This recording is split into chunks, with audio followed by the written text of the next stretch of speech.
Hey, it's Jonas Valanciunas. Tonight is a double-dibble-daroo. Driving a dish behind him to Val. Fake the pass, shoots a three. Yeah! Three-pointer for the Lithuanian puts Denver up by 20. Their big lead of the night. Now he lets it go. Fought off. Rebound. Score! Can you smell what the Brock is cooking? Hardaway in the paint. They let him go, and he throws it home with a left-handed tomahawk. Oh, man. Tim Hardaway Jr. exploded to the rim. Now he'll scoot to the far wall, leaves it for McKinnon up top, lets it go, score! The Mac attack is back with another multi-point game, Jack. Murray has it at the wing. Throws out of it, Jokic for the 2-for-1 and a 3. Yeah! Run to perfection. Nuggets lead it by 23, their big lead of the night. And by the way, when Denver gets the ball back here, if they hit a three-pointer, they'll hang 80 on the Sacramento Kings in the first half. Deflection, Landeskog scores! Oh, Captain, my Captain! It's his 6th goal of the season, his first point in his last 5. That's all about the step. Idea. I'm out of here. I'm not good on the second verse, but I'm gonna keep it going. On the left. Oh, shoot. Some bodyguards coming up here. Respect. G-time. Darn it. I'm great on the first verse. Dude, the freshest. Too hard. Bodyguard. Don't need a bodyguard. Don't, Buddha. Yes. Nailed it. Darn it. I got the first verse. I want to rock right now. I'm Rod Basin. I came to get down. I'm not internationally known, but I'm known to rock the microphone because I get stupid. I mean outrageous. Stay away from me because it's contagious. It goes like that.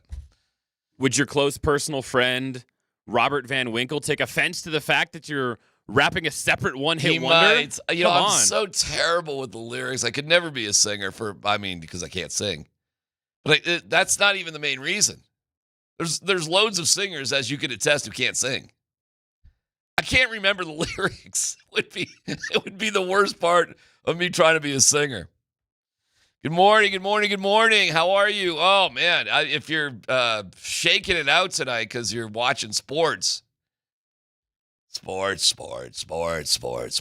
I don't blame you. I'm like, I couldn't even like settle down.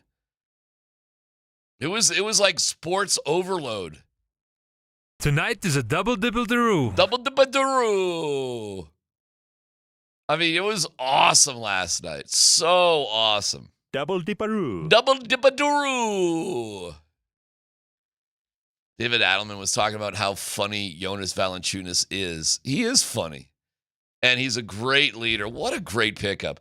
Hey, by the way, I want to circle back. Does Moser still hate Jonas? I think one of my favorite things of the summer and the offseason and, just to peek open the curtain, summer sports talk can be, eesh, especially with the Rockies, right? I valiantly tried to keep the Rockies interesting, and I failed. You'd like that, wouldn't you? I failed miserably.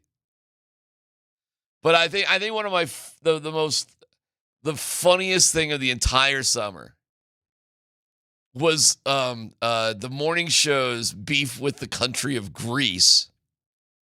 And Moser's unrepentant hatred of Jonas Valanciunas. It was like, all right, well, listen, this'll settle in. And no. Who told you that? I hate him. He's what is a rat turd? What is some sort of rat? Some sort of vermin? There was some sort of like. Yeah, because what was that? It was something like that, wasn't it? I'll dig it up, but Moser's whole point was he was just saying the Nuggets are a desired destination. Right, so if you don't want to be here, then don't be here. Right, pounce in, Jack. If you want to be here, then be here. That was his whole point. And so the fact that we were getting one message from Valanciunas' American agent and one message from his European agent, and Moser just like, I'm not here for it. I've had it with this. I've had it. Either you're in or you're out like my bees. You're in or my bees. Oh, Moser's poor bees.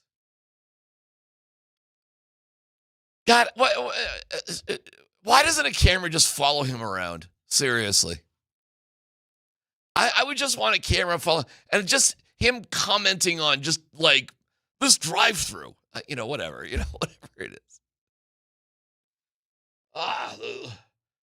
The water filter in the coffee maker. I've had it, Jack. Either you're in with the coffee or out with the coffee. I mean, listen, man. Don't get me wrong. I love it. I thought it was hysterical, and the country of the and it really was just Panathinaikos, right? It wasn't really the country of Greece. It was this one club, Panathinaikos. But how good has Valanciunas been? I mean, like, when you talk about the quality of acquisitions in the offseason by the newly formed brain trust that are running the Nuggets, it's awesome. Never mind the fact some dude named Spencer Jones. By the way, I got to give the guys at DNVR some credit. They went in and looked up. I don't even know how they even thought of this, but good for them. Spencer Jones's LinkedIn page.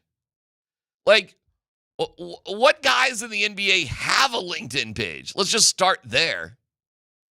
And if you look at his LinkedIn page, it's like, well, he's an NBA player. He also likes organizational maps, or what, you know what I'm saying? Like, whatever LinkedIn crap it is. And it's like, it's a really well done.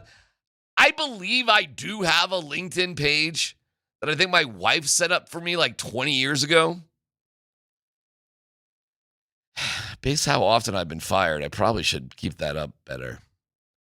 But when you look at Spencer Jones's LinkedIn page, it's as if like being in the NBA is just one of a series of sets of skills he actually has for his next job employment opportunity. He's a starting NBA player. But yeah, I mean, in defense of Spencer Jones and what, how long? Who knew he was going to do that? But then you listen to Spencer Jones, and it was like, oh yeah, you went to Stanford. I get it. Seriously, I mean, you gotta. I feel like the guy's either gonna give a TED talk or a lecture on, well, I don't know, something that smart people do. Meanwhile, I guess I'm somewhat obsessed with the morning show itself. Like, we've been waiting for Spencer Jones. I mean, I'm dying laughing. It was so fantastic. You're playing foreigner, waiting for a girl like you. We've been waiting for. Am I right on that, Nelly? Was it we're waiting for Spencer Jones? Yeah, he was saying he's been waiting fantastic. He's been waiting on a guy like Spencer Jones. I've been waiting for Spencer Jones. All I'm thinking about, like, when that song came on, Nelly, it's like, oh, man, I got like 30 seconds to ask Kim Janvrin to dance, and then I got to sort of be able to, can I figure out how to make out with her in the next 2 minutes? Because these songs back in the 80s, brother, they were all, 3 minutes, 20 seconds, bangers, all of them. You know what I'm saying? You didn't have too long. So it's like, wait, and you only get so many slow dances there at the middle school gym. But when waiting for a girl like you came on, I tell you what, man, it's now or never if I'm going to make out with a girl in 8th grade. Maybe they could throw on Corey Hart, Never Surrender. I don't know. They could put that in the mix. It's another like 3 minute and 13 second, like it's now or never. He was the Biebs before the Biebs from Canada. Look it up. He wears sunglasses at night, but he never surrenders either. We've been waiting for a Spencer Jones. That would even be funnier. Not just Spencer Jones, a Spencer Jones. Like a girl like you. See, we can tweak it just a little bit, Steve. We can make it better. I've been waiting for a Spencer Jones. Would you rather have Al Horford or Jonas Valanciunas as a member of the Nuggets? Right now, I'd rather have a sewer rat than Jonas Valanciunas. I don't want somebody who doesn't want to play here. I don't either. I'd take a rabid sewer rat sitting on the bench in a cage But what if over you this hear, guy. What if you hear different? What if it was just an agent mix-up? What if his intentions are He was far an agent different? mix-up. Yeah, his agent's a real moron. I'm just saying. Well, what, yeah, he what is. if? It sounds let like- him speak. Let him speak first. What if what he has to say is much different than what you're hearing? That's it. A rabid sewer rat. I knew a rat was in there somewhere. Good job, Nelly. That's awesome. A rabid The only sewer thing rat. that I want to hear come out of his mouth that I care about would be, this is a wild mistake. I can't wait to play for the Denver Nuggets and compete for a championship. If anything other than that comes out of his face, I don't want to hear it because this is driving me crazy. I agree. I don't like being. Listen, I don't like my team being strung along. One, a team that has a chance to win it all, and what else? With him, they've got a good chance. And number two, I don't like to be strung along. As a dude, you're stringing me along, Valley, and I don't like it, bro. Now you may be a good dude, you may have family reasons, and that's fine, totally fine. But enough of this. Either you're a Nugget or you're not. End of story. Oh my God, how great is that? You're stringing me along, bro. That was from July 8th. I told you, it's awesome summer sports talk right there. Being strung along by the Lithuanian Jonas Valanciunas. Authored by Mark Moser on July 8th. That is fantastic. I loved it. I'm saying this all in a compliment. And I had some feelings like, the guy wants to be, because we didn't know anything about this guy. Not really, right? Mark Moser has maybe just a little bit of an abandonment issue. Something. Was that my voice on there? Did I got? Yeah, that was you guys talking to Katie Wingy. Yeah. Okay. I love the boys. Love them. They're the best. This show's fun. It's the getting up. How do you people seriously? The best listeners are right now, aren't they, Nelly? Like literally right now. Kaner and I have always talked about how the appetizer hour has the most sophisticated fan base. Thank you all for tuning in. Yes, you guys, whether you like me or not, I respect you.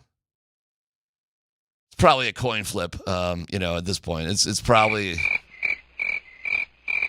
I'm probably somewhere between this guy and when's Kaner getting back? I probably fall somewhere in that. Well, that's probably pretty narrow, actually. Right now, I would rather have a rabid sewer rat as a co-host.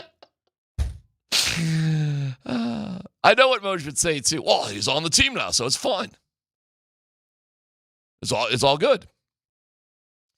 The chemistry with the Nuggets. Both the Nuggets and the Avs had the same game yesterday, by the way. They had the same game. They both had really professional wins. Both blowouts. Neither game all that close. Nuggets almost put up 80 points in the first half. Well, that game's over. When it kind of went from like 30 to like 25 or 24, and you're like, but nah. It stayed there. It was awesome. It was awesome in kind of a very solid, boring way. Nikola Jokic only had to play 29 minutes.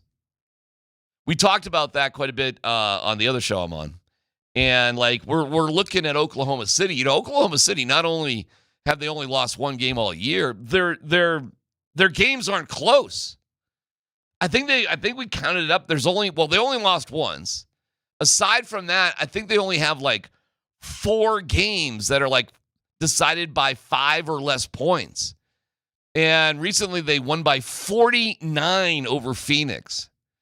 And in that game, Shea, the MVP, eye roll, only played 27 minutes. Well, last night, Jokic only had to play 29 minutes. The efficiency with Jokic was, 14 of 16, hit both of his three-pointers, 6 of 8 from the floor, or from the free throw line, and only 8 assists. So 36 is 36, 12, and 8. So he didn't get a triple-double. Dude, he was plus 26. And Spencer Jones only had, a couple of points, but it's kind of like everything else that he's adding. He was plus 25. Jamal just didn't have a great night, actually. But whatever, it didn't matter. It was an awesome performance. And Jonas got more minutes, more time. Jonas was sewer rat awesome. 15 points, 7 for 7 shooting, banged home a 3. He was great. So now what a wacky road trip too, right? Like it's 3 on the road, then you spend a couple days at home, then back out to Sacramento. And you wouldn't have had to deal with it if you were better in the old NBA Cup, but, tis what it is. And now the Nuggets are home for 4 straight. And we got the Avalanche. We got some home cooking there, Nelly. We got ball arenas back open. We got rid of mice on ice and, Gravedigger and whatever the hell's going on there at Ball Arena when we're not there for sports. And we'll get into the Avalanche here in a second. Also, I can't wait to hear how Todd Bowles felt about gagging away an NFL football game last night. Plus, that sets up Nelly for his tremendous Todd Bowles impression. And the Broncos and the Packers. And what they had to say out there at Dove Valley yesterday. So we're here for the appetizer. Salute to you. Thank you for listening. It's okay to hate me. I'm not Brett. I'm much shorter and uglier. It's the appetizer here on 92.5.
Goes to the outside on Jones. Now back to the forehand. Gerard fake the shot. Now he'll scoot to the far wall. Leaves it for McKinnon up top. Lets it go. Score! The Mac attack is back with another multi-point game, Jack. Nathan McKinnon, his 25th goal of the season in game 901. 53 points on the year. It's 4-1 Colorado.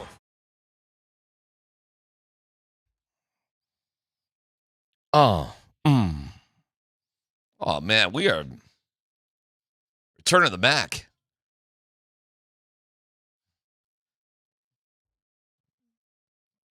Why don't I use this as my theme song? I should just walk. Did you see that guy who was playing Be Like Mike when he was walking out of court? I should just have a dude follow me around with a boombox and turn it up a little, Steve. Just Oh. Can't you see Nathan McKinnon kind of dancing? It's kind of he's a loose guy. 392. Wow, most goals in Avalanche history. What are we watching here with him and Jokic? Again, you know, it's crazy. Do you know he's on pace? They put it up on the old ESPN. Hey, thank you, ESPN. Nothing like the sweet 7:52 puck drop time. Who doesn't love that?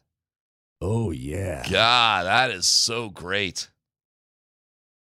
But it was a nice night, really special night, as they honored the 96 dudes. God, I cannot believe that's 30 years. That is crazy. You mean the 1996 Stanley Cup team? There were not 96 dudes that they just decided to honor. No, well, it was two the dudes from 96. Well, they're that too. I'm just telling people that you didn't have to count that high. There weren't that many guys, right? It was a specific group of dudes. Well, it was the hockey players, and then there were just the 96 dudes who, ironically, were all 96. Cool night, man. Cool night. The Avs had no problem with Florida. Florida's been struggling a little bit anyway, and it is a huge advantage for the Avalanche win, and we should just sort of look ahead, maybe a pinch. When East Coast teams come west and they have a back-to-back, and they've got the Avs on the second night of that back-to-back, it's going to be a good night at Ball Arena. Take that L on the way out. I mean, not only are the Avs the best team in hockey, just period, but boy, those Stars are pesky. Pesky Stars. But the Panthers did well to beat Utah Wednesday night, and they just, they were so clearly out of gas, and they're going with their second goaltender. It wasn't Bob. No Bob, but they throw out Tarasov, 6'5", giant. But they didn't have it, and it was great to have Gavin Brindley back, which I saw Vic tweet out that he was calling him Wilford Brimley for a little bit, which is great. I don't know how many Cocoon fans are out there, or Quaker Oats fans. I was going to say, I'm not the biggest fan of Cocoon, but I am a fan of diabetes. Right. Good old Wilford Brimley. Wilford Brimley graduated high school with a cane. Like, Wilford Brimley is just one of those dudes who was just always old. Seriously. He was the Benjamin Button in real life, but he never stopped being old. But Gavin Brindley, great. There was an assist. Brindley from Burns, and they pointed out that Burns's first pro hockey game in the NHL happened before Brindley was born. Okay, just think about that for a second.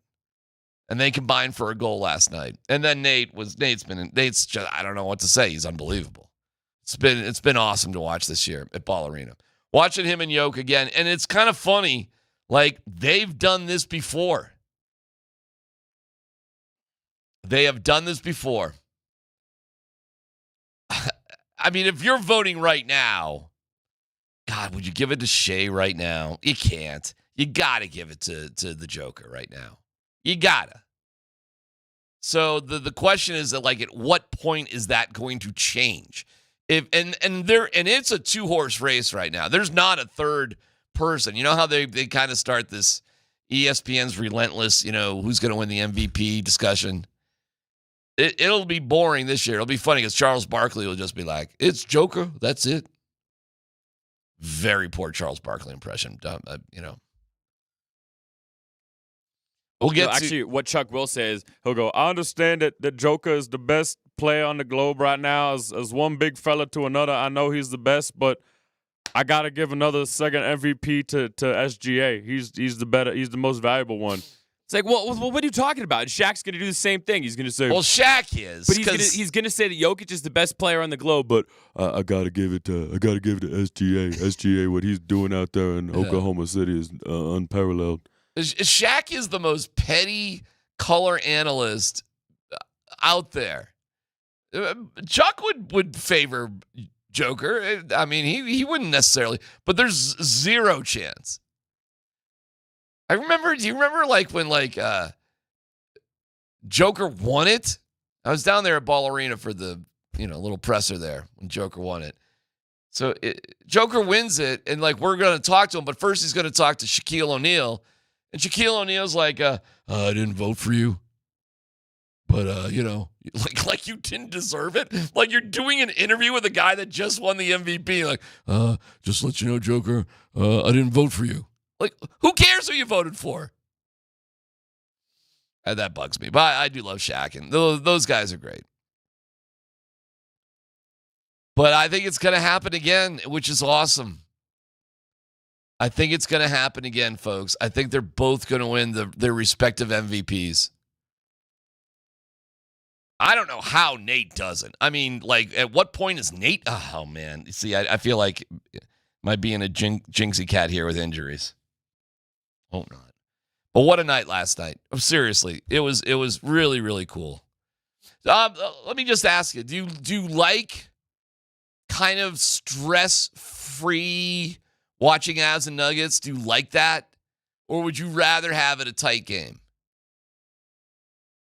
I think it depends on who the opponent is. If it's someone that the Avs need to beat for the purposes of the standings, if it's like the Stars, or if it's a rival, if it's the Wild, or we still hate the Golden Knights. If it's one of those teams, beat the brakes off them. Beat them 10-1. I don't care. But if it's a team that you don't really care about, if we're just playing like Montreal on a Tuesday, give me a nail biter. Give me something to get excited about. You'd rather have that, It's an 82-game season. Yeah, if the game doesn't matter as much for the Avs, Sean Payton, if the game doesn't matter as much relative to the standings, give me a nail biter. Why not? It's funny when you think about it this week.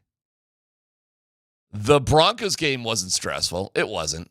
They had that covered. The Nuggets game against Charlotte wasn't stressful. Then they were off. That game last night in Sacramento wasn't stressful. The Avs, okay, that was stressful against the Flyers a little bit, but last night was nothing. Who did they play Tuesday? I forget who they played on Tuesday. That was the Predators. Oh, Predators. Well, that was you lost in overtime. That was stressful, I guess. So the Avs have been stressing us out a little bit. Fun night last night. Really fun night. So way to go, and we'll dig deeper into that and get your reaction and the whole thing as Moser, Lombardi, and Kane come up with Matt Smith, and I can't wait to hear their reaction to last night. And what's in the future? I'm happy to have a homestand with the Nuggets. Looking for weird schedule. Like last year they did do this. It's like playoff format where you would have a home. Like you'd play, like the Rockets are coming up and they play on Monday. By the way, how about that scheduling? The Nuggets don't have another game until Monday. And they did not stay over last night. Usually for sleep rhythms and the whole thing, they stay over, but they were like, we won. We're coming back. So everybody can sleep in their own bed because likely they're not doing anything today and they got plenty of time to recover. They don't play till Monday. So you play Houston, then you play Orlando, Then you play Houston again. I should ask. Vic probably doesn't know, but like, why wouldn't you just play Houston? Why would Houston leave and then have to come back? Like, why wouldn't Houston just stay here, take a day off, and you just play Houston, day off, Houston? Got me. It's weird. It doesn't really negatively impact the Nuggets. I think it's probably weird for Houston. And then Utah's on the backside of it.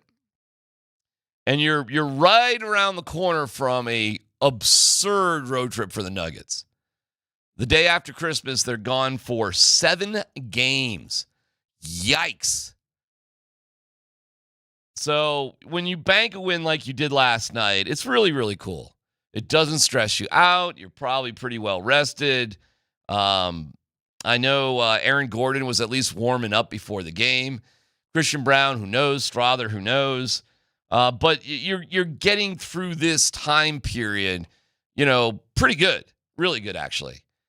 And as you wake up this morning, your Nuggets are 18-6. They've got a game lead over Houston for third place. You're 5.5 behind Oklahoma City, who's 24-1, which is, obviously ridiculous. But I like that spot right there. Listen, I don't know. Of course, I'd love to catch Oklahoma City, but I mean, how exactly are you going to do it? Oklahoma City is going to 24-1. Holy cow. I mean, what are they going to do here? Are they seriously going to do something like 75-7 this year? Something along those lines? Are they going to break the wins record? I mean, they could. I don't see why they couldn't. But the playoffs are different. It doesn't really matter. I don't care about that. Nuggets were barely alive last year with injuries, and they took them to 7 games. So I don't care about that. I'd rather have home court, obviously. But if it's just, hey, you got to beat Oklahoma City in the Western Conference Finals on the road, okay, so be it. But your odds increase, obviously, if you can just secure that number 2 spot. So let's just keep it going like this. You'll be fine. Meanwhile, when you look at the Avalanche, the wagon, Colorado wagon. Colorado.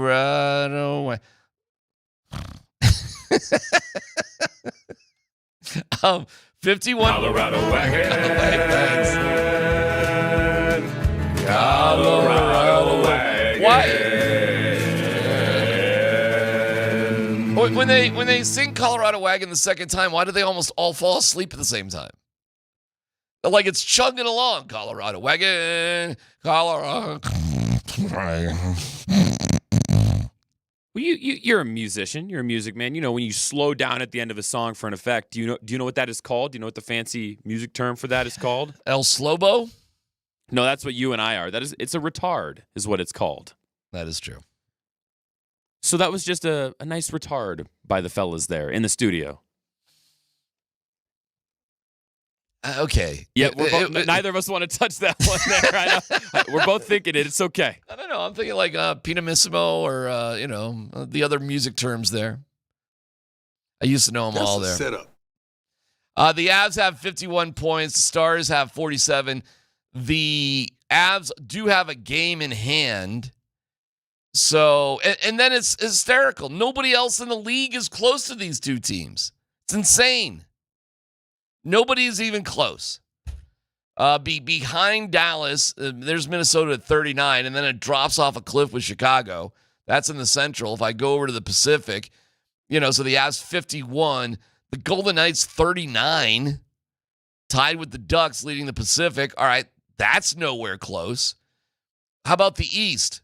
Carolina, Washington, 40 points through 30 games. So the Avs got them by 11. And it's even worse with Tampa and the Bruins at 38 points, leading the Atlantic. This is insane. Nearly halfway through the season, pretty damn close to halfway through the season. The Avalanche and Stars it's a 2-horse race. That's it.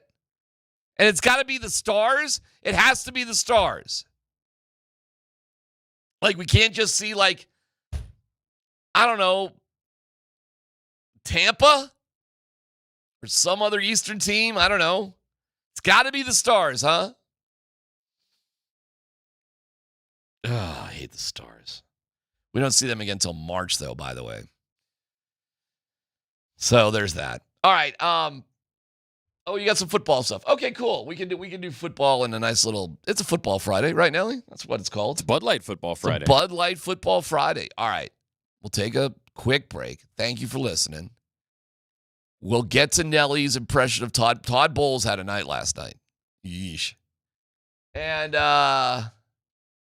hey, see if you can get that Rizzy comment up there. Because he tries to explain why they didn't kick a field goal. And they went for a Hail Mary at the end of the half. It's like the one question out of that Raiders game that I know it's Friday. We're definitely moving ahead. But his explanation is bizarre. Can we do some quick on-air producing here? Do you really want that whole clip you sent? Because you sent no. It's a pretty long clip of the Riz Master kind of filibustering. You just give me like 30 seconds of word salad. You just first 30 seconds. Rizabustering? Yeah, he goes on and on and on and on. Actually, put it all up there. I'll just stop it. Put it up there, and I'll just trust me. I'll take care of it. And then we'll hear Nelly's incredible Todd Bowles to the Bucks. I think they're a dumb team. I think they're a good team, but I think they're a dumb team. And boy, oh boy, oh boy, they're going to look back on moments in their life. And welcome to hell, anybody who's in their fantasy football playoffs who's going against somebody who has Kyle Pitts. We'll get to all that coming up.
The Broncos will beat the Packers 23-20.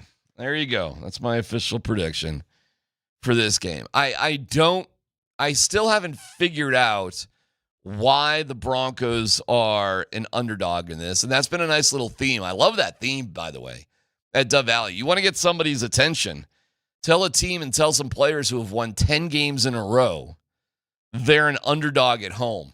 A lot of buzz about you guys being underdogs. Do you use that as a battle cry motivation? You tune it out? I don't really care. My mom thinks we'll win, so that's all that matters. There you go, Mrs. Nix. Mrs. Nix has our back. The Broncos and the Packers line up almost even Steven top to bottom. But Josh Jacobs, who's been a Broncos killer, has missed 2 days of practice. He got injured like a month ago, but turf there at the Meadowlands, not good. And even if he's going, which he still may play, I mean, just because you don't practice on Wednesday and Thursday, and we'll see how it works out for him today. But I doubt he'll be the same effectiveness. Now, you could ask a legitimate question, does that even matter? Do things really carry over from one team to another? And, is it the same in basketball if you got like a Nuggets killer? That sort of thing. But I'm glad he's not playing. If he doesn't play or if he is playing, he's a little dinged up. Actually, the Packers have, if you look at the Packers injury report, they got like a dozen guys on there with a variety of maladies. And the Broncos are bringing guys back. Like they're starting the clock on Powers, and Atkins, I think, should be returning. And Pat Bryant has not been participating, so he banged himself up. I think he's got a hammy, so that might not be good. But I got the Broncos winning 23-20. I do love the Cheeseheads. They're the friendliest opposing fan base. I got no beefs with any Cheeseheads. They're nice people. Kind of pale, a little pasty. I can identify with them. Wearing a block of cheese on their heads. We got Brandon here, one of our sales guys, who's from Arkansas, but he loves the Packers. Like, okay.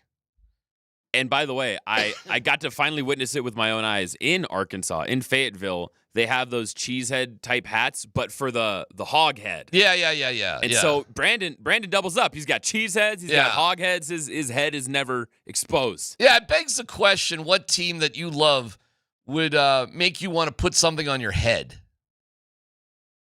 Does my Avs hat count? No. Hats don't count. No, I'm talking about something awkward and uncomfortable and, just like you look stupid, essentially. But you look cool at the same time, I guess. All right, I do want to get to Todd Bowles. I'll get to Todd Bowles here in a second. Because his reaction was priceless after gagging away that game last night to the Falcons. But the one unanswered question is, why did Sean Payton, after Geno Smith got sacked, and there were like 4 seconds left on the clock at the end of the half, why didn't you inside? Why didn't you trot out Big Nuts Lutz to bomb away from 60 plus? So nobody's asked Sean about that all week. And there's Darren Rizzi. He's a special teams coordinator. So every special teams coordinator talks like this. Very spazzy. Probably not great relationships. Just to keep it real. Anyways, here's Rizzi trying to explain what the thinking was. Will, let's start with Will. Will wants to kick every kick, right? I think, and that's the good news. Okay. You certainly don't want a guy that's turning it down. So, Will's got the utmost confidence. I think it's one of those things where you've looked around the league a lot this year. Okay. There's been a number of kicks that have come up short and been returned. There's obviously been some low ball blocks. I think Sean. I'm not going to speak for Sean, but just in our conversation, the way he felt the game was going, we were better off taking a shot there and not kicking a long one. Obviously, if that's a shade shorter, but when we got the sack, it was going to be a 66 or 67 yarder. Right. We got the sack, made it a low 60s, and so it was a conversation. So I think that's all going to depend on where you're playing, who you're playing, how the game's going. What? And so, I think what people don't sometimes take into account. What for example, we're playing the Packers this year. I was just watching this morning. They played the Bengals early on. There was an end of the half field goal that Keyshawn Nixon gets in his hands, and all of a sudden he's running around. Yeah. And then all of a sudden that turns into the Alabama-Auburn game, and you thought you were getting 3, and they get a big play. So you're trying to avoid some of that. And then obviously the longer the field goal, the lower the ball comes out. So I'm sorry, huh? That's really the conversation, what went into it. So you were scared? We didn't kick it because we were scared. We were freaking out, man. Yeah, we thought it was very realistic there would be a 110-yard return, like Auburn, Alabama. Why is your Rizzy voice the same as your Godfather voice? The field goal. We were scared. Low kick. 60-yarder low kick. Rizzy, I knew it was you. Fredo. Will Lutz, I know you're the older brother. But never go against the family again. We're just going to throw a Hail Mary. Because we're Catholics. We're Italian. All right. Let me get to Todd Bowles before I run out of time. I appreciate it, though, with Darren Rizzy. That makes no sense. It's dumb. And Rizzy, to me, listen, the special teams has been fine. Mims returned one for a touchdown. Crawshaw's been incredible as a punter. Probably going to be a Pro Bowl punter, by the way, Jeremy Crawshaw. So great draft pick.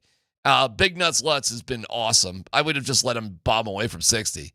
Can't sit there and just be afraid of crap. A weird answer, but Rizzy's, it's just another one of these special teams coordinators who's bad in relationships. All right, last night. Do you feel bad for the Bucs? Well, all right, so I'm sitting on the couch there. My wife's in the sometimes with my wife in sports, and she's pretty good, especially with the Avs, but she's in a fantasy league that she's a commissioner of at work, which is interesting. It's playoff time in these fantasy leagues, and she goes, I got this guy. He's got like 12 points, and I got Pitts. He's got 45. And I'm like, what? Pitts has 45? And boy, this is terrible of me. But I'm thinking, oh, this is my wife. She just doesn't understand fantasy football. She's looking at something else. Kyle Pitts had like that, depending on your league, 43 to 45, something like that. Unfreaking believable game. Unbelievable game for Kyle Pitts. And the Falcons win 29-28 on a walk-off. So really good game. But the Bucs sit at 7-7, which is no way, no how what they thought they would be. So Todd Bowles, after the game, I mean, this might set a record for curse words. If you get a curse word in a presser, it's kind of like, ooh. Todd Bowles was not holding back. What do you tell them in the locker room after a game like this? It's inexcusable. You don't make excuses. You got to care enough where the hurts. You got to care enough where the hurts. It got to mean something to you. It's more than a job. It's your livelihood. How well do you know your job? How well can you do your job? Well, you can't sugarcoat that. It was inexcusable, and there's no answer for it. There's no excuse for it. That's what you tell them in the locker room. Look in the mirror. Those were not unnecessary beeps. You got 10 of them, Nelly? Those, that bit, unnecessary beeps Jimmy Kimmel does. Actually, it's an old radio bit. Those were not unnecessary beeps. Those were all legit. I have, how long? 30 seconds. Dude dropped 10 curse words in 30 seconds at a press conference. Never heard that before. The only person who I've heard come close was, do you remember Robert Saleh on Hard Knocks? Well, all right, but that's Hard Knocks. Still, though, but he was in the film room talking to the guys who'd be like, you got to bleep and go out there. You got to bleep and run the ball. You got to bleep and pass the bleep and ball. I'm like, dude, you're not in a Scorsese film. Can you just talk, Rob? Come on. Yeah, but okay, I know what you're saying. But Hard Knocks is like the behind the scenes. This is at a press conference? Like, we're just out here in public? Just maybe, I mean, listen, I'm not offended by language. You can say whatever you want. It doesn't bother me. I just have never quite seen it before. Todd, I mean, I'm channeling Todd Bowles for you, Nelly. Were you surprised that your guy Todd Bowles was so potty mouthed? Yeah, usually he's pretty even keel, and that was a rare show of emotion because normally he stays very very low in volume when he talks. Well, are you able to beep yourself, or do you want me to do? You know they play indoors, right? They got a dome. We're not gonna have to walk outside. Hey, why don't you tease what Moser, Lombardi, and Kane are going to be talking about here? So this is Todd Bowles promoting what the morning show has on Moser, tap. Lombardi, and Kane beat the out of the Kings, beat the out of the Panthers. Now this is just becoming a really bad Morgan Freeman. So your Todd Bowles and Morgan Freeman are they're that hair. It's that razor's edge. They both dance with the devil. they're right there with each other. Emphasis on the devil. All right. Well, we're off and rolling. It's a Bud Light Football Friday. If you have Pitts on your fantasy, team and you lose, you got some issues. But you're probably doing all right. Probably a bad beat. And great game for the Avs and the Nuggets. And I say the Broncos win 23-20. Yeah, there you go. Bam, boom, done. Did it. Locked it down. What do the boys think? Well, we'll find out here in mere moments. We'll see how that sewer rat's doing. Moser, Lombardi, and Kane with Matt Smith coming up next.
Hey, it's Jonas Valanciunas. Tonight is a double-dibble-daroo.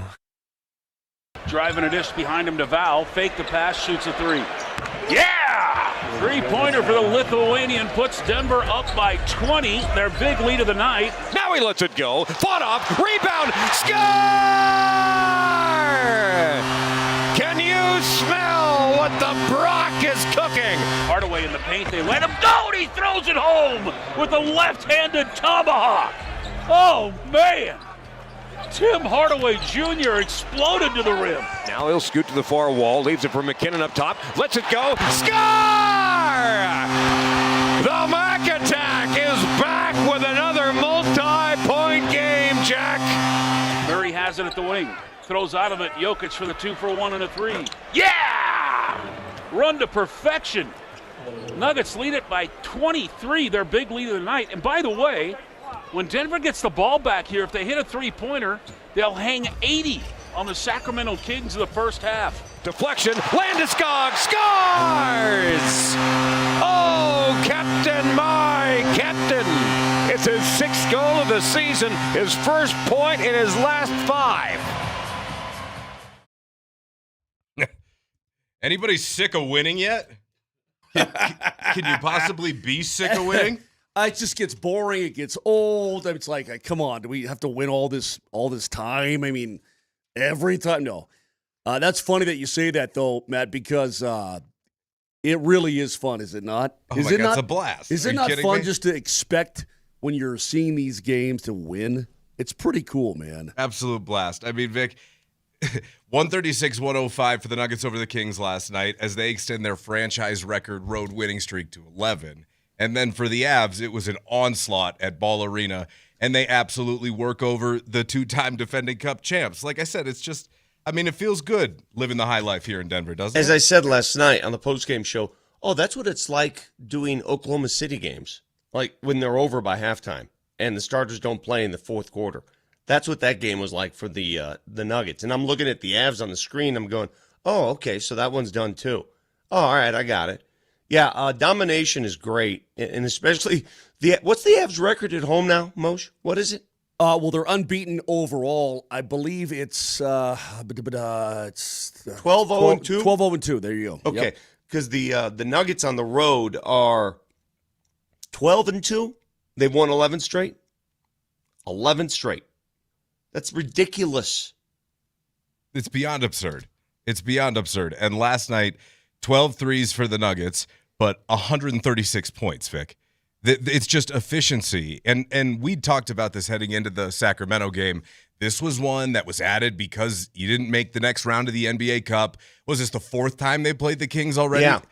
So those are tough games to get up for, right? I would think so. It's just like, we got to play this team again. I mean, look, Moj, you spent your college years in Sacramento. Is it really that great of a place to go 4 times in like 2 months?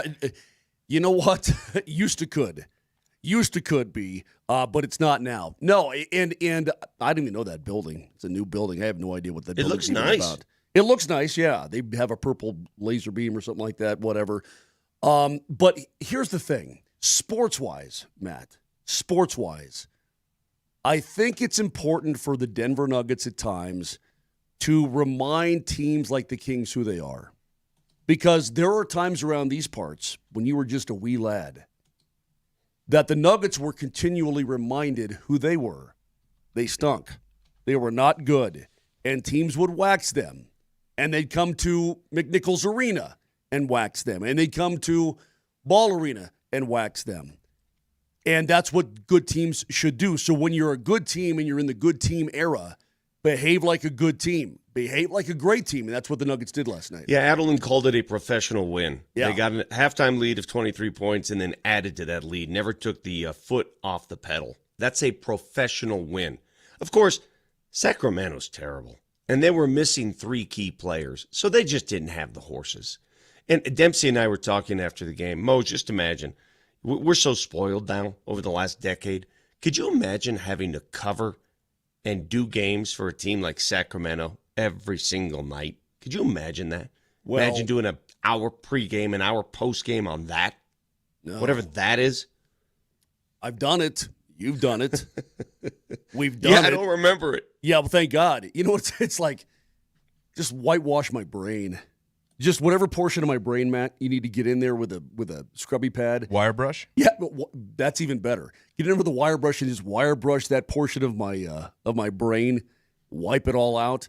I don't want. There will come a time, I'm sure, when things aren't going as great that we'll have to deal with it, but not right now. You're incredibly correct. It's fun to go to the rink. It's fun to go to the gym. It is a Bud Light Football Friday. Bud Light, the official beer sponsor of the Denver Broncos. Remember to enjoy responsibly. Huge weekend coming up here in the Mile High City, obviously, for our football team. But I'm watching this Nuggets game last night, Vic, and here comes Jokic, and here's a floater. Bang, there's a three. Here's this. And all of a sudden, through 3 quarters, he's got 36 points, 12 rebounds, and 8 assists. And you're just sitting there going, God damn. How do you do that?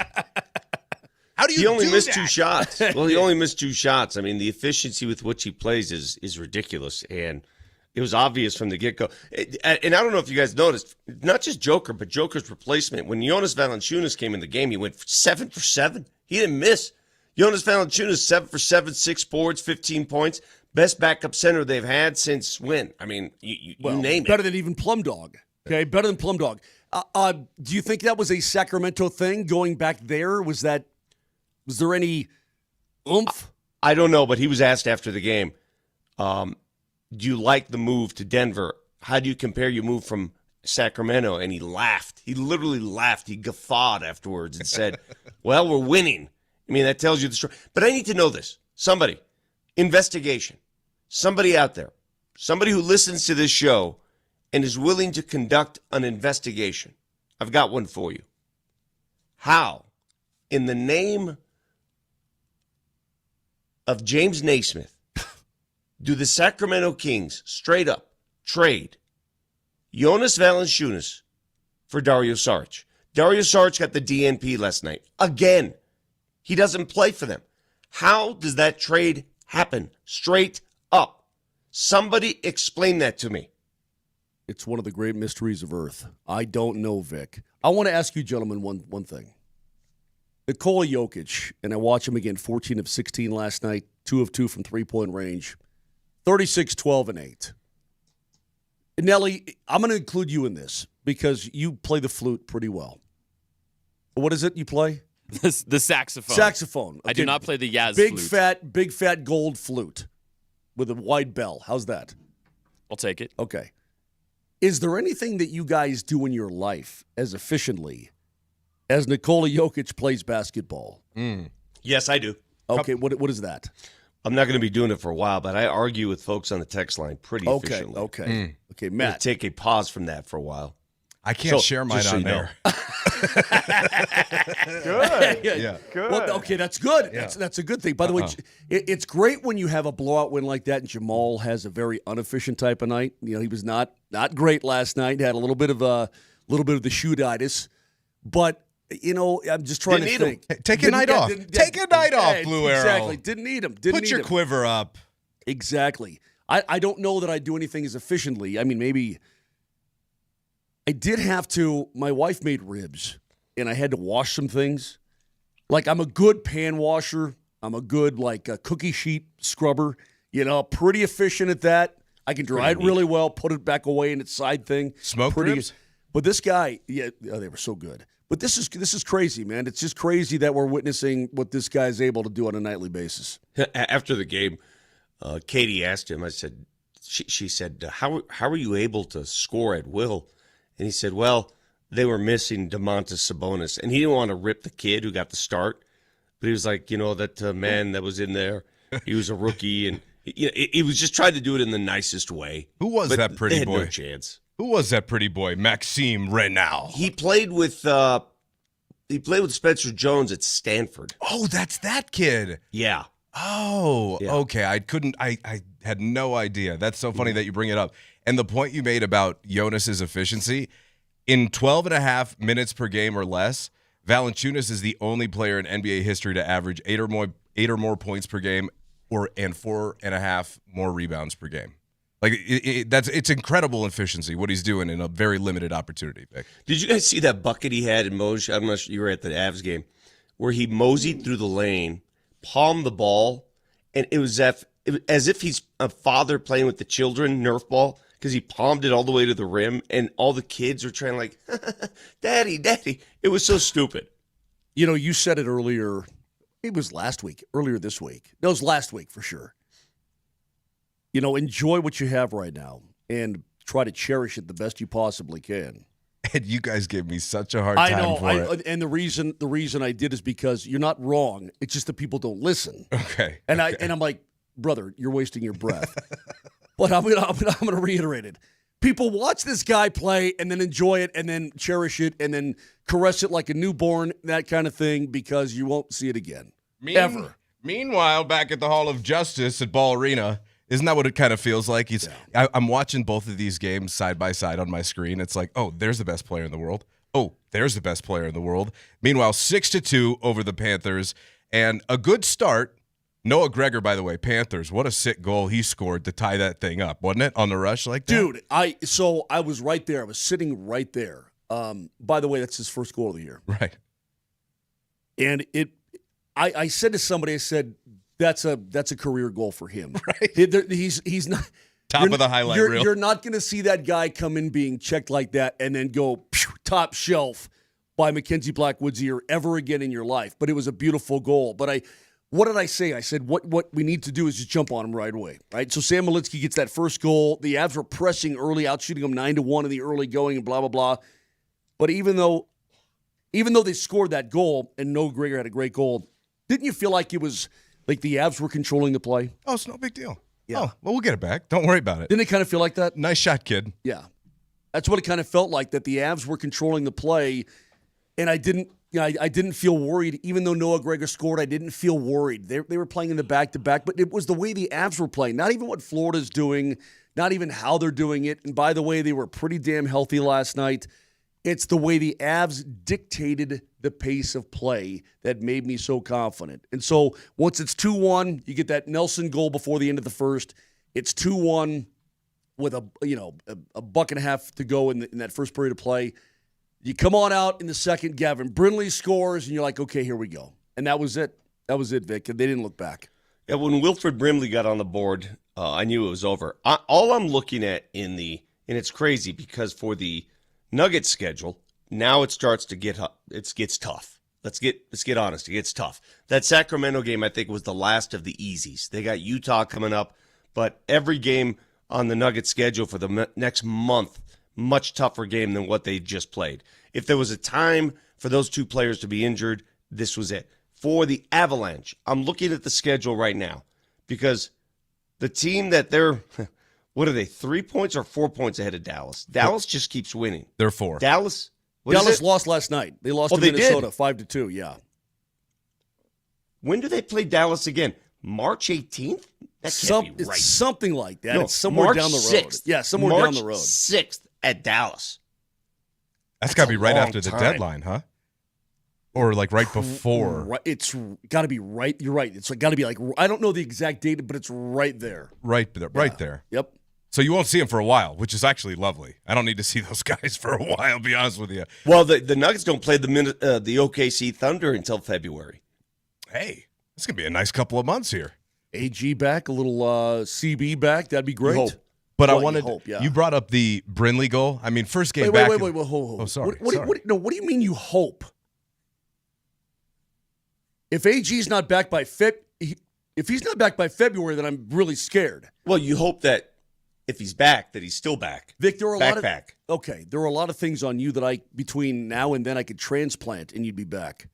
So if you're telling me that hammy can't, I could replace your foot and you'd be back by then. Soft tissue injuries always scare me. Okay, Doc. Especially if you've had multiple injuries of that nature. Agreed. We'll just massage that hammy every day. That's all I'm saying. You don't startle me with the we hope. Don't startle me. Texter on the Shop Mazda text line, which, by the way, one price, one person, 1 hour, 303-504-0925. Chime in throughout the course of the show. The Stars game is on the deadline. There you go. You're right on it. You are omniscient. Right on it. right? All over it. We've got tons to get into throughout the course of the morning. Again, Safeway Twitch stream, you know how to get a hold of us. At this point, if you don't know how to get a hold of us, it's kind of on you. 303-504-0925 on the Shop Mazda text line. Tons more to get into on Altitude Sports Radio 92.5.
You know what I just realized? So it's an 11-game franchise record road winning streak for the Nuggets, which is also coincidentally the best overall start in Nuggets history, Vic. The Avs are on a historic pace, and the Broncos have won 10 in a row, going for 11 this weekend. Not only is it just like you're winning, a couple of games at once, it's you're winning everything. Everything you're winning. Yeah. Oh, another dub? Take it. Yep. History's being made. And I do want to add win. I want to add one element because I asked a great question that I had no answer to, and you guys have helped me answer it. So thank you very much. I asked the question, how on earth does a trade straight up between Jonas Valanciunas and Dario Saric happen? I thought Dario Saric would be untradeable given that he was a DNP every night here in Denver. Well, a couple of you mentioned that at the time, and you're exactly right, on the text line, you mentioned that at the time, Sacramento was fearful that Jonas would walk and play in Greece. Perhaps they couldn't keep Jonas, but the Nuggets, being a winning team, could. That's one factor. The other is taking back less money, giving up the Jonas contract for less money, so clearing cap space. That's another reason. So 2 viable reasons why that trade took place. Having said that, there are a couple more trades that the Nuggets might want to look to accomplish here before the trade deadline. That would really help. If they can find another Sacramento who's willing to take money, go find them. And who are you trying to offload? Well, you got to have Spencer Jones on this roster, right? Yeah. Name names. Either that or you're going to get another player at the deadline because you have a roster spot available. The only way you could do that and stay under the second apron is to offload another one of your contracts. Well, the one that makes the most sense, and I want to talk football here, but the one that makes the most, when we're ready, the one that makes the most sense, obviously, is Zeke. And I'm not in the habit of trading guys just to trade guys, but he's still a young guy. I mean, he's 24 years old, and he's 6'10". And he might need a change of venue. He might. But you know what? And I'm going to be honest with you. When I've watched him play, Matt, I've said to myself, I think this guy can play. There are advanced pro scouts out there who probably have looked at him because the Nuggets have been playing him out of necessity, but maybe at least getting him back on film. There have got to be some pro scouts that say, you know what, I think this guy can play. He's only 24 years old. Now let's take a chance because, Vic, in all honesty, it's going to help the Nuggets to move a contract like that amount of money per year, that overall contract. But when you're another team, it really doesn't seem like it's that big of a deal to take it on if you're going to play the guy. I've seen a lot worse players make a lot more money in this league.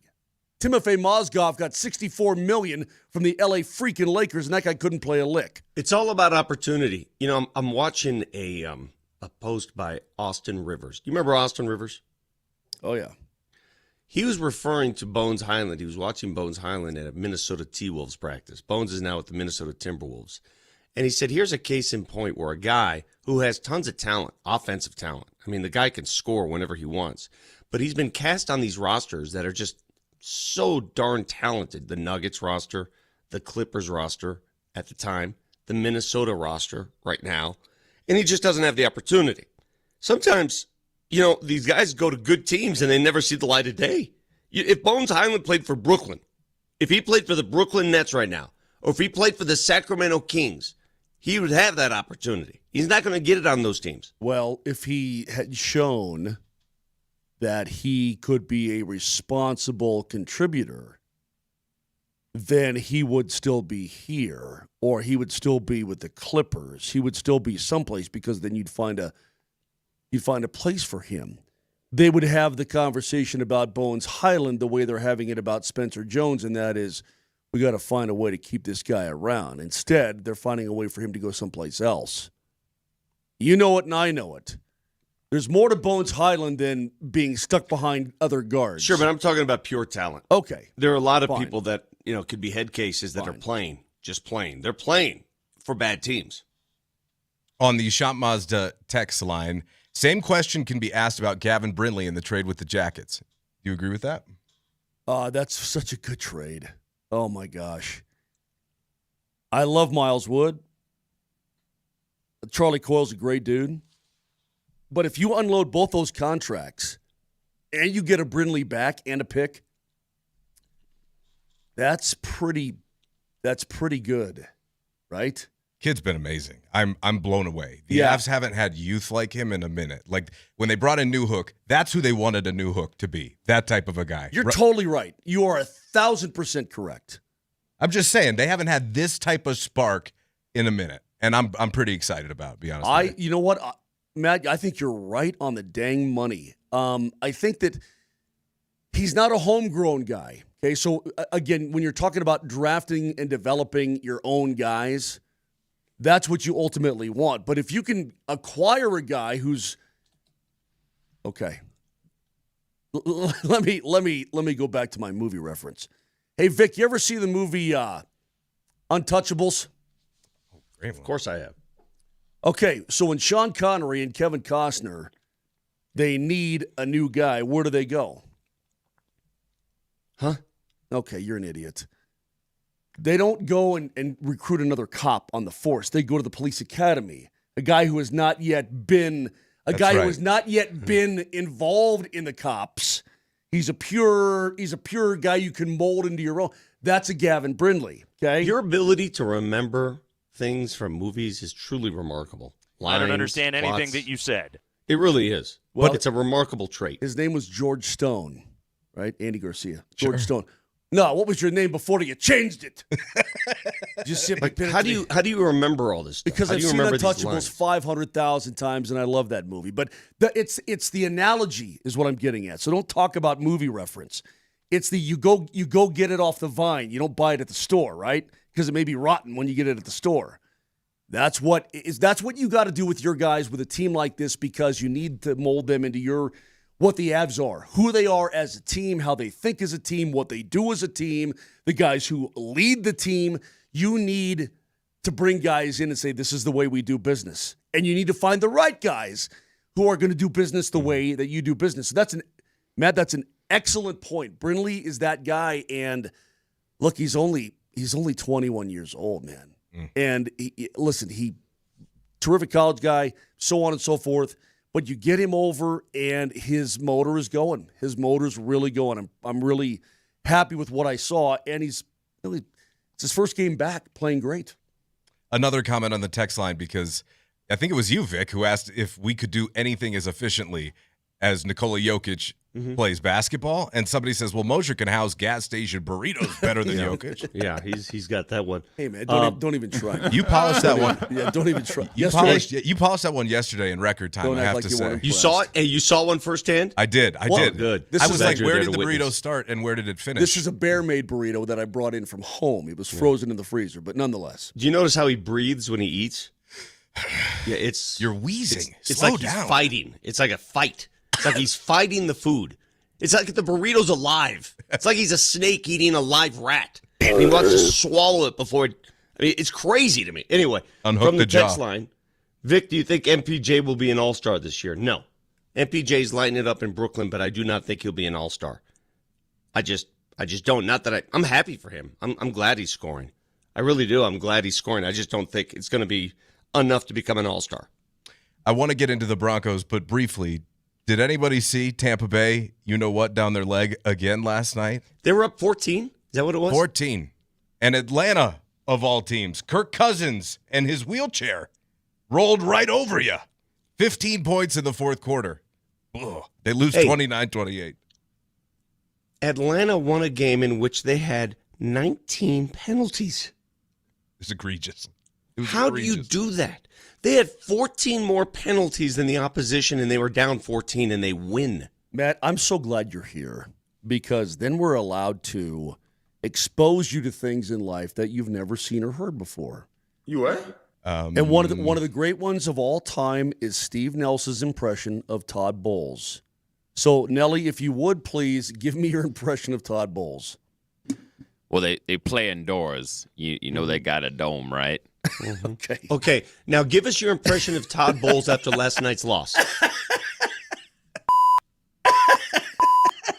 Did you guys hear that? How about this one? I got it for you right here. What do you tell them in the locker room after a game like this? It's inexcusable. You don't make excuses. You got to care enough where the hurts. You got to care enough where the hurts. It got to mean something to you. It's more than a job. It's your livelihood. How well do you know your job? How well can you do your job? Well, you can't sugarcoat that. It was inexcusable, and there's no answer for it. There's no excuse for it. And that's what you tell them in the locker room. Look in the mirror. 10 F-bombs? That's wild. Some S-bombs in there, too. He mixed it up. But 10 curse words in about 24, 26 seconds. That's a beautiful language. That's poetic right there. He wrote a poem. You got to have some variety when you're firing them off from the bell tower like that, son of a boom, son of a bang. Seriously, that's coaching poetry. Every coach listens to that and says, that's very poetic. Thank you, Coach. I'm now crying because I find that to be, look, I'm not advocating foul language, okay? I never curse. Wire boy, actually. There's only one person I've met, Moser, that doesn't curse, and that's Prime. He told me. Remember that, Matt? Of course. What he said the last time he cursed? 19. Unreal. It's bull junk. I'll tell you this, though. I think that everybody who's ever been really angry and a curse word has come out of their mouth, they can appreciate the amount of angst and anger in Coach Bowles, because Todd Bowles is a pretty even keel guy. I respect him a lot. I think he's a very good coach. He's very even keel. He's calm. He doesn't get too but you know when he has a diatribe like that it's beyond serious. Kirk Cousins, at his advanced age, threw for almost 400 yards last night and 3 touches. It's crazy talk. It's insane, if you ask me. Insane. Looking at the Broncos, one piece of encouraging news, and we'll have to keep our eyes on this throughout the course of the day and tomorrow, but Josh Jacobs, back-to-back days, he did not practice for the Packers, which is incredibly encouraging because lifetime, he's 8-0 against the Broncos. He has run right over them. This is very important to me since he's on my fantasy team. Oh, no. And this is why nobody before cares, this season. Nobody cares. I know they don't care. But you know what? I was forced to play in this this fantasy league by you guys. So before the season, Matt, I don't know if you're aware of this. I had never played fantasy football in my life. That's impressive to hold out that long. Okay, I've never, ever. Never even entertained it. How many times a year do you get asked to play fantasy football? Every year. Yeah. And this is why. This week is exactly why. This is the reason I think it's dumb. So this week, a guy on my fantasy team is playing my hometown team. The guy on my fantasy team is the best running back I have on the roster. What do you do in that scenario? What? What are you talking about? He plays for the Packers. What are you going to playing the Broncos? Are you going to sit him? Is that what you're? Do I want are we him playing to succeed? feelings or fantasy football? No. Do I want? What part of me wants him to succeed? I think you have to be able to compartmentalize here. I can't do it. Well, then I can't help you. Yeah, there's no compartmentalization in my book. That's a you problem. Well, it's a problem that should exist for most. I mean, you can't just pick and choose crap.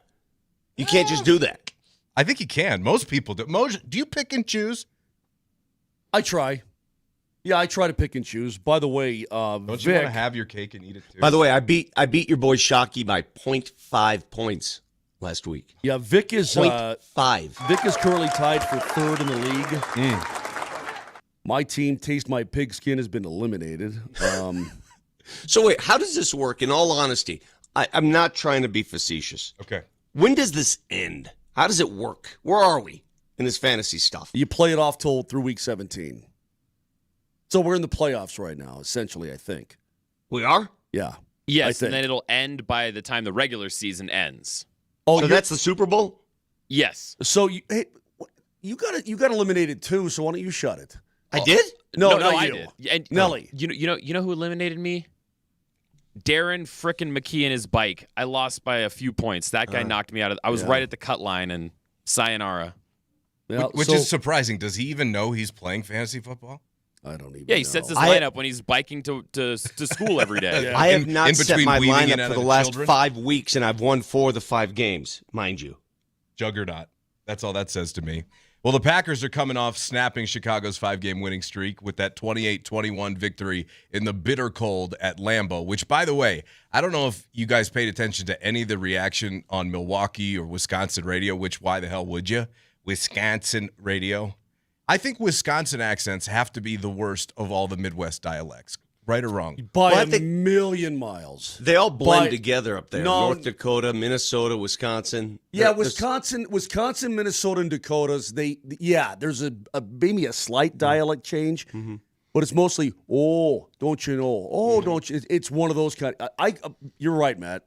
So the reaction on the radio this week has just been slamming the Packers defense for holding the Bears down. What was it, 14-3 in the first half, and they let them off. They let them off the hook in the second half, and Chicago nearly marched down the field, which Green Bay fans do not appreciate when the Bears are right on their heels. If those two teams are even close, they start to have existential crises. Is it crises or crises?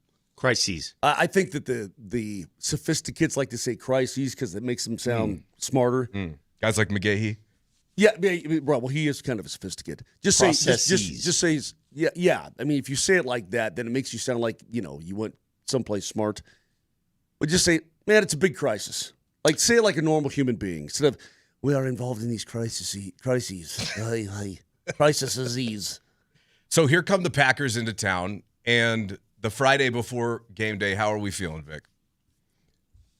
I feel the same way I felt all week. It's going to be a game that will determine exactly who the Broncos are. It's a game you can afford to lose at the same time. It really is. You can afford to lose this game and still accomplish your goals. It's a non-conference game against a very good team. It's a home game against a very good team. If the Broncos win this game, it will not change my impression at all. Because if they win, they're not going to blow them out. They're going to do a Broncos win, the close game. If it's a close game in the fourth quarter, if it's a tight game in the fourth quarter, I like the Broncos' chances because they've been there. Keep it tight. Tight. Isn't that amazing how we think now, though? Have they really turned our brains in the last 10 weeks, 11 weeks, to, hey, man, if it's a close game in the fourth quarter, they got this. No problem whatsoever. Have they earned that trust for you, Matt? I'm just confused. Do you think a close win? Because he sounded pretty damn confident. No, he is, but I'm confused, Vic. Do you think a close win over the Commanders has the same value as a close win over the Packers?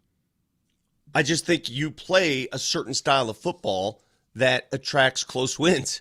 And I really believe that's the case for this team. It's not a blowout team. They've had 2 wins that you would consider blowouts this year, right? Cincinnati and Dallas. 2. Sure. And yet they're number 1 seed. It's what they are. It's what they do. So I'm not concerned with the style points. I'm not concerned with what colored dress they're wearing. I'm concerned with, are you wearing a dress? I'm going to a Christmas party Saturday night. I did not realize that the thing that would decide whether or not we're going to these parties is not, hey, do you want to go to a party? It's, do I have the proper dress? This is my wife's reaction. It's not, do you want to go to the party? Is, do you have the proper dress? Sounds like a big problem. Does she? It sounds like a fancy party. Like, what kind of party are we talking about here? Well, you have to wear, like, dress-up clothes. Oh. One of those hobnobbing events. The hobnobbers. Dress-up clothes. On the Shop Mazda text line, Vic just sounds like a fantasy football wagon. That's all it sounds like. Colorado wagon. Yeah. Colorado wagon. I will say this. Most of you, when I made that when I gave that reaction about why fantasy football sucks, well, I've never played it, is because of this week's conflict I'm having, owning a couple players that are playing against the Broncos. I can't stand that. It's a conflict. I don't like it. So many of you agree with me. So many of you have said that's why you don't play fantasy football. So I want to thank you. And for those of you, also on a side, if those of you who like to insult me on the text line, I am not allowed to insult you back. So feel free to address any insults to my Twitter feed or Instagram feeds. There we can exchange insults back and forth freely. I'm not allowed to insult you on a company text feed anymore. We are live from the Backus and Shanker studios. I think it's a pretty good policy. I think no, so that's too. fine. Come and get it. Meet me in Temecula. But I can't get back at you. I can't insult you back unless you come directly at me. So please find me, Matt Hinckley. Find me. It is a Bud Light Football Friday on Moser, Lombardi, and Kane with Matt Smith. On the other side, one of the best recruiting stories I've ever heard. I'll share next.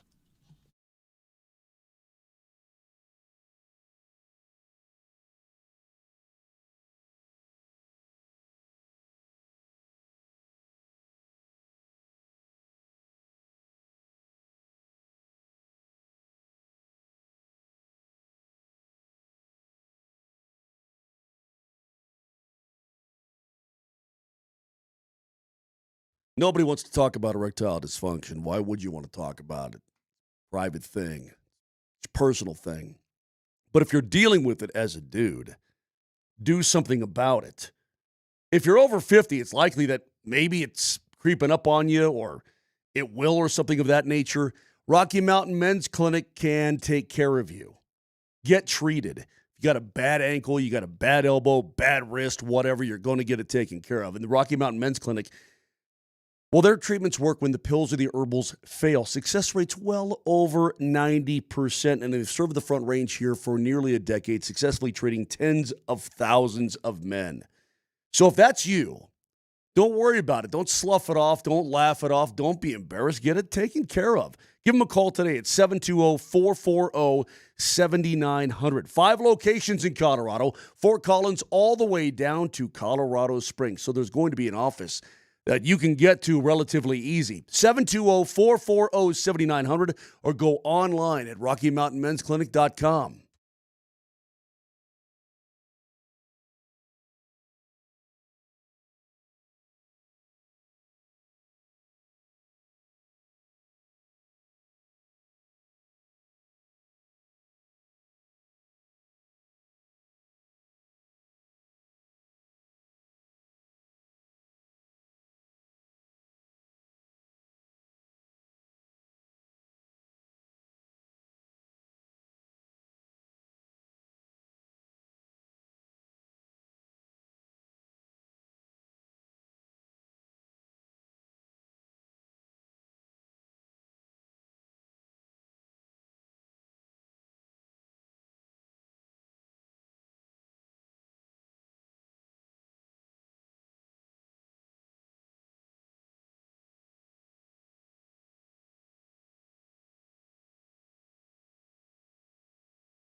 Got Moser, Lombardi, and Kane with Matt Smith. Thanks for being here. Happy Friday. It's a Bud Light Football Friday. You guys like good recruiting stories, don't you? In the grimy world of college recruiting. You know what? If I could go back, yes, Matt, to answer your question, yes. If I could go back to the 70s and 80s and see a rundown of recruiting stories, I would probably read them for hours. They would be good. They would be really, really good because that was... Well, it was the Wild West was what it was. Well, it's almost like, okay, look, when people would defect from like Russia, like the Iron Curtain, and people would defect. Sure. You got to drive at night with, KGB pursuing you and that kind of thing. And no you're crossing lights on. border. Right. That's kind of how recruiting was back in the day when you're trying to get the best players. So this is Coach Ed Orgeron, which, by the way, we talked about accents. I mean, how about his? He doesn't. I mean, he's kind of like the coach or the trainer in The Waterboy. You know what I'm saying? Remember when Bobby Boucher came back and the Bulldogs won the Super Bowl? Yeah. So this is Coach O sitting down with Taylor Lewan and Will Compton on Bussin' with the Boys, talking about how he recruited Joe Burrow to come to LSU. What restaurant is this? Mike Anderson's restaurant. I said, Joe, if you tell anybody about this conversation, it never happened. I said, Joe, I don't get you, they're going to fire me. I get you, we're going to win the national championship. That's how important you are to me. Now, there's 3 quarterbacks ahead of you. I'm going to put you on the 4th team, and you're going to earn your way in front of the football team. But, Joe, I know these quarterbacks. They're good, but they're not as good as you. I ain't seen a damn lick of film on the son of God. I was just going on what I heard, right? Okay, and I saw in that meeting, right? You know what I mean? Hey, you got to take a shot, baby. Hey, you know, what was that? M&M. Got one shot, baby. Yeah. Hey, is that a great song? Spaghetti, throw up all over the place. You got heartbeat, you forget the word. You got one shot, you got to take that song, baby. Right? Whoa! Man, I can hear that song and get fired up, boy. That was me out there. What's his facial expression? What's his response when you say, I don't get you, I'm getting fired? You could tell when you tell somebody, it's like an aha moment. I saw that look in his eye. I hit home right now. I said, now, you're going to come earn your way, but I know you're better than them. Now, Joe, by the way, I have 2 pretty good receivers. One's name is Jamar Chase, and one's name is Justin Jefferson. You don't know about them yet, but you're going to love them. It would be nice to be able to have Jamar Chase and Justin Jefferson in your back pocket to be able to recruit a quarterback, wouldn't it? Like, hey, I can't get enough of Ed Orgeron. I could hear him all day. He should be hosting this radio show. Completely agreed. That's who Shockey should have called to fill in. 100%. I mean, why in the world he had my phone number and not Coach O, I'll never understand. That man's, it's beautiful. It's you have to really concentrate to understand what he's saying, but that's part of the allure. I don't know. What is he doing now? He's greasing himself up every day and taking nice jogs down the Daytona Beach. Is that what that's probably what he's doing, right? Just trolling for anything he can find. I bet he would like to coach again. And by the way, his accent, that's Cajun. That's serious Cajun. It's pure Cajun. I will take that all day over the hillbilly that we got, the sales guy here, Brandon. Well, if they converse together, they'd never understand each other. Like 2 different languages. Yeah, pretty much. But that's a pretty dang good recruiting story. Yeah, man. If I don't get you all your vibe. Just got to say whatever it takes, man. Just got to say whatever it takes. And then he was asked about, I saw where he was asked about the cash and all this kind of thing. And, he said, we used to put it in the back door. Now it's just coming through the front door. And all this kind of stuff. Hey, can I tell you something about the underbelly of college sports? That I think we all know that there's a lot of, corruption. Now it's on the table. Before it was under the table. But I had a deep conversation with somebody in the know in college football. And some of the stuff that's going on right now, let me give you an example. And it's only going to get worse. So at first, players got screwed for years, right? Players didn't get any money. Now every player's getting money. It's part of your scholarship. You get a scholarship somewhere, you're getting NIL money. You negotiate it. So you know what's happening now? This is very, very widely, and I don't know how you police it. So folks will call schools, just randos. Like Matt Smith will go home today, pull up his Rolodex and say, I'm going to call, Ohio State, or I'll call Florida.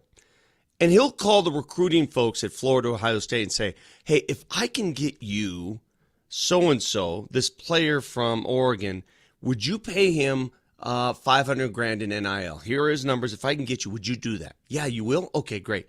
And then he'll go back to that player, just unsolicited, and then get that player to make that move in the portal to Florida.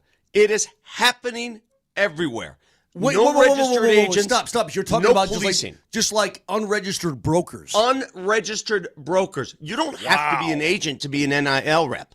You don't have to chime in and say, here's my NIL card. Here you go.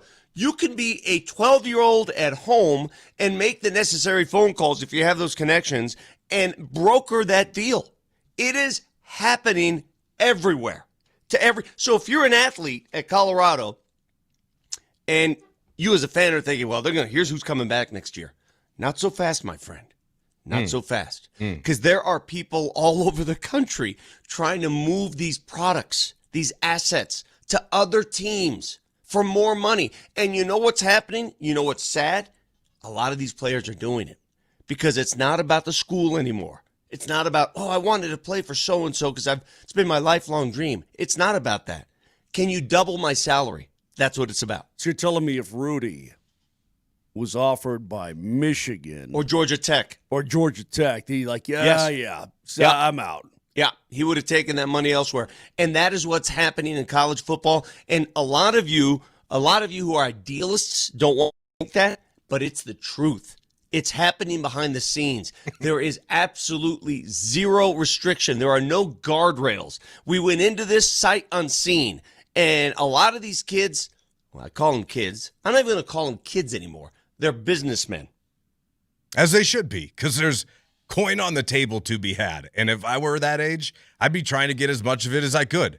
I mean, a lot of these guys know there's no future in professional sports. I'll give you a great example. Actually, a guy we're going to have on the show today. By the way, 9:20, Jim Mora, the new head coach of Colorado State, will join us live on Moser, Lombardi, and Kane. You're not going to want to miss that. That's a guy who's not going to be able to play a game like Eddie O was playing down in the Bayou. Playoffs. But he's going to have to try and do his best version of that up at CSU now that they've infused some more money into that program. On the Shop Mazda text line, somebody says, did Vic just say Rolodex? How long ago are we talking about? I know. I still have my Rolodex. Moj, did you ever have one of those? Yeah, I had one, but it was only for appearance purposes. I never really used a Rolodex. See, I had a bad habit of writing stuff down on pieces of paper and then losing it. Yeah. Let me ask you, did either of you have a black book? Like a little black book? You did? 100%. Oh, yeah. No. I found out about the power of the Rolodex early in my career. The late, great Les Shapiro told me how important that was. And I still have that sucker. That's impressive. That's a collector's item at this point. I bet if you looked at the late, great Les Shapiro's Rolodex, it was I bet full. It was flipping awesome. Yeah. Dude, Les knew he knew every human on the planet. I mean, he was an absolute gem. The Rolodex I have, I was going through it the other day because we were doing a little bit. Anyway, you know whose number I had in that Rolodex, Moshe? You'll remember this name. Bino Cook. Oh, you're kidding me. Yeah. I saw his Under the Seas. I go, Bino Cook's in the Rolodex. Bino Cook, Matt. I was going to say. Was an old guy who was on ESPN. He was kind of like Paul Feinbaum? He's kind of like Paul Feinbaum. Yeah. But he had a neck. Well, I guess I'm partly on my way there. Vic, Vic, take a look here. Right there. See? I'm partly on my way. He had a neck. It was like a cape around his body. I don't know how to describe how would you describe Bino Cook's neck? It was not made for TV, but it was a great TV force, that's for sure. He's the one, that famous clip, they don't even play it anymore, but where he couldn't hear what they were saying, his IFB was not working. Google it, Nelly. Google Bino Cook. Bino Cook can't hear. Yeah. Bino, B-E-A-N-O, Cook, can't hear. It's funny. But they played it, Matt, and see, this is where good stuff is wasted because the youth of today, these strapping young studs, they don't know about a good meltdown. Right. I don't? Well, I mean, you probably do. Yeah, actually, you do. Todd Bowles had one last night, so that's a pretty good meltdown. I mean, you walked out of the studio yesterday. But there's nothing like good point. I had some burrito waiting for me. There's nothing like an old guy meltdown to just really Have you seen those old dad crash outs like Christmas trees and lights? Some of my favorite. Have you seen the one where the guy's trying to install the ceiling fan light combo? God, I hate this house. I hate this dang house. Everything in this bleeping house and just bleeping this and bleeping that. Oh, my God. It's so good. Well, Beano Cook had a crash out. I guess Nelly can't find it. You haven't. No, this is so far ago. I mean, he didn't know how to spell Beano. Do you think Beano Cook is on YouTube? I mean, where do you expect him to find this? We got to go to the archives. He says we got to go to break. All right, hey, we'll listen, do that. I've got an analogy about the Broncos and the Packers. Okay. When we come back, and I heard DMac talking about it. Why are the Broncos an underdog? You know what? That's going to be good for them. I'll explain. Let's do it. Hey, is that a great song? Spaghetti, throw up all over the place. You got heartbeat, you forget the word. You got one shot, you got to take that song, bitch. Right? Whoa! I get ridiculous. I read out. Hey.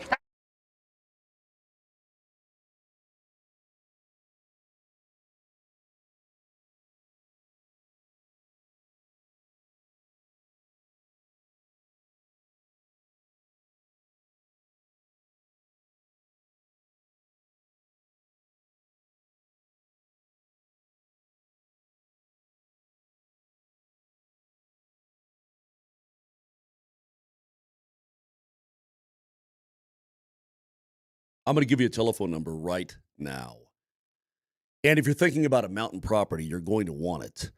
The number is 970-968-7646. Now, I'll repeat it a little bit later on here, but that's Anastasia Bell.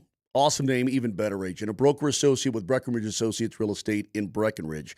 And if you're thinking about a mountain property, it'll make it be a dream home up there, maybe a second home, a rental, whatever it is, this is the person you need to go see. Her market expertise and experience is really impressive, and that matters. When you're dealing with a sale or a purchase like that in Summit County or any mountain property for that matter, you got to know that you can trust that agent on such an important decision. You know it, I know it.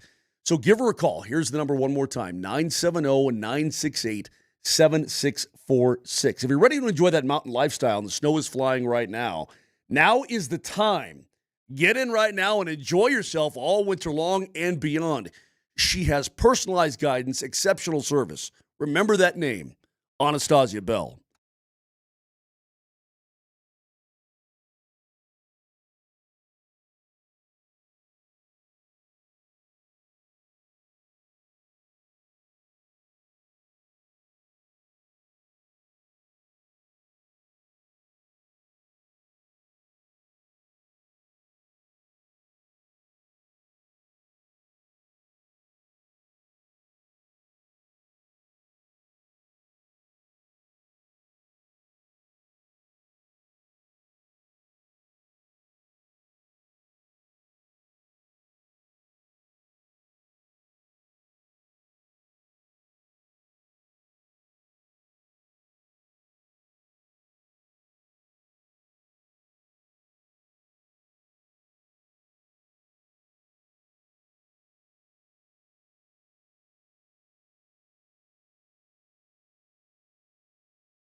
Hey, is that a great song? Spaghetti, throw up all over the place. You got heartbeat, you forget the word. You got one shot, you got to take that song, bitch. Right? Whoa! Exactly. It's exactly who he sounds like. What is it? God, what is the guy's name from The Waterboy? You got to Coach. What was it? I forget. I can't remember. Yeah, Bobby Boucher. Yeah, so good. Oh my goodness, so good. Talking about having one shot, the Broncos here coming down the home stretch. They've got a tight race with the Patriots, and it's interesting. Both teams are home dogs. Guys, the most bet teams for Week 15 in the NFL. Bills -1 on the road at New England. The public all over Buffalo. Really? Yes. Wow. The second most bet side, Broncos +2.5 at home. Really? So they're betting Broncos and they're betting against the Patriots? That's the public. Yeah, public fading the Patriots at home and loves the Broncos as a home dog. Interesting. Shouldn't the line be moving then? Well, what does that tell you? It's a little kind of fishy. It's kind of crazy. I mean, because if you get some Central American coke dealer dropping a bunch of money on the Broncos, that line's got to go back from 2.5 back to like 1.5 or something, right, in favor of the Packers. You're saying a big player. I'm saying if you've got somebody crazy. You ever been in a horse race and all of a sudden the odds change quickly and you're like, somebody just dropped 20 G's on flea biscuit to show. Or whatever, you know what I mean? You're like, absolutely. Okay, one of these drug dealer guys dropped a bunch, or Phil Mickelson, or whomever. Right. But it would seem to me that should probably move back the other way. Matt, you've got your car, I've got my car. Vic, I say, all right, let's meet at this restaurant in Littleton. Okay, we'll see you there at 2:00. We're all going to take different ways to get there. We're not going to take the same way to get there, but we're all going to get there at the same place, which I heard DMac talking about it in the appetizer hour. When you look at the numbers and the way things have transpired and so on, the Broncos and the Packers kind of are at the same place, but in different ways on how they get there. But I just find this to be a very, very intriguing matchup. Some strength on strength. Both Benito and Parsons have the same amount of sacks. The Broncos actually overall have more rushing yards per game than the Packers do, despite Josh Jacobs being able to punch it in a lot with 12 touchdowns on the season. Love he's got like less than 100 yards more passing than Bo Nix this year. There's a lot of similarities with the numbers and how they get there, where they get to, but not how they get there. So it's going to be a matchup of styles that I find very intriguing, Vic. Well, the matchup is a perfect one at this time of year, a perfect measuring stick game. And, I don't want to hear any excuses from either team, who's playing, who's not. And I do know the history of Josh Jacobs in Denver. Josh Jacobs, when he played for the Raiders, owned Denver. Go back and look. Go back and look at what he's done here. But it takes more than just a running back. It does. Who is the backup for Green Bay if he can't go? Emmanuel Wilson. He's actually not a bad runner. I think he's over like 300 yards on the season, right around there. He's all right. He's not Josh Jacobs, though. Okay. Well, all things are fair now. If Josh Jacobs can't go, good enough point. They're missing their top running back. Broncos are missing their top running back. No excuses here. None. Somebody on the text line alerted me to this. Maybe we should be scared, but do you understand what Jordan Love's numbers are during Toyotathon? No. What is Toyotathon? Everybody keeps referencing. Isn't that like the lead up to Christmas or something like that? What does that mean? That brunette gal, what's her name? Typically kicks off in mid to late November and runs through the end of December into early January. Aha. So now, if you're Toyota, it's probably a good thing that we're saying this, right? They're getting all kinds of free pub, right? With what's her face? What's her name? What's her name? Nelly, you know. Oh, yeah, Nelly. He's giving you a lot of information for you to gather. Yeah, that's a good one. Hey, what's her name? Narrow it down. The Toyota gal. What's her name? Hey, Moser, if you really knew me, you'd know this is a happy Honda Days household. Please. Oh, for Christ. Shut up, Nelly. I thought you'd be a Subaru guy. I thought for sure you were a Subaru guy. Oh, that's hilarious. There's a ton of stuff from the Broncos to get into, and we will throughout the course of the morning. I want to take a look back at last night where we had a pair of wins from both the Nuggets and the Avs. Vic, if I asked you the biggest takeaway from last night's Nuggets game as they extend their franchise-long road winning streak to 11, it's the best start in team history, what would it be? The takeaway for me is that they acted professionally last night. Not that, they're not professional, but they did exactly what Coach Adelman wanted them to do. They got an early lead. They held on to that lead, and they allowed their starters to rest in the fourth quarter.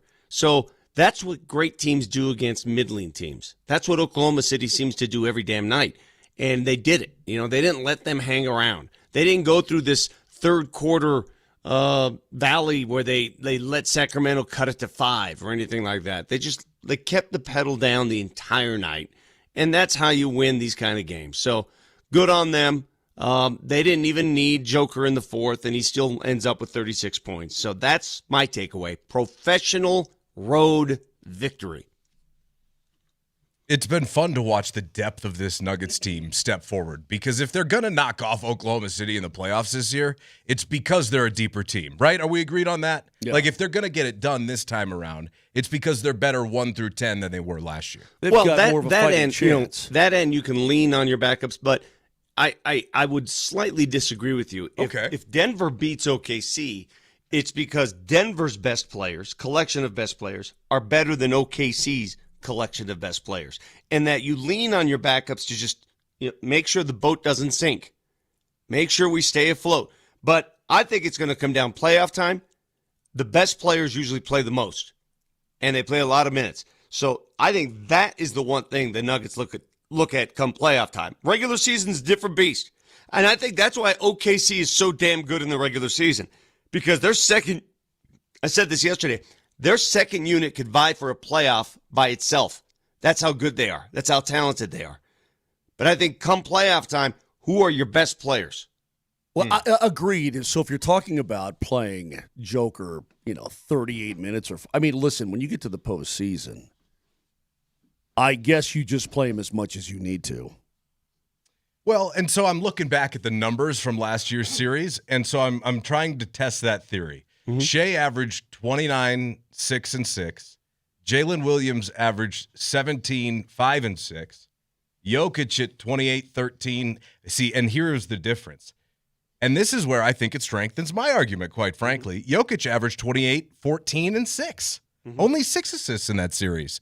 Yeah. I mean, the Nuggets just didn't have the horses outside of their starters. So while I agree with you, I think they need some more contributions from throughout the lineup too, which is why I personally have been so encouraged. Shouldn't I be? Well, I think your assist total tells you all you need to know is that the other players needed to score more. And so that's where I look at a guy like Tim Hardaway, potentially if you bring in Spencer Jones on a real contract. How about Peyton Watson, 7 of 10 for 21 points last night? Did you see that lefty yam by Tim Hardaway last night? It was nice. It was nice. That was sweet.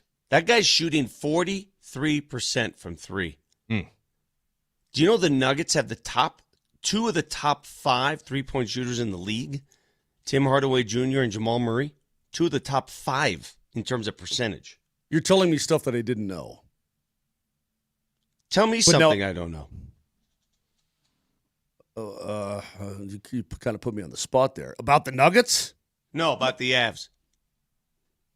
I think you know everything. I tell you everything about the Avs every day. Right now, you have 10 seconds to tell me something I don't know about the Avs. 1, the Avs 2, 3 are off to the best start in franchise history. I knew that. Okay. That's stupid. 5, Come on. 6, 7 Mississippi. Just your lack of depth. Gabe Landeskog likes ham way better than turkey. 9 Mississippi. Okay. All right. I didn't know that. Well done. Last Nuggets note on the night, we've got another not since Wilt. Jokic passes Shaq for the second most games ever with 30 or more points on 85% field goal shooting or better. Hey, just did you efficiency. Guys, I felt bad, Matt. I don't know if you did. I almost felt sorry for Russell Westbrook being stuck in Sacramento. Why? He was their best player last night, and he's like, stuck here and not going anywhere. Could he help like a playoff team? Could he help somebody? Are we going to do this again? It's Russ. I mean, I know. He turns back into a pumpkin at the playoffs every year. Well, he didn't last year. Hey, man, come on, be truthful. Okay. Without Russ, you don't beat the Clippers in 7 games. That's true. I'll give him credit for that. But let me go back to Smith's point here, Vic, about the bench we have around these parts, I think, sacrificed those non-Joker minutes to the opposition, knowing that Joker can get them back. Yes. No, and now you ease that burden. Well, That's right there. The burden is eased a bit. Okay, You're not coming out of a big hole. But if you are Oklahoma City, don't you feel like with your bench you should throttle the other team's bench? Say that again. But to Matt's point, I think he's right. I think you're starting to ease all that bench up to where you don't have to. Why do you have to go into a game or a playoff series and say, well, we're going to sacrifice the non-Joker minutes, but let's just try to keep it as tight as we can. Well, why not go and kick ass now? Well, all I'm saying is in the playoffs. If you got a fully healthy team, no, I understand that your big guns are going to get the most playing time, but they can't play every damn minute. Sure. The bench is 3 players in the playoffs. That's all I'm saying. Well, yeah, your rotation will go 8. Yeah, 9 at the max. Agreed. Hey, is that going to be the case this year? I can't wait to find out. All right, so if you had to pick your bench rotation, we are a long way from there. Oh, I know. If you had to pick the players who come off the bench and contribute, who would they be? Bruce, Tim Hardaway, and Hayden Watson, Big Val, Jonas. That's 9. 4 players. Yeah. One of those guys may not get minutes. Is Spencer Jones on that list? I don't know. I mean, I'm just thinking about OKC and how many wings they have. Do you have the playoff series from last year? Yeah, right here. Okay. Tell me about OKC's bench. Yeah. Like how many guys, how deep was, I forget how deep, because the other Jalen Williams went 5 came in. deep. So they went 4 or 5 deep. Okay, so their rotation was 10 guys. Yeah. And you know what? They felt comfortable doing that. But see, obviously. that's their superpower, Mose. That's what they can do. Well, I think what we're trying to say now to you, Vic, is, hey, man, if Spencer Jones is around, and God forbid he's not, you're talking about Jones and Hardaway and Brown and Val. That's up and down. And then who else? Who am I missing? You got Peyton Watson, Bruce Brown. Okay, so P. Watt, Bruce Brown, Valanciunas, Spencer Jones, and not even Julian. I mean, no. Yeah. See, I don't know how deep the bench will go. It's just a question. I think it's interesting. And by the way, but you're right. You're right. Maybe they expand the bench this year. You got better players, play them. I mean, isn't that what you want to do, to take more pressure off of Nikola down the stretch so he doesn't have to play 40-plus minutes every night? I mean, he will if you have to. I know, but human reaction is when the game is tight, you want your best players in the game. Well, we'll see how David Adelman works it. I was going to say it's not Michael Malone anymore. Yeah, let's see how David Adelman wants to play it. I mean, I don't know, but you got to be able to trust those guys too, Matt. You got to be able to, like, if I'm going to put this guy out there. Oh, no question. Oh, of course. You know, you don't want to. You've got to be able to watch your kids. You are absolutely. You're in it right now. And I know OKC is a beast. I get that. But I think you were right in saying that you've got firepower now, too. Last year, you took them deep. It was right? 7 games. You took them deep with bad legs and bad arms and no bench. You got it. I mean, you're in a much better spot this year. And by the way, Vic, for reference, I was curious because you're right about Westbrook in that Clippers series. But against the Thunder, he took 66 shots from the floor in 7 games and shot 34% from the field and only 21% from 3. At a certain point in time, unless you have just where he might fit, ironically enough, is a team like OKC, where you could just literally run in transition and move the ball. And he doesn't have to do a ton of scoring other than just layups in transition, ironically enough. Yeah. Yeah, I mean, the playoffs can't get here soon enough, and I think for both teams, we're in that mode. When you have championship aspirations with your franchises, these regular season games, man, I don't know about you guys. I get impatient. I'm like, let's go. Let's ride it out. Let's go. Nobody get hurt. Hey, nobody get hurt. But it's hard for me, and this is my vice. It's hard for me to enjoy the regular season when I know the playoffs are all that matter. Well, I know we got a break here. I'm pretty sure, Nelly.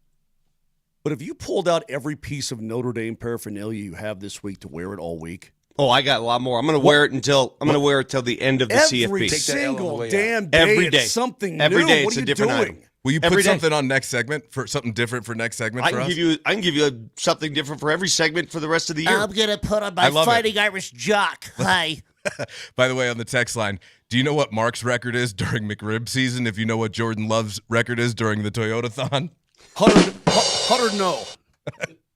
By the way, 100 no. Toyotathon girl's name is Jan, apparently. Jan. That was Toyota Jan, whatever her face is. Yeah. Back insurance gals, Toyota gals, whatever. Altitude Sports Radio, 92.5. It may be a turnover.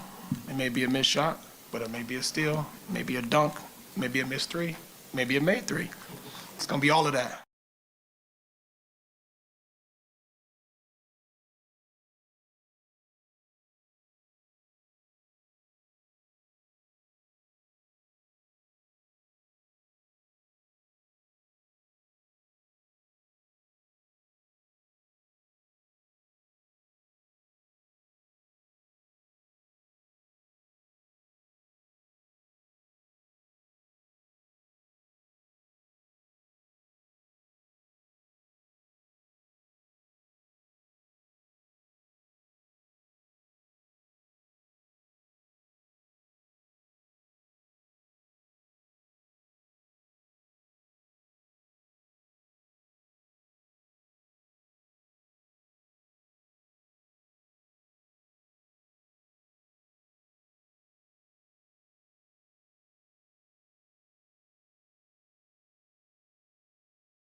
Remember, whether you are at home or on the go, we're always available streaming live on the Altitude Sports Radio app, powered by the Will Hite Law Firm Injury Lawyers. Go to willhitewins.com. That's willhitewins.com. Welcome to it. It's a Bud Light Football Friday on Moser, Lombardi, and Kane with Matt Smith. Guys, I got a number for you here, and I know you love my numbers so much. Tell me if you care about this number, Vic. I'll have no idea how you feel about it heading into it. This is interesting to me. The Broncos and the Packers this weekend. Are you curious at all in the referee statistics? Because I think it's actually fascinating. Well, don't tell me we're going to get one of those crews that leads the league in flags, please. The Broncos are 1-6 straight up and 2-5 against the spread with referee Brad Rogers. Okay, their most recent loss was their 35-33 loss against Washington on the road in 2023. I don't know if you remember this game. I watched a clip of it last night. Cortland Sutton got interfered with in the end zone on a 2-point conversion in Russell Wilson's first year in Denver. I'd totally forgotten about it, but it was a total controversial play call. They're going down, they score, they are pushing to go for 2 to tie it, to push it in overtime, and they get hosed. But that's really not what I was concerned about. The Broncos are 1-6 straight up with Rodgers on the game. Green Bay 5-1 with Rodgers, including 2-0 straight up and against the spread on the road. I don't Go outside, like nerd. Just saying. Good point, Ellie. I mean, those are kind of nerd numbers, which is cool. I told you they were. But at the same time, I'm glad you brought them up, Matt, because I don't like that. Well, I'm not feeling better after he dropped that knowledge on me. Is there any truth to those numbers, or is it just mere coincidence? Well, let's see. Let's see. His crew assesses a league-high 75% of overall penalties via offensive and special teams penalties. Are the Broncos having trouble with penalties this year? Yes. Okay. Yes. No, I don't love that. I don't love it either. His crew are also calling an NFL-leading 44.5% of overall penalties via offensive holding false start. Sean talked about that the other day. Coach Payton did. He talked about how they've got to find a way to limit their offensive penalties because they're just screwing themselves over and shooting themselves in the foot, and you don't have that big of a margin for error against better teams. How do you become more disciplined late in the year? Is this just who you are? That's a great question. How do you just we're going to be more disciplined? Well, all right, guys, no penalties this week. Either you is or you ain't, right? You know what I mean? You can make a concerted effort to say, well, guys, keep your heads on straight and da-da-da-da-da. And, hey, listen, no, what I hate, my worst penalties are illegal motions, illegal formation. These are just basic. Hey, line up right, man. Yeah, which penalty gets your ire? Which one is the one you hate most?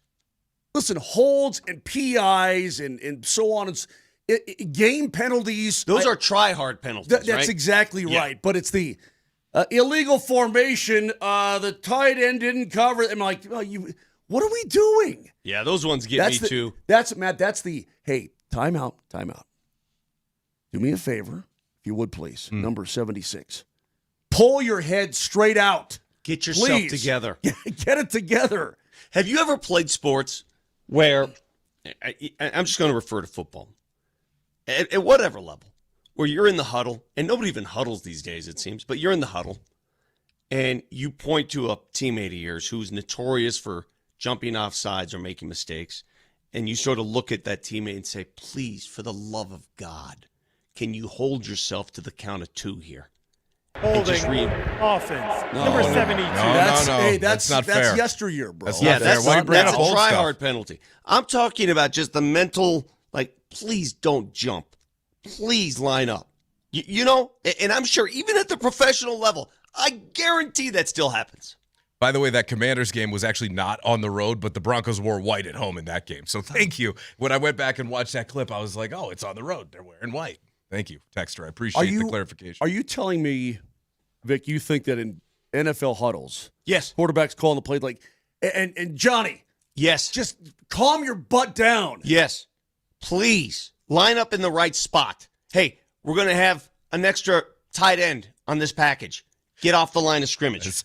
Some guy on the text line says the too many men penalties. That's got to be the stupidest looking penalty on television when some yahoo's just trying to run off the field.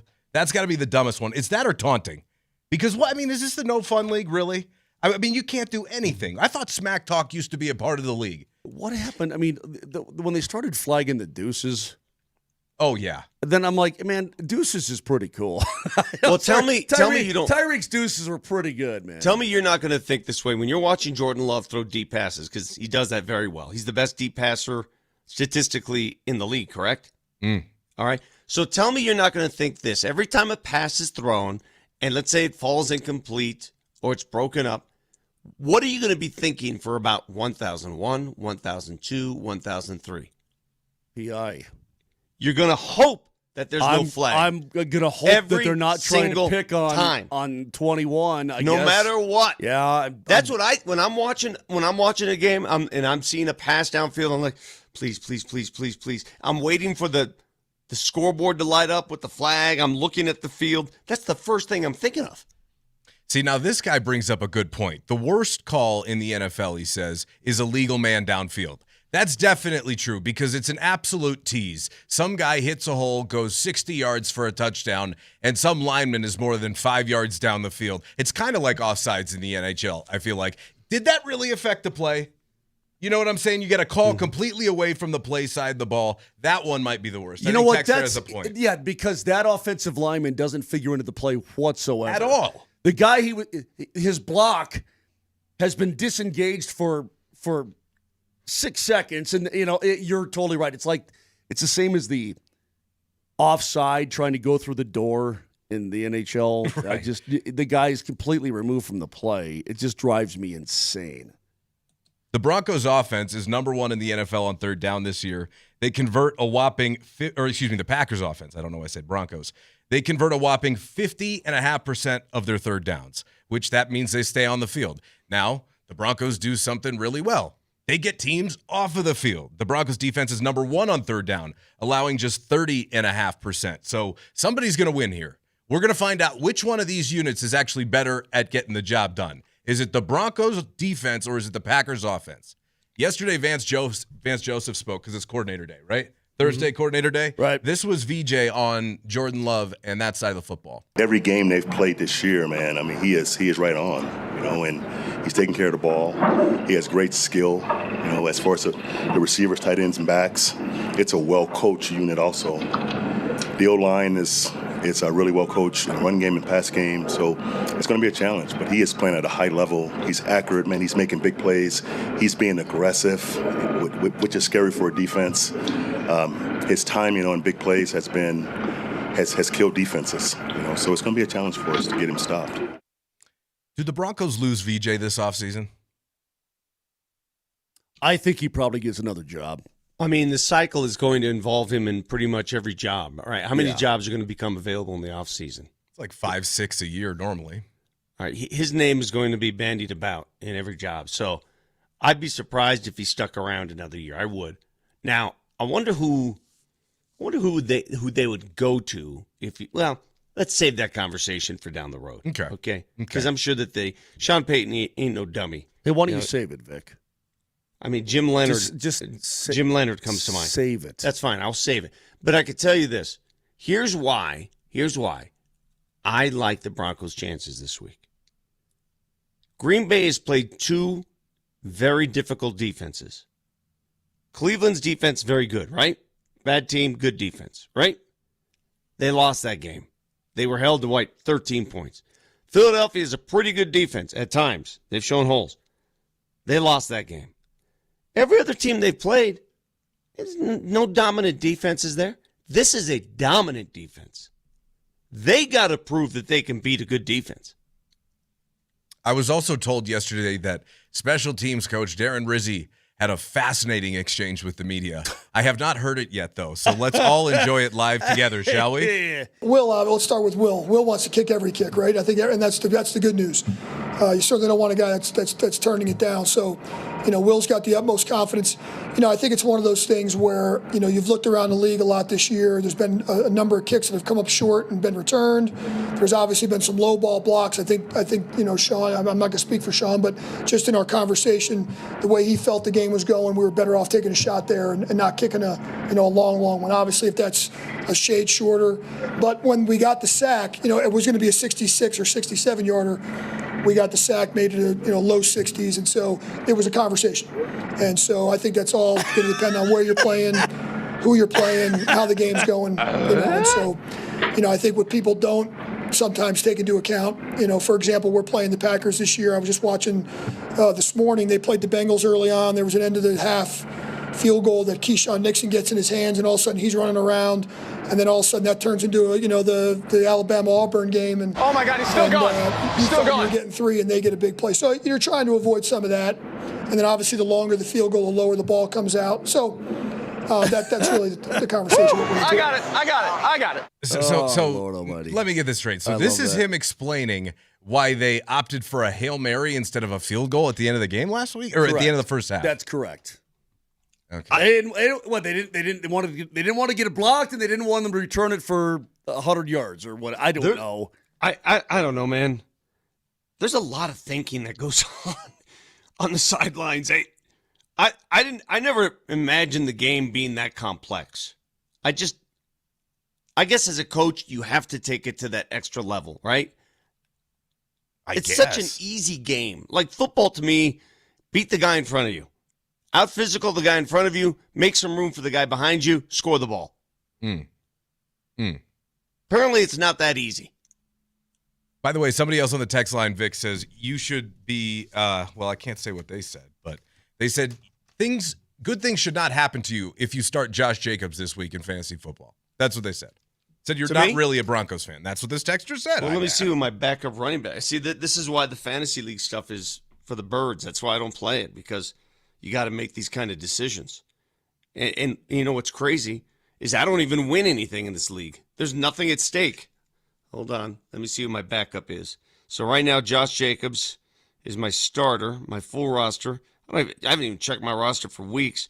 My backup is some guy named Carter for the Cardinals. That's my backup. I got one running back backup. Time to hit the waiver wire. I don't even know how to do that. I have not added a waiver wire. I don't know how to trade. I'm not doing any of that. I'm going to the playoffs, and I don't even know how to play this game. Guys like you. You guys should be embarrassed. How can I put this? What was that? Stop that. Let me put this as delicately as I can. See, I actually tried. But how'd you do? I'm out of the playoffs, dork. But guys like you piss me off. Okay? You lounge around with your teeth in your mouth, and you have these weeks. Do you know how many games I've lost, like, where I would beat? Nobody cares about our fantasy teams. I was just waiting for you to figure Well, you it just out. brought it up with your Josh Jacobs. No, that was me, technically. Oh, who yeah. brought it up. Well, so you can blame me for that sit one. him. That's why you should not play fantasy football for that reason. Sit him and don't use a running back this week. That's what I would do. And just sacrifice my team? 100%. Yeah, if you're a true Broncos fan, you would. So let me ask you, Bronco fans, if you had Josh Jacobs on your fantasy team, would you sacrifice your team for the sake of your home team? Sorry. What do you do in that situation? Sorry, Matt? do you bleed orange and blue or what? Like, what do you do? I mean, cut you open. 100%. Are you a Bronco fan or not? Lewis, 100% you would start Josh Jacobs. Of course I would. Are you kidding me? He does. By the way, another texter. Apparently, Matt got it wrong. I told you that the one thing that Moser does as efficiently as Nikola Jokic plays basketball was eating gas station burritos. That's not correct. His most efficient performance, according to this texter, was eating all the donut holes at Broncos practice. Oh, my God, you're right. Oh, that was great. Raj brought donut holes, and I horked them. It was great. So hungry that morning. God, how many are we talking about? Like 11. Dude, 11 in 30 seconds. Something like that. Yeah, I just during commercial break, I just one after the other. Just vacuumed them. 100%. So good. Are you good with a chocolate donut hole or more of a glaze? No, I just like the regular old glazed donut hole. Hey, I want you guys to be aware of one statistic this weekend when the Broncos play the Packers. All right, this is going to be a very important part of this game. Mm-hmm. Broncos on third down have a 40% rate. All right, 12th in the league. Not bad. Not bad on third down. The Packers are number one in the league. Number one in the league. Almost 51% conversion rate on third down. No series is over for them. Matt just done told us that about 10 minutes ago. He did? Yeah. Yep. Okay, let me see if Matt said this. Let me see if Matt said this. Here we go. Okay. I got another one. Try again. Go ahead. Round 2. Mulligan. All right, Breakfast ball. keep an eye on this. This is a big number this week. Okay. In the red zone, okay, I did where not games say are this. won and lost, the Denver Broncos have a 59% conversion rate in the red zone, 13th in the league. The Packers are number 2 at 68%. So, honestly, when we've been going over some of these numbers, from third down conversion rates to efficiency to records with the referee. Who the damn refereeing crew is, who the officiating crew is. That's just proof that nobody cares. I'm just telling you, everything has been landing on the side of the Packers. Can somebody please give me something that lands on the side of the damn Denver Broncos? I got one for you right now. Outside totals. Here's what the Packers are concerned about. I've been reading about some of their comments. Yeah, I've been sort of sniffing around what they've been saying about the Broncos. Big sniffer. They are concerned about the Broncos. Yes, Benito, but overall as a pass rushing team, they're concerned on how they're going to pick it up. Blitzes or how they're going to be able to keep everybody at bay. Yeah. They should That's be. number one. Agreed. 55 sacks versus 33. That's the number that you should be happy about. Speed up Jordan Love. You know, he is this proficient passer down the field. Nobody's a better passer down the field. Well, down the field may not be available if you can speed him up. Yeah, but when you sped up Mariota, they went to a short passing game. He did some stuff to you. They went to a short passing game. Yeah, you're exactly right. Can Green Bay do that? That's a fascinating point. You got to force them to play underneath the coverage because that's where you get beat against Love. He's taking shots over the top and he gets behind you to Watson or to Dontavian Wicks or what have you. You're right, Vic, in that regard. If they're gashing you with the run, that's when you're really vulnerable to opening things up down the field. The Broncos have to stop the run in this game.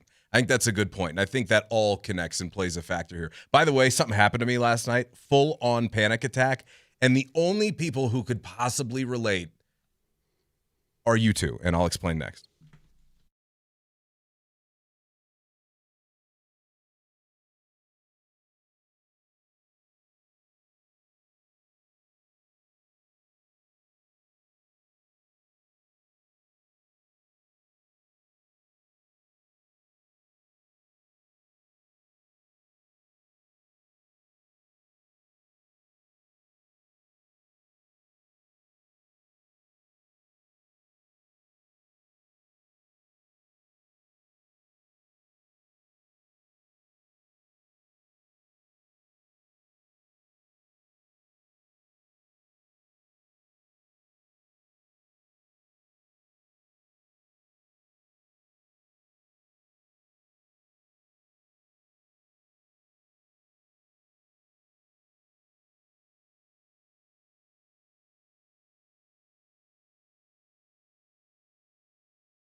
Nobody wants to talk about erectile dysfunction. Why would you want to talk about it?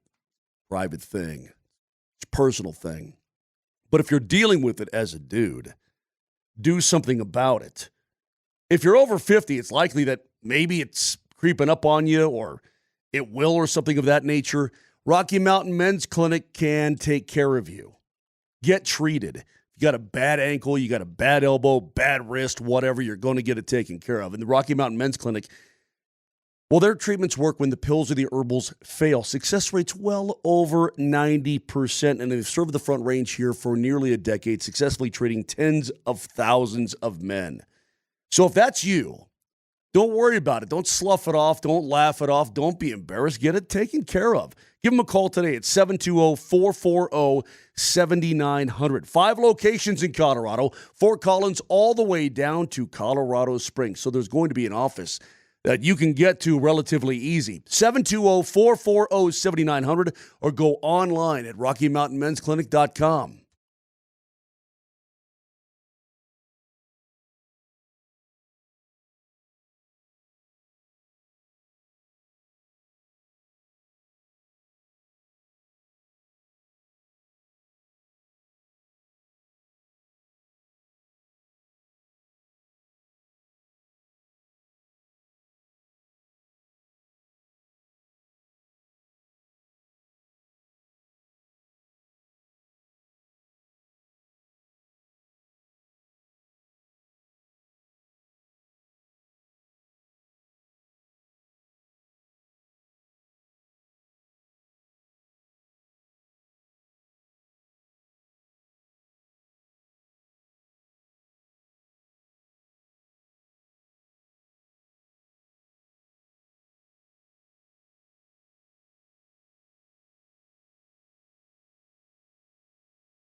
I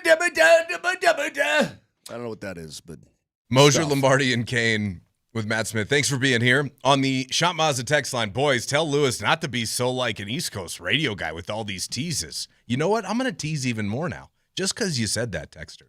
Get ready for about 20 teases this segment. And to pay off my tease that you hated so much, I'm going to tell you exactly what happened to me last night that only Vic and Moj could possibly relate to. My favorite tease, all right, before you go on and tell us that, my favorite, because I hear this a lot on radio, and it makes me laugh. Mm-hmm. Because the tease is like the new thing, right? Keep people around. You got to keep people around. What's coming next? Yeah. My favorite one is when people get all dramatic with their tease, and everyone listening knows the answer. Right. Coming up next, a team coming to Denver this weekend that is playing the Broncos. We'll tell you who that is. So here you go, Texter. What happened to me last night that only Vic and Moj can relate to? I finally take a nap yesterday. I told you, Moj. I've not been napping well since restarting the morning show. Right. I wake up 7:10 p.m. Oh, God. Okay? Instant freak out. Oh, yeah. Instant. You know, why did I freak out when I woke up at 7:10 p.m.? Because you thought it was in the morning. I thought it was in the morning. Yeah. Freaking out. Oh, my God. No. Boys are going to be so mad. I'm running around, ripping things, trying to race out the door. No, you're not. 100%. 150%. Oh, that's so good. Nelly, when was it I tried to, it was a Saturday, remember? And I thought, dude, I'm running late. And you're like, dude, we don't have a show. When was that? Yeah, that's right. I think you texted me and were like, hey, I'm going to be coming in hot. Or Yeah. something. And I said, You got to be kidding me. You're like, It's Moses, Saturday. it's Saturday. It's, No, you did not. swear to God, yeah. Nelly, why did you record that? I can't believe you've never had that happen to you, Vic. No, I remember, Moj, when you were drunk in Italy with Vic and you were trying to hop on the Zoom, you texted me and you were like, what's the station Zoom? So you could try and bomb the show. And that was, I think, a Sunday. That would not have been pretty. Yeah, that was a Sunday. Thank You're right. God, that would not have been pretty. Was that after our trip to the Vatican? I guess it was. Was it that night? Oh, God. Drinking at the Vatican? Well, not at when Moser the Vatican. drunk texts around the Vatican. In the when circumference. Moser drunk texts Nelly to get on the show, just beware.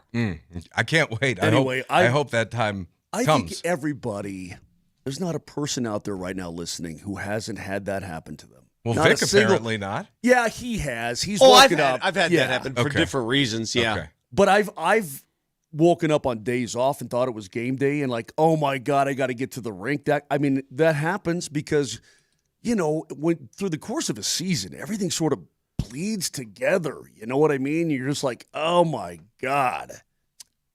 When the Colts head to Seattle this weekend, should there be an advisory that plays before the game, just warning women and children that you may see something very, very bad happen to a 44-year-old? Because I think there might be. What are the chances that Philip, percentage-wise, all right, quick question, percentage-wise, what are the percentage odds that Philip Rivers finishes this game? Although I did see his throwing motion last night. Looks the same. He looks the same. Shocking. I don't know, man. I don't think he's going to explode. It's not like Combust? He's not going to spontaneously combust out there on the field, but man, he was never fleet of foot. They're going to have to design a game plan. Steichen's going to have to be just quick hitters all the time. All day. Just try to keep people off his bacon all day because that Seahawks defense is absolutely no joke. Whatsoever no joke. That's a dang good football team. I have yet to see anybody, and I've been looking around at these, quote, expert picks, even against the spread. Nobody's picking the Colts to win, let alone even remotely cover. It's crazy. This was Kevin O'Connell, head coach of the Vikings, yesterday on Phillip Rivers. But not surprised at all. I know for a fact he's got a full-scale practice field at his house, and he's got enough folks in his family to form a team if he needs to. That's for damn sure. 10 kids, what is he thinking? I mean, look, different strokes for different folks. If that's your bag, enjoy it. But that is my literal hell. Didn't he used to drive that minivan up from San Diego to L.A. when they moved? You got to have like a double-wide minivan. I think he had this big old long minivan or something like that. I don't know what's going to happen in that game, but is the lock of the week the over on Jonathan Taylor's carries? I don't even know what they are, but it's got to be, right? When looking at lay it down for this week, and it's going to be a brief lay it down. There's no college football. We're going to get some serious lay it down once we get into bowl games and whatnot. But looking at it, Jonathan Taylor has had less than 100 yards rushing in 3 straight games, which doesn't happen for him. That's how prolific this guy is. I mean, if the Broncos had a guy that rushed for 100 yards in three straight games, you'd be like, oh my God. Well, Jonathan Taylor always has more than 100 yards. But it's been 3 weeks, and unless they give him 40 carries, I'm guessing that the Seahawks are going to key on Jonathan Taylor big time. Just load the box. Yeah, I mean, he may get there. It'd be one of those, how does so-and-so get to 48 points in the NBA? Well, he took 32 shots. I mean, what do you expect, right? Went to the line 18 times. Same kind of thing. By the way, coming up at 9:20, we're going to be joined live by brand new Colorado State head coach Jim Mora. I can't wait for that. Can't wait to get his thoughts on what he's got cooking for Fort Collins, because he's talking big. He's talking they're going to compete. He's on Zoom, right? That's what I heard. Okay. That is what I heard. I do have one more quick question, though, not Broncos related. Is it time to put Al Michaels out to pasture? Did you hear his game winner call last night? I did not. Let me play it for you real quick, Moj. Gonzalez. Bradley Pinion. Wait. I need to give you context, I realize. This is after a 14-point second-half comeback by the Atlanta Falcons, okay? Okay. In which they're winning, okay? Okay. Gonzalez. Bradley Pinion to hold it. And the kick is just inside the left upright. And there's a little celebrating going on in Charlotte, North Carolina right now. This puts the Panthers in the driver's seat for the moment in the NFC South. Can I give you some context? Please. All right. Here's my humble opinion on that. Okay. You'll never hear me say anything disparaging about a legend like Al Michaels. I mean, a legend. All right, never. He's a Hall of Famer in every walk of life, ever. I think what's happening is simple. We are in the era of loud, creative, boisterous, animated play-by-play calls. That's butter my butt and call me a biscuit. Al Michaels. I only did that because you made me do it. You know that. You're a bully. Hey, listen, there's nothing wrong with what you did. It's what we expect now in this play-by-play era, in our era. Al Michaels is from the, hey, I'm just going to tell you what happened era. Pat Summerall, Dick Enberg. You remember the 80s, Moj. You remember how those games were called. I don't recall Pat Summerall saying, butter my butt and call me a biscuit. I don't recall Eric Collins, who does the games now for the Hornets, Charlotte Hornets. I mean, if you had done that in the... These are guys... He's a national broadcaster. He's not tied to a team. Exactly. I would guess if you have the Atlanta Falcons radio call, it would be a little bit more animated. Could he have been louder? Could he have been louder? Could he have accented this more? Yeah.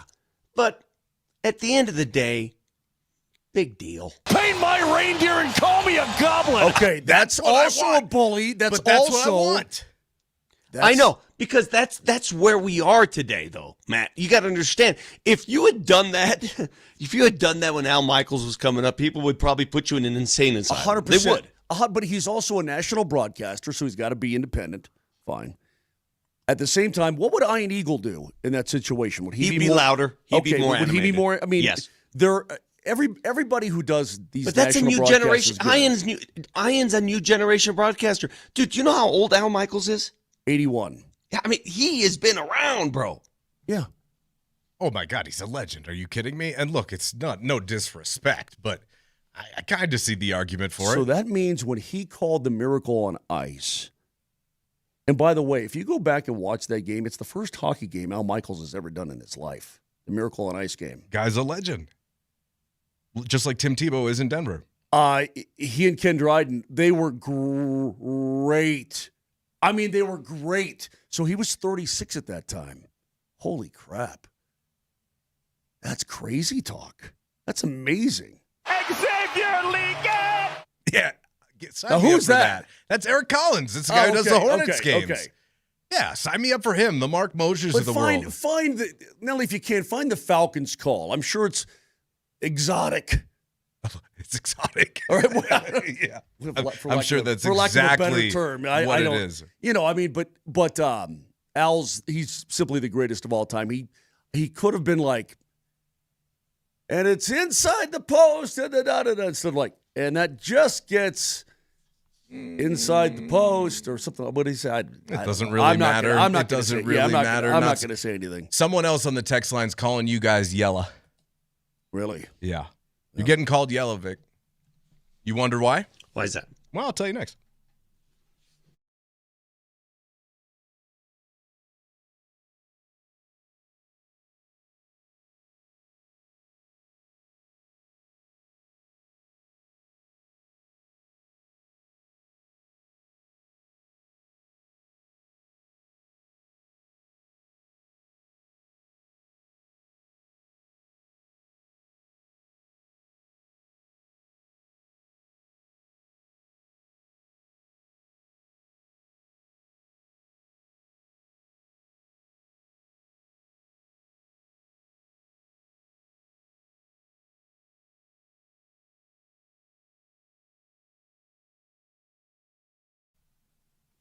Vic Lombardi for Dan Kaplis Law. After a serious injury or the wrongful death of a loved one, go to Dan Kaplis. 40-year track record of historic success in high-stakes personal injury cases. It tells you everything you need to know about how he and his firm operate, because high stakes is what they do.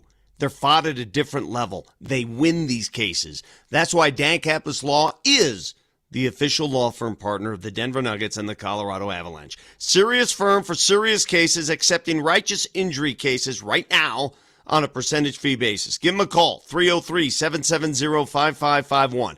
303-770-5551. That's DanKaplisLaw.com.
It ain't me.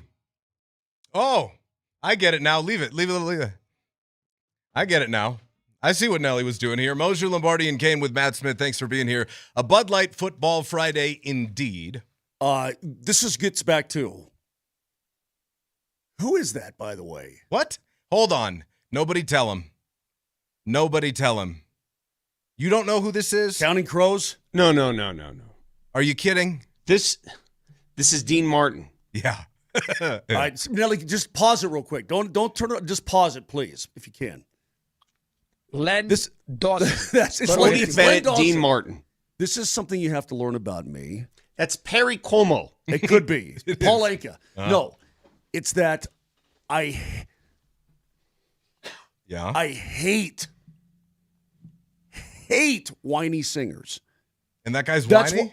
You don't think that's whiny? I don't know. Let's hear Nelly.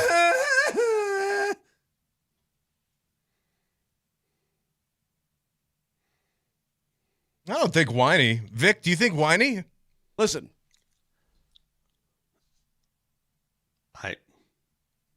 I think Moj is just jealous he doesn't have that kind of falsetto. Stop texting it in because he's going to get it. I don't know what it is, but it's like the... Is that Donny Osmond? I think it might be Vic. Moj is jealous that he was never married to Gwyneth Paltrow, unlike this whiny singer. Oh, that's Coldplay then, right? Nice.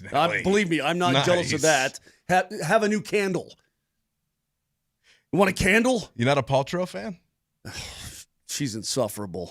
All right, moving on here. Moving on. But you know, it's like REM, wine. Goo Goo Dolls, wine. Counting Crows, all wine. Great bands you just mentioned. All of them. All of them. I can't think Tell of me I'm things wrong. out. Tell me I'm wrong on the Shop Mazda text let's line. roll. All right, into the break. And by the way, somebody sent in some wonderful tease ideas. Let me run these by you real quick. For the next segment, would you like me to go to break with the Avalanche played a game last night? We'll tell you what happened next. How about Vic is debating what running back to start in fantasy football? Would you like to decide? Find out on the other side. Last one for you. The Broncos are vying for a top seed. Which top seed? Find out at 9:20. Yeah. Mark Moser will eat another gas station burrito. Find out which gas station. Pork next. or beef. Yeah, exactly. By the way, I've got a lot of Coldplay fans now coming at me. As you should. You know what? Bring it on. As you should. I couldn't even care. We've got Coach Mora coming up at 9:20. I'm incredibly happy about that. You're about to lay it down. Hey, is that the band that ruined a marriage? That's the song that ruined the marriage. That's awesome. Yeah. That's the Billionaire. Why are we? Oh, go ahead. I'm sorry. I was going to say that was Kiefer and Riker doing that, or was it Lyles and Riker doing the Coldplay thing at the alumni game? It must have been. Yeah.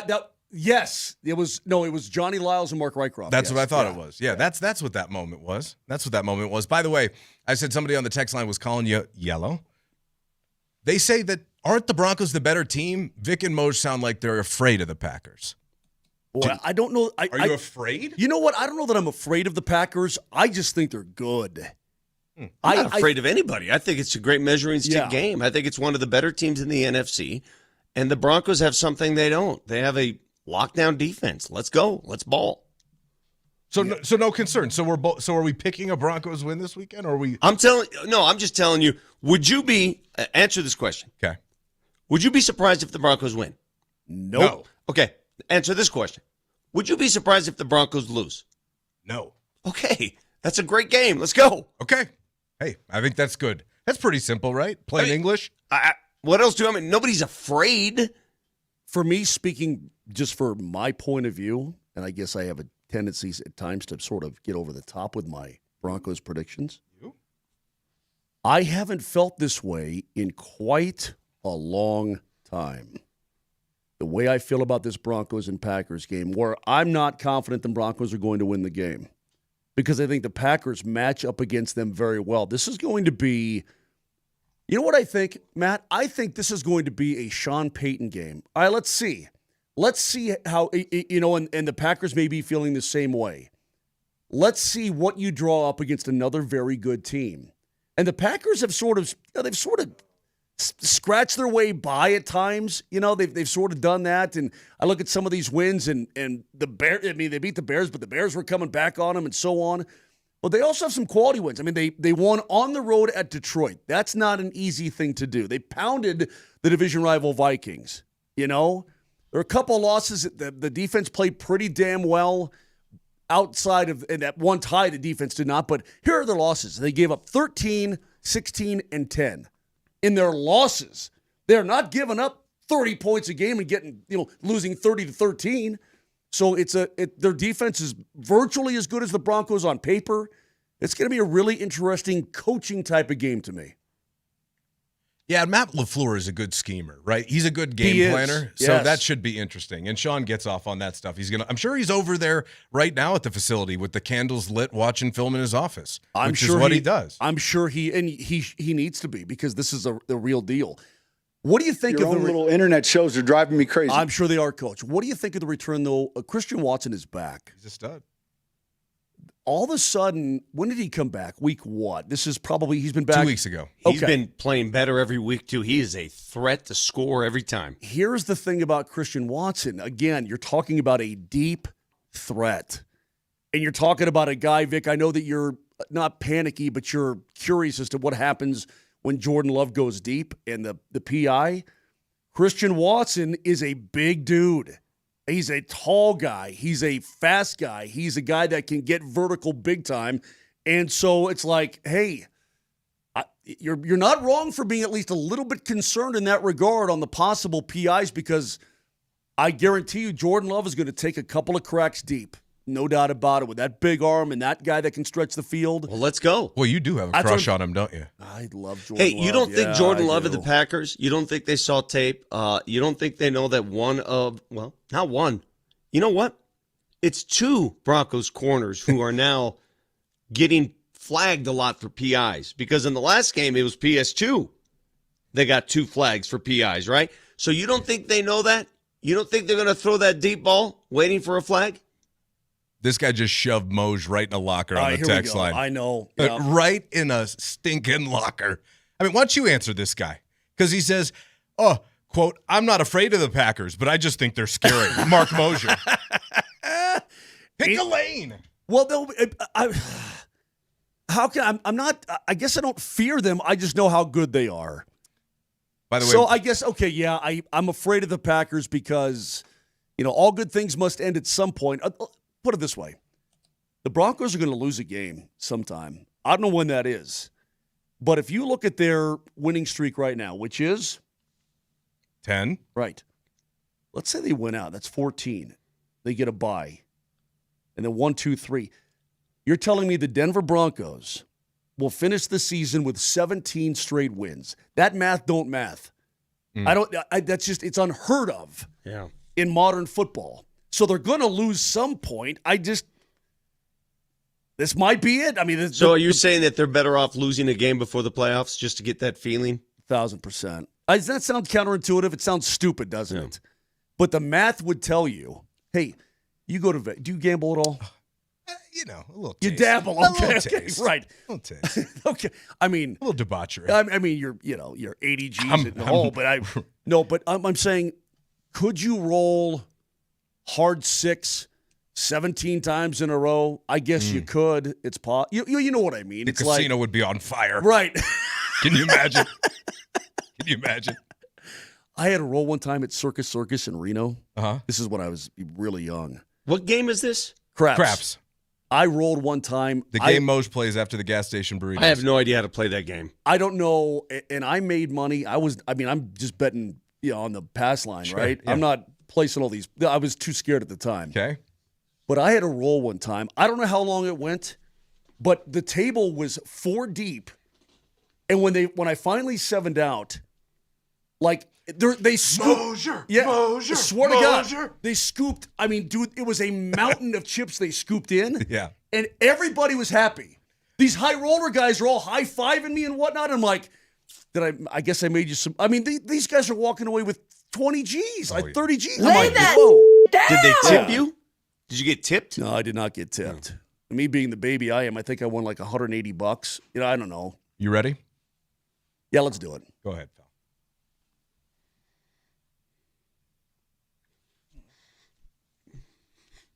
Get the faces going, Moj. Get them going, Moj. Wait, Steven. Don't forget to make a wish. I got that on you yesterday. All right, I got 3 this week. So we're going to go with the Lucky Louie pick as well, Nelly. That'll make it 4 total. A couple of these are just gut feels. But you got 2 dog butt teams going against each other. The New York Giants are hosting Washington this week. The Giants have lost 7 games in a row. That's not good. The Commanders have lost 8 in a row. That's also not good. But the Giants are laying 2.5. And one thing I do know, Washington, without Jaden Daniels, obviously, they cannot cover the spread. 1-7 against the spread in their last 8. So the Giants... Did they cover it against the Broncos? They did. That was the one. The Giants, minus 2.5 at home. Just lay it down. Yeah, that was a good tone for that one. Yeah. Yeah, you're not like laying it. You're like, another one. I realize how bad the Raiders are. How bad are the Raiders? No, gentlemen? you're not about to do this. I'm doing it. No, you're not. I'm doing it. Are you going there? God. I'm doing Philly minus 9.5 at home against the Raiders. I'm not taking the Raiders. No, I realize how bad they are. About to walk out of No, here. the Philadelphia Eagles at the Link. Listen, they need to put their act together before the playoffs roll around. They really do. And that division is still in play, believe it or not. Philly has to win. And the Raiders are terrible. Terrible, terrible, terrible. I'll take the Eagles minus 9.5, and I'll get all that money that I won at the craps table at Circus Circus in 1989. 1990, right around there. I'll take all that, like $180. Big money for me at the time. I'll go see Jennifer at the window. She's like, "Oh, you're back, huh?" I said, "Well, I just won big on craps." So I'll take the Eagles minus 9.5, and I'll lay it down! I like that. That's one I can get on board with. Co-sign. Okay, before we get to my last one, what's yours? Have I told you guys about my next door neighbor Ethel? Excuse me. No. Really nice, sweet woman, 92 years old. Ethel. By It's a great herself. name. Husband died like 5 years ago. Great name. On the holidays, I like to bring her some food. Oh, that's nice of me, right? That's Like, very, I'm that's pretty very sweet. nice guy. Yeah, you're a great dude. Well, last night, I broke in her back door and took all of her money out of her purse, and I'm putting it all over the Panthers this weekend because Dave Canales and Bryce Young go marching into New Orleans, and after last night's debacle from Tampa Bay, it's the Panthers who are looking to seize control, my friends, of the NFC South, and I say to you, Mark Moser, lay it down! Yeah. Let me back you up on that. Because Ethel's going to be so confused. She's going to be so confused at the grocery store today. No way to pay for those groceries. Ethel, he'll bring you your groceries once he gets his winnings. He'll make it Lifetime up to you. supply.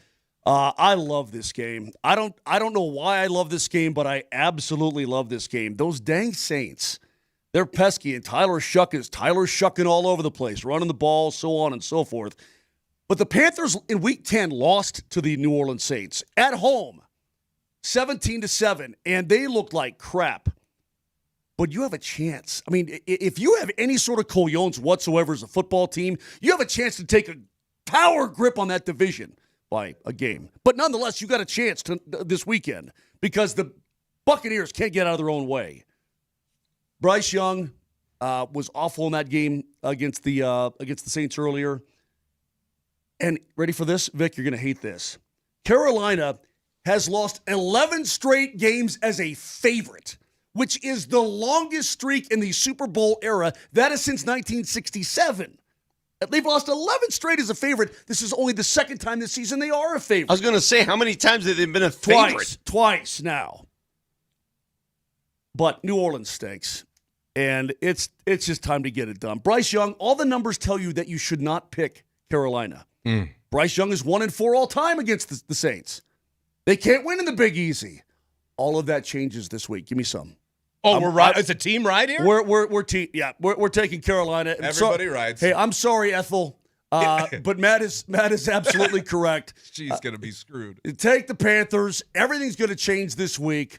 Take Ethel's bread and her dentures. Social Security check. Dentures. Poor Ethel. I mean, it's... And lay it down! There you go. So, are you telling me that the Panthers have one shot? One opportunity? Oh, one shot. John, you got to take that son of a bitch. To seize everything. To seize everything they ever wanted. In one moment. Everything is against them. I mean, every not analytics, but every historical Trend. marker. Every trend. Yeah, it's time to shift that. They're only laying 2.5. They have a chance at this division. And you know what? Let's give some respect to Bryce Young. He's really turned it around.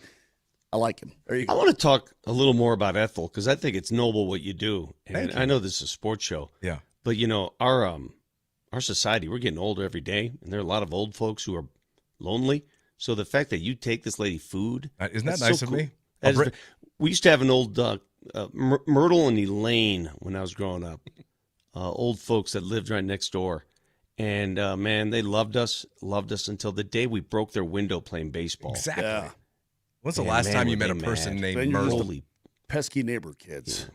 Let's talk to the coach. What do you say? Well, let me do my tease because I got another really good one. Tease it. There are 2 head coaches that coach D1 college football. Well, I guess there's technically 3 in Colorado. But 2 of the 3, there's one new one, and his last name is Mora. Can you guess his first name? That's next.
Moser, Lombardi, and Kane with Matt Smith on Altitude Sports Radio 92.5. Thanks so much for being here on a Bud Light Football Friday.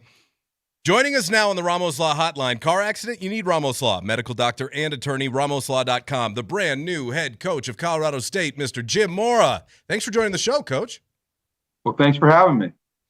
Well, it's pretty exciting times in Fort Collins, certainly. All the Rams fans around here are jazzed that you are at the helm and taking things over.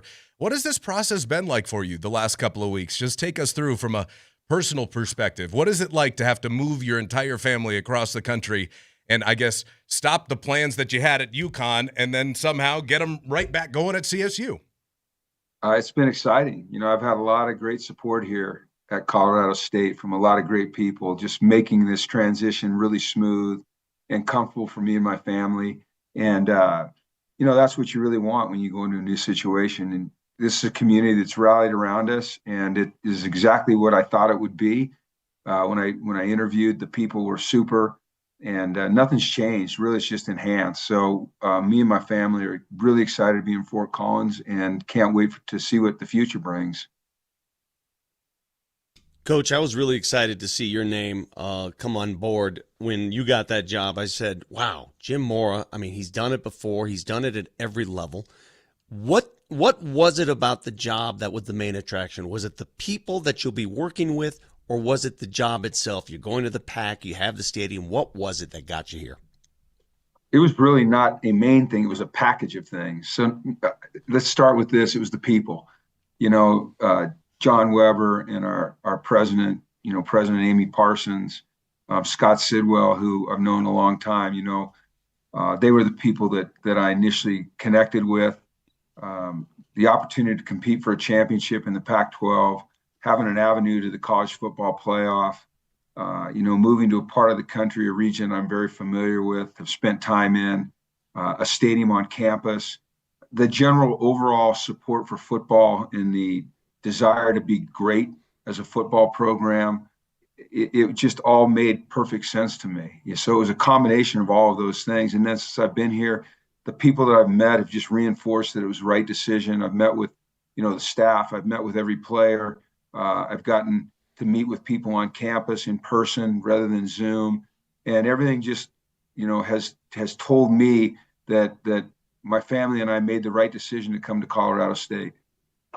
Coach, when you were hired, we all thought it was a home run. I'm not going to sit here and shine your shoes all day, but we thought it was just a brilliant move by the university, and I'm glad that you took the job. But at this stage in your career, with where you've been, everything you've done, your age figures into it. I'm no young guy either. But is this also not only with the people at Colorado State, but is it possibly a lifestyle thing too? Where you want to be as a human being with you and your family taking this job. Fort Collins is obviously one of the most livable places on the planet. Did that figure into it as well? He's not moving into an old folks' home. I know, well, I'm not trying to put him in one. Sounds like it. But I think you get to a certain age in life, Coach, where you just want to be happy. You know what I mean? You want to be a happy human being. Yeah, you nailed it. Vic, I nailed it. The only part you didn't nail is the age thing. Listen, I don't care what that piece of paper says, on my birth certificate. It's how you live your life, and it's how you feel, and that's just a number. And I consider myself very young and enthusiastic about what I do and life in general. But certainly that was a part of it. As you advance through your career, and the career in football moves you around the country. And then when you see this opportunity to come back to a place that's always been very, very special to you, from age 6 through 12, I was in Boulder.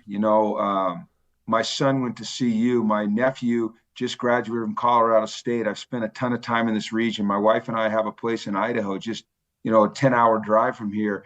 I love the mountains. And so when you combine, all the other things that I talked about, the people, the opportunity, the Pac-12, with, as you said, kind of the lifestyle at this point in my life, it just was a no-brainer for me. So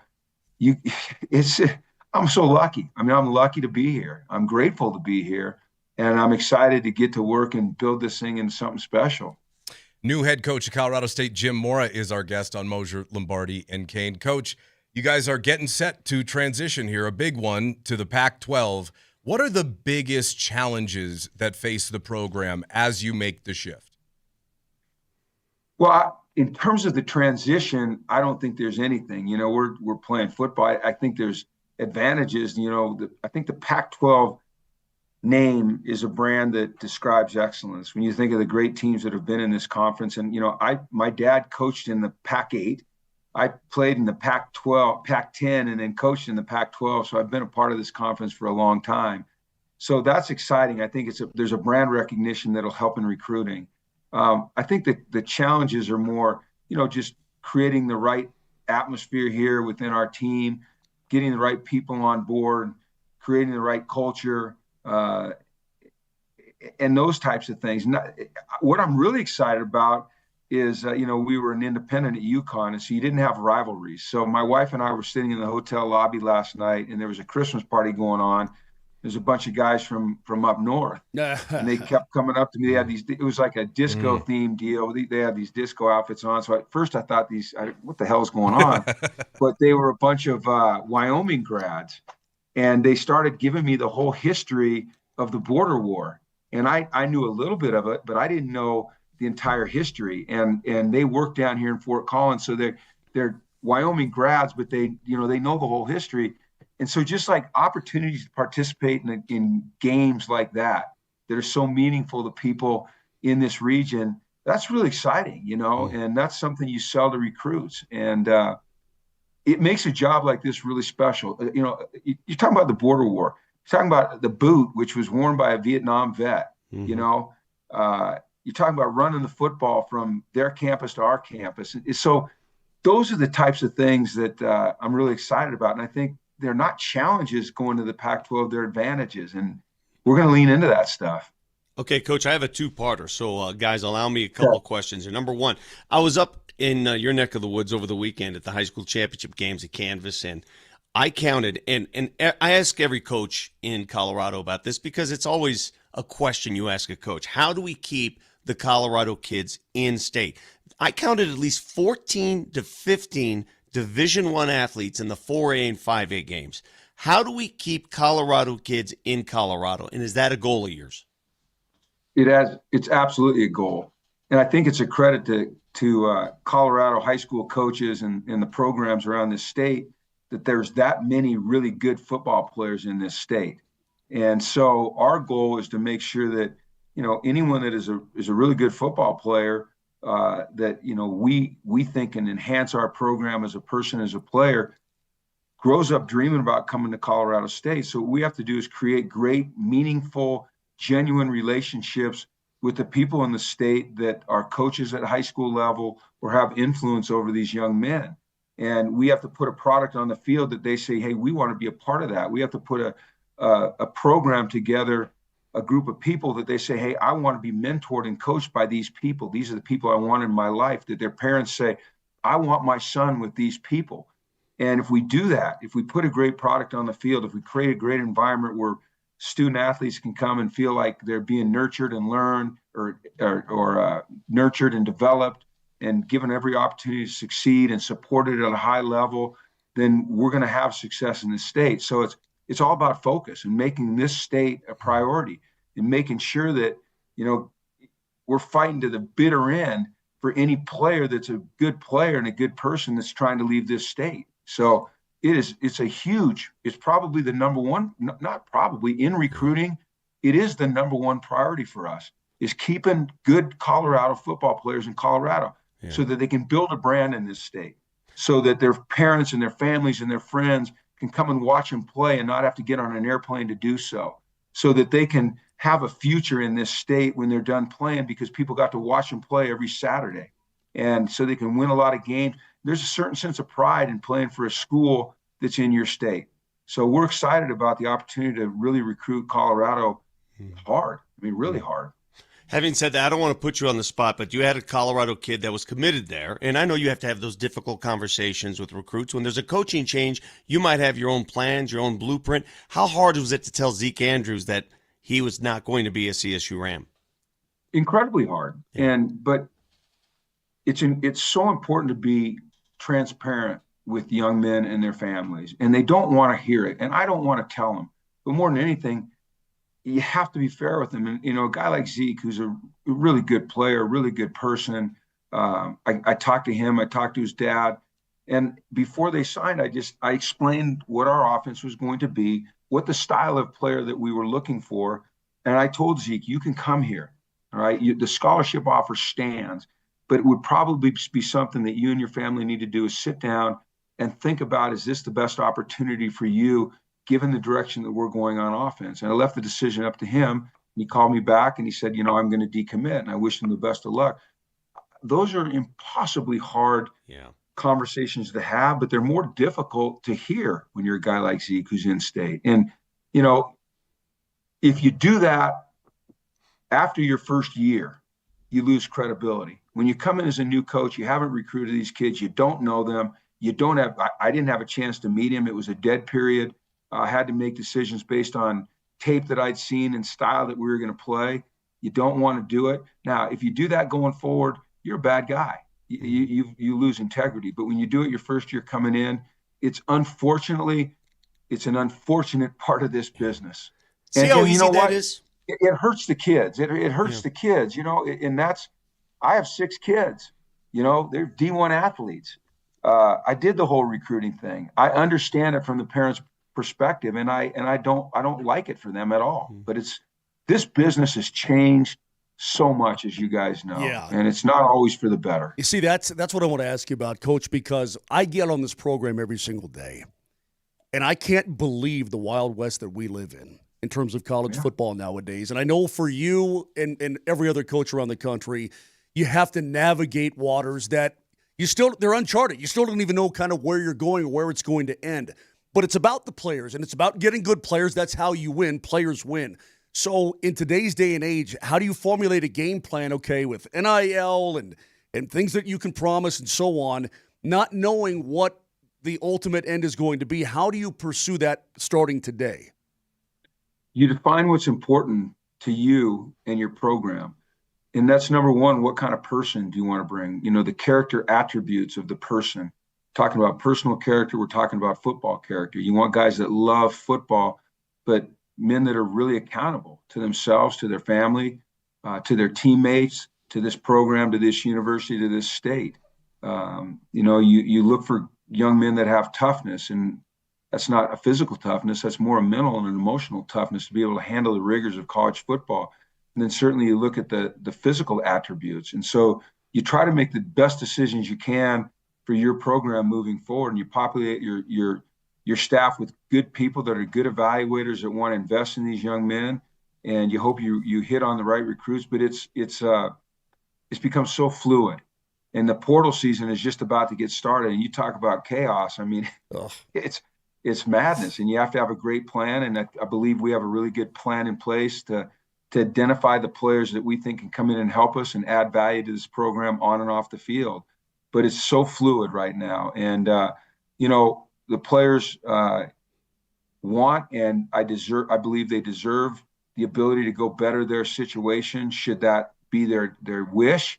But with that also comes responsibility, that it's a two-way street. And college football has really become a big-time, business in all aspects. It's always been a business, but now it's filtered down to the level of the players and the decisions they make and the choices they have. And so just being very intentional in how you navigate those things and having a plan is what you have to do, but you have to be ready to adjust as well without moving away from your principles.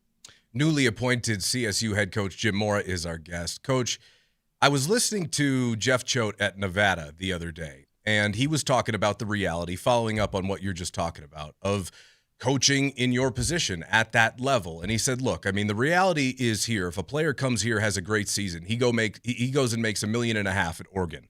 How much do you have to embrace the idea of player development with an opportunity to potentially maybe down the line go to a bigger school and get that type of financial payday, or competing for a national championship? Because I heard you talking at your presser, and you as you did with us when you came on, talking about making the college football playoff and competing for a Pac-12 championship. How realistic is that, and how do you have to balance that with the reality of the situation? Okay, first let's talk about players and retention and development. Number one, you make a commitment to developing a player or helping a player develop, and you honor that commitment. You don't worry that they may leave, because if you create an environment where they're convinced that this is the best place for them to continue to develop, then they'll stay. And I've had several examples of that at UConn in this portal area. That the guy that's probably going to win the Biletnikoff Trophy for the top receiver in the country took visits to Michigan and other schools last year after a really great year at UConn, decided to come back to UConn because he knew it was the best opportunity. So he left hundreds and hundreds of thousands of dollars on the table. Wow. Our tight end left hundreds and hundreds of $1,000s on the table because he felt like the best place for him to be was UConn.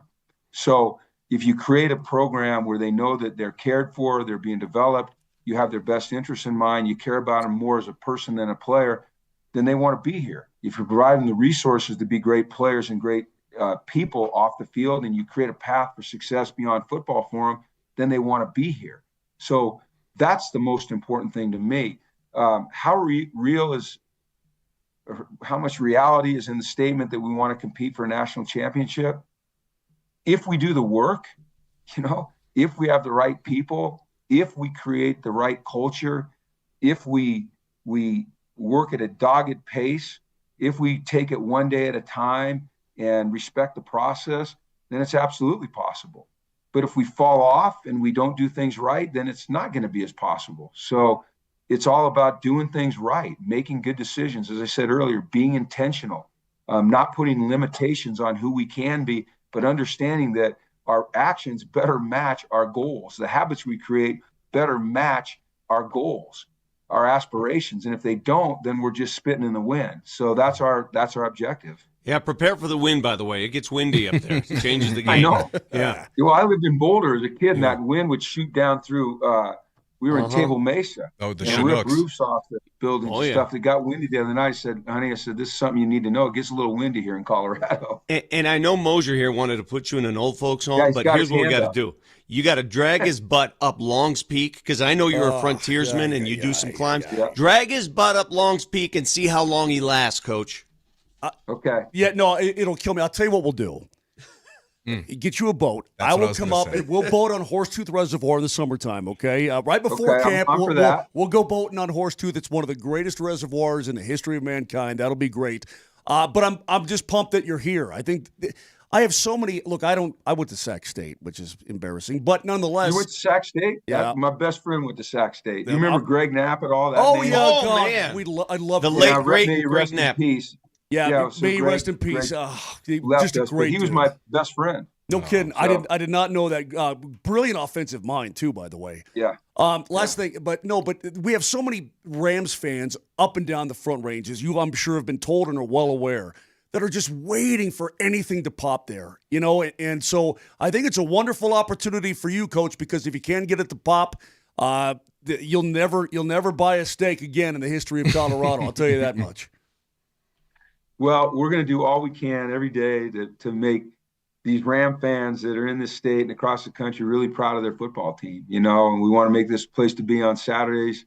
And we want people around the country to turn on the TV and be excited about watching the Colorado State Rams. And it's going to take a lot of work by everybody here, but it's a good group that we're putting together, and it's a group that understands what it takes to be a champion. And so we're just excited to get going. I got one question though for Matt. Matt, I love that hat. Yeah. Where can I get a hold of one of those hats? I like that a lot. Well, you guys used to rock the state flag uniforms, but you kind of Best shelved uniforms those. ever. They were so. You should get Look those to behind my head Coach. there. You see that? Yeah, Coach. Oh, so yeah. Yeah, Bring bring it back. those back, Come please. on. We Come love on. those. Well, that's not up to me. Flex you're the in charge muscle, of that. Coach. I'll give you I another thought you look were the at it. coach There up you there. go. Hey, All we right. really appreciate the time this morning, man. Thanks so much I know you got a lot to get ready for with the portal session coming up open here soon. So happy holidays. Thank you for your time this morning. Welcome to Colorado and best of luck.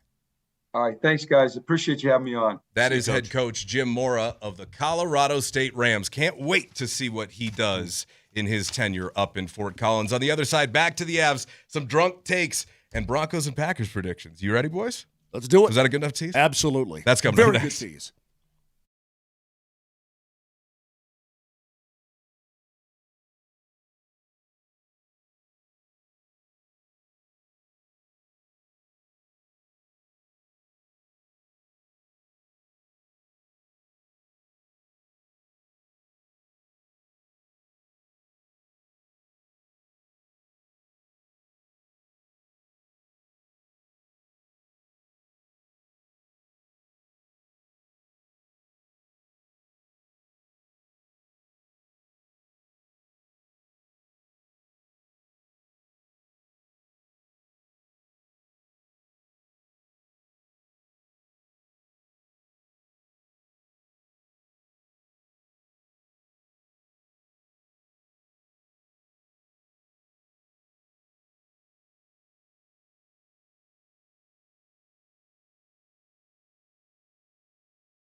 That is a good business idea, actually. How much money do you think I could make if I did that? What do you think, Moj?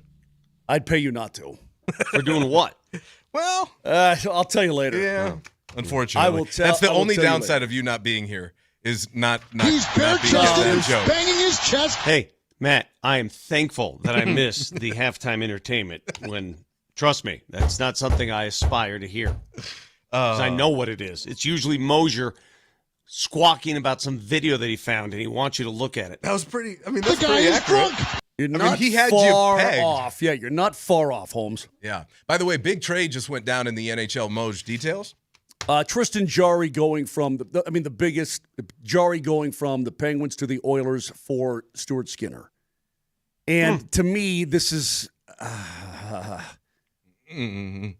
Edmonton's reaching, huh? I think both guys could use a change of scenery. Although when you look at Jarry's numbers this year, they've been pretty dang decent.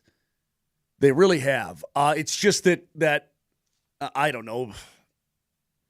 Obviously, Edmonton they need goaltending. They really need goaltending. So if that's the best guy they could get on the trade market, then by all means, sounds good. And Jarry's had a good start to the year because the Penguins themselves have had a good start to the year. They're supposed to be on the outside looking in the East, and they might be by the end of everything because Malkin's hurt right now and so on. But Jarry's numbers look pretty good this year. So if he goes there and provides them a boost, Edmonton can sort of kick it up a notch. Can I, before we move on, can I reference the way Coach Mora answered a question?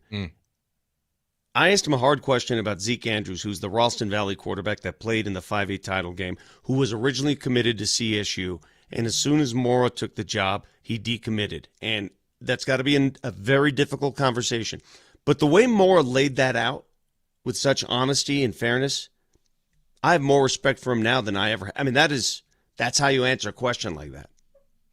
Somebody, first of all, yes, I didn't want to blow that off. Absolutely, that's not an easy question to ask. Why you pull a kid Scully in, your first month here? Mm-hmm. That's not an easy question. He says he didn't pull it. He could have come up, but he gave him the groundwork of what to expect. Yeah, but it's essentially pulling it. Yes. I mean, that's a spin zone way of saying it. It's like, hey, our offense, we don't want you running it, Yes. So you can come here. I'll honor your scholarship, which I guess was nice. I know he's a big kid. I do know that. I don't know his game at all. The Zeke Andrews kid. He's a runner. He's a tall runner. Yeah, okay. Don't you think so, Vic? He's a 6'6", 215. He can get bigger. He'll be one of those type of quarterbacks. I mean, listen, whatever it is, a coach. Be honest up front rather than at the end. Because if you're not honest up front, it's only going to cause a bad situation. Kind of like, better hop in that portal. Because I'm bringing my luggage with me. Hey, you know what? You mentioned there's different ways to do it. Just saying. There's different ways. One way is the more subtle way. Yeah. The other one is, I got new suitcases here. You better beat it. That's right. That's right. By the way, Avs last night, what a dominant performance at home. Florida didn't have any shot. Moser reminded me a little bit, was it game 2 of the Cup final against Tampa Bay where they put a touchdown on them, where they just ran right through them? It wasn't exactly the same, but the dominance that it felt like they were playing with last night, it felt like they were in complete control. They played with an absolute purpose from the drop of the puck. Yeah. Again, the Noah Gregor goal, the top shelf goal was right in front of me. It was gorgeous. Filthy. But a team like the Colorado Avalanche, they have a 1-0 lead. Malinsky's goal, $1:15 in, and so on. Doesn't affront them at all, man. They just keep going. They were just way, way, way focused and way good. I mean, and again, against even the 2-time defending Stanley Cup champs, they had played the night before, came from Salt Lake City to Denver. You jumped on their bacon early and never let up. Great game. By the way, I mean, Nathan McKinnon, man, just again and again and again. How about that wrist shot he scored on last night? Dude, that was a seeing eye puck. How'd that thing find the net? I don't know how these guys are able to get it through. That's Matt. I have no idea. It was a doinker. I mean, off the post and in. He still leads the National Hockey League in points. He's got 53. McDavid's starting to catch him now. McDavid's got 48. Yeah. But and listen, Marty Necas is 4th in the league in scoring. I mean, dude. Good times. What's his face is 5th. Oh, what's his face? The guy who leads the league in assists? Oh, what's his face, McCarr? Well, Connor McDavid leads in assists. He's got 32. Oh, he does? Yeah. What's his face is tied with Necas at 29. And Nate just has one more goal. But that's beside the point. All right, tons to get to. It's beside the point. In these last few minutes. All right, let's start it. Around the horn, Broncos, Packers. Vic. You want me to predict the game? You don't have to. No, here's what I predict. It is going to be like most games you've seen this season. It's going to be a game where at times you're going to throw your hands in the air and go, what is this offense? And at times the defense is going to have to save them. And at times the defense will make a huge play to turn things around. And at times Bo will come out of nowhere and conduct a drive like he's conducting a symphony. And at the end of the day, I think the Broncos have the better defense and a home game, and the better defense will win. It'll be a tight game, and it'll be a show-me game. And I think the Broncos will show us and the NFL they're legit. Moj? What Vic said. Good. I'm really nervous. Listen, I just know how Jordan Love. Bring up the Coldplay again. Oh, God. What's his name, that guy? Martin? Chris. Hi, I'm Chris Martin. What? For a music lover, why do you have this disdain? Because he's whiny, bro. He's whiny. Whiny? The music you listen to, it all sounds whiny. You're out of your gourd. I want to know what love is. Yeah, well, is that not whiny? No, that's the definition of whiny. That's just gorgeous. The definition. Pour some sugar on me? He's practically begging for it. Hey, man, God, I don't want to say it. Say it. Do it. I swear to God. I got the Pack by a field goal. Wow. Oh, my God. That's the first time this. Matt, do you know what you've created here? Matt. Chicken Little. Louis, you've created a monster. Because anybody who's listened to this show all year, the absolute opposite. I've had to deal with the guy who's predicted a blowout every year. I hope to God I'm wrong. Win.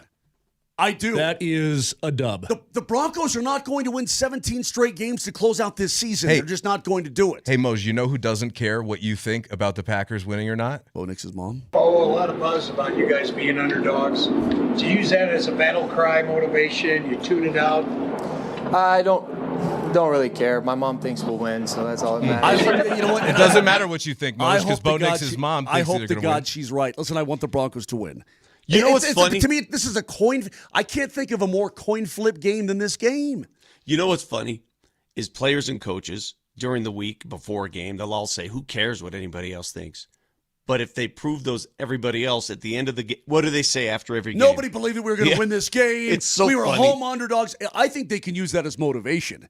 If you want some, be Michael Jordan. Find motivation in the tiniest little thing. Oh, I don't even think it's the tiniest little thing. There's plenty on meat on that bone for Sean Payton. And I'm sure the Patriots are feeling the same way. Hey, by the way, guys, just Broncos going for 11 in a row. Broncos going for 11. I got the Broncos. You know why?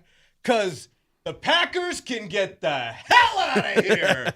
Nelly, it's time for everybody's favorite part of the show. Lombardi and Kane present Drunk Takes. For the record, I think this sort of dehumanizes us. And it really cracks at our credibility as a show. Drunk Takes. Welcome to Drunk Takes. We take clips from throughout the week, slow them down to half speed, and it makes us sound like we're actually hammered. No, really. Let's hear the first. For a Spencer Jones. Hey, Nelly, I thought we had this conversation when he comes up with the song, you're not supposed to go fish it out. Problem we have on this show, Louis, is that Moser thinks music and so does Nelly.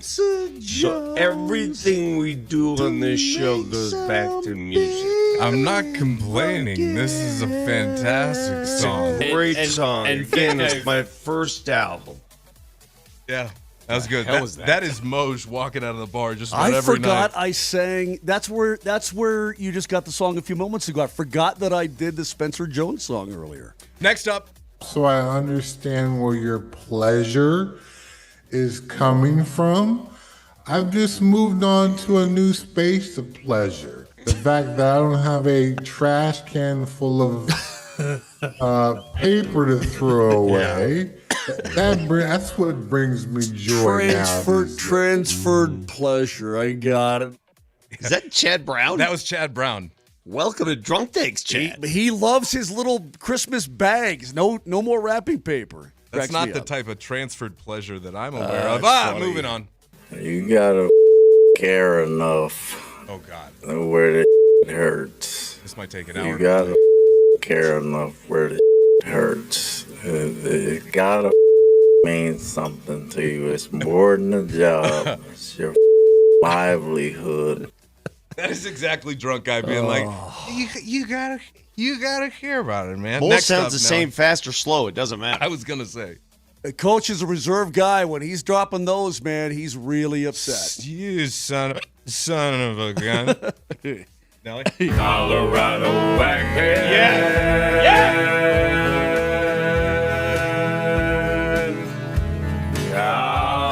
Colorado Wagon.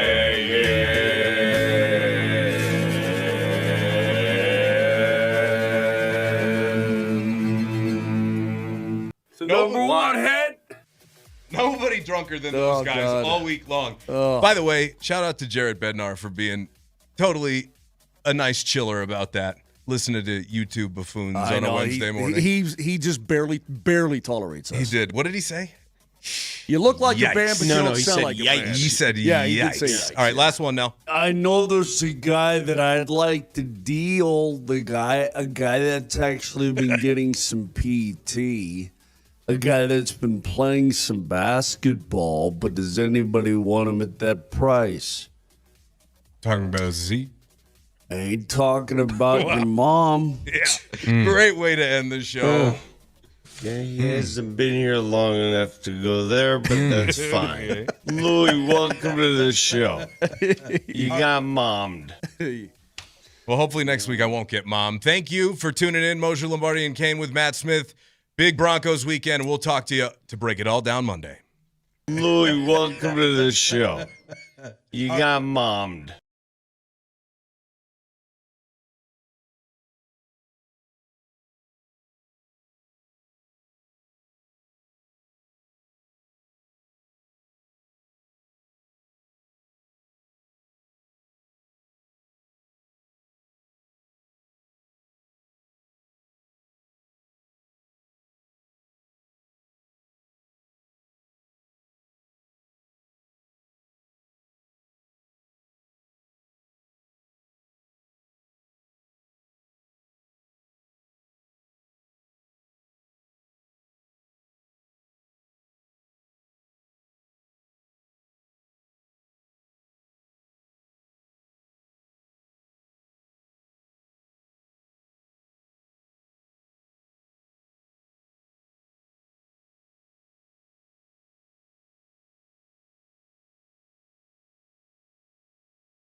Nuggets can go 2 for 1. Got to shoot it in 3 seconds. Murray has it at the wing. Throws out of it. Jokic for the 2 for 1 and a 3. Yeah! Run to perfection. Folks, the Denver Nuggets have done it again. They win on the road. 1, 2, 3, 4, 5, 6, 7, 8, 9, 10, 11 straight times. A franchise record. Gerard faked the shot. Now he'll scoot to the far wall. Leaves it for McKinnon up top. Lets it go. Score! The Mac attack is back with another multi-point game, Jack. Stolen back by Nelson. Underneath, nice play from Manson. Slap pass towards the net. Deflection. Landeskog scores! Oh, Captain, my Captain. It's his 6th goal of the season, his first point in his last 5. Colorado Avalanche have won 10 straight games on home ice, 12-0-2 overall. They get their 22nd win of the season, and they cross the 50-point threshold to get to 51 on the year as they lead the National Hockey League. Oh, a lot of buzz about you guys being underdogs. Do you use that as a battle cry motivation? You tune it out? And do you think that's a sign that you're not getting enough respect yet? I don't really care. My mom thinks we'll win, so that's all that matters. Winning is all we do here in the Mile High City. The Morning Sprint. Alex Ryan-Emmy alongside the coach, Mike Sanford. We are live in Baltimore, Maryland at the Baltimore Convention Center for the 126th Army-Navy game, Media Row, presented by our friends at USAA. You can listen to that game right here on Altitude Sports Radio 92.5 starting at 1 p.m. Mountain on Saturday. America's game. We're going to be joined by Mike Mayock today, the former general manager of the Oakland Raiders, former head coach of the CU Buffs, Rick Neuheisel, in just 15 minutes from right now. Potentially as well. The future head coach of the Washington State Cougars. Should we throw that out there? I don't know. Should we break some news? No, I don't think it's at least maybe worth a question, though. Without a doubt. Avs and Nuggets get massive wins last night. They essentially play the same exact game. The Avs had the Florida Panthers, yes, the 2-time defending Stanley Cup champions. Yeah, no big deal. No big deal. 96 squad in attendance as well. It's kind of no big deal, well, because Florida's so injured right now, but they do what they need to against an injured Panthers team. They put up 6 goals. That thing was over. Even when it was 1-1, it felt like the ice was tilted for the Avs. They get a goal and assist from Gavin Brindley. And then on the other side, the Nuggets don't know how to lose away from Ball Arena. They handle Sacramento 136-105. Nikola Jokic, not a triple-double, but as efficient as humanly possible. 14 of 16 from the field, 36 points. Jamal Murray didn't have to be great. The rest of the team was. Spencer Jones is a delight to watch play basketball, especially on the defensive side right now. You get a perfect shooting night from Jonas Valanciunas, including one from the top of the three-point arc. It was dominant from both teams. It sure was, and as you and I were traveling, we were able to catch a bit of both of the Nuggets game and the Avs game, and it was vintage Nuggets, vintage Avs doing what they do best, and that's just lighting up the nets in both sports respectively. I love where these teams are at. You almost want the Avs to continue to skate only on home ice, and that to be their permanent home. No road trips for the Avs ever, even though they're still winning on the road or grabbing points. And then on the flip side, the Nuggets should be like the Hurricane Katrina Saints, where they never play at Ball Arena. They never play at home. They should just be a homeless NBA organization because they do not want to lose, and nor do they on the road. Not at all, and certainly doing this without Aaron Gordon and without Christian Brown, who are out for, as we talked to Chris Dempsey a couple of days ago, still out for the foreseeable future. Don't expect either one of those two players to be back until the calendar switches over to 2026. As we switch over the NFL week, we saw craziness with Tampa Bay and Atlanta last night. A 14-point fourth-quarter lead at home for Tampa Bay, who is reeling right now and might miss the playoffs in the NFC. Carolina leads the NFC South. Did you see both Raheem Morris postgame and then Todd Bowles postgame? I mean, you want to talk about what this coaching industry can do to human beings? Those two guys were completely unhinged for two different reasons, but both are clearly on the hot seat. Todd Bowles is definitely on the hot seat right now. Yeah, it was an expletive-laden post-game conference from I'd Todd love Bowles. to play it here on the radio. The problem is that it's just going to be dead space. You would hear 25% of what he said to the media last night. I think there were 7 F-bombs in there. It's pretty good. Switching the calendar over to Week 15 of the NFL season, the line for Green Bay and Denver it's fluctuated between 2.5 and 1.5 points. It's now down to 1.5 as we go into the weekend here. Smart bettors getting closer. They are home dogs. The reason why that moves for a point, it doesn't feel like Josh Jacobs is playing in this football game, man. It doesn't. We will have a chance here to ask Mike Mayock, who is responsible for drafting Josh Maybe Jacobs his best draft to the Raiders. That's the question. Is Josh Jacobs Mayock's best draft pick, or is it Max Crosby? It's Max Crosby. Gosh, I mean, to do that at pick 106? Yeah, in the 4th round. It's pretty incredible. It's easy to hit on an Alabama running back in the first. It is, especially somebody didn't have too much tread on their tires, but now year 7 or 8, I believe it is for Josh Jacobs. Now there's a little bit, it starts to add up in terms of years, and we're seeing that league-wide, are we not? Between Saquon Barkley, his production starting to dip. Jonathan Taylor's been phenomenal, but now in the absence of having Daniel Jones, a healthy Daniel Jones, you see a little diminishing returns there. And then, of course, like what exactly has happened with King Derrick? Derrick Henry is not what he was a year ago. You're just seeing the running back position doesn't have the dominant player, which is all the more reason why a guy like Christian McCaffrey to have the production that he's having in creative ways, even that much more impressive for an older player. Offensive player of the year type of guy for Christian McCaffrey. You're not going to have a running back win the MVP. Like, you have to have a sensational season to win the MVP over a quarterback this year. I think McCaffrey, if San Francisco goes on a run and he continues to be unstoppable in both the rush and the passing game, he's got a really good chance to win that Offensive Player of the Year award. Without Josh Jacobs, now this defense gets to key in on, one guy, and that is the quarterback in Jordan Love, and having to deal with an incredibly fast wide receiver on the outside in Christian Watson. Yeah, a healthy Christian Watson, a confident Christian Watson. That's terrifying against a team that plays a lot of man coverage. Yep. And so that's going to be the interesting matchup to see is this going to be a Pat Surtain II follow number 9 around the ballpark? Everywhere he goes, you are sticking on him like white on rice? Or is this a game where Vance Joseph says, you know what, we're going to let Riley Moss cover number 9 when he needs to? So Riley hasn't been as bad over the past couple of games in terms of flags and grabbiness. You know who's gotten flagged? It's been Pat Surtain in terms of whether it's defensive holding or the PI. 3 in the last 2 weeks? And Riley Moss hasn't. Yeah. I think you're playing with fire, handing him off to Moss multiple times in the game. Or do you try to keep all your disguises up? Because the Green Bay Packers, West Coast offense, they're going to move Christian Watson around. He'll be in the slot. And it becomes a dead giveaway, man or zone, pressure, non-pressure. If you have number 2 in the slot. If you have Pat Surtain II, obvious man coverage snap. Unless that's the beauty about Pat Surtain II is that his football intelligence, and we listen to his interviews all the time. He's so well-spoken. He's so thoughtful. He is the kind of player that maybe you can disguise a zone or a zone blitz and have PS2 line up in the slot on a number 9 in Christian Watson when he does go inside, and then blitz him. Like, how cool would that be to see Pat Surtain's length off the edge? He's not typically the guy that they send on blitzes, though. No, they love to send Jaquan McMillan on blitzes. Would that not be just right on brand with Vance Joseph? Just the next right thing in the evolution. A little of this wrinkle, defense. mess with them just a little bit. Even once. Like, that's the thing, as an offensive coordinator, if you see number 2 in the slot, you're typically going to make your man coverage check.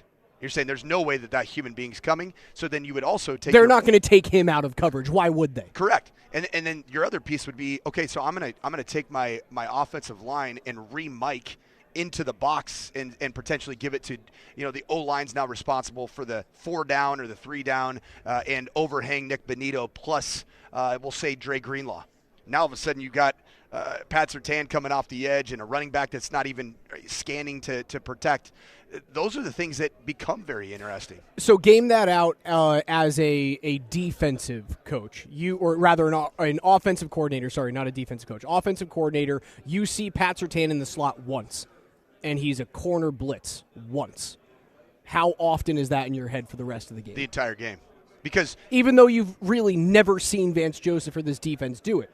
You can't just throw that off as, it's a one-off, it's a red herring, we don't have to worry about it. Yeah, what you'd have to do is that you'd have to keep your base rules and principles in place before you would game plan for a guy like Pat Surtain to be in the slot, in man coverage, discount him from the rush, and all of a sudden you're rethinking and reassessing even your checks. So your kills, your cans, your audibles at the line of scrimmage are sometimes they short circuit. You remember the game against the Raiders that Sean Payton talked about? They played big personnel versus our 11 and 10 sub package. That messed him up. It short-circuited him the entire game. And so then Sean Payton made the adjustment, second time around against the Raiders, against the Patrick Graham defense. You see Frank Crum in there all the time. And you use a fullback. We're going to get jumbo. You want to stay in your base personnel? Well, we're going to get bigger than your base. And that was the adjustment that Sean Payton made. And so I love the cat and mouse game, especially in this particular matchup between Jeff Hafley, the defensive coordinator for the Packers, which is a very, very heavy cover one, man coverage, press coverage, take away easy throws, extra guy in the box defense. Same with Vance Joseph. Each one of them are going to have small wrinkles because they know that the offense they're facing played against essentially the same structure of defense all training camp long. As we continue to dive into how you stop this Green Bay passing attack during, Toyotathon, and that's when your homie, Jordan Love, is at his best in the NFL. What is your confidence meter on if they start moving Christian Watson to the inside and you don't put Moss or Surtain on him? What's your confidence meter on Jaquan McMillan and the rookie and Jahdae Barron being able to handle that player? I think high. And I think high because Jahdae Barron, insofar as he gets his passes correct in this cover 3 match, that's where I see that Jahdae Barron's, he is evolving. He's your next best cover player, and that is the luxury of having drafted him in the first round. It's a Bud Light Football Friday here on Altitude Sports Radio 92.5. Bud Light, official beer sponsor of the Denver Broncos. Remember to enjoy responsibly. On the other side, you won't want to miss it. The former head coach of the CU Buffs, Rick Neuheisel, joins Coach and I live from Radio Row here at the 126th Army-Navy game.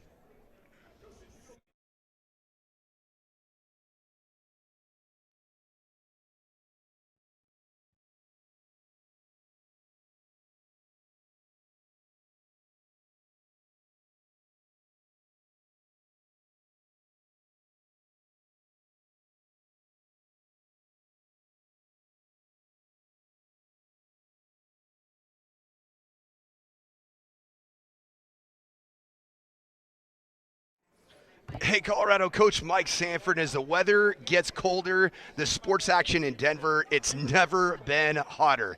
There's no better place to bet on football, basketball, and hockey than Circus Sports Colorado, featuring high app limits, player-friendly pricing, and exceptional customer service that treats you like a VIP. Circus Sports was made by sports bettors for you, the sports bettor. It doesn't matter if you're looking to bet on football futures, points on the court, or puck line on the ice.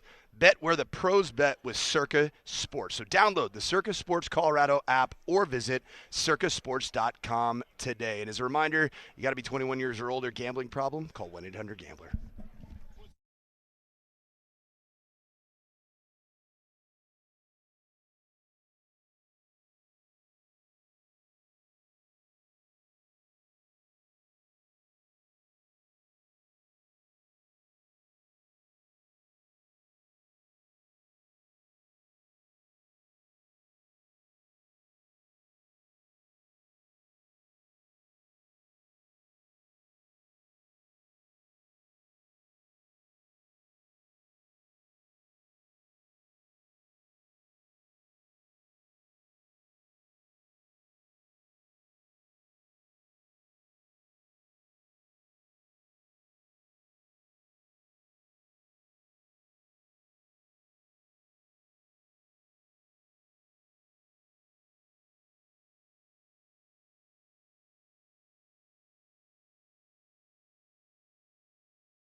Live back here in Baltimore, Maryland at the Baltimore Convention Center for the 126th Army-Navy game, Media Row, presented by USAA. It's a Bud Light Football Friday on Altitude 92.5. Alex Ryan Emmy alongside the coach Mike Sanford, joined by another coach with ties to CU, former Buffs head coach Rick Neuheisel. Coach, how are you this morning? I am great. It's good to see you boys in Baltimore for America's game. It's have you been to it before? This is our first time. You guys are in for a treat. This is good old-fashioned hard-nosed football, triple option football. Mike will appreciate that. I love it. Although all of college football has gone triple option, we just don't pitch it always backwards now. We pitch it forward, called the RPO. But the bottom line is it's great football, but mixed in with an unbelievable dose of patriotism, and you're going to feel that tomorrow. When that flyover takes over and all those Blackhawks go over the top of the stadium, you're going to go, we're on the right team. Coach, I think college football is better when you're on a sideline. And your son, having a chance to watch him coach this year and call plays for the Bruins and a couple humongous wins, had to have been an incredible just moment of pride for you. I still am apologizing to Penn State fans because I lost all neutrality. You're supposed to have as you should. That media sense of neutrality, and you're giving a balanced report. I was anything but balanced that day as Jerry got a chance to call plays. He didn't know he was going to actually get to do it until Wednesday's practice. How much change took place from a schematic standpoint? I told him you can't change much. Yeah. You're going to have to lean on things that you already know, and the emphasis. But to try to change things, you're going to be disappointed because you won't have enough reps. There just aren't enough reps to get ready. But he had a good plan that way. I said the only thing I will tell you to practice is your post-game speech, because when you win, you need to be thanking everybody else. And he did that perfectly. And that was a chip on the off the old block right there. Some serious Bruin pride from one Bruin to the next. Is there any chance that we might see father-son tandem on a sideline anytime soon? I've been having some conversations, beginning conversations with Washington State, and I think they're getting towards the end of their search, so I probably am not going to get that job. But I told them in no uncertain terms, if I were to get it, Jerry would be coming with me as the coordinator. And, they had that kind of great father-son tandem in basketball. That's right. Dick Bennett and Tony Bennett ended up having a kind of handing the baton thing. So I was hoping that would pay off. I don't know that it will take place. It's a fun program. They've had unbelievable loyalty with their fan base. And now they're starting a new league with Colorado State, right, in the new Pac-12. So I think it's going to be a fun football conference from a standpoint that the 8 schools in it are similarly resourced.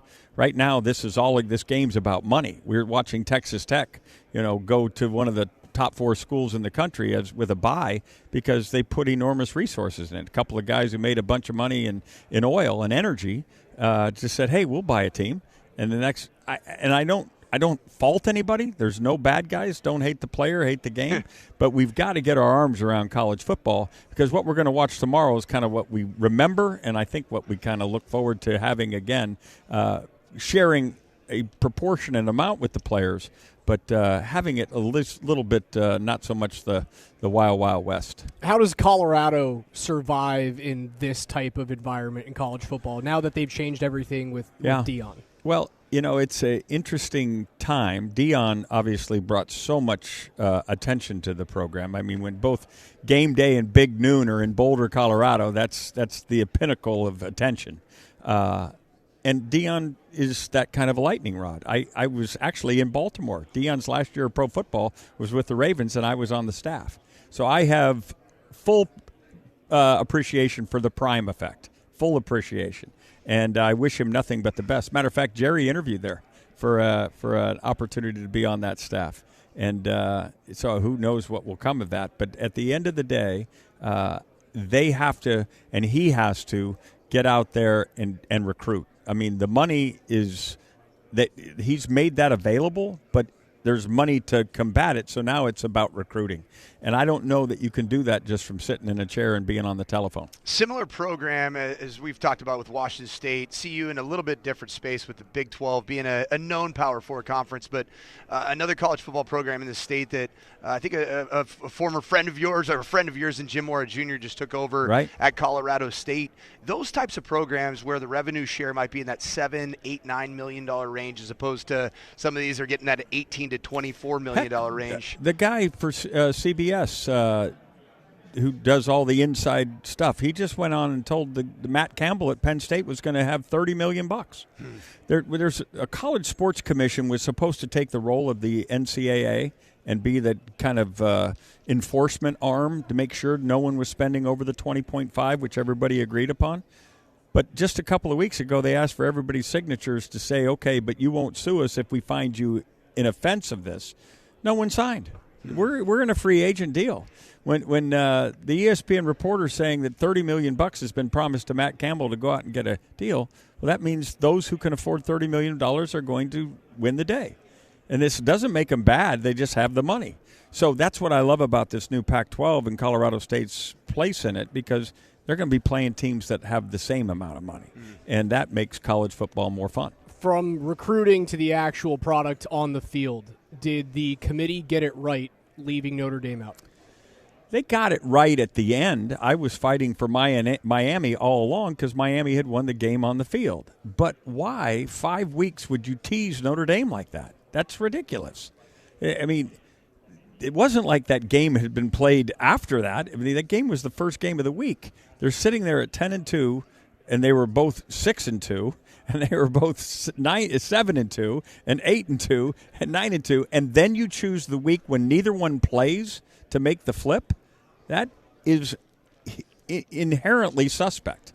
So now everybody's characters being challenged, which is ridiculous. These are wonderful people doing it for no money. I mean, what are we doing? But that's college football in a nutshell. Common sense is not so common. You obviously coached in the BCS era. Now we're arguing over 2 and 3 loss teams getting into a playoff. What was better, BCS or the CFP? Well, I think whether we like it or not, we're moving away from bowl games. We're going to playoffs. And so I wouldn't be surprised when they move that date from December 1st to January 23rd as to when they're going to make the determination as to what next year's format will look like. I wouldn't be surprised that we jump the shark and go right past 16 and go to 24. Whoa. As a matter of fact, I predict it because now you can have play-in games. They can replace. I mean, we had a Big Ten championship game. Big deal. The Ohio State's number 2 still gets a bye. We had Alabama look woeful in an SEC championship game and didn't move 1 inch in the rankings. That game's not important. What was important was to get Texas, Vanderbilt, BYU a chance to play their way into the field, and that to me is where we need to head.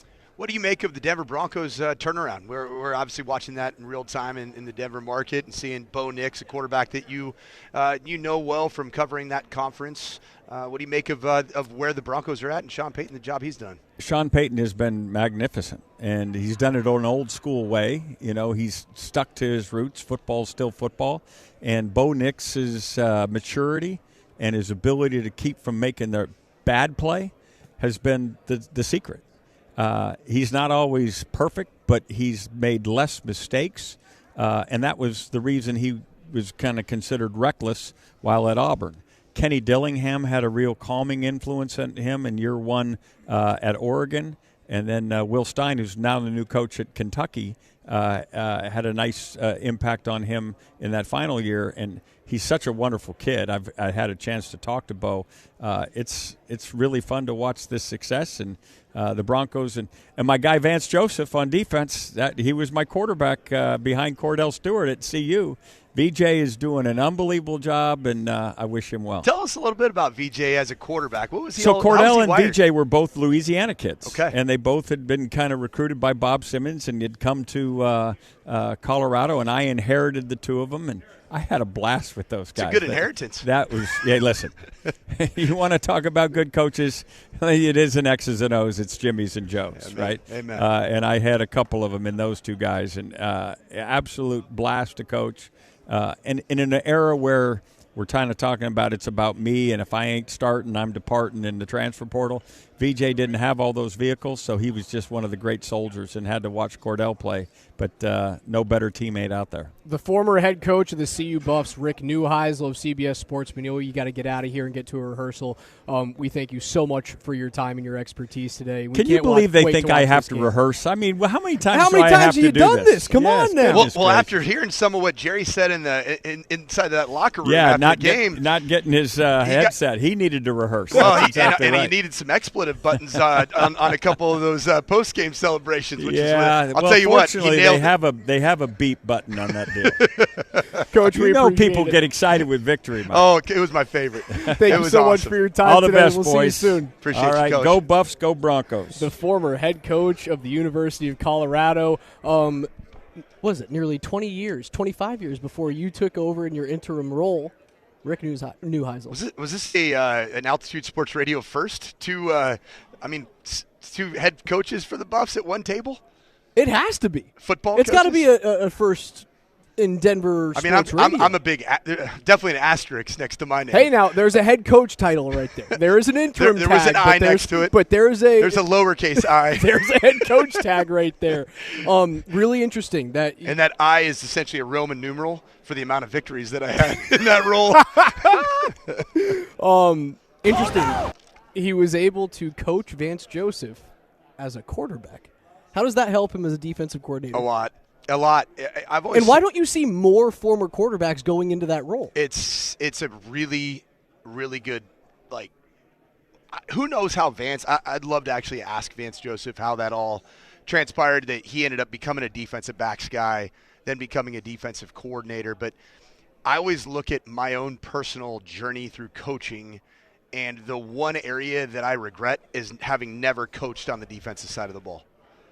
Because you learn intimately the why of everything. You coach through it. You know why this coverage has major problems against this particular look. And a guy like Vance Joseph to have that opposite, what messed with me as a quarterback? Granted, the CU Buffs in that era they were running an offense much like what we're going to watch tomorrow in Army Navy, right? There's a lot of option football, especially when you had Coach Mack here in Boulder. But it's a fascinating idea to have somebody that is so used to playing on one side of the ball, but yet attacking that old side of the ball that they used to play on. Rick Neuheisel, you think he ever gets back on a college coaching sideline? It sounds like. It sounds like he's kind of rooting into it. I really appreciated his candor. And that was surprising in the world of college football and coaching. You rarely hear people just talk openly about interviews. And we heard on this. I thought I was going to get it. Yes. Were the words out of his mouth. Yep. You're talking about Washington State and the connection of the Bennett father-son tandem in basketball, and that there could be a great opportunity there.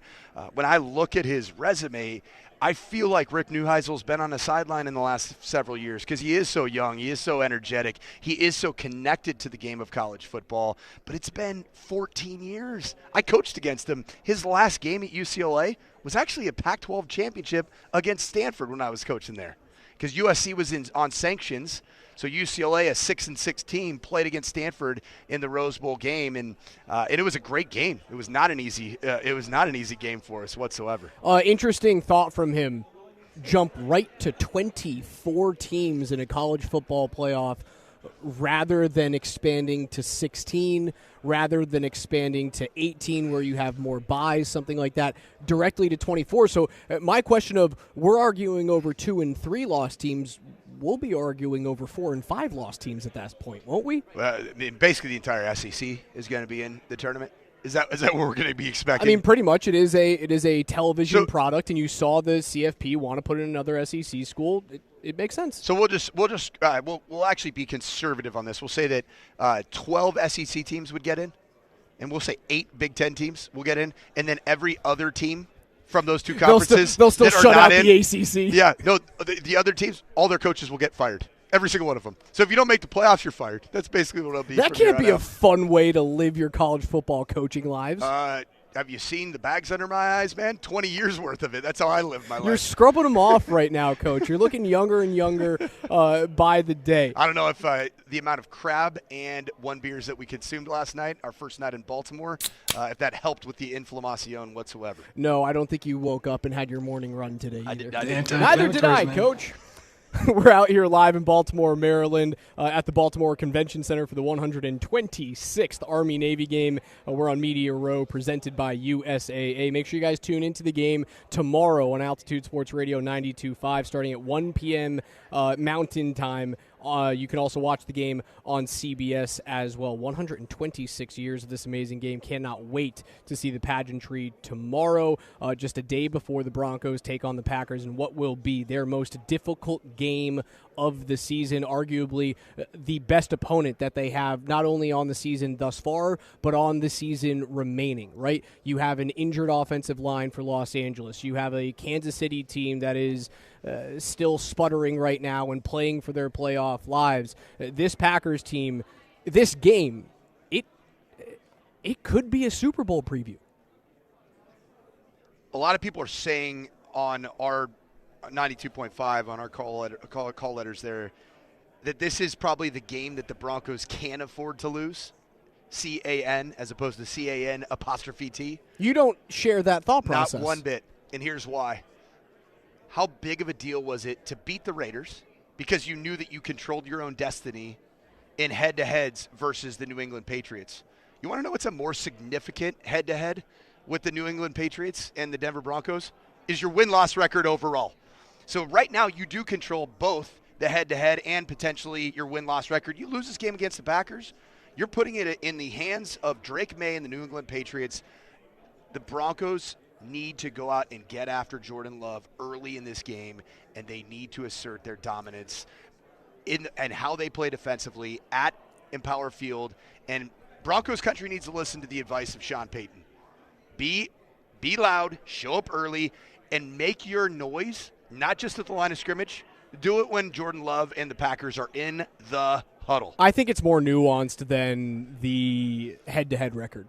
It's more nuanced than the 1 seed in the AFC. Now, there's a lot of people that have been on our station saying, like, you can lose the NFC matchup, right? You can be fine with losing that matchup. It's more nuanced than that. This is your true stake-in-the-ground game. Are you good enough to compete against a team that is looked at as one of the top 3, top 5 teams, and certainly one of the favorites to come out of the NFC to get to a Super Bowl this year? If you don't show up and show well and play well and honestly win the football game, all of those naysayers that have the Broncos as home dogs in this game will be proven right.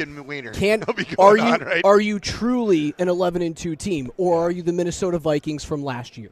Yeah, we had a chance to run into a famous influencer, Annie Agar, in the elevator. She's the tiniest human I've ever seen in my life, and I am a small person. What did she say about the Broncos-Packers game? She's a Packers fan. She said, "I guess we get to find out if it's true. Right, the schedule has been weak or not."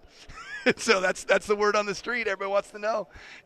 Are the Broncos for real? And the answer is yes, because you use the term stake in the ground game. This is your drive a stake in the ground. I thought that was the game against the Eagles against an undefeated Philadelphia team at the time. I thought that was the game against Patrick Mahomes, who was having a resurgence, and his offense looked really good at that point in time. So the Broncos keep having these stake-in-the-ground games, and they keep winning these games.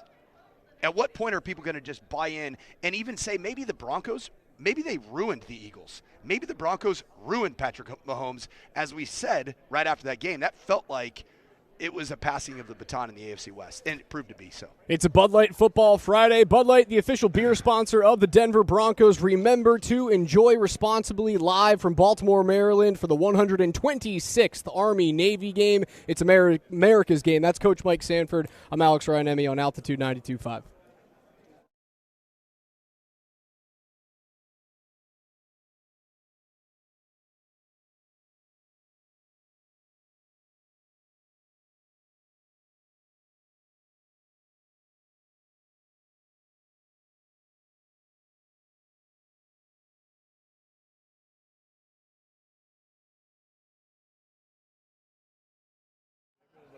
Hey, Colorado, Coach Mike Sanford here, and I wanted to give you an update on everything going on at Loveland Ski Area. You can give the gift of snow this holiday season. Giving a season pass to a family member, a friend, beats anything that you could ever put under the Christmas tree and wrap it into a big box with a ton of wrapping paper. Just give a simple gift card, and it's going to be the gift that keeps on giving, kind of like the Jelly of the Month Club that Clark W. Griswold received back in the day. So check out skiloveland.com. You're going to go up to the best Colorado pure experience where the vibes are high, the snow is elite, and the crowds are few. So check out skiloveland.com.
Back out here live in Baltimore, Maryland for the 126th Army-Navy game. It's the morning sprint. Alex Ryanemi alongside the coach, Mike Sanford, on a Bud Light Football Friday, just a couple of days before the Broncos take on the Packers in the biggest game of the year. We are joined now by Fox Sports. Pardon me. Went down the wrong pipe. Fox Sports' Rob Stone. I thought that was it, man. I thought it was. It was a good run. It was a good run. I took your breath away. It was a great run. Yeah, stunning man here. Yeah. He's made for television, not for radio. Rob Stone of Big Noon Kickoff and Fox Sports. We appreciate your time. Anytime. Joining us today. You just broke some news to us because we've been diving into this college You guys have football. been working hard today. That's why. And the NFL. The Rapids have just signed a new head coach, former assistant at Tottenham. No, Matt it's Wells. it's Tottenham. Tottenham. It's Tottenham. Tottenham. Yeah, so Rapids have a brand new head coach. And Coach, you wanted to talk about the World Cup a little bit. Yeah, I sure do. I mean, Rob Stone's been the voice, the face of so much of U.S. soccer for the last, how long have you been covering soccer in America? Man, we're going back, baby. 98 was my first World Cup. Yeah. 94 as a fan. When it was last here in the United States, and then started covering World Cups in 98 and have done every men's World Cup except one since then. And here it is, back in our home turf, man. Seeing you here at Radio Row for Army-Navy, you have a chance to be at some of the greatest sporting events in the world between what you do with the World Cup. Tell us a little bit about some expectations for just the World Cup itself, the tournament, being in all three North American countries between Canada, the United States, and Mexico. How do you think everything's coming along? Well, my catchphrase for this is it's the biggest sporting event our planet has ever seen, and I'll fight you on that. That's a hill I'll die on. It seems like an odd hill to die on, and I don't really want to die on a hill, but just trust me on this one. It's going to be a monster tournament. The amount of games, the amount of coverage, it's going to be a pop culture event. It's going to be a political event. It's going to be a sporting event. Everybody's going to want to be a part of it, right? My wife, like when David Beckham joined Major League Soccer, she's like, I have to go to an LA Galaxy game, and I have to get a David Beckham jersey. I'm like, do you? Do you have to? Do I have to do all these things? But guess what? That's going to be wives and husbands and aunts and uncles and cousins and kids all summer long. Like, I need to get a piece of this. So my advice also is get attached to it as soon as you can. I don't know what the closest venue from the Denver area is, but get on a plane. It's it's probably City. Kansas City. We feel robbed in the Mile High City. No, I get it. You have to go to Arrowhead to play soccer. Fair. I'm with you. But you can go to Seattle and LA and watch the U.S. men's national team. So it's going to be an amazing endeavor. I think it has the ability to elevate the sport to a new level in our country. And I think the U.S., with the draw that just took place down the road last weekend in D.C., with what the U.S. has in front of them, they have a group that they absolutely should get out of. They should easily get to the round of 32. They should get to the round of 16, and then who knows. But I think you're going to see this massive momentum, particularly if the U.S. gets off on the right foot, gets a win in the opener against Paraguay, and you're just going to see all this love and all this attention and all this optimism around this program. But if they lose, it's a whole different conversation. So I'm a positive guy. I'm a half-full guy. So I just say strap in, man. Man, when June comes, watch out for this World Cup. It's our first Army-Navy game here, Yeah. Mike and mine. Why do people need to tune in to watch this game? Well, I think it's kind of like a throwback to what college football used to be, right? No NIL, no transfer portal. Dudes just playing because they love it. They also worry about their academics. And, with Big Noon Kickoff, we're lucky. We're really fortunate that we get to travel around the country and go to just some monster friggin' games, right? I mean, last weekend, we were at the Big Ten championship game and 2 unbeatens in Ohio State and Indiana. How rare is that at that time of the year? You can just Google it. Yeah, Frankly, right. Yeah, Google well, the last time Indiana had beaten Ohio State, you couldn't Google Kurt Signetti because the internet hadn't even been invented yet. Al Gore didn't start it Right. yet. Thank you, Al. Yeah. So to come to this, it's almost like a simpler time, and then also it just oozes respect, right? Like I just kind of downgrade it, and I look at these guys and what they've done and the sacrifices they make for themselves and the sacrifices they make for their family and for us, right? It kind of blows you away when you hit the pause button. Like, these are young teenagers, and in a couple years, who knows where they're going to be. But they're going to be fighting like hell to protect me and my wife and my kids and you guys as well. So I got a ton of respect for them, and I love the fact that here on the second Saturday of December, they get the stage to themselves, right? This is the game, right? And I don't know how much longer Army-Navy is going to have this weekend, right? I mean, they are conference rivals, right? At some point, the American's going to be like, guys, we got to play this game in season. And I think both programs know it's coming. They don't know when, but for now, I love the fact that we can donate this weekend to Army-Navy, and everybody can just watch it and appreciate it. Yeah, you mentioned their big noon kickoff has a chance to be at so many of the magnificent venues, and just the magnitude of the events that you are able to cover are pretty historic. 2023 and 2024, a few trips to Boulder, Colorado. Yeah. I don't believe there was a trip in 2025. Am I right in saying that, or was there? Correct. No trip. They wanted to. Trust me, we planned. We were hoping. Yeah. Because, coming into the college football season, I'm sorry I interrupted. I just want to get this fact in. Yep. It was really interesting. We had a college football seminar, Fox did, and on the screen was the number one most recognizable personality in college football was? Coach Prime. Deion Sanders, right? Not even close. Not even close. Coach Prime. Not Ryan Day coming off a national title. Not Jeremiah Smith. It was Prime, right? So eyeballs are there. People care about Colorado. Definitely worried how this season went down, and I know the athletic director changed, and Coach Prime's health has that flame burned out, or is he ready for a second run? I'm cheering for Coach Prime, but what he has done for college football was extraordinary a couple years ago, and how he elevated that program and put them on the map and winning a Heisman. It really was remarkable. It's kind of like Curt Cignetti-esque in the form of remarkable achievements in the land of college football. Yeah, talking about Curt Cignetti, that's one that's fascinating to me. Somebody that's had a chance to be at some of the games in Bloomington and other games he's been a part of. What is it about Curt Cignetti? I've coached for 20 years. Right. Outside of just straight cash and the NIL. Yeah. But it's not that, right? I mean, but is it? It's like 3-star and 4-star cats. Right, it's guys who are playing at JMU. It's a bunch of dudes who have chip on their shoulders, and they're coached really well. Right, so first and foremost, and he's had a staff that has been with him for a while. He hasn't lost guys. He hasn't lost his coordinators. Right, people aren't pulling at him because they're getting paid the right amount. They're getting paid a number where the only place to leave is if you're going to be a head coach or go to the NFL. That's it. That's how good these Indiana guys are being taken care of right now. Urban Meyer with me. I feel like he's starting to become my work wife because how much we do podcast-wise with the triple option and Big Noon Kickoff. And he's like, Rob, like when we used to come to Bloomington, it was a bye game, right? Like it was just there was no energy, and the only energy in that stadium was courtesy of our fans. It was scarlet and gray, and Indiana was like an inconvenience until basketball season. And now, oh, my God. So Cignetti, I think he's got a kiss of spectrum in him, right, in a good way. Right, he's just a little different cat in the way he goes about these things, and he's so blunt. He's got that Western PA attitude, but he's a hell of a coach, and he cares, and his players see it.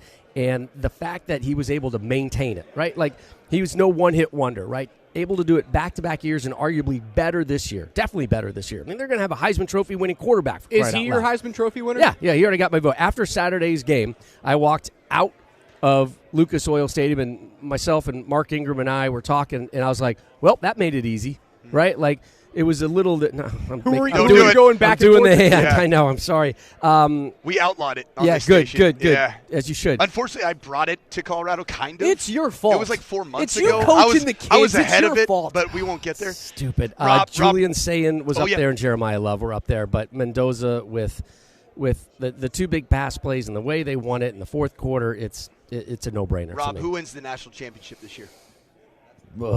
It's hard for me to jump off Ohio State.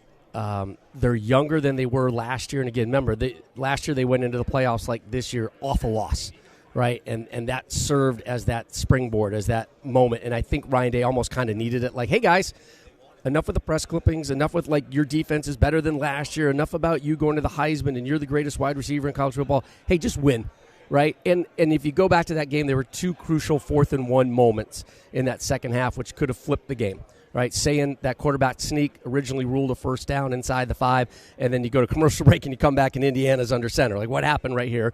And then the missed field goal on a 4th-and-1 and an air one. Those two things go Ohio State's way, which they normally do, and not just Ohio State's way, any team's way. We're talking about them going undefeated throughout. So I'm still on the Ohio State train, and I like Oregon too. I think nobody's giving Oregon enough attention, and Dan Lanning's loving it. That is Fox Sports' Rob Stone. We appreciate your time Happy today. to, guys. Thank you so very much. Yeah, there it is. Any other Rapids news you want me to break? Or we're good? That's all we got. We're Rapids good? have a new coach. Okay. We've been the. You haven't taken over as general manager, have you? I'm just. We'll have you on the show weekly if you do that. Rob, we appreciate your time. Anytime, guys. Happy holidays. It's Altitude Sports Radio 92.5, a Bud Light Football Friday here ahead of the Broncos and the Packers in just a couple of days. Coach Sanford and I live in Baltimore on Radio Row ahead of the 126th Army-Navy game.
Every game they've played this year, man, I mean, he is right on, and he's taking care of the ball.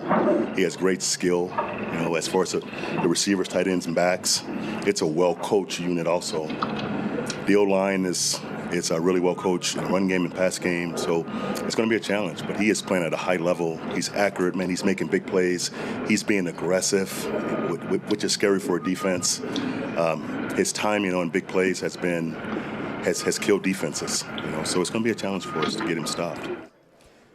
Vance Joseph talking about stopping Jordan Love in the Packers offense coming to town on Sunday. Green Bay historically just 1-7 on the road at Mile High. We are live here in Baltimore for the 126th Army-Navy game presented by our friends at USAA. It's the morning sprint. Alex Ryanemi alongside the coach Mike Sanford. We're going to be joined by former Oakland Raiders GM Mike Mayock coming up in about 25 minutes from right now. We talked with former CU head coach Rick Neuheisel, who coached Vance Joseph when he was a backup quarterback at CU, not CSU. You're a guy who's coached the quarterback that's coming to Denver 2 days from right now. Bring me inside that quarterback's head and how you rattle him. Well, it's all about how he starts. And I've said that all week. The first 3 possessions that the Green Bay Packers have, and more importantly, the first 3 possessions that Jordan Love defends, or Jordan Love has to see the defense for the Broncos, that's going to largely impact his confidence going into the stretch of the second half. It hasn't been a great place at a Mile High for Jordan Love. The 2023 game, I think he was on the fringe of feeling like he might not actually get a second contract at the time where the Broncos, under Russell Wilson, beat Jordan Love and the Packers. And then, of course, a couple weeks later was Thanksgiving, and it gave way to a great postseason run for the Packers. So I think it's just the start is important. When it's really good for Jordan, look out.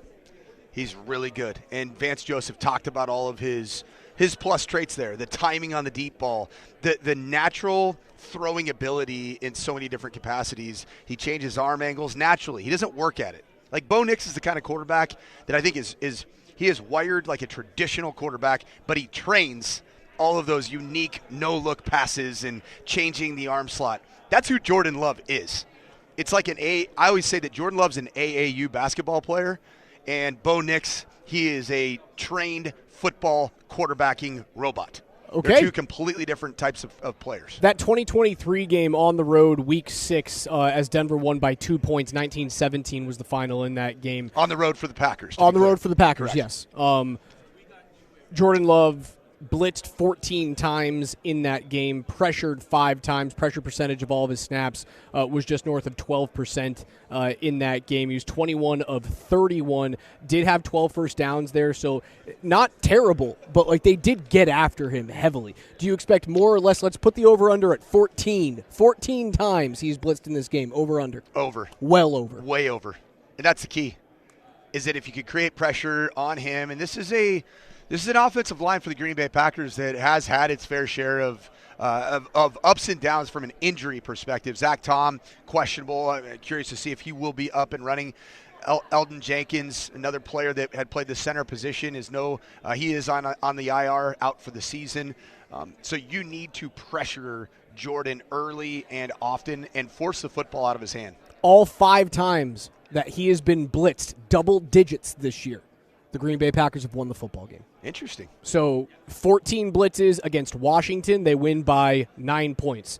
13 blitzes on the road, undefeated, not winning every single one of those games. 13 blitzes against Dallas, they tie that game in overtime 40-40. 16 blitzes against Pittsburgh, which is a bona fide top 10 pass rush team. Now, TJ Watt probably not playing this weekend after he gets hospitalized.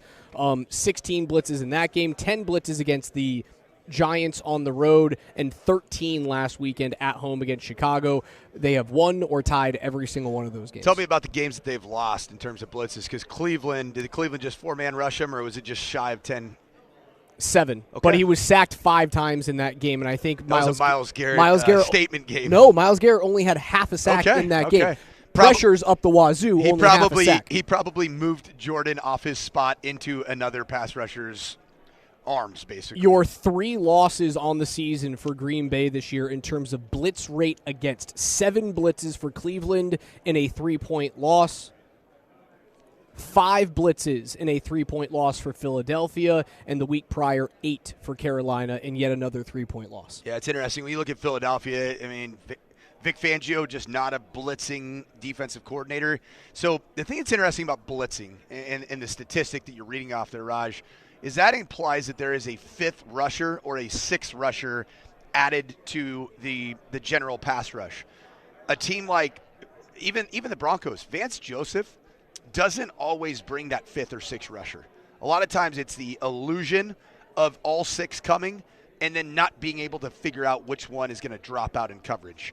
That's where I think that Jordan Love can struggle, and that's where I think that you need to give a multitude of looks, show a bare front, which means that your center and your 2 guards are covered either by stand-up walking linebackers, so you could have a Nick Singleton and Dre Greenlaw run up to the line of scrimmage pre-snap, standing over the 2 guards, Miners.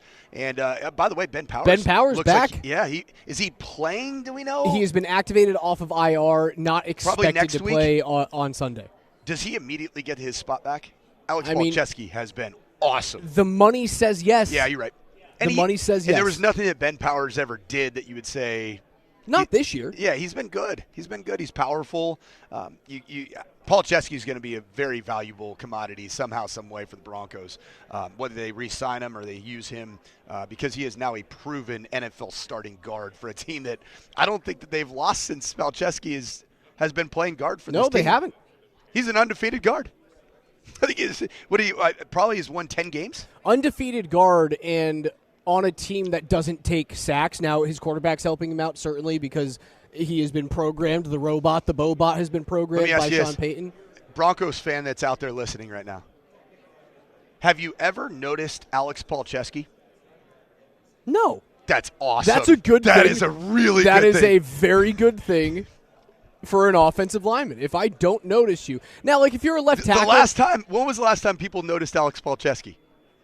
The first 3 games of the season. Reporting as an eligible tight end. Well, the place went bananas at Empower when that game was. What game was that? Ineligible man downfield. No, it was because you have to report as eligible, and now it's Frank Crum. Frank Crum is the guy that gets the pomp and circumstance when the official has to declare which extra offensive lineman has come in to play tight end. Do we expect more of that jumbo package this week against Green Bay? Or is that just a one-off against Vegas because they were so good at bringing bigger bodies into the box against you and you have to counterbalance it? It's going to be really interesting. I think that Sean Payton likes where he's at with that package. It started to grow. When the fan base, myself included, was starting to get frustrated by the lack of commitment to the run game, that's when I saw Sean Payton in the last 2-3 weeks really commit to getting Frank Crum involved. I think it was actually in the game against Houston might have been the first time. There was a game earlier, it was like where the opening play of the game was Frank Crum as a starter at the tight end position, jumbo. I was like, they ran duo on the opening play, or power. They ran power. I said, Sean means business. Sean's feeling himself. And then, of course, like in that particular game, he didn't run the football basically much at all. But he has in the last 2 weeks, and I think that helps with the resurgence of this offense. It seems like Bo is in rhythm a lot more frequently than he was, say, 6 weeks ago. So I think that the jumbo package is here to stay, and that's a good thing. Even if it's against a team that you don't necessarily need to employ it against. I think it's always helpful just to get, more, I always say more mass and ass at the point of attack. I suppose it's a really good way of neutralizing Micah Parsons. Yeah, I mean, you imagine 638 pounds of a combination block on duo on a Micah Parsons as opposed to, Adam Troutman's 257 pounds. Does he scare you right now as an offensive coordinator enough? Parsons and his game and this Green Bay defense, does he scare you enough to go, we have to game plan solely because of him? Yes. Still. Just like Max Crosby a week ago. You know what's great about Sean Payton? Guys. Sean Payton already has built-in mechanisms, be it through the check, the kill, alert package, to be able to handle a Max Crosby, to be able to know when Micah Parsons, I think he wears number 1 for the Packers, correct? Number 1 now, yes. Anytime he's not on the field, it frees you up to do some things that you might not do when he's on the field, whether it be run your bootleg, your naked game. It is interesting. Sean Payton was captured on NFL films talking about that we had Crosby checks to get out of our bootlegs. If Crosby was in the game, we were going to check out of them.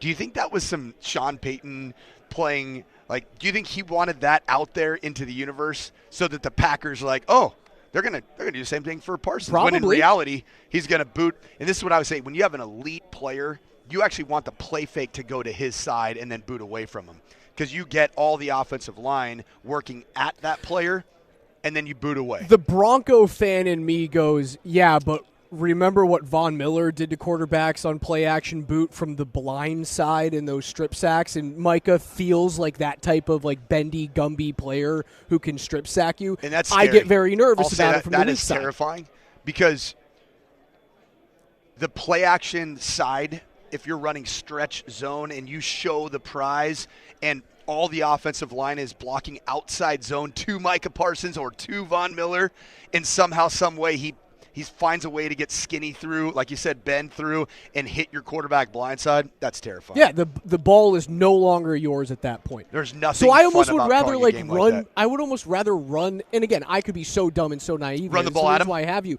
Either run the ball at him or run boots to his side, so you can Ooh, I at least hate it. see the guy. No, those Tell guys, me why I'm dumb here. Well, the elite athletes on the edge, they're not only are the closing speed when you come off that play fake is so quick, and for a quarterback to actually set your hips and profile to get in a position to even have some accuracy. It's throwaway central. And get hit in the teeth central, which is not always fun. And then secondarily, a lot of times those players are so accustomed to being on that boot side edge that they tip the ball to themselves. I've had that happen as a play caller. They tip the ball to themselves and create takeaways. Who was the guy from Buffalo who did that last week against Joe Burrow? And Joe Burrow, by the way, sounds like he doesn't want to play football anymore.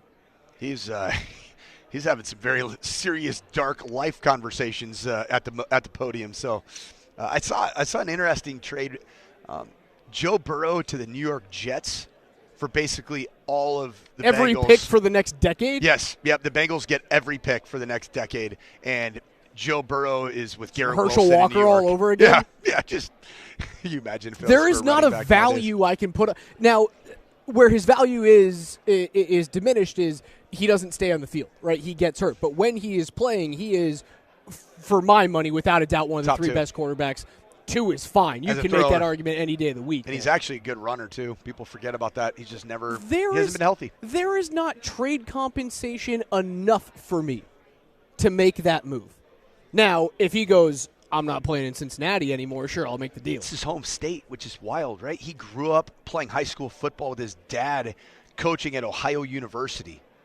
Go Bobcats. Go Bobcats. Very good. They got a fun place to play hockey. Their little barn Yeah, that's there right. is- Good MAC Yeah, school. good But they don't play in the MAC in hockey, right? I don't know what they play in hockey. Something. They're a club team, but they're a very good club team. Fun place to play. Avs get a big 6-2 win last night. The Nuggets manhandle the Sacramento Kings. A little revenge game there for Nikola Jokic. Almost 40 points, 14 of 16 from the field from Joker, and that game was absolutely bananas. The Avs get little Gavin Brindley back last night, and not only does he score a goal, he has an assist in the game too. You just called him little. He Gavin is my size. He's not bigger than you? No, he is. Gavin Brindley is very much my size. Is that why you like him so much? Yes.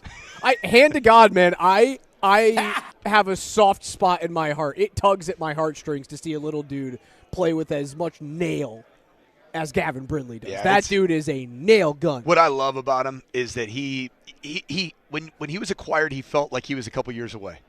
Oh, he's here. And he said, no, I'm here. And he signed a 2-year extension to make less money in the next 2 years than he's making this year on his rookie deal. I don't know how Chris McFarland did it. The next time that we do a morning sprint from ice level, and that's going to happen again this year, people. I need that in my life. We typically have Chris McFarland join us in the box for those, and I would assume that we get Brent Burns to do it too. That's up to you. Burnsy. I'm going to ask Chris McFarland what type of sorcery, what type of dirt that he has on Gavin Brindley to make him sign that deal, because it makes the Avs So much better, so much more cap compliant for a guy who does everything the right way. Brent Burns played his first NHL game 3 days before Gavin Brindley was born. Brent Burns had the primary assist on the Brindley goal last night. That is so cool. Oh, my God. Brent Burns, gosh, fun to have him a part of this team. Without a doubt, fun to have dude. a combination of that type of story on both sides of the spectrum, right? A young player that is way ahead of schedule, and then an old player that is still competing. You and I were sitting down watching the Avs game last night. And I just said, watching Burnsy play, for a guy, he's not okay with just being out there. He wants to score goals. Yes. He wants to move the puck. I know he's not the ultimate puck mover at 40, 41 years old. Still does just fine in my eyes. Yep, but like you said, that line, that second D pairing is so good with their length, and they can overcome so much. Therefore, it's a great changeup with him and Manson. If you are not Natchez, McKinnon, McDavid levels of fast, I don't know how you get past that D pairing because of the sheer length and reach that they have. Like I asked you last night, I was like, what makes that pairing really good? Because the first and third D pairings are all about puck movement, speed, right? Like your third line is way faster in terms of average miles per hour on the ice or whatever you want to call it than your second pairing. And you said, how is it going after a long corner that can make up with length? Right. You're right. I always look at short corner on one side, long corner on the other side, and say, hey, Q, look off the safety to the side of to the long corner, and let's go after that short guy. That's the Burns-Manson pairing without a doubt. Be sure to tune into the game tomorrow on 92.5 as the 126th Army-Navy game presented by USAA, 1 p.m. on Altitude Sports Radio 92.5. That's the coach, Mike Sanford, Alex Ryanemi, live from Radio Row in Baltimore, Maryland. NFL notes are coming up on the other side on a Bud Light Football Friday. We will also be joined by former Oakland Raiders general manager Mike Mayock. Don't miss any of it.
Every day here on the Morning Sprint with Coach and Raj, we go through the biggest stories on the gridiron with KJ's NFL Notes. And no, we don't skip it just because we're live out here in Baltimore, Maryland for the 126th Army-Navy game. You can listen to it via our friends at Westwood One tomorrow on 92.5, Denver's exclusive home for Westwood One. This has been fun, Sport. hasn't it? It's been fantastic. Gosh. This place is...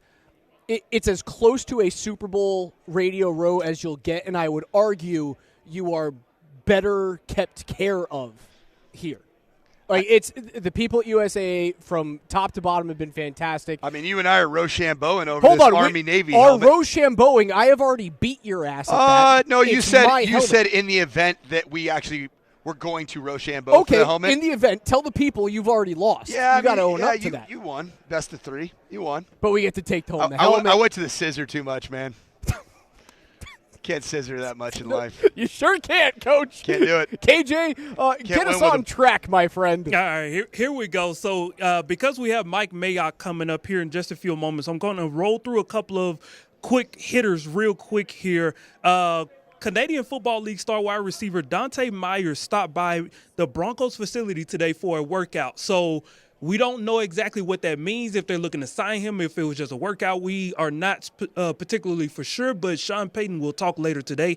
So either PhD or Kreckman and Lindahl will have a more extensive update on what that workout was all about. TJ Watt had successful surgery to stabilize a partially collapsed lung. He is likely to not play against Miami, which we all suspected. So we wish him well in his recovery. And the top story in sports has an update as Sharon Moore had his arraignment today, and it is official. He has been charged with 3 crimes, including home invasion and stalking a person that he has dated and quote. So that's the latest from the Sharon Moore situation. So that's that on that. Let's head to Packers and Broncos because that's obviously why you guys are here. Josh Jacobs returned to the practice field today, but he returned in a limited role as obviously he detailed yesterday that he's dealing with a knee injury. And he talked about after the MRI, they wanted to focus on getting the swelling and the stiffening down, and that's kind of been their main focus. LaFleur did not specifically say what designation tag Jacobs will have heading into Sunday's game, obviously because he doesn't want to tip the Broncos off. So we will all find out together later today. With that being said, if you guys had to give an early prediction, will Josh Jacobs play or not? Well, here's the key. Let me ask you this, Josh. Do you want to experience what happens with pre-existing inflammation when you take it to 5,280 feet? I mean, what happens on an airplane, Raj? Your inflammation just goes through the roof, doesn't it? Same thing happens when you bring it from Green Bay at sea level to the Mile High City. And we all know this. Green Bay, Wisconsin doesn't have the same anti-inflammatories that Jamal Murray has. Oh, no, it does not. Jamal Murray, anti-inflammatories, man. You can't treat that with a cheese curd. Nope. And everybody knows it's different. Everything about the anti-inflammatory agents that are sold in Colorado at places that, were first legal in the great state of Oregon. That are no longer tested by the National Football League. It just doesn't hit quite the same in Wisconsin as it does in the great state of Colorado. In all seriousness, I don't expect Josh Jacobs to play on Sunday, and I think that is best case scenario. Sure, he's only 15th in the NFL right now in rushing yards. He is nearly 50% shy of what Jonathan Taylor has done on the ground this season for Indy. But you know what he does? The guy scores touchdowns. And if I'm going to give flowers to R.J. Harvey for scoring touchdowns this year, I'm giving flowers to Josh Jacobs. He's got a dozen of those things on the ground, man. He typically doesn't put the football on the ground. He's only got 2 fumbles. This is the best-case scenario for Denver. If Josh Jacobs does not play, you don't have to worry about that rushing attack as much, and you get to tee off on Jordan Love. Yeah, and I'm looking forward to talking to Mike Mayock, the actual general manager for the Oakland and then ultimately the Las Vegas Raiders that ended up drafting Josh Jacobs. It was his second first-round pick of the 3 years that Mike Mayock was responsible for drafting first-rounders. Speaking of the former GM of the Oakland Raiders, Mike Mayock joins us. Coach, how are you, Mike? And what are you doing here? I'm doing the color, the analyst, on the radio for Westwood One for the Army-Navy game. It's like my 6th or 7th, and it's my favorite game I've ever done. Why is that?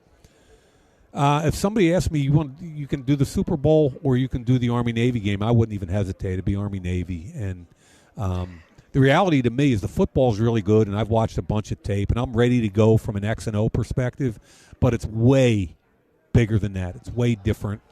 Pre-game, there's the walk-on with both of the university students, then the flyover, and I get choked up. Even though I know it's coming, I get choked up after the game when they go down and put their arms around each other and sing each other's alma mater.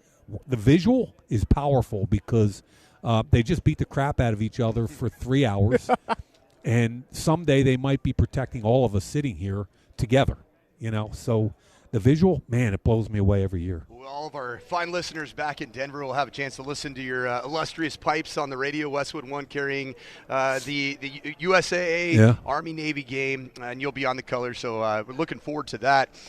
Transitioning to the National Football League, obviously you have intimate knowledge of the AFC West division that you were a general manager in, and you've covered the extent of this league for a long time and the personnel. What do you make of what Sean Payton's been doing with the Denver Broncos and how Bo Nix has been performing? Yeah, I think you hit the two key elements there. When they went to Sean, what it does immediately is it brings legitimacy to your program. Okay, big time. He's a Bill Parcells disciple. I played for Coach Parcells. I played for Coach Belichick. He came through that tree. So I know what his discipline's like. I know what matters to him. I know what his culture's like. And what I think he did really well was the drafting of Bo Nix, along with his general manager, George Payton. I wasn't as high on Nix. I'm being honest. Mike, that makes two of us. Well, but when I think the term was noodle arm. I mean, I had him more as like a second-round pick, and I thought he was a solid quarterback, but the irony is that when Denver took him, it clicked. I went, that fits. Right. He's Sean's kind of guy. Why? He's accountable. Look at Drew Brees. He's going to be accurate. He played 60 games of college football. You kind of know that it's not going to overwhelm him. He can run the ball. He's a good enough athlete to escape.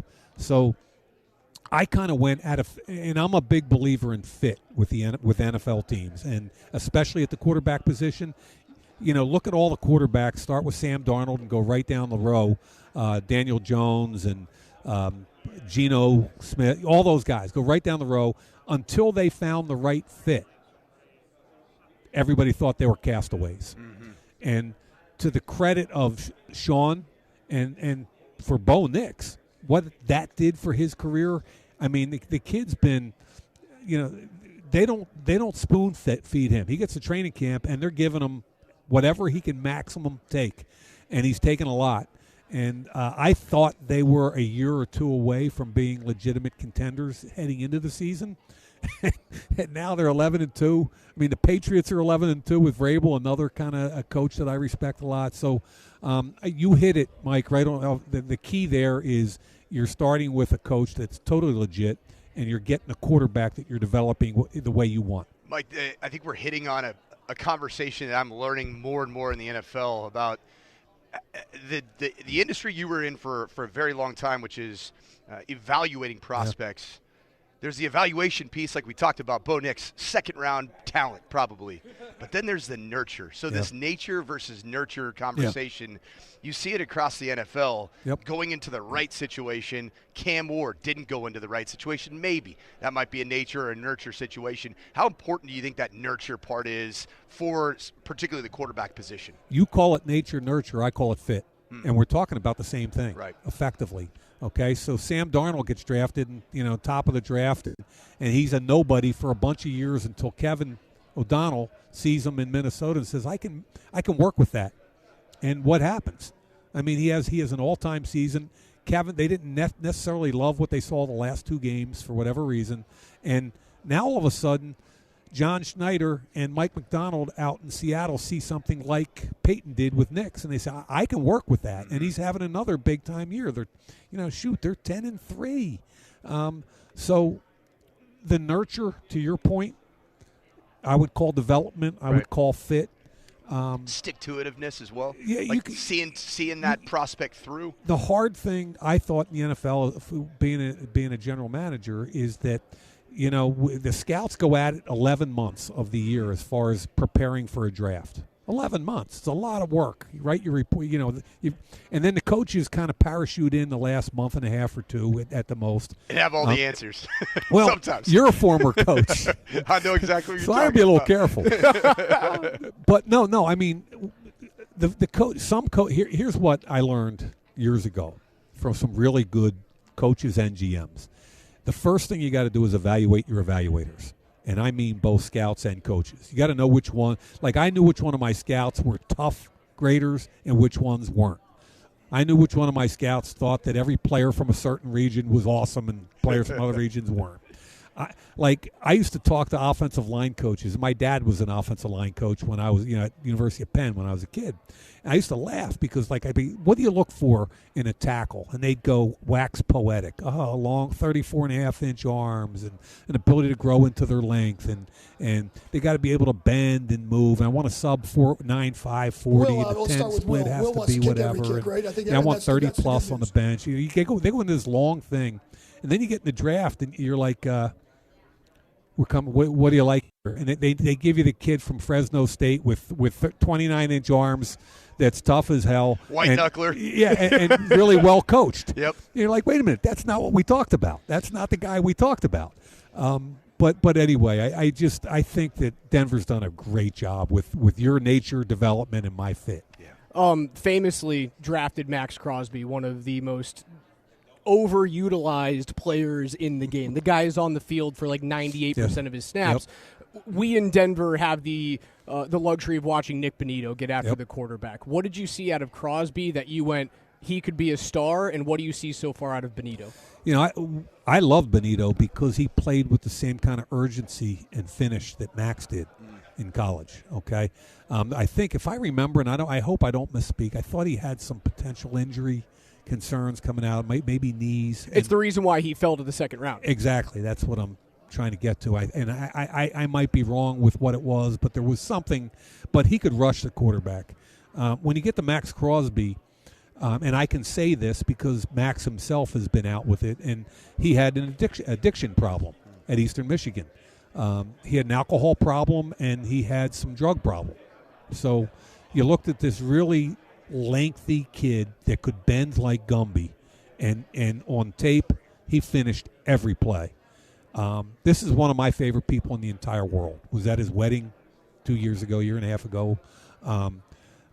Matt, we took him in the fourth. I think it was pick 106, and the only reason I know that is he tattooed it somewhere. 106. Somewhere on the litany of tattoos on his body. Whole body is a tattoo. It's unbelievable. Mike, I say you get 106 somewhere on Nick's. That's a great draft pick. That is the ultimate chef's kiss for any kind of general manager. It was, he's the point I want to make about him, and as a coach you'll appreciate it, is he had an addiction problem that he had to overcome. After his rookie year, and again, his rookie year, he came in second for Defensive Player of the Year, but he was still drinking and hanging out. Trust me.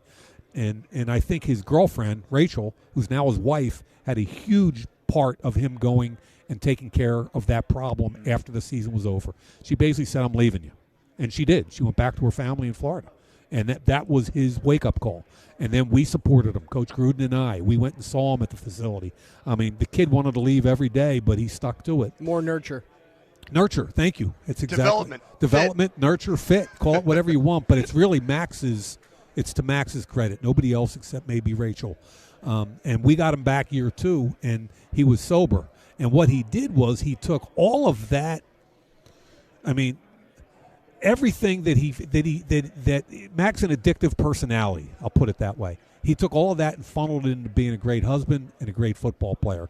I mean, I'm in the facility every morning at 5. Max is right behind me every day. In the off season, people disappear. Max is in at 7. What are you doing, Max? I just worked out at 7. What are you doing this afternoon? I'm coming back. I mean, that's Max. And so that's why he can play 90% of the snaps, even though for his long-term career, I don't think that's great. But you people in Denver can certainly appreciate him. Another one of your famous first-round draft picks, the Denver Broncos are going to be facing your 2019 first-round draft pick, 24th overall for the Raiders, Josh Jacobs. Yeah. What do you see in Josh Jacobs just in terms of him being able to play the long game with his career and his impact on a game, if he's healthy or not, for the Packers as the Broncos get ready for this critical game? Josh is a baller. He is. He's old school. What I loved about him when we drafted him was he was only 20 years old, and he had shared the load. Alabama's always got great tailbacks. He had shared the load for 2 years.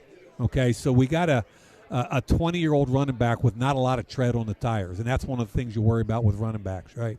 He came in second in 2019 for the Offensive Rookie of the Year. He started at a high level. He's gotten better. I think he's one of those old school backs that the more he touches it, the better he gets. And in the fourth quarter, you're not wearing him out. He's wearing your entire defense out. So if he goes 20 carries for 91 yards, that's fine. It doesn't have to be Bijan Robinson numbers, right? It doesn't have to be that. He's an all-pro running back. He can catch the ball. He can pass protect. And Richie Bisaccia, who became our interim head coach when I was there, should probably still be the head coach. And neither here nor there. It's a criminal act that he's not a head coach in the NFL, especially for the Raiders. How many have they had since then? How many head coaches and GMs since then? How many winning records since then? Well, we were 10-7, and they fired both of us. And Richie went to Green Bay. My point was he's the assistant head coach and special teams coach. It's a crime he's not a head coach, but he took some of the Raiders with him. And one of them, they wanted Josh. They got Josh. Keyshawn Nixon, who made a couple big plays last week. Boy, he's been big. Special teams, at nickel, everywhere. Richie and I fell in love with him when he was at South Carolina. We got him as a free agent. I sent Richie down to work him out individually to show Keyshawn, because I didn't think he was going to get drafted, and he didn't. But I wanted Keyshawn to know we loved him, right? So Richie went down, worked him out, came back, loved the kid. He's now an all-pro kick returner and a starting nickel and outside player. They've got some other guys from – anyway, my point is I know some of those guys with Green Bay, and I respect them, and Bisaccia is one of them. Last one before we get you out of here. We know you have a packed schedule today here live from Radio Row ahead of the 126th Army-Navy game presented by our friends at USAA. Our guest, Mike Mayock, the former GM of the Oakland Raiders. I'll keep it simple. Denver at 11-2. Do they have enough to get it done? Oof. As I said, I thought they were a year or two ahead of schedule. I really did. At this point, however, and I'm saying the same thing about New England, in the AFC at 11-2. The two 11-2 teams I didn't think would be there.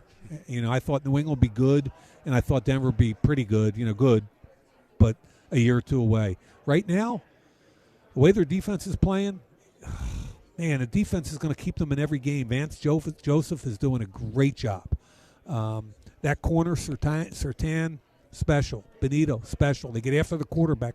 So once you get into December, defense really matters. It always matters, but it really matters December and January. So I think their defense is going to keep them in every game they play.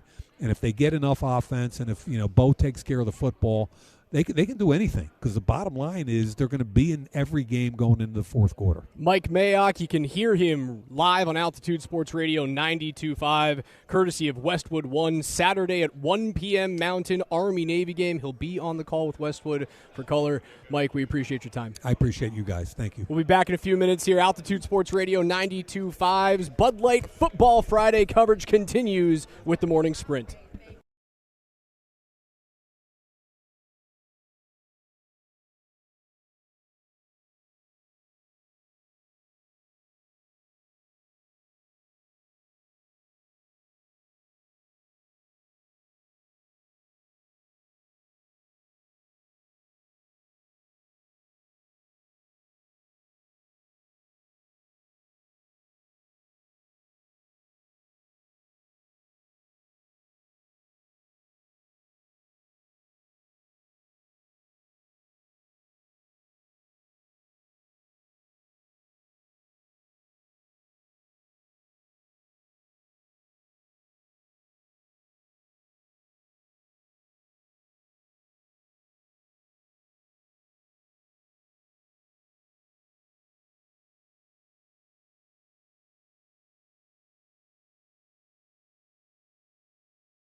Bud Light Football Friday rolls along from the Baltimore Convention Center for the 126th Army-Navy game. We're at Media Row, presented by USAA. That's the coach, Mike Sanford, Alex Ryan-Emmy. Special thanks to former CU head coach Rick Neuheisel, Rob Stone of Big Noon Kickoff on Fox Sports, and the man we just talked to, the guy responsible for drafting the dude that might not play on Sunday, Josh Jacobs. That is former Oakland Raiders GM Mike Mayock. It's been a lot of fun catching up. It's been just a football bonanza here, and it's going to continue. And I love that lead-in song right there that KJ dialed up for me, because while I might not be in my 20s or 30s here on vacation in Baltimore tonight, I'm going to be young. Attaboy. Me and the wifey, Raj, we're going to have a good time tonight, man. I'm just a third wheel. I'm hanging out. I'm having a great time.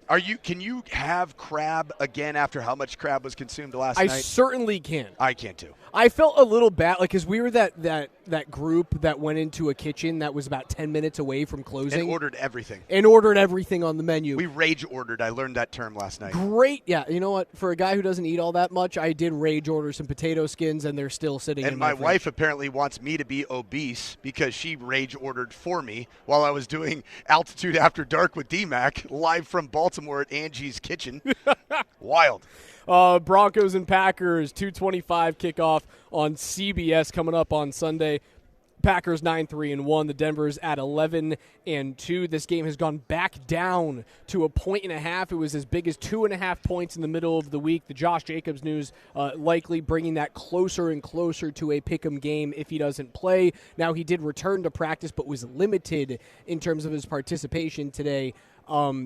I still believe he doesn't play, and if he doesn't, that is the biggest news for the Broncos because, well, Josh Jacobs doesn't lose against the Broncos. Well, he doesn't lose against the Broncos, and hearing Mike Mayock explain what he loved so much when he drafted Josh Jacobs to the Las Vegas Raiders at the time, Mayock said it's what happens in the third and fourth quarter because he just wears you down, and he does have tread left on those tires, certainly did early on in his Vegas career.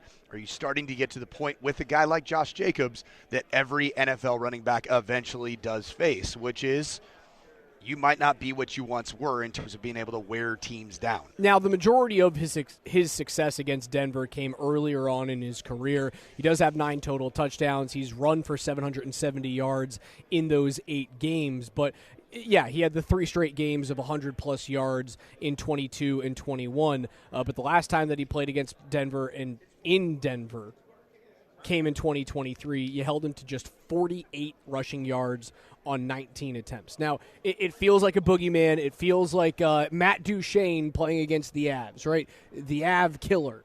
Josh Jacobs feels like the Broncos killer. Yeah, but, I mean, you got to throw that year out there because September 10th of 2023, Broncos fans would understand what Josh Jacobs was going through. You knew who his play caller was and his offensive coordinator and head coach was all in one?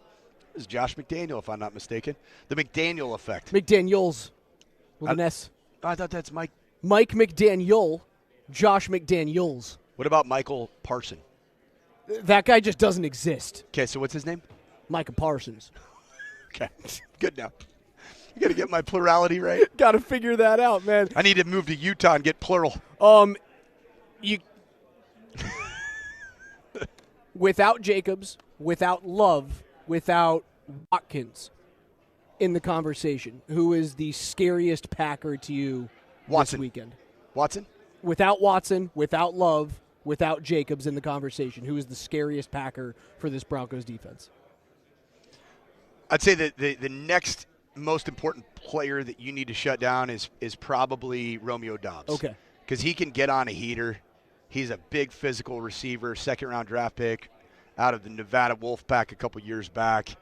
When when the Packers are right, either Romeo Doubs or Christian Watson are producing explosive plays in the pass game because they're both physical. They're both big. You know what they are?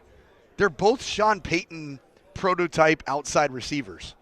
Big, strong, physical cats. I mean, that Watson has the ridiculous speed. He's got the speed as well. But I think Sean Payton likes speed as well. He just if he's going to take 5'11", 4'3", or 6'4", 4'5", Sean Payton's going to take 6'4", height with 4'5", 40 speed. Right.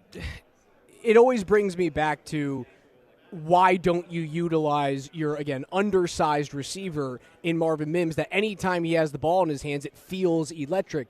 He simply doesn't utilize the guy on offense. When is that going to is it ever going to change? And if it doesn't change, is Marvin Mims' time here in Denver numbered? You know what's weird is I heard a couple people's theory about Marvin Mims Jr., why he doesn't play is because he doesn't have the ability to grasp all that Sean Payton wants to do offensively. From the people that I've talked to both in the building in Denver and in the media that interact intimately on a daily basis or a weekly basis with Marvin Mims Jr., I've heard he's like Mensa smart, like off the charts intellect. Crazy intelligent. Like Spencer Jones type of guy. Yes. When Spencer Jones talks to a microphone, you go, I'm not smarter than you. Well, and also Marvin Mims feels that way. And it's too. like it's the layers and depth of his intelligence and how he just perceptively sees things and feels things and can memorize things, pulse things, almost like a photographic memory. That's even more the reason why I'm dumbfounded that Sean Payton doesn't utilize that unique gift and skill set of speed, of make you miss that we see when he's a special teams player. I don't understand it. What's the biggest thing you're looking forward to this weekend at Army-Navy before we get into our Broncos picks? Every single bit of it. And I think just even tonight, seeing all the cadets coming into town and going across to the Inner Harbor, which is basically in view. We can look over at the Baltimore Ravens Stadium, Camden Yards immediately to our right. Yeah, you got Camden's 300 yards to our right. It's just everything that goes along. What a ballpark. Unbelievable ballpark. Started the revolution of the throwback ballpark that's brand new, essentially in the late 90s, early 2000s. Right, the facade, like the brick facade, Coors Field very much went, we're going to make sure we do that. Yeah, and they did it right. And it's still it's about the only thing that the franchise has done right. The park is fantastic. Park is awesome. The party deck, a lot of fun. Can have one beers up at the party deck. Yep, and if you get there early, it's a cheaper one beers. Cannot wait for this game tomorrow. Again, you can listen to it right here on Altitude Sports Radio 92.5 starting at 1 p.m. Mountain. The 126th Army-Navy game is presented by our friends at USAA. A special thanks to everyone at USAA for getting us out here safely, for putting us up with fantastic accommodations. We have had our hands held like we are children out here, and I would not have it any other way. It's been wonderful. Thank you so much to USAA. But as we do before every single Broncos game, I think it's that time. I need some picks. Let's pop some tops, KJ.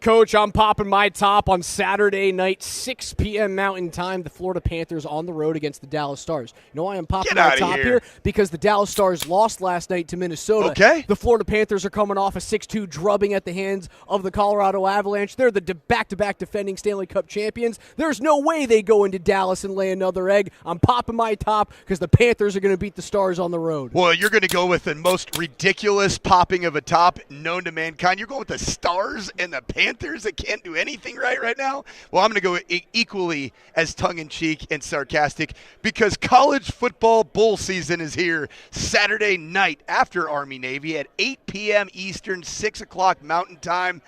The Boise State Broncos are going to the LA Bowl to face off against Jed Fish's University of Washington Huskies. And bowl season is so significant in 2025, and I cannot wait to watch 20 obscure contests that nobody really cares about. The Broncos 1.5-point dogs at home against Green Bay. The over-under set at 42.5.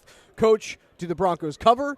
Do they win, and what's the score? The Denver Broncos beat the Green Bay Packers in a fairly high-scoring affair, 27-24. Bo Nix is going to lead a touchdown drive to win the game in the fourth quarter, and it's going to be a back-and-forth affair in the fourth. Mr. Granderson? I agree. They do cover, and I have the Broncos edging out the Packers this week, 24-21. 24-21 is the final. I like the point differential there. The 3 games that Green Bay has lost, all by 3 points. I've got Denver taking this one 23-20. The over hits by 1 point. That'll do it for us live at Radio Row ahead of the 126th Army-Navy game for our friends at USAA. For Coach Mike Sanford, for KJ Granderson behind the glass back at our studios in Denver, Colorado, I'm Alex Ryanemi. PhD is coming up next. Glorilla, take us out.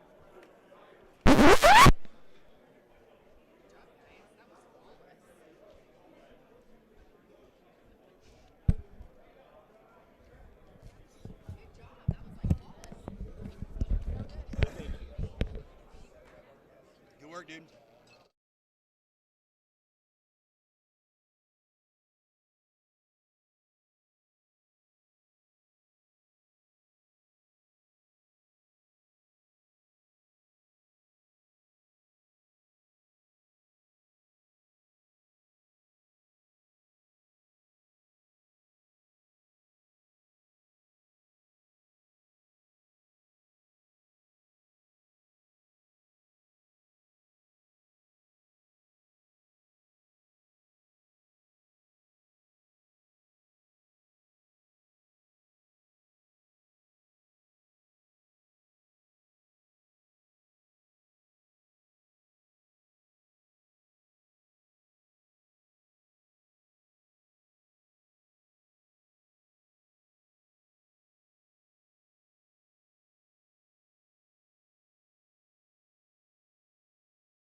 Got some football gossip for you, Tyler, right off the bat here today. Oh, okay. What do we got? Well, ESPN reporting that the Broncos could lose both defensive coordinator Vance Joseph and quarterback coach Davis Webb, as Webb is considered to be the candidate for Vance Joseph's offensive coordinator, and the team that supposedly are the potential landing spot would be the New York Giants. Okay. Well, that would make a lot of sense. I mean, obviously, for Vance to bring Davis Webb with him, a guy that you've been around, a guy that you know, you want to keep the you want to model everything around the success that you've currently been having. Right. So I don't know about the New York Giants. I would hope that Vance could land. I don't know. Maybe that's an attractive job. I guess if you like Jackson Dart, it's an attractive job. Well, that and guaranteed money. Well, I mean, you're not turning down an my point opportunity is, to get back in. I mean, no job that becomes open is great, right? Well, I mean, that's right. They've all got their problems. That is correct. But my hope for Vance is that he's put himself in a position that he can actually choose. Yeah, well, I think he is going to have a choice. He has got to be one of the more desirable coaching candidates out there for a bunch of different reasons. So,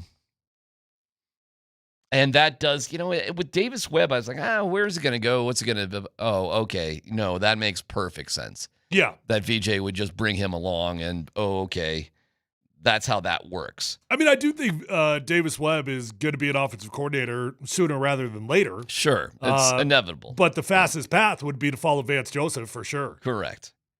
God, how old is Davis Webb? He ain't that old, right? Is he even in his mid-30s? I bet he's 32, 33, something like that. These guys just get younger and younger that do these gigs, though. I mean, it's, I guess it's, I don't know who the youngest offense coordinator is. He is 30. 30. How about that? Holy cow.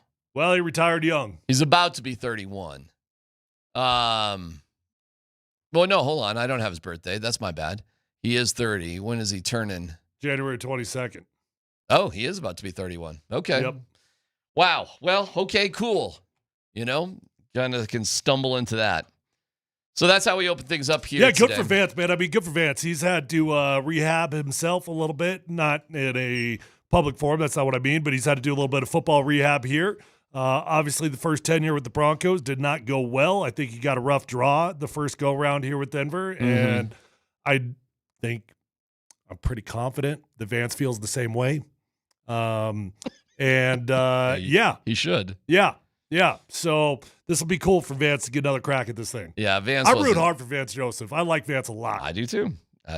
Yeah, he was the position he was put in first time around with the Broncos. If you dig into it a little bit, it was ridiculous. But then again, he sort of allowed it to happen too. You get an opportunity like that, you just sort of go with the flow. Well, you're young and hungry, and you don't know any better. You don't know what you need to sniff out before you take a job. Yeah. Yep. You don't know what you don't know, and he'll have a better handle on it. And there'll be 5, 6, 7 jobs open, as there always are. Yeah, on average, there's about 7 per year. So he'll get one. He'll be gone. Hopefully. I root. Yeah, I mean for Vance, I don't care. I mean, obviously, I like having Vance here as the defensive coordinator, but I like Vance Joseph, and I'm rooting for him. Then you just got to figure out who has New Orleans Saints connections to be Sean Payton's next defense coordinator, and I'm sure there's people. Sure, there's that. Yeah, or don't be surprised if you see a promotion from within. Oh, I mean, when you have the type of success you're having right now, all right, that's when you promote from within. When you're not having success, that's when you go back to the tree. That's when you go back to the safety nest. But this kind of success, you're looking to replicate it. By the way, to be clear, this is a could situation, not a is going to happen definitively situation. But it is interesting that ESPN is out there throwing that out there. All right, here we go. If you were in New York, you'd be screaming what a terrible hire it'd be. We got a young quarterback. What are we doing? We can't go with a defensive guy. We need a young offensive mind. I would probably hate it. Yeah. But hold on. Maybe not.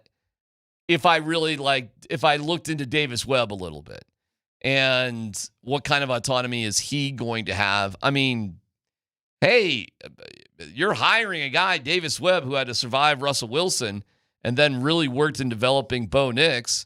So I know what you're saying, but if Davis Webb came with it, I might be a little like, oh, okay. Like I'm seeing what the Rockies are doing these days, and I got to admit, aside from the Warren Shaver thing, everything else they're doing is like, whoa, okay, I like it all. They're cleaning house, by the way. I'm not going to go into the Rockies, but they are just yeah. I'm really excited to be as good as the Marlins. That's gonna be fun. Hey, they wish they could be as good as if you're the worst, being the second worst would be just fine. You got to dig yourself out of that hole. Well, here we are, man. Josh Jacobs, news with that. At least Matt LaFleur said he was hopeful that he would be back, and he's more optimistic that he's going to play. He's definitely not 100%, no doubt, one way or the other. But I suspect he will play on Sunday. I'd be surprised at this point if he didn't. Well, he's done this a couple weeks in a row now. He's banged up, and he's been kind of nursing those injuries throughout the week of practice, taking some time off, and then he gets out there for the game. So, okay, cool. It hasn't, if you just look at the line, it didn't move the line one way or the other. I don't know if it changes anything, frankly, one way or the other. What's your vibe? What you feeling? I don't know, man. I know it's Friday. I'm supposed to, for today's the day. You're like, oh, we're supposed to be so confident in our predictions. I don't know. Well, I don't think anything magical is going to happen from now till 3:00. No, I mean, that's not the point. I just mean like my gut. I don't have a great gut feeling on this one. I think it's going to be a great game. I do. I think either team's going to have an opportunity to win this thing, and it's going to come down to the wire. It might even come down to a field goal. It might even come down to Brandon McManus field goal. I just feel like if you're going to lose a game, this is the game to lose it. I'm not rooting for the Broncos to lose it, but I also think it's a really, really tough game. So I wouldn't be shocked if the Broncos drop this one. Wow, okay. My score prediction, 23-20. I don't know who wins. Well, I got 23-20. How's that sound? I got that's a little bark, but I got a 23-20 Broncos. Sorry for not having a crystal ball. Oh, you don't have the crystal ball to have a vibe. Well, that is my vibe. Your vibe is it's 23-20. My vibe is it's a really good game. My vibe is that this is going to come down to the wire. My vibe is I'm not quite sure who's going to actually win the game because I think that both teams are very, very capable. Here's Dan Orlovsky on Jordan Love. And let's talk about Jordan Love for a second. One, this is what happens when people say, quarterback, protect the football. I'm not paying you $55 million to protect the ball. You pay players like me to protect the football. And that's not being joking, like legit. I'm paying Jordan Love to be great. And it's way too cautious. In the narrative around Jordan Love, this is what has bothered me so much about the season and coming off of last week. Jordan Love's a walking turnover. That's factually incorrect. Jordan Love's reckless with the football. That's factually incorrect. If you look at over the course of the last season of starts, because last year he missed some time, this year we're not all the way through. Look at where he is when it comes to giving the ball away. Jalen right now is historically good with it, throwing the football to the other team. Stafford's in the conversation for MVP of the league, and then Lamar's Lamar. Jordan Love's third when it comes to throwing interceptions as far as how much we throw the football. So, everyone talks about Jordan Love as this walking, oh my gosh, he's not. I would argue he's too cautious with the football. I would argue because of the offensive line and because of this, we got a great defense, don't throw the ball to the other team, he's not cutting it loose. That's a pretty weird take. I mean, well, it's not weird in saying that he doesn't turn the ball over. The dude's only throwing 4 interceptions. Only 4. like that's protecting the rock. So he is correct in insinuating that Jordan Love is not a turnover liability. But I don't feel like Jordan Love is holding a whole lot back. That dude has been slinging that rock the last few games. Yeah, that's an interesting take right there. You know what I think is happening? I think just more defenses in the NFL in general, Tyler, are just they don't want to be beat over the top. They really don't. They're playing more cautiously. I won't play it right now, but coming up, I got Darren Rizzi. Somebody finally asked somebody about why did you throw a Hail Mary instead of taking a field goal? And it had nothing to do with Will Lutz or confidence in him. Nothing to do with them. But I think it goes to an approach that Sean Payton is sort of embracing. And the concept of this game manager thing, I guess some people just look at it as a super negative. That's what Orlovsky's more or less saying. I could manage the game, but I'm not a superstar. I couldn't do what these superstar guys could do. Well, what's that then? Oh, okay, well, what is that besides, taking bigger chances, making tougher throws, going deeper down the field. What else is Orlovsky talking about? Yeah, I mean, I think you got it. I think that's what he's talking about there. But I guess, inherently disagree with Orlovsky's take. I don't think like Jordan Love is particularly careful. I don't feel like he's a check down Charlie. I don't feel like he's even a Bo Nix. Like, I think Jordan Love takes some shots. I wonder, because of this expanding nature of these quarterback salaries and how difficult it really is to find these guys, what coach out there really is going to commit to doing things a different way, to taking a less quote-unquote valuable guy who really is an excellent game manager when the NFL will sort of just... I mean, nobody. The best you're ever going to get at it, like Kyle Shanahan did it, but then they chose to pay him like he's elite. Like Kyle Shanahan did that with Brock Purdy, and that's the choice that he made. He developed a Mr. Irrelevant into a starting quarterback. And then when it came down to the wire and they had to make a real decision on it, do we want to start from scratch and do this again? Right. Or are we just going to pay him like he's elite? They chose to pay him like he's elite. Yeah. So who's going to choose that in the future to just – that's a great example. Because arguably you could have said, well, we found this guy. Let's just do that again. And meanwhile, we're not going to pay these quarterbacks all this money. We're going to pay everybody else. We're going to go high on the offensive line and – pass rushers, and we're going to pay a wide receiver $30 million, $40 million. Nobody's going to do it. You don't think so, huh? No. It's too scary. It's too important. There's not enough quarterbacks in the world. You know, there, in the most literal sense, there are not enough quarterbacks in the world to risk that. But Orlovsky's saying, I mean, it was a little hard to digest what he was saying there, too. Like, hey, I could do certain things, but I couldn't do this other thing. Bo Nix was asked about being a game manager the other day. I mean, inherently, you have this crazy advantage when you draft a quarterback for 5 years. It's crazy. And you will, if he hits, get him a new contract, but it'll be an extension. So you still will give yourself a good chunk of time to win on that first contract. And then, everything obviously changes.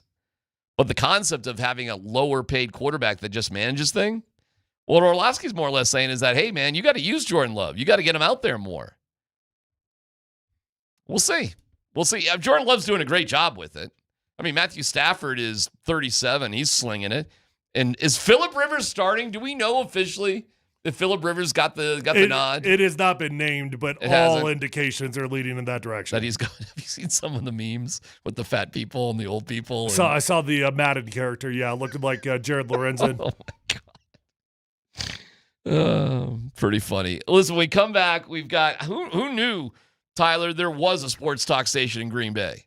Dan, is this where this guy comes from?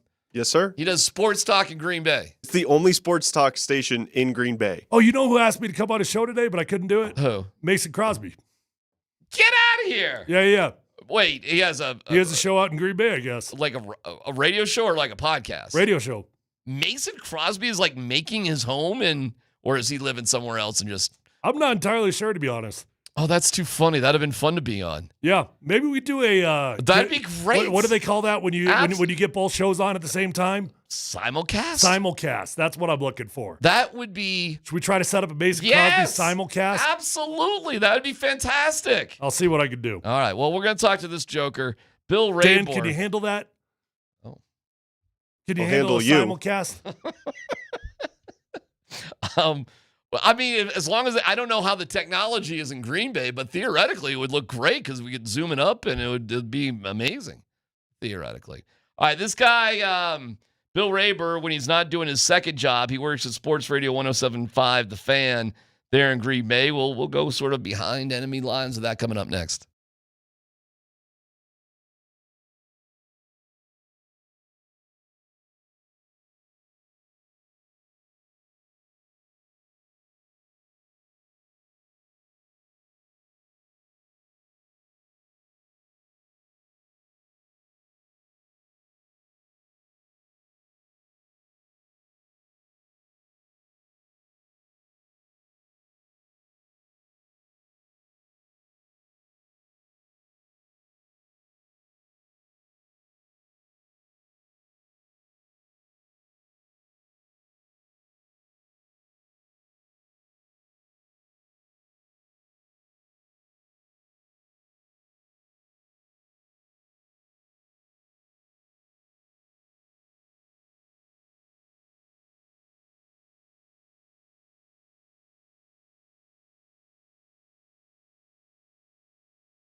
All right, hey, what's going on? It's your boy DMac for the Rocky Mountain Men's Clinic. The holidays are meant to be joyful, but if you're a man dealing with erectile dysfunction, the season of love and joy can be tough on you. If ED is putting strain on your relationship, this is the year to turn things around. Show your partner you care by giving the gift of treating your ED and restoring your relationship with the Rocky Mountain Men's Clinic. Few things are more wonderful in life than intimacy, and when ED harms that, well, it can be devastating. The Rocky Mountain Men's Clinic has success rates well over 90%. They've served the Front Range of Colorado for nearly a decade, treating tens of thousands of men. So call Rocky Mountain Men's Clinic and give your partner the best gift this season, a renewed and restored relationship. Schedule a consult today, 720-440-7900. Like a lot of men, you could be having sex the day after your appointment. That's 720-440-7900, RockyMountainMen'sClinic.com.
Every game they've played this year, man, I mean, he is right on, and he's taking care of the ball.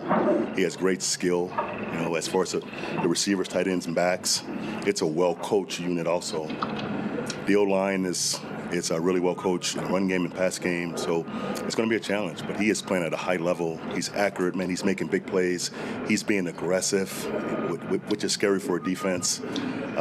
His time, in big plays has killed defenses. So it's going to be a challenge for us to get him stopped. So Micah Parsons, Bill Rabor from Sports Radio 107.5, The Fan in Green Bay joins us. Bill, thanks for being on with us as we look forward to an interesting game. I'm sure you guys have talked about in Green Bay, the history of these two teams playing at each other's places is pretty remarkable. They've only met 15 times, and Green Bay did win one time.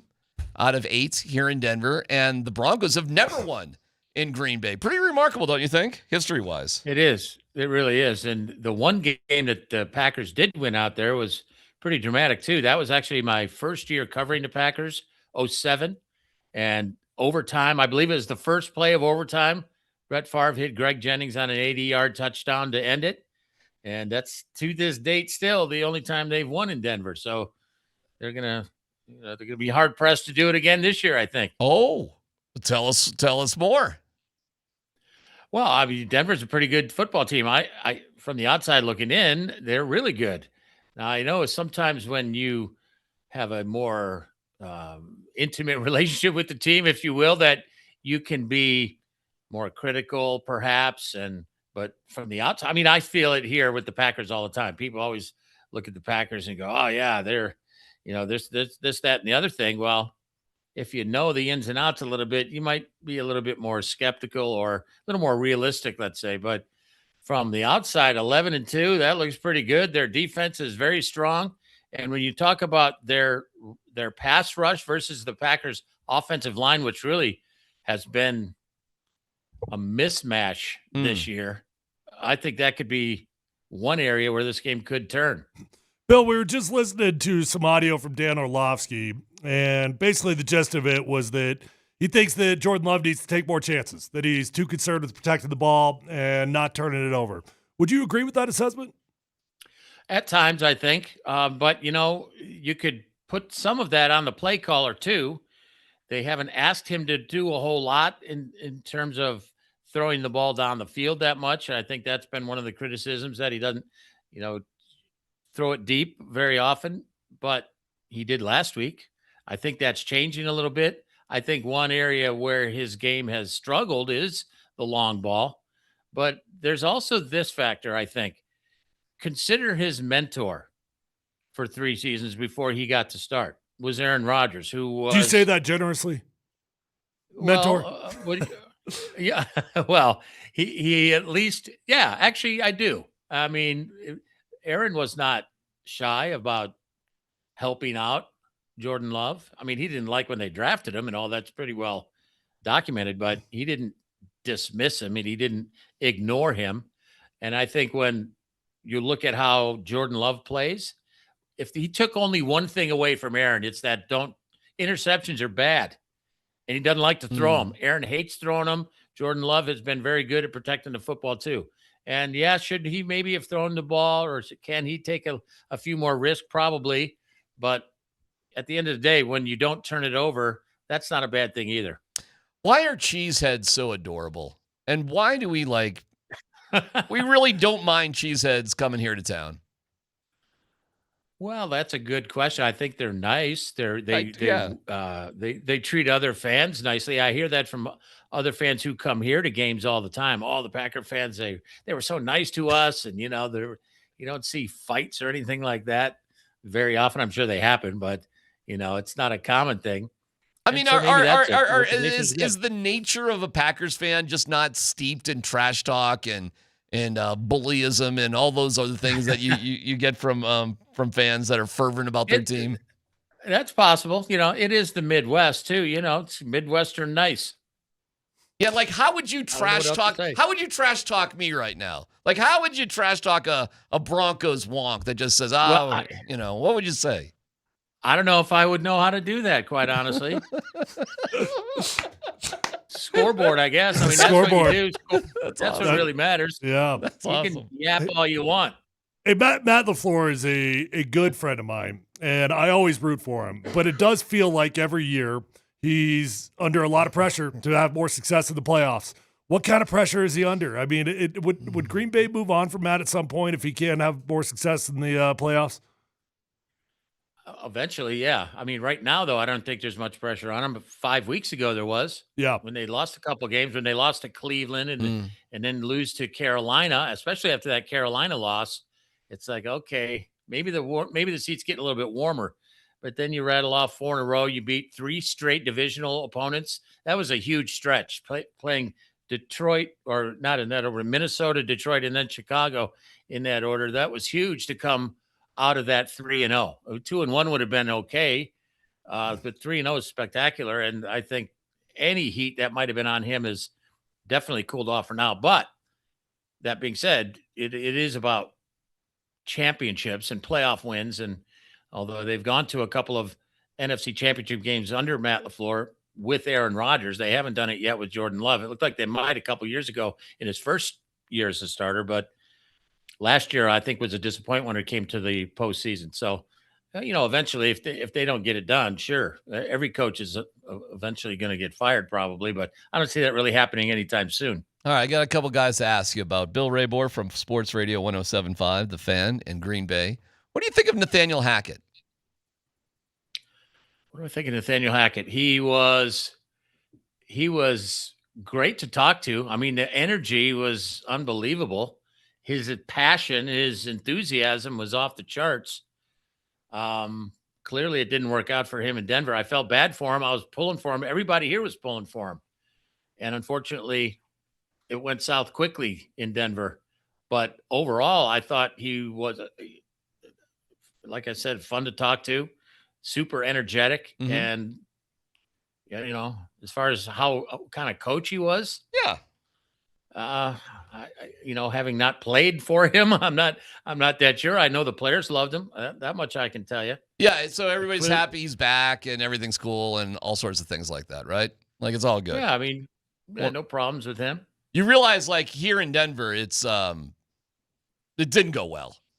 Right. Tyler, how would you sum up the Nathaniel Hackett experience here in Denver? Well, you can go to the circus and watch a clown show, or you can watch the Denver Broncos under Nathaniel Hackett. Oh, that went much harsher than I thought. How's Brandon McManus doing for you guys? Oh, he's doing well. He's doing very well. He had that injury. It was interesting, though. Last year he was like perfect, and then this year started out really good. They didn't even bring in anybody in camp to compete with him or anything. They had people here just to give him a break every now and again, but no one was really competing with him for the job. And then as the season started, he all of a sudden has this quad injury. And it was really kind of weird because he was saying one thing, the team was saying another in terms of where he was physically. He'd say, yeah, I feel great. And then Matt LaFleur would say, well, we're still trying to evaluate him. And then they bring in Lucas Havrisik, who kicks in his place one game, I think he made all of his kicks. And it's like, oh, okay, well, at least they got a good backup. When is a real kicker going to start back? But he comes back. They give him a couple kicks. He started missing. It's like, well, maybe he's not healthy. Again, he was saying one thing, team was saying another thing. And finally he's back feeling better, and they've kind of righted the ship, but it was kind of weird there for a couple of weeks. That's interesting. I mean, I know you're 28th in the league in kicking right now, so it's been a little bit of an issue, obviously. It's been a little something there. It'd be a little bit. We think this game is going to come down to the wire, all of us, And there has been a vibe here in Denver like, wow, like the Packers are favored, a little like, sort of thing like that. But the Broncos just win or lose games, and they haven't lost many by, basically 4 points or so, one way or the other, something like that. So every indication is that this will be a close game. And it would be something, wouldn't it, Tyler, if it came down to Brandon one way or the other, who was very well liked here. He's a Super Bowl hero. He's a former teammate of Tyler's. Yep. We all like Brandon for sure. But it would be weird. Brandon and I were running mates for a while there, man. Yeah. That was my dude. Were you? Yeah. Yeah, he's a good dude. It's just that it was weird what was happening. Because normally the player will defer to the staff or the medical team when it comes to their injury. But he was pretty open with saying, look, I feel great. It's not a problem. I've had this before. And then the team was saying something else. So it was kind of weird. But everything's good now. All right, we'll wrap things up. And just hit me with your 3 favorite kind of cheeses. Oh, well, cheddar's big. Cheddar obviously is a fan favorite. Okay. Personally, I do like Swiss. Okay. Swiss is good. Yeah. And mozzarella. I mean, you gotta have mozzarella, right? Well, that's very traditional, though. That's very, cheddar, Swiss, mozzarella. I was looking for. Nobody likes Swiss. Nobody likes Swiss. He just said you gotta Swiss. You got to have Swiss. I didn't know if there was some Uncertain sort of things. special, Wisconsin, like some goofy name for cheese, something like that. It's nothing like that. No, not really. Snow white cheddar. Have you ever had a snow white cheddar? Oh, That's good. never stuff. heard of that. Yeah. Look for that one. It's pretty tasty. Just lay down and a bunch of dwarfs throw some cheddar on you? Is that the Snow White cheddar? All right, Bill, we'll let you go. Do you got a prediction? You got a score? Well, I thought that the Packers would lose this game, quite honestly. I was surprised to see that they were favorites. Okay. And just considering the history and everything, and I think the altitude stuff to play in for somebody who doesn't do it a lot. And I just, I don't know. I got a feeling that I believe it's going to be very close, like you said, but I feel like the Broncos will come out in a close game. It could come down to one play. Okay. That's what I Come said. down to one play, and whoever makes it. Bill, you're the nicest guy. I shouldn't be surprised. Yeah, so Packers on fans that are note, super nice. Sorry about Super Bowl 32. Yeah, man, that's getting a lot of discussion. We were talking about that today on our show. Not a happy memory. Yeah, we're actually going to do trivia questions about that just for fun throughout the course of our show, Bill, and it'll all slant towards the Broncos winning. Thank you, Bill. Well, I imagine so. We appreciate it. Hey, my pleasure. Thanks for having me. All right. Okay, he didn't want to talk any smack.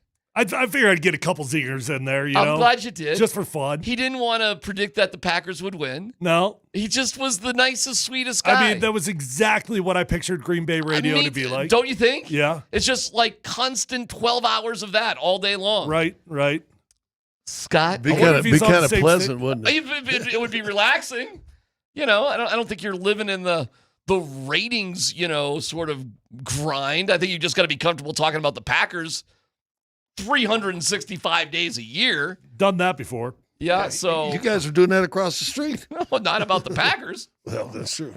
Scott Hastings, it's good to see you. What a wonderful photo you sent along earlier. Wasn't that cool? Yeah, well, very cool. How are you doing? I'm doing good.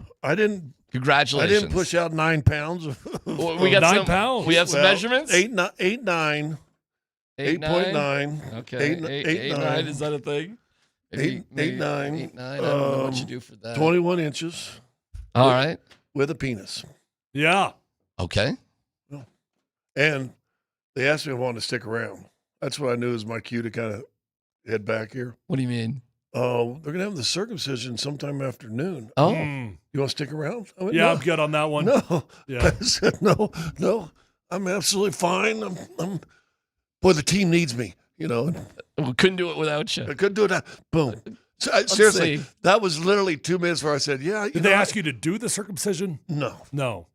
You know what word you don't want to hear when the circumcision happens? Oops. Well, it is great to see you back here. Yeah, it's right up the street, right? You're just up here. Well, yeah, kind of. Or no? It's kind of a funky way to get there if you don't know how to get there. Oh, I mean, I went they put me back on Ridgegate to 25 to County Line to Yosemite. Yeah, you don't. You can just come down Yosemite. Yeah, but I came out the back way of Ridgegate because 25 is right there. Right there. So I mean, you can't really argue with it. But anyway, so no, it was cool. Daughter's doing good, which is important, and son's doing good. Got to hold him and it's beautiful. Do all that stuff. It's so cool. Yeah. Well, good. We're glad. Are you going back there after this, or did you do a little chest to chest? Did you do a little bear skin action? No, but I did hold him, and they're worried about me having a little jaundice, so we sat in the window by the window with the light coming on. Get some sun on you. And then right before I left, the lady comes in and does all these tests. Yeah. They go to school for that stuff. They know what they're doing. And so, oh yeah, his jaundice levels are great. And had him right there by the good for you window. So you're doing that is a good grandfather thing. You feel like I took over from Grandma. Grandma was there, so I took over from Grandma. And then, but you're doing something that feels slightly important. Like this does need to be done, but then it's over. But let me just say a funny thing. So me, dummy, what I'm thinking, I'm like, boys, you get older, they tell you to stay out of the sunshine. And then here I am, let's hold the baby in sunshine to get it healthy. And I'm like, where did we lose our way? What a crazy world. We've lost our way somewhere in there. What a nutty world we are. Yeah, it's something. But I was honestly thinking about that. Well, too much of a good thing is always a bad thing. I guess so. Okay. Glad you're here. We knew what was going on, so it's wonderful. I didn't know if you're coming or not, but I'm glad you're here. Yeah. And we could spend some time talking about a remarkable day for the Nuggets and the Avalanche. Well, they just blew out a couple. They people. kind of had the same game. Yeah. Both teams kind of had the same game. We'll discuss it coming up.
Hey, hold on a second. Hold on. As long as you're here, just say hi. Here, turn Chad on. Chad Brown dropping in. Are you recording some commercials or something? No, or? just stopping in, being cool, saying hi to the sales team over there. Okay. I got my hits. He's got his with the- priorities right. with the morning show and the afternoon show. Yeah. So you're doing the game on radio, the Broncos Green Bay game. Yes, I am on the Compass National Radio feed for that game. Looking forward to it. It's going to be a great game.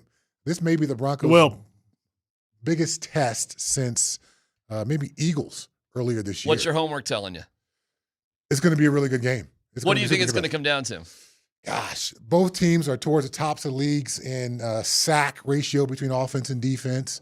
I think Josh Jacobs will end up playing. Yeah, I think so too. That's a big factor in this game. Yeah. The Jordan Love playing close to the vest seems to be a narrative that's out there, but I think he's probably going to let it go a little bit. There's a lot to like about this football game. I did the Big Ten championship game, and that was a fun game to do because it was competitive. Mm-hmm. It was back and forth. Both teams had opportunities. Yeah, hell of a game. Hell of a game. So I see this game in that same kind of light where we're going to walk away, even if the Broncos don't find a way to win, you're going to go, that was a hell of a game. I was entertained. I enjoyed what I saw. It wasn't bad football out there. Well, we talked about yesterday sometime, Broncos are 31st in penalties. Yes. And they still got a 10-game win streak. Yes. Where would they be if they were 10th in penalties? Because the 2 games they've lost, penalties cost them, really. I mean, where would they be? And you think about all these close games they've had. I don't think you have as many close games either because, you know this. Yes. You get 1st and 10, get a run of 8 yards, up holding, now it's 1st and 20. Right. Then you get a procedure, and now it's 1st and 25, and you're done. You're punting the football.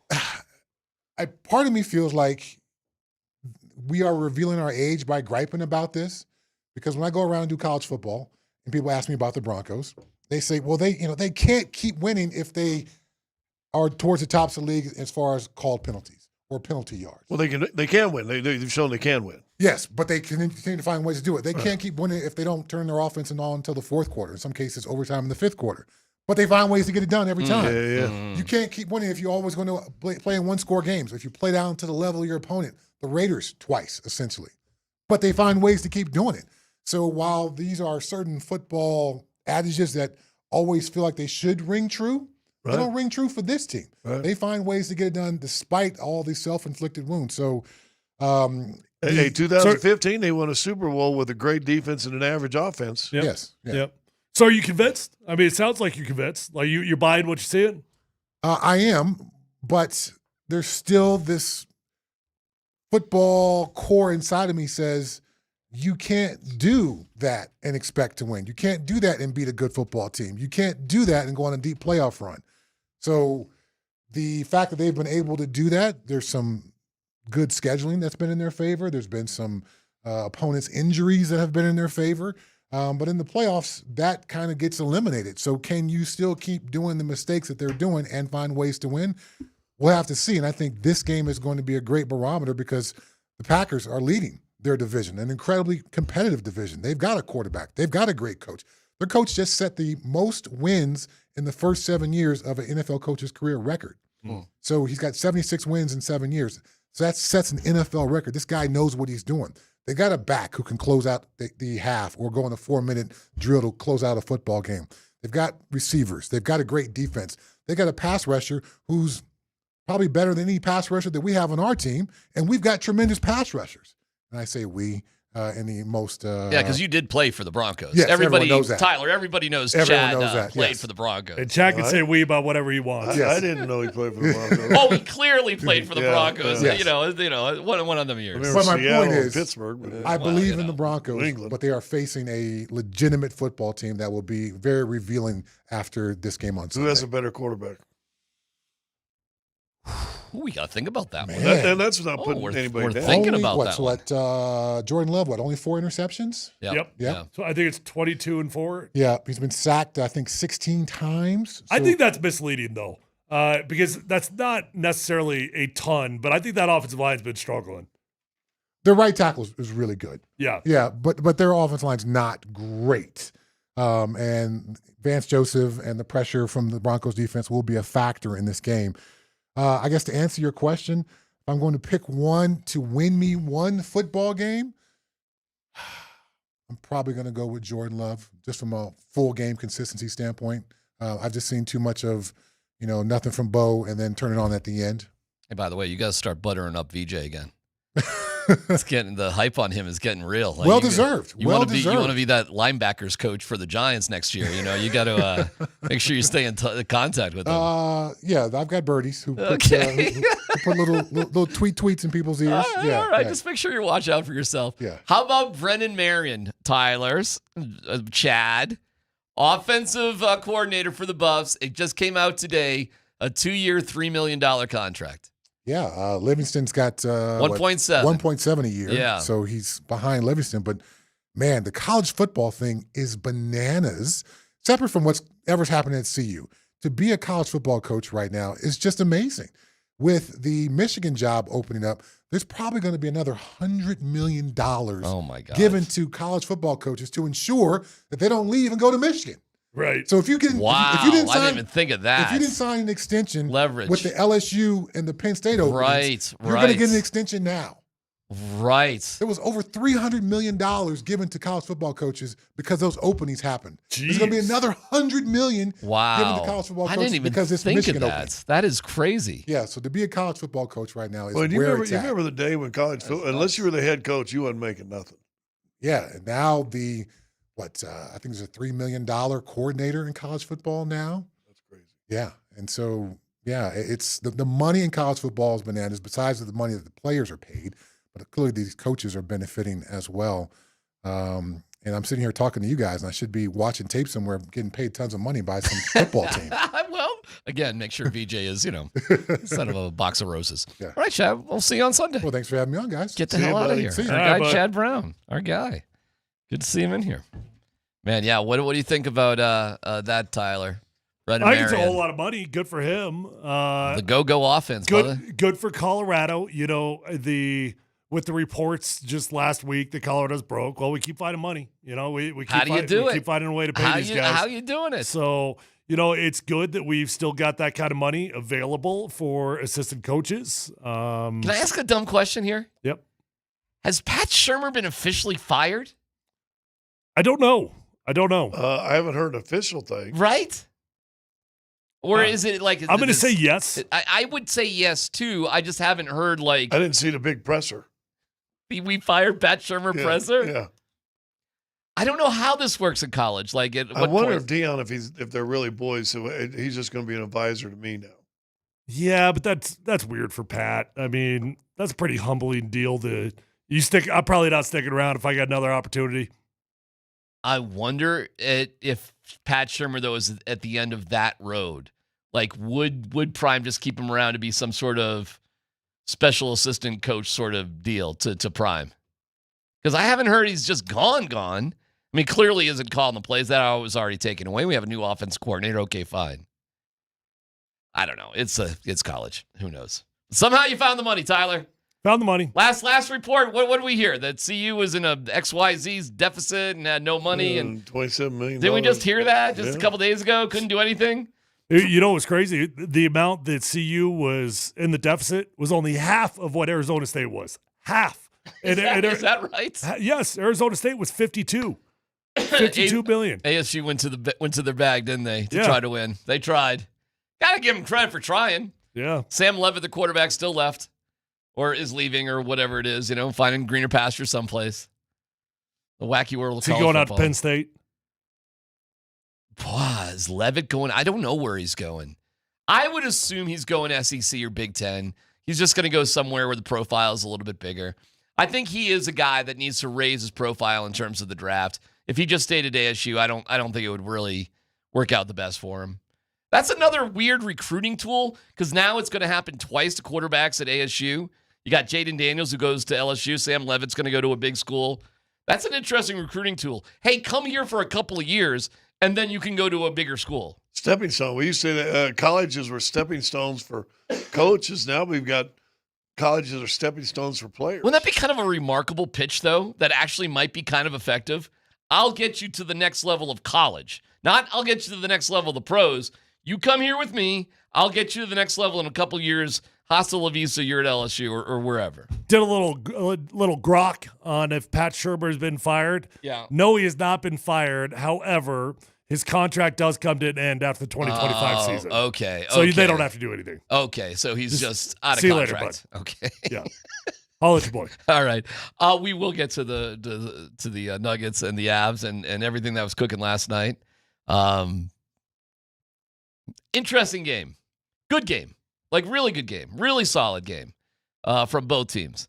They both should have won, and they both won the way they should have won. Both teams did it. And were you asking about Valanciunas being funny? Was that you that was asking about that? Here's why. Do we have time? We do not have time, but that could not set up better to find out that story coming up next.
sometimes, doesn't he? Yeah, Jonas is he's one of the funniest dudes I've ever been around. He is just the best dude, and his attitude about his role on this team has never wavered. There's been nights where he doesn't play a ton of minutes, and he's the first guy in the huddle, trying to pump people up to win the game. On the bus, in the food room, locker room, the guy is just a joy to see every day. So, yeah, we got really lucky getting a backup center that can go 7 for 7. And we also got really lucky to find another leader in our locker room, guy that understands what this all is and the marathon that this is. So, we're blessed to have him. David Adelman said that you're one of the funniest guys that he's ever been around. He's lying. It's not nice, Coach. We welcome grandfather for the 5th time, Scott Hastings, back from Sacramento. We're so happy for you and your family. Or you a papa, you grandpa, you grampy? What are you? Papa. Papa. You're a papa. That's great. Papa. My father-in-law is a papa, and that's how. Like, we were having Thanksgiving, and he met a couple of my son's friends from college, and he introduced himself as Papa. Really? Yeah, not Gary, not Mr. Alleman. He's just, I'm Papa. Like, he takes the most pride in that sort of thing. My dad's Papa. Papa, I think Papa's a great. My mom was Mimi. Mimi? Yeah, not Meemaw. Nope, Mimi. Mimi. Oh, okay. Yeah. I don't know that one.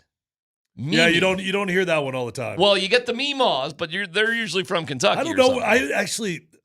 I wish I knew now. I wish I could ask her, but I have no idea where Mimi came from. And she was just Mimi.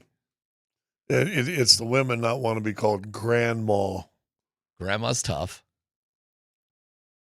So Papa and Mama, I don't know what the Nana? Is it a Nana? Usually Nana. Papa and Nana? My ex-wife's name, who's the grandma, they just call her Juju. Okay, all right, well, cool. Yeah. Oh, Papa's a cool name, though. And I call the Warren grandma. And that's a tough one right there. Yeah, that's a little. That is a tough one. She gets a little. My sister-in-law skipped over the mom stuff and got with the guy who had grandkids, so she became an Insta grandmother. Nice. She became like the Way to grow up quick. Just call her Insta. Yeah, well, that would be funny. I'm going to see her tomorrow. That would be funny if I call. Well, that would be an insult. They don't listen to the show. It's all right. So what's the story with Jonas and the funny stuff? Where's that all Here's from? why I asked the question. Because David's really good. He's good on the show. He's good in his interviews. And I thought it was kind of serious, a lot of basketball stuff. The first question asked about, well, that might have been pregame, but they asked about, this is the first. Oh, this is pregame. Well, this Gotcha. was postgame. I got him. Oh, okay. But pregame, but it's all serious. Like pregame, it was, this is the first place you were the head coach here, a year ago. And, Okay. And so it was just serious. And I thought the postgame was a little serious. During the game, second unit's in, it's like early fourth quarter. And I'm going to tell you, if you watch David on the side, he's pretty serious. He's intense. He's a competitive dude. He's in the game. He's doing it. And I watch him out breaking out of the thing, and Jonas comes over and hits him in the chest and says something to him. And David kind of responds, kind of semi-serious. And Jonas said something else and starts smiling.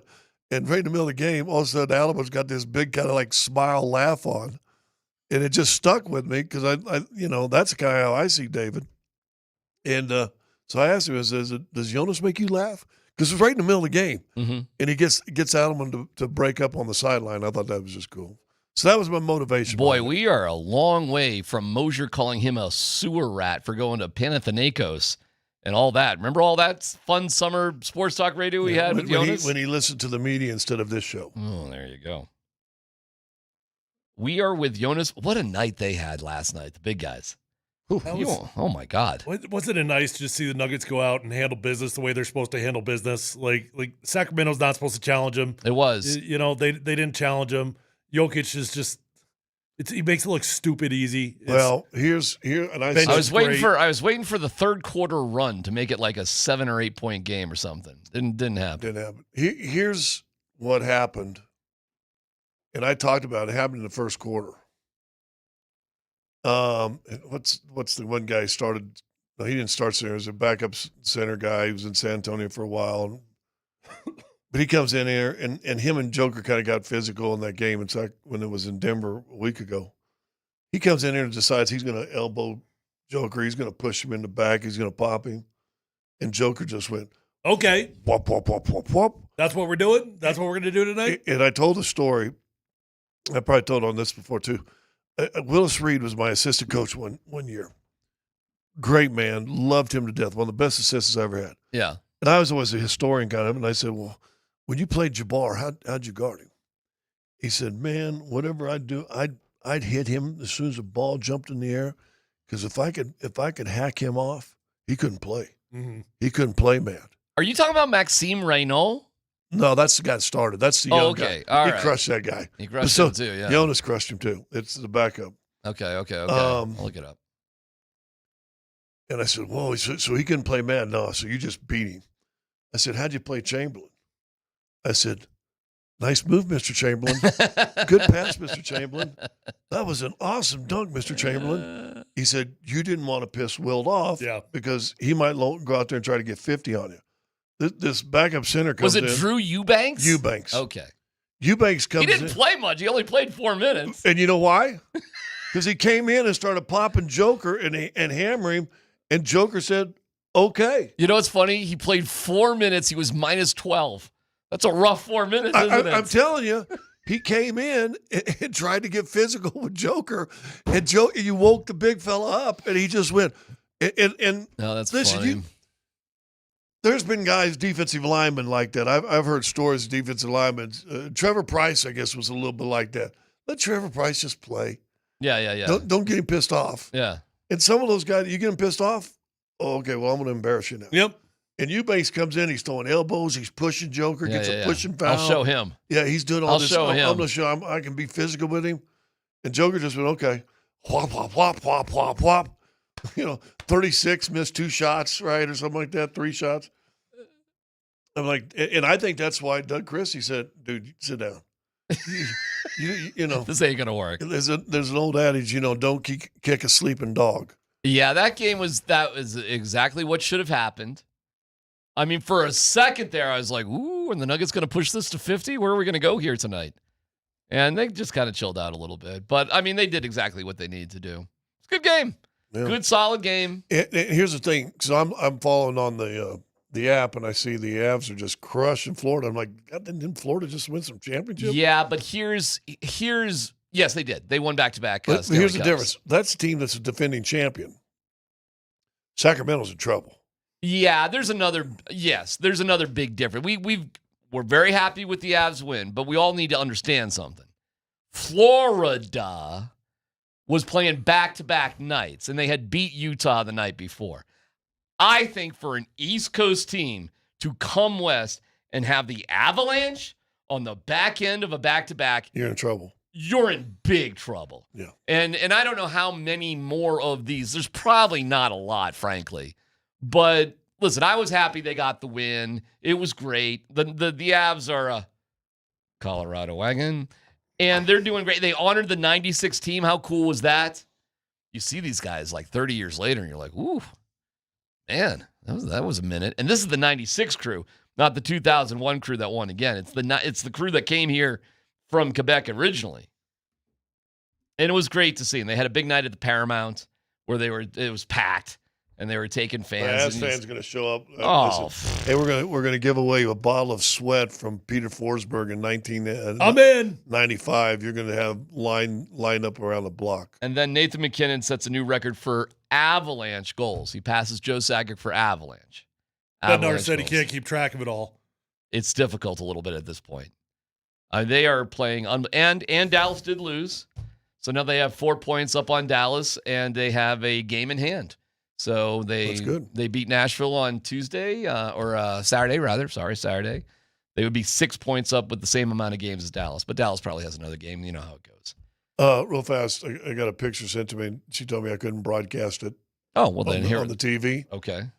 Didn't say anything about Twitch. It made me think about you, how you'll go to an Avs game. Yeah. Which I'm assuming you did. Well, not last night, but you probably still. Yes, I'll be there Saturday. While you're sitting home, you probably had your phone watching yes. one event. You had your computer watching another event. I had 3 games because I had to make sure that Todd Bowles was going to melt down after the game. We'll get to that fun moment in a second. So you got my daughter, a few hours earlier, had just punched out a kid. Hell yeah. And here she is in her hospital room. She got a game on? She's sitting there with her Altitude Plus app. There you go. Laying in a hospital bed. There you go, Steve Smith. Check that out. Yeah, laying in a hospital bed, watching the Nuggets on Altitude Plus. Well, you gotta put that as a promo on TV this weekend. Well, but I don't know if she wants that picture out. That's a horrible picture. Even pregnant ladies squeezing out a little apple. Yeah. Or into Altitude Plus. I'm like thinking maybe she should have been watching a hockey game. That sounds like something a hockey player. Hey, you just had a open baby surgery. He just punched out 9 pounds. Altitude Plus. They're not the only thing that delivers. Oh, that is awesome. Well, what a night, man, for our teams. What a night for our teams. And stress-free. How about that? Both teams, no worries. Had leads early. Held on to them. You like games like that? All right, let me ask you guys this. Would you rather watch games like that or games that are coming down to the wire? What do you like? What do you enjoy more? Just from a pure entertainment point of view, probably games that come down to the wire, but from a big picture, holistic point of view, seeing the Nuggets. I didn't catch a whole lot of the Avs last night, full disclosure, but I did watch the majority of the Nuggets, and, just seeing them go out there, handle business the way they're supposed to against a team that's supposed to not have a chance, that's a great holistic sign. Yeah, for me, I'd rather have a whole bunch of last night in the regular season because once the playoffs comes, you're going to get a whole bunch. You get to rest the guys in the fourth. That's good. Joe got 36 points in 29 minutes. That is correct. Which we did talk about the day before with Shea, because they're winning all their games by.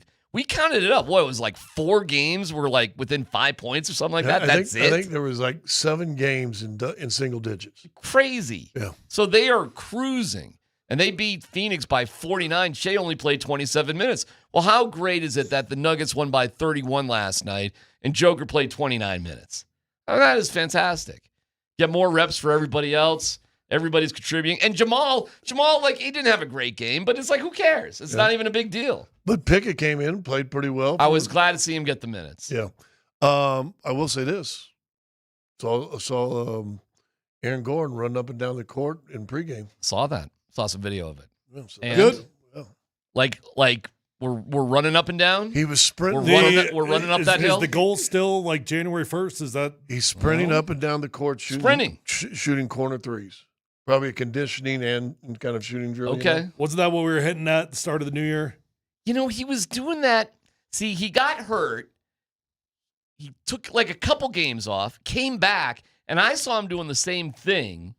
And I was like, why is he not playing? Then he did play for like a couple games, and then now he's been out for. The last time they played Houston, he played like 2 minutes. Well, we talked about that. Like the energy in a game is hard to replicate. And with those hamstrings, like, I hope they're overly cautious with AG.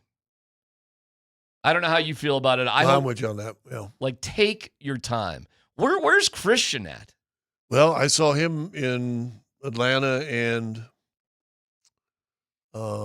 Charlotte on the road trip in tennis shoes and gym shorts out on the court. Yeah, but I just saw him. He's just like, it was like he wasn't doing it. I saw that too, but was he running it at least or not really? I never saw him run because I was doing stuff on air, but I saw him in workout clothes. That's made me think, well, that's a good sign. Okay, well, hopefully he gets better quick. Great night for both of our teams. Congratulations to Jacob Frank. He's our second chance winner from Nuggets Ticket Tuesday. He's going to the Nuggets-Rockets game on Monday night and getting an Aaron Gordon bobblehead. So stay tuned every Thursday for your chance to win tickets to go see the Nuggets. Thursday night football, the game was bizarro. And Todd Bowles' reaction was absolutely priceless. Plus, guys, we're going back to Super Bowl 32 just to have some fun amongst the three of us. I do not know the questions. It's Super Bowl 32 trivia to win absolutely nothing. So, Scott. There you go. Were you on the call? I was on the call. You were on the call. Tyler, you were 10? We're 11? even 11? I wasn't. No. What year? 98? 98? 97, 98 season, 97? right? Okay. Yeah. I was 12 going on 12. 13. All right. Yeah. I wasn't even here in Colorado. So, Scott, this little game we're playing should, on the surface, This little game of mine, I'm going to let it shine. Oh. should favor you. We'll see how it goes. Yeah. We'll see how it goes. We'll see how well you know your Broncos Packers history. Look, You're on the call. look at my coffee. Okay. What's in there? Jack A little Daniels? methylene blue. Methylene blue, so hopefully I got the mind working. Got the neurons firing. We'll find out coming up next.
Packers jumping around. They rush 4. Plenty of time for John now. Squeezes, steps up in the pocket. Elway can run. Come on, John. Come on. Come on. Inside the 10. Head first. He dives inside the 5-yard line. Yeah. Elway spun around, but it's first and goal. A gain of 8. He wanted that first down. And I tell you what, if you want to tell me the 37-year-old man doesn't want to win this game, that's sacrifice. Oh, man. The greatest 8-yard run in Super Bowl history. Is that Scott? Damn. Your voice sounds like different. Hadn't dropped yet. You were a little high back then. Yeah. A little higher voice back then. What was that like calling a Super Bowl? That whole run up to the Super Bowl was fantastic. And if you remember, Denver came out of the wild card to win their first Super Bowl. So they beat Kansas City in Kansas City, beat Pittsburgh in Pittsburgh, had a home game against Jacksonville the first game, which was, and I ended up coining it the Revenge Tour. We had the Revenge Tour T-shirts because they had lost to Jacksonville the year before in the playoffs. They had lost to Kansas City and Pittsburgh late in the season. Right. So they had to go, they won games in Kansas City, in Pittsburgh, and then they go to the Super Bowl and they're 12.5-point dogs to the defending champs. Isn't that crazy? So, but the whole experience is pretty cool. It was really cool. Team was cool. Back when, we were considered part of the family. I mean, the access was unbelievable. Part of the team. Yeah, it was cool. Your boys. What a ride. Yeah, it was cool. I told you, when they won that first one, 2 stories from that first Super Bowl. We had John Elway on. We were at the team hotel, and we did one of our shows from down there. And so John just came over and got on the radio station with us. Here's the starting quarterback of Super Bowl 32, like on a Thursday or Friday. And he goes, when we won the AFC and had a chance, I called my mom. He said, Mom, we're going back to Super Bowl. And her first words out of her mouth was, do you have to? Well, because he'd already lost the 3 previous. Yeah, and got kind of killed. Yeah, a couple times. Lost 3 previous. Yeah. So that was 1. And then 2, when they won it, in fact, if you see the video of the celebration, I'm right behind Shanahan, right on the front row, standing up, got this stupid red NFL hat that you had to have access. Okay. That was the access code The back hat? then.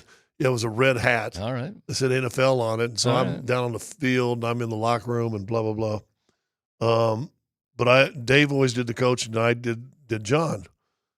And I'm right to get John, and his dad who was a scout for the team, standing over in the corner, but letting all the guys just celebrate. In the locker room, everybody celebrate.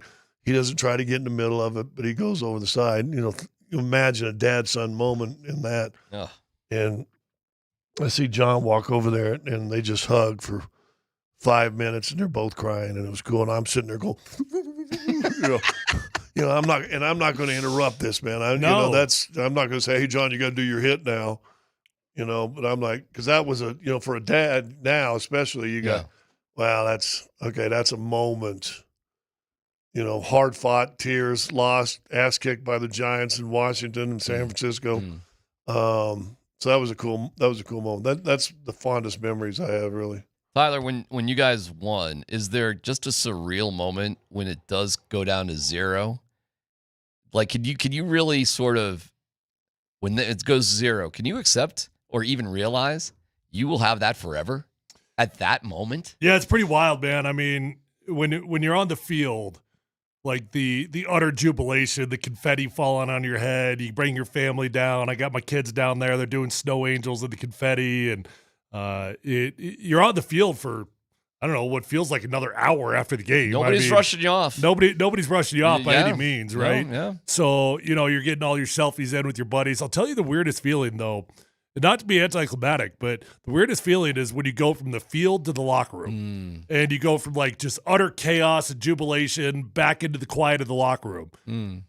And I'll never forget it. Like I'd been in that locker room for 4 minutes, and I remember thinking to myself, that's it.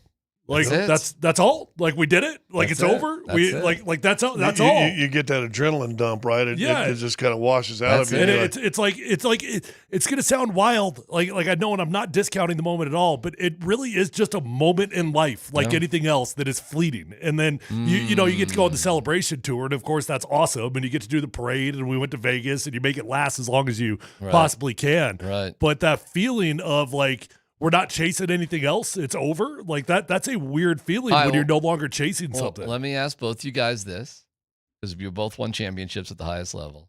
How quick does it take till you think in your head, what's next? That's a good question. The NBA is different than football because it was great because I remember Lambeer going out. It's game. We're up 3-1. It's game 5 in Portland. And, 1, 2, 3, go team. That you put your hands in there, got our hands in, and Bill goes, win this game tonight. He said, we win this championship tonight in their building. Like, fine. I said, we got 2 more games at home. I'm like, what's so big? You didn't say that. Did you say that? I kind of walking up with Bill, and I said, Bill, why is tonight the most important? He goes, because the parties on the road are better. I said, okay. He said, and he made a good point. He said, listen, you go back to Detroit and win it there, then everybody and his mom wants to get into our party. Yeah. Here it's just team and the family that travel. It was interesting when the Nuggets won at home compared to the Avs on the road, and I was lucky to be at both. When you win at home, it gets a little confusing. Like, well, when do we leave? Because you're on your own. You got your own car. You got your own whatever. Like, you're not with the team at that point, and nobody is rushing you out of the building. So at what point do you actually leave and do whatever you're going to do next? It's always a weird moment. It was different with the Avs because they were staying the night, and they went to the team hotel where the families and everything was there. So you stay together on the road. Like, you're collectively all together. But at Ball Arena, at some point, you actually do depart as a team. Yeah. It in a weird way. And meanwhile, the city is partying. Yeah. Oh, yeah. Like crazy, right? Which gives us the iconic moment and why Aaron Gordon probably will be in the rafters. Oh, at least in the fans' eye forever and ever, because he gets out of his car and walks through the crowd shirtless with his game trunks on. And the fans just, I mean, that was a cool moment. Now, I'll tell you what the Avs didn't get that the Nuggets did. That crowd, after you win and you're celebrating with the trophy on the court, on the ice, it's weird in football because you're always going to be in an away place, I guess. And half the crowd is always going to be somebody from the other team or whoever sold the most Oldsmobiles back in Lincoln, just whoever, nobody cares.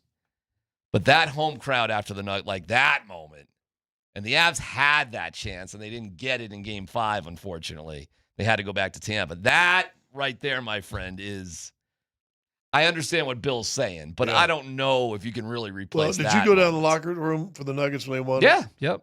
Every person and his, I mean, it seemed like there's people in there, I'm like, you never traveled, you never did this. I'm like thinking, why are all these people in here?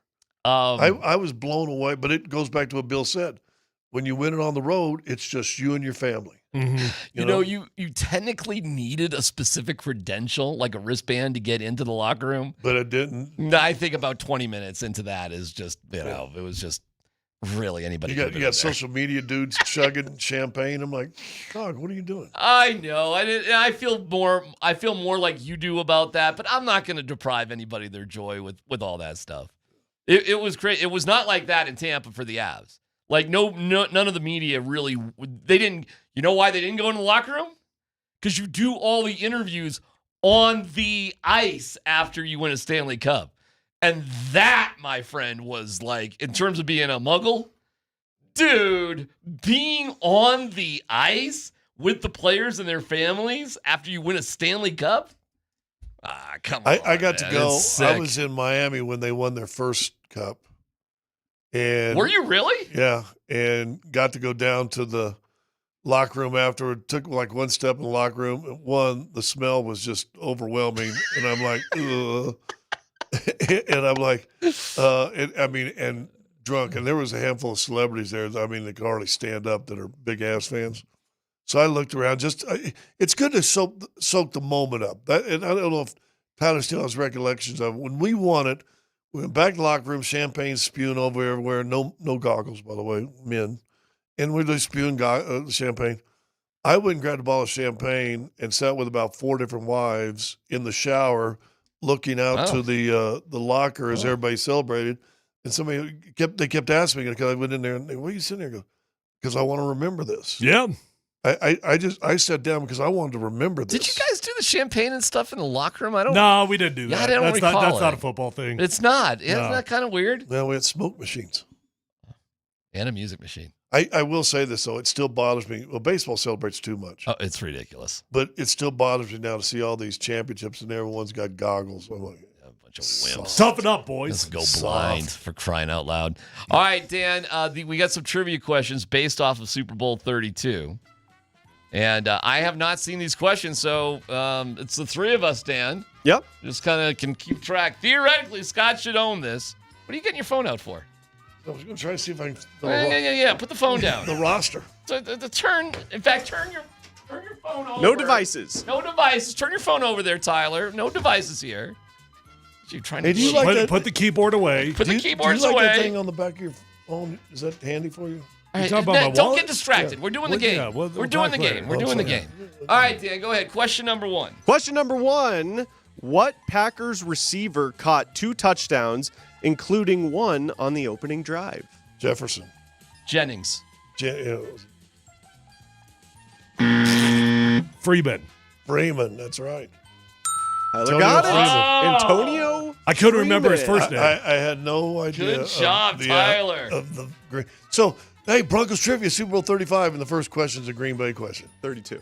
32? It's 32. Yeah, but correct me. But we're doing Broncos trivia, and your first question it's is about the game. It's the elements of the game. Green, what are you complaining already? Did they win or lose? Wow. I mean, you could ask. What's the next question, Dan? I will say this: Freeman got his ass knocked out late in that game, though, didn't he? The Broncos entered as heavy underdogs for Super Bowl 32. By how many points were the Packers favored? Well, Scott just said it. Did he say? Yeah. He's wrong. It's not. It's 14. Very close, Scott. 12. All right. 11 and a half. I'll say 14. Damn it. It was 12 or 12 and a half. What was your? Well, what? It was 12. Yeah. Scott got it. It started the game at 12 and a half. Wait a second. So we can just blurt out numbers and answers even after we. Yeah, I mean that is a good point. Like Listen, Scott had you already guessed, buddy. You want order? that is 0 points awarded. Well, right. Don't you think? That's 0 points awarded. You can't just. And I really think it was 12 and a half. And I think Dan's wrong. You want me to put an asterisk toward this one, and we can look it up later? Whatever. Because Where'd you get your trivia from, Dan? If we look it up and it's 12 and a half, you get yourself a point. Let me just tell you this. Here's why I think it's 12 and a half. I was with a couple other people. And we did an interview with Shannon, and we walked out of that interview. I walked out of the interview. I can say it was Dave. It's Dave Aronzapolo. And I looked at Dave. Dave looked at me and said, "Dude, they're going to win this game." And we know. So we're going to go to lunch, the three of us. We go, we got to hop a plane to Vegas right now and put money down on the Broncos and take 12 and a half because they're going to win this thing. I hate to tell you this. You can say Dave Logan. That's fine. You are not allowed to say Ron Zappolo on the air here. There was a whole lawsuit about that, and what? I'm just totally messing with you. What's the next question there, Dan? All right, guys. Who made the game-sealing pass deflection on 4th down in the final minutes Mobley. for the Broncos? Can I finish the question? No, you cannot.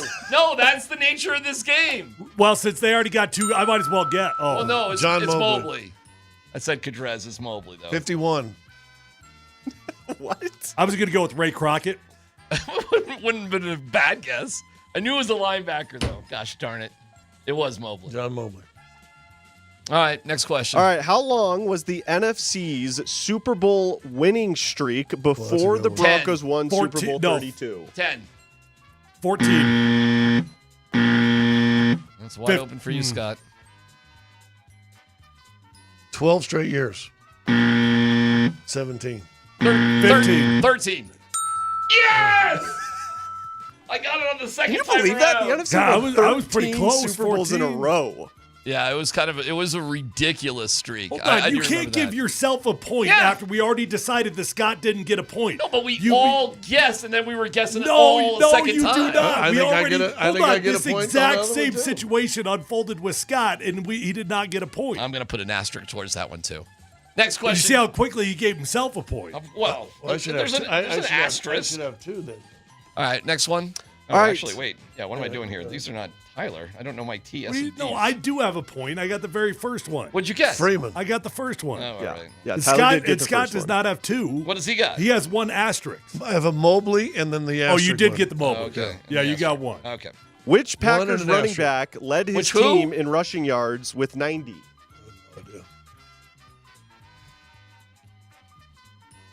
I have no idea. Jacobs. I couldn't even tell you who the running backs were. I don't know. Who is it? Any final guesses? No, we don't have a Green Bay. That's what they're doing over there with Gilbert. What was the guy you had on? Bob, Bill? Whatever. Yeah, Bob, Bill. Bob Bill. Nice Midwestern Yeah, guy. they're doing Green Bay trivia right now too. So maybe forward that question over. Scott is hating on you, Dan, right now. I mean, I'm with Scott. You expect me to know the Super Bowl roster for the Packers? Yeah, that's a little bit of a twist. Dorsey Levens. Dorsey Levens, who went to Nottingham High School outside of Syracuse, went to Notre Dame. I should have known that. All right, cool. Dorsey you know Levens, who Dorsey the Levens is. Syracuse Congratulations. Why didn't you guess Syracuse. it? I should have guessed it. How many yards do you have? 90. Oh, how'd they lose? All Because TD had 150. You got one more or not? This one's tough. This is for all of the super nerds out there. All right. If you've watched the Broncos Super Bowl 32 documentary, you might know this. What team did Eugene Robinson compare the Broncos to in his infamous sideline rant during the game? What other NFL team did he compare the Broncos to? This is the dumbest question of all time. I mean, good Lord. Give me something. The Colts. I'm gonna go with Wait, is that it? That's it. Here, I got the sound from it. Nothing was more evident of really how desperate they were. No. But as you see the sight of Eugene Robinson screaming, We are playing the Indianapolis Colts. We're playing the Indianapolis Colts right now. This team is not better than us. They're not even good. We're letting them do that thing on. There was some form of cheating going on Indianapolis that. Colts. Go get you a hooker. No freaking. How did you guess the Colts? Because I was being a jackass and I was being a wise guy. About what? Like, how were you even being a jackass about that? I just guessed a goofy team. No freaking way. That one's not right. We need to get behind the scenes on that. Who came up with this game, Scott? Oh, Darren and right. And These are the independent questions. Colts. There's 32 teams I can guess. I just No, there are not. All right, There would there's only 30. There would be 30. It'd only be AFC. It would be 15 other teams or 14 other teams. Right. The odd. It's 1 out of 14. Okay. Hey, go buy a lotto ticket, buddy. You know Just what? saying. It's Dan. It's a Darren and Green Bay Dan that came up with this Well, game. you guys are sore tired. I got one more question. We are all tied right now. Technically, we are all tied. All right, well, here's the tiebreaker. We are all tied at 1. Yeah. The Broncos became only the second wild card team to win the Super Bowl. Oakland Raiders. Who was the first? Scott, you got it. Do you know what year? Do you know what year?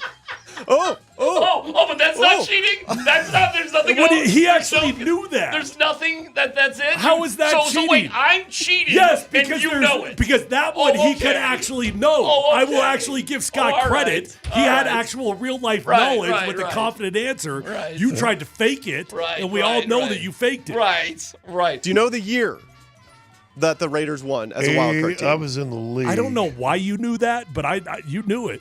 Like, are you looking at the year of the season or the Super Bowl? Actually, that's a good question. I don't know. It's like around Why 80, did you know that? 84, 85. It was 1980. I watched that game. It was 1980. 80. Yeah. Well, I watched the other Raider game. Yeah, but I knew it was Raider. I knew it because it was a big deal that Denver won it because the Raiders was the first. Show prep or game prep. Yeah. You were back doing your research. How did you do research back then, by the way? Read everything. Like how though? Like we're just get newspapers, Encyclopedias. encyclopedias. You got tons of newspapers. Yes. You got sporting news, which used to be great for that stuff. Scott walked around with the Britannica series. Yeah. You know, these big, huge Hey, do you remember books. Sandy coming in, all them books he used to carry? I do remember that. Right? I It's mean, like- he carried like a library with him. I know. I don't know how he ever looked anything up. I don't know. In all honesty. No, I'm going to tell you what, the sporting news used to be great. Yeah. As far as all the information. They do a weekly breakdown of the teams and the Super Bowl. And then you got all the stat packs from all the teams. Well, good job, Scott. You win. You win absolutely nothing. But you did win. I'm just happy DMac didn't win. Oh, okay. I'm glad that I didn't win either. The Colts, the Colts. And that was a little sketchy. Yeah, I randomly guessed that Eugene Robinson said the Colts. So we had 5 questions and 3 of them. Do you want to admit it now that you lost? Yeah, actually, I knew that. Dan told me that yesterday. It's No Dumb Questions coming up next.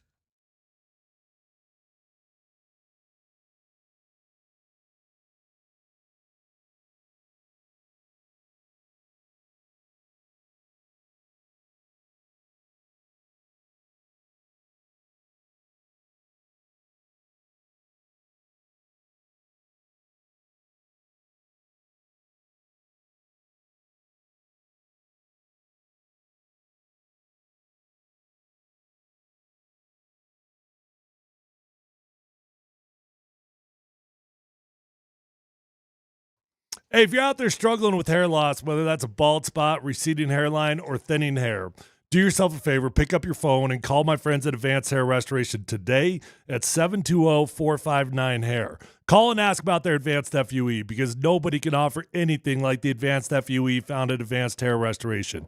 They've already changed tens of thousands of lives, and you deserve to be the next one. Guys, when you go to Advanced Hair, you're going to be in a calm and relaxed environment with the best of the best working on you. Dr. Tanya Pauls is legendary. Matter of fact, the entire staff at Advanced Hair Restoration, the best of the best at what they do. And what I love about Advanced Hair Restoration is that they believe in what they do so much, they're going to go ahead and guarantee your hair is going to grow for life. Lifetime guarantee with your own natural hair starting to regrow the very next day. So call 720-459-HAIR. You're going to get 250 free hair grafts and $250 off. Or check out those before and after photos at advancedhair.com.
Polumbus, Hastings, and DMac present No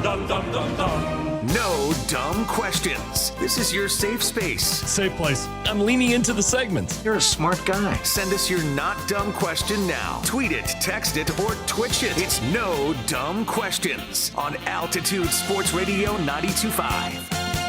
All right, 303-504-0925. If you got some no dumb questions, we'll give you the latest with the Broncos. We should have the injury reports coming out. A little curious about Josh Jacobs and how the Broncos sit. Sean Payton will be talking here relatively shortly, so we'll keep our eyes out for it. So stick around for all of that. The text line, listen, it is funny doing trivia because there are so many, Tyler, like great Broncos fans out there. Oh, I know. And they would all crush us all at it. They would kill us in Broncos trivia, no doubt about it.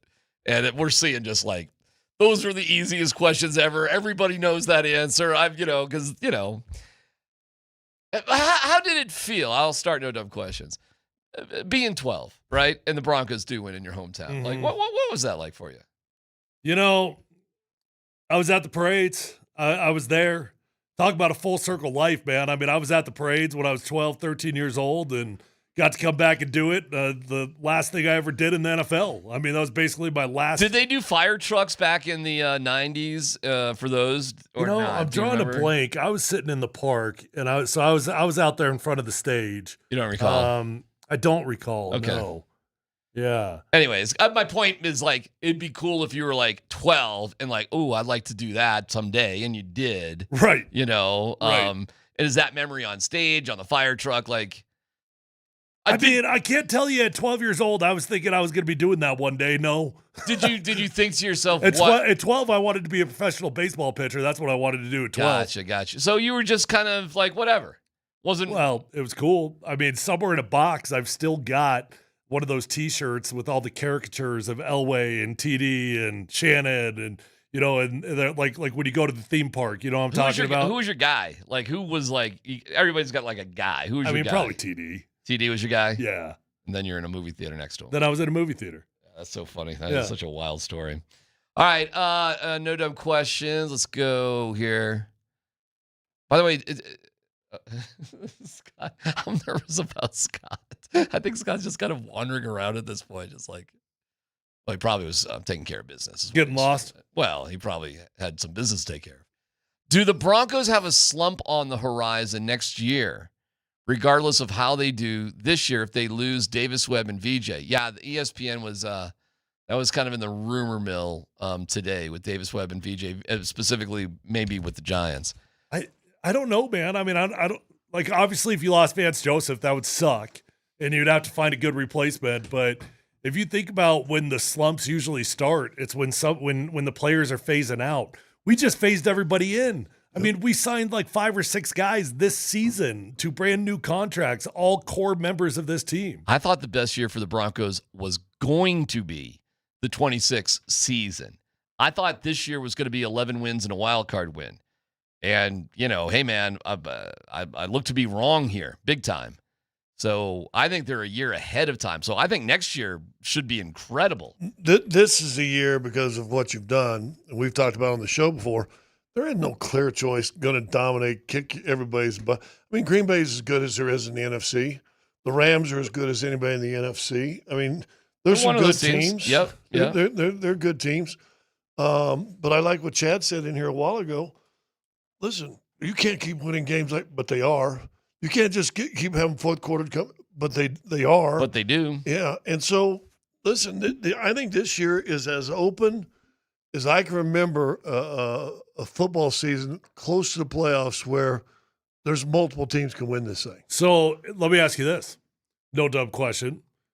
Considering the fact that no head coach has ever won a Super Bowl with 2 different teams. If Sean Payton wins the Super Bowl with the Denver Broncos, does he go down as one of the greatest coaches of all time? Yeah. He gets in first ballot Hall of Fame if he does that. When it's his time. That's not even what I mean, though. Like, he goes down as one of the greatest of all time, yes. Yeah, right?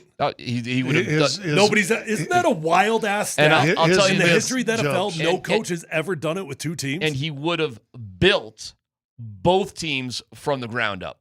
True. Little bit different formula with the quarterbacks, but either way, yeah. They were both dog crap when he got there. Yeah. So, yeah. How about that? He's weird. He's a quirky dude. But he's a great coach. No doubt. Scott, you're going to say something? Sorry about that. It's funny, but also great coaches. When you look at some of the best of all time, Belichick, you put Chuck Knox in there, Shanahan, they've always won multiple at the one place. Right. Very rarely do you let a coach win one and then get away. Right? Yes. Yeah. Yeah, so Sean is unique because he stepped away on his own, which is weird too because he got not many coaches get suspended for a year either, by the way, and back up in the NFL. That doesn't happen often. Mm-mm. So he, you know what? In hindsight, he really did get hosed on that whole deal. He got hosed on that. Bountygate. How so? That's not a year suspension. I mean, give me a break. Okay. You think the Saints were the only team in the NFL doing that? No. No. Listen, of course you can't put bounties on injuring players. I barely even remember Bountygate. What were the bounties for? Oh, it was a wide variety of if things. you knock but if you get a bounty for an interception, that's not a bounty. That's that's just a reward. No. Their bounties were I think they hurting had guys. that too, but it was like if you knock a guy out for one play, you get this. Yeah. If you knock him out for a drive, you get this. If you knock him out of the game, you get this. Correct. It was rewarding. That's not great. All right. No dumb. And as a head coach, you got to go the Harry Truman effect. You're the head coach, the buck stops with you. Yeah. Why am I drawing a blank on that defensive coordinator? I can picture him. Greg. What was it? Greg Brown. No. Yeah, Greg. No, it wasn't Greg Brown. It was Greg something. Yeah. Yeah, he had like 3 G's in his Yeah, name. you're exactly right. The hell's I can his name? picture him. I Robinson. can see Greg yes. Robinson. Yeah. He was a Syracuse guy, too. He had a Syracuse connection. Robinson, right? I'm right on that, I think. I don't know, actually. Oh, boy. Greg Giga. You got that part. Giga. Yeah. All right, no dumb question while Dan looks that up. Look up Bountygate defensive coordinator. I think it's Greg Robinson. Greg Robinson. Greg Williams. Damn it. That's what it is. Like a mile long, 3 inches deep. Williams, not Robinson. Brown, not Williams. Yeah, I know. But it is a Greg Giga. You know, they throw extra G's on it. I think Greg Brown, wasn't that yeah. Irv's brother, son yes. that coached the league? Yes. Yeah. All right, last one real quick. No dumb question. How did the warden get her nickname, Scott's wife? Julia, but goes by the warden. Tore my Achilles, off my foot, no weight on it for 2 months. Was doing the radio show, laying in bed, gas it up and all that stuff, box right beside me in bed. And I started complaining. I said, yeah, I'm just up here in this room by myself. So no one checking on me. I said, I'll be lucky if I get any bread and water. And little did I know, the warden's downstairs listening to the show. Next segment comes in with a plate of 2 pieces of bread and a glass of water. That's a good story. So that she became the warden. I actually did not know that story. Yeah. I thought it was just the warden because you felt like you were in prison in your marriage. Okay. Big question of the day comes up next here on PhD.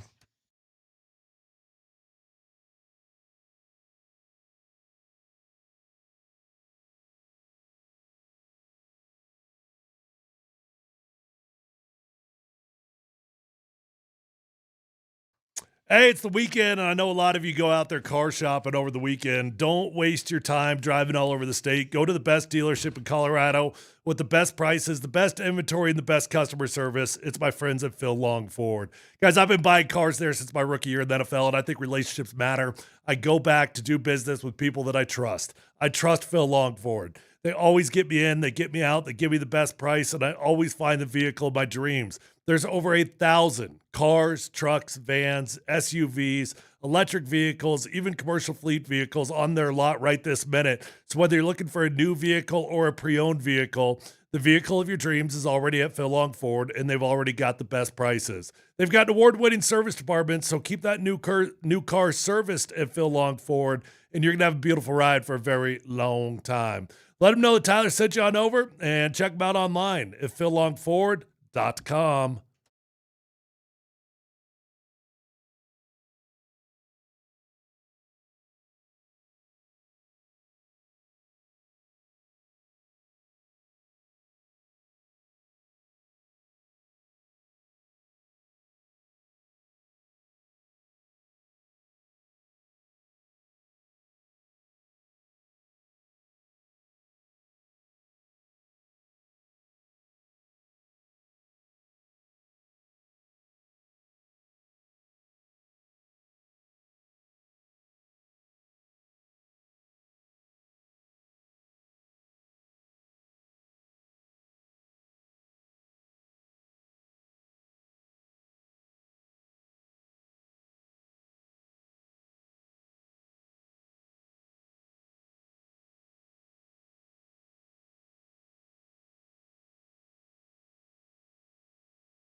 Keep it simple. Call your shot. Packers-Broncos. Score and reason why. Let it rip.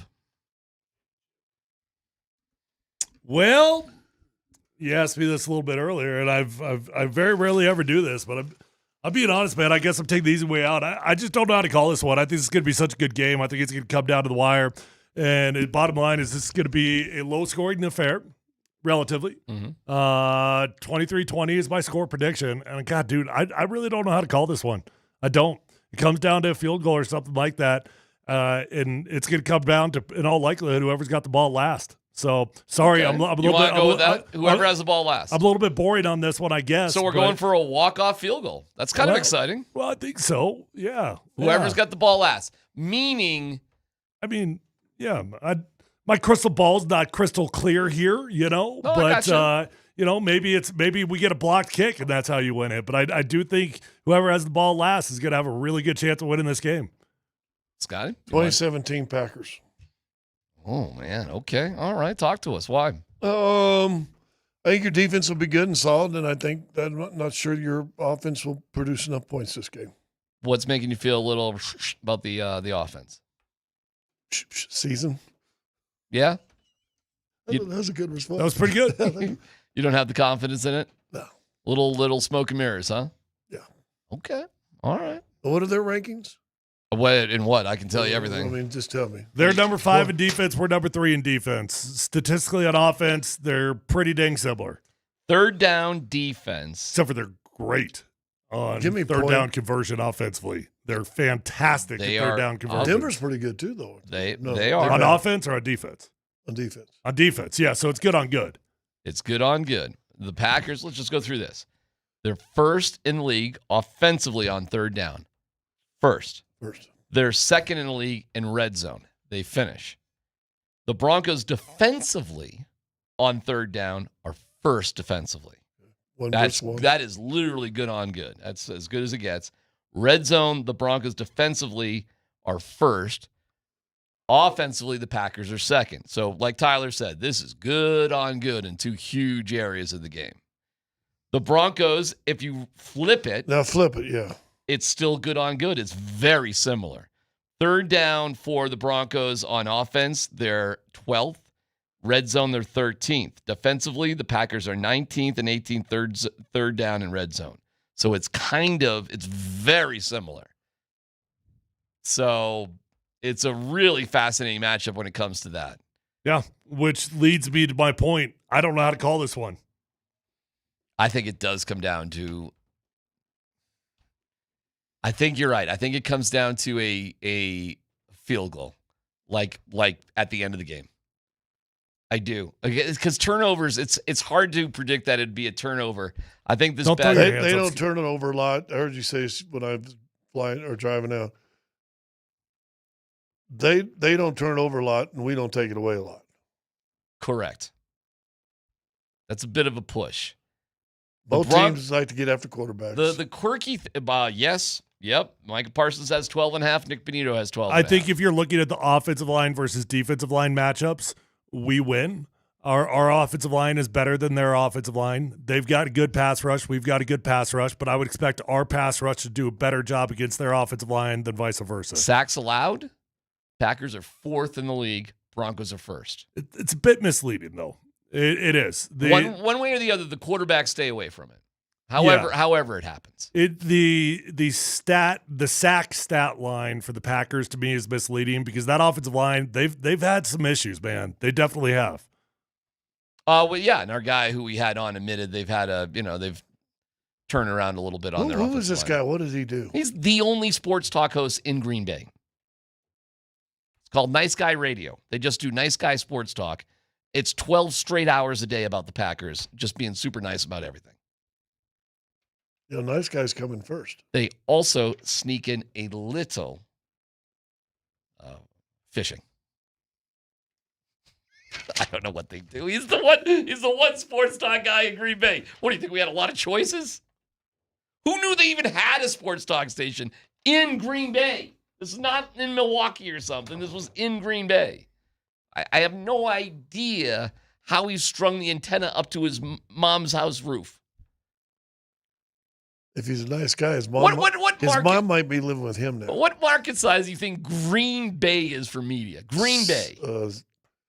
117th. It's got to be somewhere, and it's got to be pretty deep. Bigger media market, just off the top of your head, what do you think? Green Bay or Colorado Springs? Colorado Springs. I think it's by far.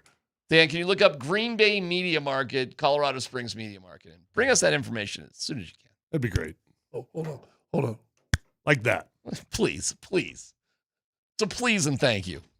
KJ would have had it. That's just what please and thank you means is this. Right? Yeah. It's a Bud Light Football Friday. Bud Light, the official beer sponsor of the Denver Broncos. Remember to enjoy responsibly. I got something for you guys. Rizzy. And I'm not going to play the whole thing because he's one of these dudes. Are we going back to Cleveland? What's that? Are we going back to Cleveland? No. This is Darren Rizzy. Our Rizzy. Oh. Not Tony Rossi. That's Grossi. Tony. Grossi, right. It's Grossi. It is Grossi. No, it's not Grossi. I thought you were going back to Cleveland. No. I'm going to our special teams guy. Oh, well. Because did you guys understand after they sacked Geno Smith and they you could go for a 60-yard field goal with like 4 seconds ago, why they threw a Hail Mary instead of a go for the field goal? What? No. Did you? I didn't understand. I thought it was a weird decision. You thought it was a weird decision? Yeah. Okay. We all thought it was especially this year where you see all these kickers taking these home run shots. Well, nobody had asked anybody about it until yesterday, but I thought Rizzy's explanation for it, first of all, I don't think he has anything to do with it. It's totally Sean Payton's call. But he was asked about it. So listen to his, all right. We're doing market sizes real quick to get this out of the way. Green Bay, 69. Oh, they're including Appleton. See, they're throwing Appleton in that. Okay, so that's skews it. Well, Colorado Springs is throwing in Pueblo. Yeah, well, okay. What's Colorado Springs? 86. 89, 80-something. 86. 86. All right, so they're crushing Colorado Springs. All right, here's. Weren't you a program director there? I was. Congratulations. What is awful. All right, anyways, thanks for that. You know I have 719 on my phone because of that. You know that story, right? Well, I didn't pay attention. I keep it on purpose to remind myself life could be worse. Do you know your kids' phone numbers? Let's get to no dumb questions. 915 something. Let me play Rizzy here because I think it does explain something about how Sean Payton's approaching things. Here we go. Will, let's start with Will. Will wants to kick every kick, right? I think, and that's the good news. You certainly don't want a guy that's turning it down. So, Will's got the utmost confidence. I think it's one of those things where you've looked around the league a lot this year. There's been a number of kicks that have come up short and been returned. There's obviously been some low ball blocks. I think Sean. I'm not going to speak for Sean, but just in our conversation, the way he felt the game was going, we were better off taking a shot there and not kicking a long one. Obviously, if that's a shade shorter, but when we got the sack, it was going to be a 66 or 67 yarder. We got the sack, made it low 60s, and so all right, he goes kind of. That answered absolutely nothing. All right, what was I supposed to get out of that? Let me try to explain. On the TV broadcast, they said the goal. That's why you got to listen sometimes to the first quarter only. You don't have to listen to anything else. But you realize all these play-by-play and color guys, they give you all of their information in the first quarter. They just throw it all out there. They made a point in the broadcast to say Sean Payton wanted to play the majority of the game on the Raider side of the field. They did. And they did. I think that decision was a reflection of Sean trying to play things a little closer to the vest. The offense for the Raiders sucks. I understand that. It's not that explosive.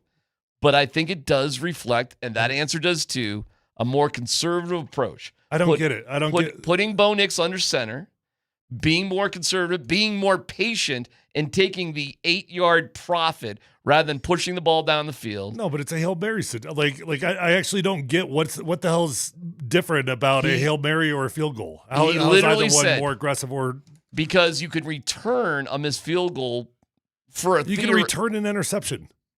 Okay. Yeah, but is an interception more likely or return? Anyways, listen, I'm not trying to make sense of it, okay? Because I thought it was stupid. I thought they should have gone for the field goal. But Rizzy was giving you 3 different examples of why they felt that play was too risky to make. I think it's a different approach by Sean Payton. I think he is becoming a little bit more conservative, a little safer with what he's doing because of the results they're getting with it. So He's not going to what take you're chances. saying is Denver was showing a 7-4 in blackjack. The dealer had a 6 up, and he was afraid to take a double down one hit. A little bit. He's going to be fine to take the hit, of course. You're going to hit on that Or situation. it could be more simple. He just didn't think Lutz could kick it that far. Well, that's not, well, maybe, but that's not what Rizzi went to. He went to a bunch of examples about why they were kind of freaked out about it. He didn't go there. He didn't say Will was having a hard time before the game, it's outside of the range, that sort of thing. He said Lutz was up for it and wants to do it. And it's inside. And we've seen Lutz in practice. He's banging 65 to 70 yarders all the time. I think this is a philosophical approach of the Broncos on how to finish out this season. Like, we're fine. Close to the vest. I do think the Broncos have that philosophical approach. I'm not arguing on that at all. I mean, I think you can see it in the offensive game plan. You can see it in the field position battle. That's true. That's how, which is smart. You've got a defensive team. That's how you should go about your business. I just don't get how it correlates with that particular decision. I think it's a philosophical thing that Sean Payton has. That he is he is okay winning these close games. I was calling a game in Baltimore for the Broncos when they kicked a long field goal late right before half, and the dude returned it like 107 yards. It can happen. Yeah, he compared it to Auburn, Alabama. And then he's talking about the low trajectory of the kicks. He's giving reasons why they're just going to be more conservative. Giving reasons why they're scared. Yeah. Yes. Is it good to be a little scared? Well, it's good to be smart and to know your identity. That's good. What's the difference between being smart and being scared? Well, smart is knowing what you're good at. That's like when we had this argument about whether they should take the ball first. That's not smart to me. That's a little bit foolish. Like, know your identity, know what you're best at, and coach to that. I don't think that's being scared.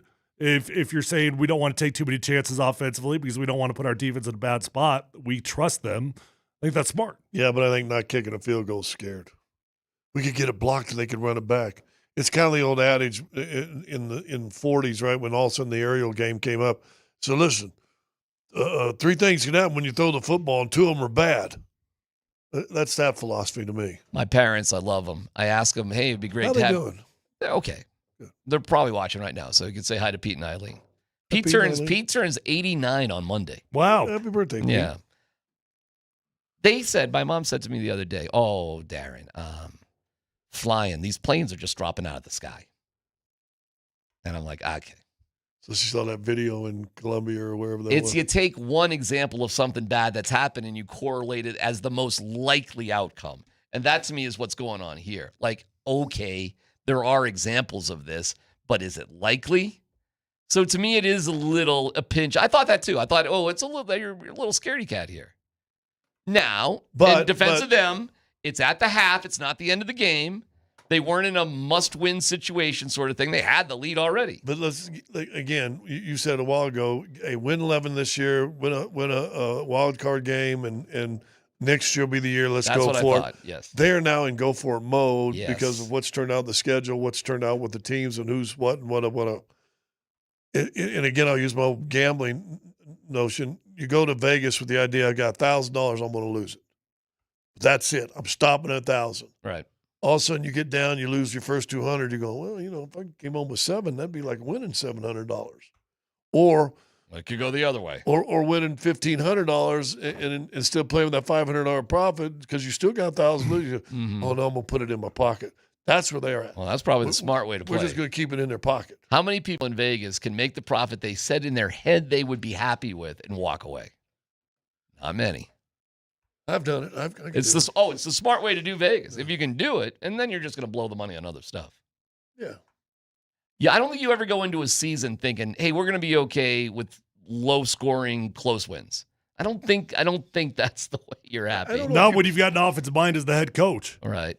But I think you know what? I think the Broncos are okay with that right now. That's for sure. I don't know if it was David Adelman or if it was Sean Payton who said that recently. I think it was Sean. They don't have a description at the end of the year about wins and losses. Mm-hmm. They just show you the platter, and it Right. says, 12-5 or 13-4. It just shows you what it was. They don't say, hey, we got real lucky right here. oh, we pulled that one out Mm-hmm. right there. Hey, we were 33 down on. I didn't say that. Mm-hmm. It says W. Mm-hmm. That's all it said. So I think they're at the point now where they've won. They may have surprised themselves a little bit. I will say this, other than maybe Giants and Philly, I don't think any of them other games were lucky. I thought they were unlucky to lose Indianapolis. That was an unlucky loss. I don't say they've lucked out anywhere, would you? The Giants win is so ridiculous.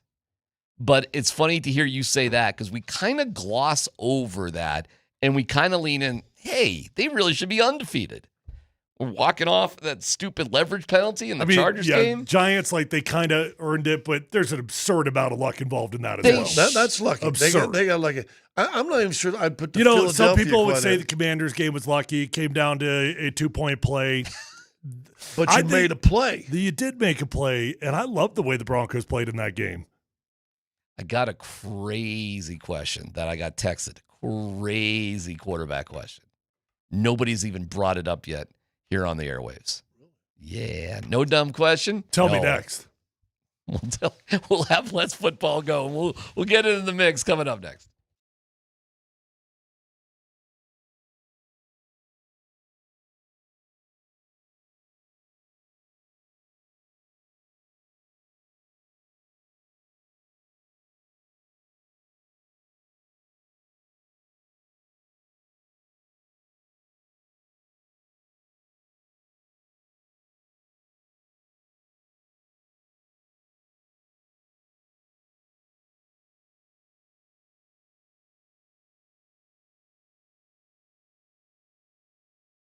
Hey, it's DMac for the Rocky Mountain Men's Clinic. Hey, man, the holiday season is here. It's full of hustle, bustle, packed with activity. But when your energy is drained, you're not sleeping well, and your sex drive is, maybe it's tough to feel festive. Forget that mistletoe. That's the wrong mindset. These could be signs of low testosterone. If that's what's going on, 'tis the season to take action and get treated. Guys, you start losing that T, 2 to 3%, about mid-30s or so, and just down the drain. It doesn't have to be like that. Not forever, no. Go to RockyMountainMen'sClinic.com. Take their low T quiz. It's easy. 10 questions, yes or no. Just takes a couple. They'll draw your blood and have your result within 30 minutes. From there, you're off and running. The cost of the appointment is only $99. You get a consult, a T, and a PSA test. If you sign up for testosterone treatment the day of your appointment, your visit is free. I love it. You will too. There's 5 locations. Don't go another season with low T. Call today, 720-440-7900, RockyMountainMen'sClinic.com.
That's good, Dan. Thank you to Mountain High Appliance. Brad and the fellas at the Avs game last night.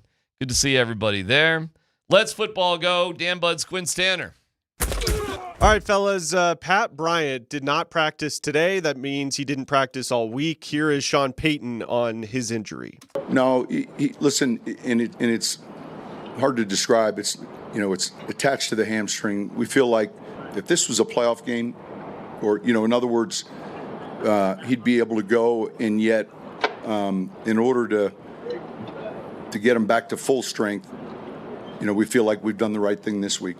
So with Pat Bryant unlikely to play on Sunday, how do you guys feel about the depth at the wide receiver position for the Broncos? Good. He can play his boy more. Lil Jordan. Well, Lil Jordan Humphrey probably does get some more opportunities, that's for sure. It's disappointing to not have Pat Bryant, I'll tell you that. I like Pat a lot. He's a first down merchant for the Broncos. He's been coming along very nice, made a couple nice plays here recently. It's not helpful to not have Pat Bryant. Yeah, how's that analysis? For a rookie. I don't think it's a big deal. I like Pat Bryant. I like his game, but it's not the straw that stirs the drink. They'll be fine. I mean, if the Packers were to lose a guy like Josh Jacobs, which Josh is probably going to play, but if they were to lose a guy like that would be far more impactful than losing a guy like Pat Bryant. Yeah, I completely agree. I don't think it's that big of a deal. Both teams use like a lot of receivers, running backs, that sort of thing. They share so much in common. It's crazy. I'm just trying to quickly look up if Green Bay's injury report is out there. Hold on, let's see if it's updated. Nope, not yet. All right, we'll keep our eyes on it. Next story, Dan. All right, let's go to Thursday Night Football. The Bucs blew a 28-14 lead in the second half to the Falcons. Here's their head coach, Todd Bowles, after the game. What do you tell them in the locker room after a game like this? It's inexcusable. You don't make excuses. You got to care enough where the hurts. You got to care enough where the hurts. It got to mean something to you. It's more than a job. It's your livelihood. How well do you know your job? How well can you do your job? Well, you can't sugarcoat that. It was inexcusable, and there's no answer for it. There's no excuse for it. That's what you tell them in the locker room. Look in the mirror. We got to keep that forever. Don't you love Coach Crash Outs? That one I do, to answer your question.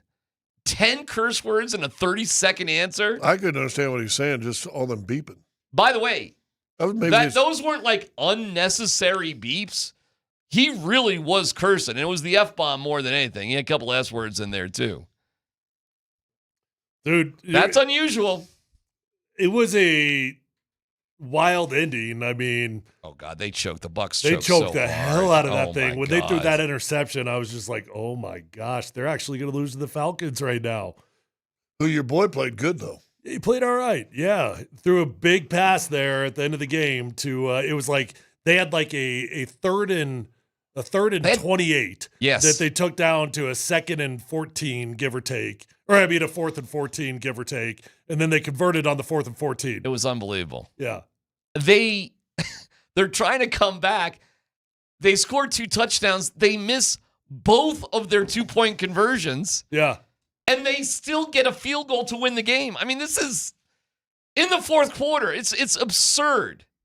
And now what's crazy though, in their division, the Bucs still have a shot to win their division at 7-7. It's just the division sucks. Yeah, they are not playing good football right now. But they could still easily win their division. What are the Falcons now? They're 5 wins. I think that was their 5th. They're out of it. Yeah, they're officially eliminated. Yeah. Next story, Dan. All right, here's Broncos defensive coordinator Vance Joseph on the Packers offense. Every game they've played this year, man, I mean, he is right on, and he's taking care of the ball. He has great skill, as far as the receivers, tight ends, and backs. It's a well-coached unit also. The O-line is really well-coached in the run game and pass game, so it's going to be a challenge. But he is playing at a high level. He's accurate, man. He's making big plays. He's being aggressive, which is scary for a defense. His timing on big plays has killed defenses.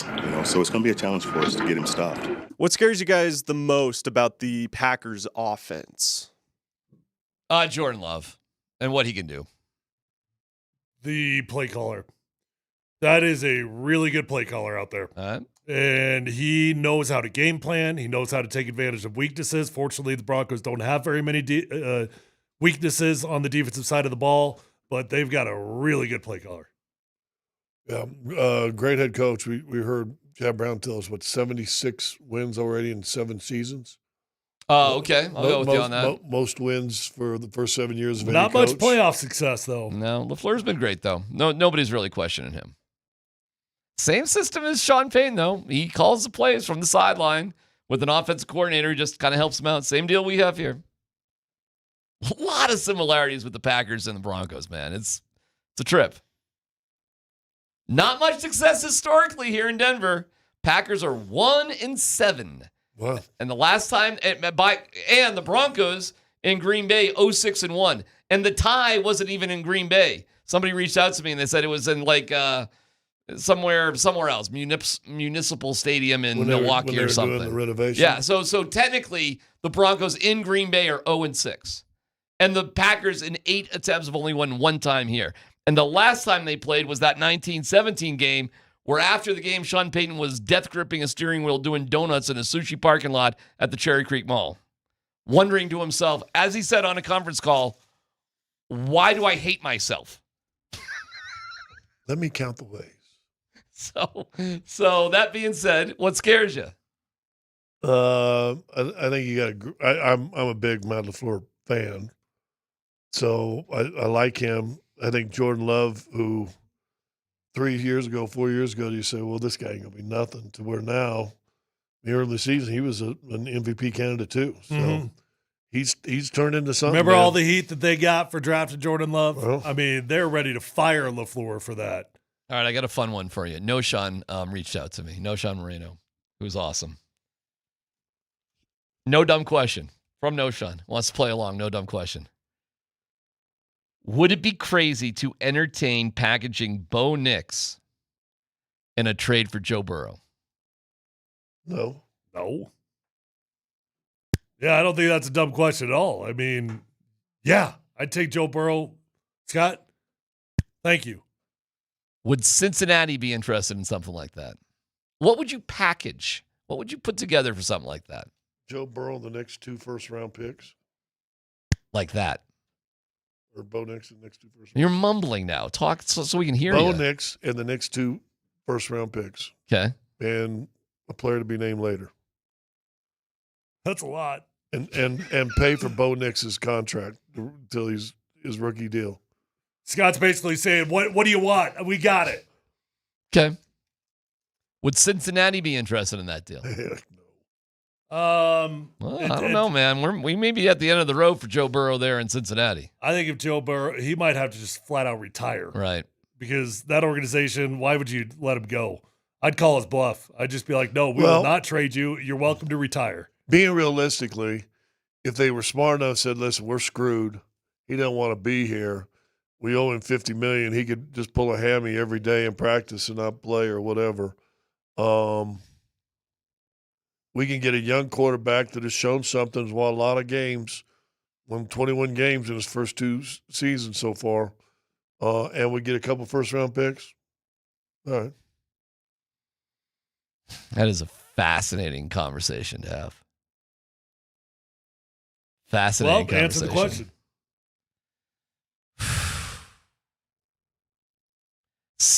Joe, you know what today? What are you thinking so long about? Because I'm thinking about it. I know. Because the hat he wore 4 out of the 5 days this week. You don't have it on today. It's not going to hurt you. It's not going to. Spikes aren't going to come out and penetrate your brain now. I am watching Stranger Things these days, so when you say that, I'm like, that could happen. It's amazing how loyal people feel to their players. Like we're getting a bunch of texts. No, Joe Burrow's always hurt. No, Bo's better than Joe. Bo's not better than Joe. Well, even with Joe's injuries, doesn't matter. Lots of videos, like memes, that sort of thing on social media today, comparing Andrew Luck, talking about how he was not having fun with football and juxtaposing that and putting it side by side with what Joe Burrow said. Yeah. Loads of that today. So answer the question. We don't have all day. Scott, how many hours is it? 3-hour show? Yeah. Is that what you tell me? ask me. Well, let's go back around. We'll start over. You can ask. I would not do it, and here's why. It's not because Joe Burrow isn't. Oh, you're better. doing that thing where you're lying, so you got to cough. It's not that Joe Burrow isn't better than Bo. He is. But what you can do financially for the next couple of years because of the Bo Nix contract is pretty awesome. And you're going to be out from under Russell Wilson's money. You're going to have a ton of cash next year to go spend it on whoever you really want. Joe Burrow. And I think Sean's more conservative approach to offense fits finally in his journey with Bo Nix perfectly now.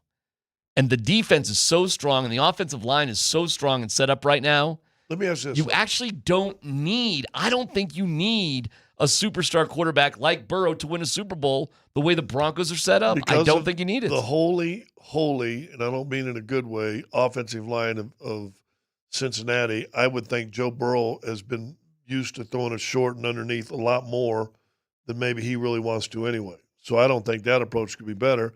And now you got a guy that can step up in the pocket that's going to get protection for the first time in his 5-year career.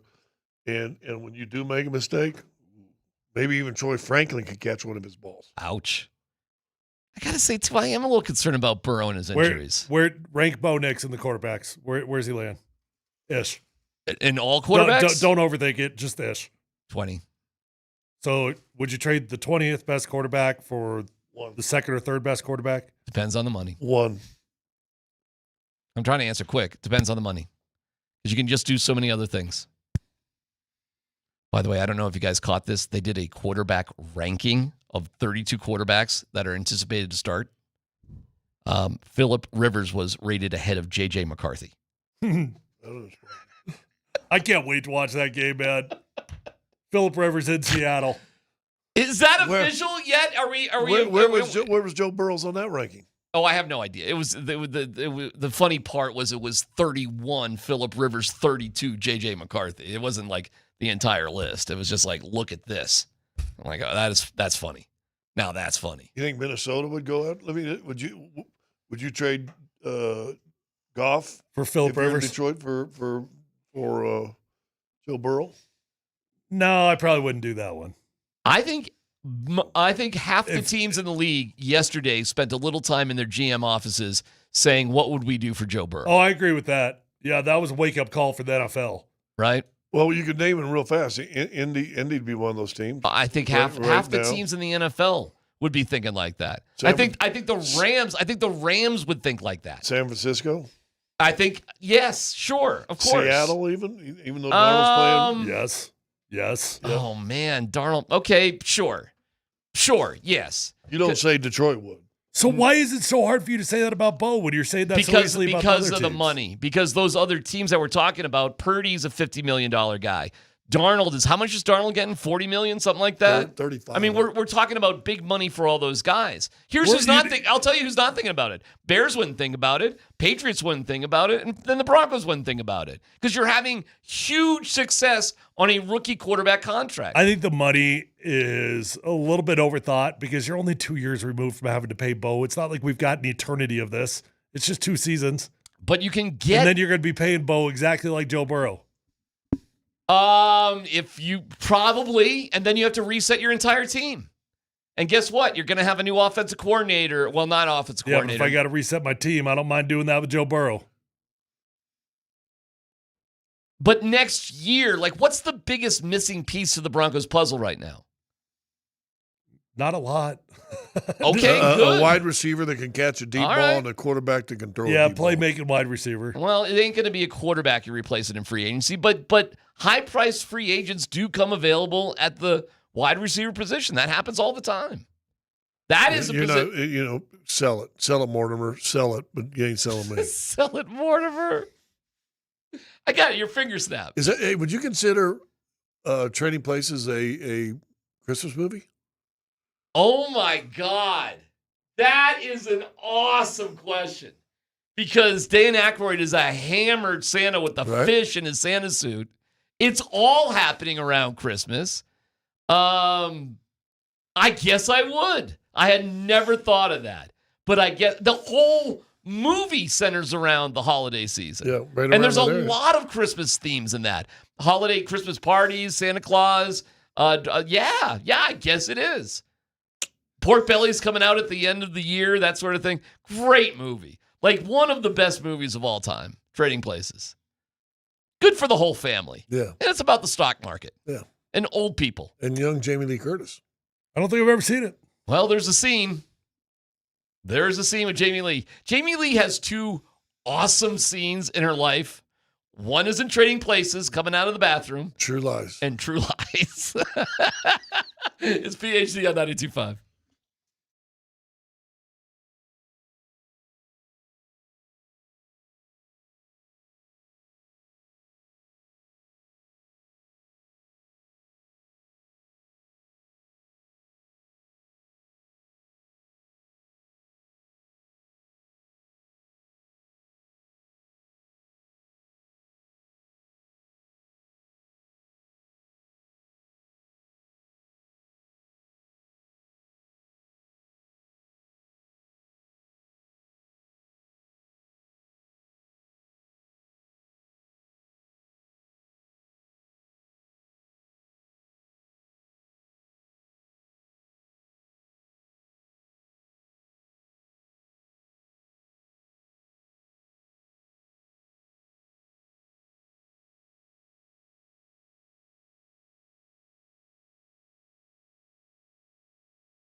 Here I am.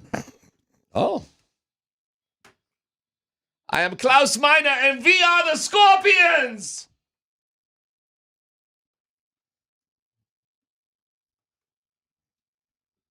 See, this song would fit into Stranger Things. This song would be great in Stranger Things. So do you like Stranger Things or not? I guess all you do do is complain about Stranger Things, but you won't shut up about No, Stranger I guess Things. at the end of the day, I guess I like it if I keep watching it. Yeah, I guess I like it. Yeah. I think things could happen What a little season are you on? quicker. They're on 5, but I'm like in early 4 right now. You're almost caught up. I'm close. Because there's only 4 Close. episodes in season 5. Yeah, and they get longer. I saw. I kind of like, oh, what are they Yeah, there all are a about? couple longer ones. Yeah, Yeah. yeah. So I'm almost there. Kids are getting older. They are so much older, so much They had quicker. a 5-year gap between the last season and this one. I love how the Lucas doesn't want to be a nerd anymore, so he's on the basketball team. Which one's Lucas? Well, he's one of the guys. You know. Well, yeah, you can help me out here a little bit. I don't know. There's. Oh, there you go, Dan. Thanks. Got it. Anyways, you have a football player. Basketball player. Because you have to believe the premise. They're in a state championship basketball game, and he's a freshman, and he comes off the bench to hit like the winning shot. Yeah. Spoiler. But he's conflicted. Do I stay a nerd? Do I stay a nerd, or do I become a jock? What do you think he chooses? Jock. Well, he's jock. He chooses jock. Right now, he's choosing the jock stuff. Right now. Yeah. So you think that's the final choice? Oh, don't give it away. I'm just asking. I already saw something and gave something away about Eddie. I know what happens to Eddie, unfortunately. I don't know any of their names. The only one I know is L. Yeah. I can't remember any of the names. Well, there's this kid, that kid, and the other kid. Yeah. You know Hop? Oh, yeah, Hop. Yeah, you know yeah, Hop? Yeah. Yeah, everybody knows Hop. Of course, L. You know Will? No, which one's Will? Will's the kid who was like possessed. Like Will had a really bad 2-year run. Oh, okay. Like in the very beginning, he just kind of disappeared, and everybody thought he was dead, but he wasn't really dead. And then the next year, Was Will the one that was in the wall? Will was in the wall. Okay. Yes. Yeah. All right. Nancy. I know Nancy needs to eat a hamburger, in my opinion. But wait till you see Wicked. She's in Wicked? No. Just speaking of needing to eat a hamburger. Yeah. Yeah. I'm gonna say that. All right. What are we looking forward to most this weekend, fellas? Where are you at? Got a little break here from the Nuggets, huh, Scott? We're off till Monday? Yeah, we got that How about cup game. that? Cup game Monday. What do you mean cup game? It's That's a makeup? That's the Yeah, so was last night. Oh, so that's why. I was trying to figure out why it's Houston, Orlando, Houston. Yeah. It's because it's a cup game. Yeah. And Gotcha. They couldn't put anybody else in here. Might as well put Houston.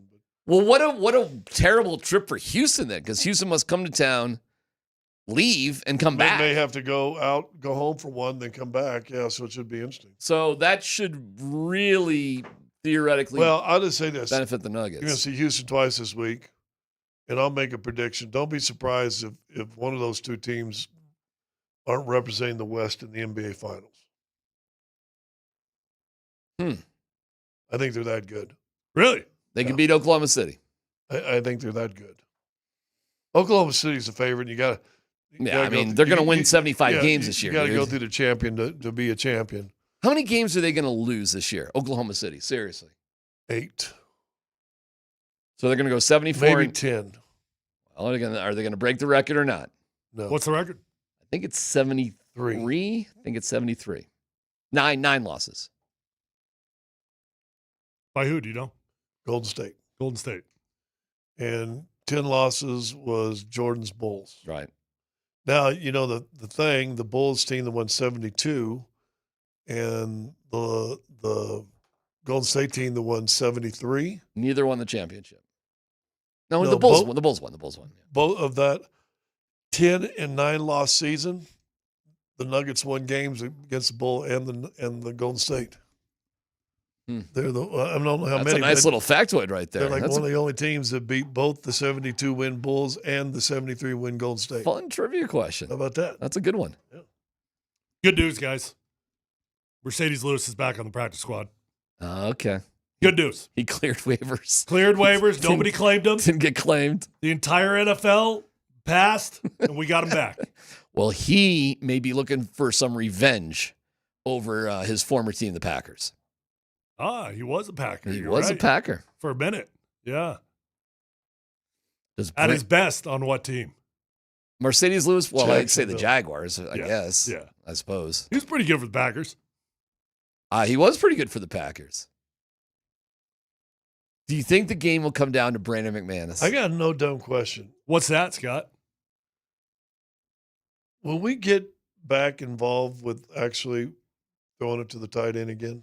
No. Not really, no. Not this year. I mean, hold on. Like 6 catches? I mean, I think Evan Ingram's actually been a solid contributor on this team. Yeah, it's fine. Solid. It's not a game changer. But as a free agent, exciting that you wanted, you'd want a little Yeah, more it's not, solid. it's not that. Well, he hasn't been so Joker-esque. No, there's been no Joker things. No, he had one catch that last game. Then now she goes, and that's what they mean by the Joker. And I'm like, huh? no, it's one not. catch. It's one catch. It's nothing. It's like an 8-yard gain. Now the play where he caught one up the seam and took it for 40. That was pretty nice. That's pretty big. That was Commanders. I'm kind of fine with Evan Ingram in his role right now. Honestly, Yeah. he's been a contributor. It's been fine. But if you're going to lose Bryant, you're going to have to find another guy that can post up Well, for it's you probably and get a first down. it's about size, and it'll probably be Little Jordan. That's probably what they'll do with the Pat Bryant sort of thing. Oh, you think they'll elevate Elijah Moore? Maybe. That's a good call right there. You have a very good chance that might happen. Good call. I will say this: when the Broncos seem to elevate you from the practice squad, they play you. Mm-hmm. You know what I'm saying? There's a reason you're there. Well, it makes they sense. play you. Like Yep. why waste the roster spot unless you're part of the game plan? There's a point. Nate Adkins coming back? I don't think they're going to rush him. Yeah, they don't have to. Prentice has been really good. I don't know. It's all for profit for the Broncos here. Do we have the injury report for the Packers though? Is that out as we have a fading light here on our show? Like, I am curious about Jacobs. I bet he goes, but he's obviously dinged up. Does that translate, Tyler? I do have the injury report. All right. What's it say? Friday. There you go. Oh, here Dan. we go. Okay, here we go. Josh Jacobs, limited, questionable. He back. He's going, yep. He's just doing that thing, taking a little rest throughout the week. McGlinchey, huh? Oh, that's new. That has not been on the practice report. He got hurt yesterday then because he was full participant on both Wednesday and Thursday. Oh, dear. Okay, that's interesting. Did not practice on a Friday. Those are usually pretty light practices. Well, maybe some Frank Crum time. Is that our right tackle? I think he'd be the next man up. Yeah. Because Paul Chesky's already playing left guard. Right. Well, Frank Crum's the swing tackle right now. Yes, you're right, huh? Where's Peart? Matt Peart. It's not him? I don't know. Well, you're buddies now with Frank Crum. Is your mic off? Is my mic off? No, we're all good. You got my some, headphones. You got some my headphone headphones issues. are working. It's KKSE FM HD1 Broomfield, Denver, Boulder. Leave that up there for a second. So, okay, Adkins is back. Jones is back. That's good. Is anybody who's out for them? Anybody interesting? And Josh Jacobs is going to go. They do have a pretty lengthy list of banged up players, though. It's crazy. They have 14 dudes who look how many guys had full practice today, though. So they must be a team that exaggerates their injury for the practice, the injury report. They must go nutso on it. Because look how many guys were limited, but it's full the next day. So they're relatively good. They're making sure they don't get fined by the NFL. Scott, you got them losing, huh? So we got us here on Monday sort of in like, oh, man, the streak's over. That's it. It's a wrap. For the Broncos, yeah. You got that, huh? Got to lick our wounds and be like, all right, well. But then again, I won't be surprised they do win. I just think eventually good things come to an end, and I don't want them feeling themselves too much. Do you think this team needs to be grounded? Maybe. Really? We'll see. I don't know about it. Really? Okay. The coach does. The coach does. Wow. Really? Get him in his place. Wow. We just decided today that if Sean Payton wins the Super Bowl with the Broncos, he goes down as one of the greatest coaches of all time. That's fine. He has to. Because there's no coach that has ever won a done Super this. Bowl with two teams. Right. No one's ever done it before. I think he is one of the greatest coaches of all time. Already? I think he already is. I think what he has been as you look at his career track record, what he has been as an offensive innovator. And again, like, watch him right now. For example, who was the guy we saw last week? Pete Carroll. I'd say he's lost a few clicks off the old fastball. Okay? Although still throws a pretty nice football for a 74-year-old. that he does. But also his team tackles like they're all 74. Like Sean Payton's team, they mind their P's and Q's. This is a clean because they're playing, very disciplined in their penalties. Extreme. Well, they really mind the P's they've cleaned and it Q's up of late, though. Have they? They have. Last 3 games, it's been a cleaner operation for them offensively. They haven't been as behind the sticks nearly as often. Okay. It's been cleaned up. And this team, it's the clock management is excellent with this team. I wouldn't complain about it. Fundamentally, what is this team? Where does this team lack fundamentally? I don't really think it does anywhere. I'm not fighting you. I respect the hell out of Sean Payton. I think he's great at what he does. In fact, if you're looking for reasons, Scott agrees. I'm sure. Reasons that I would circle, though, like why Denver can do the thing this year, it's number one is the defense, and number 2, it's because of Sean. I would certainly say that right now because of how good he is and what he has been what he's been able to do to elevate the flaws on this team. Would you trade? So would you say the year that John Fox put in Tebow, he was an elevated offensive head coach? I argued that year that John Fox should have gotten way more love for Coach of the Year for what he did that season. Now, again, like, did he invent the zone read offense? Of course he didn't. But between he and Mike McCoy, they figured out a workable system with a dog butt quarterback and no offense to speak of to be able to win the AFC West. So you're saying it's similar this year with Sean Payton? You have to be able to, he's got a real live ambulatory quarterback.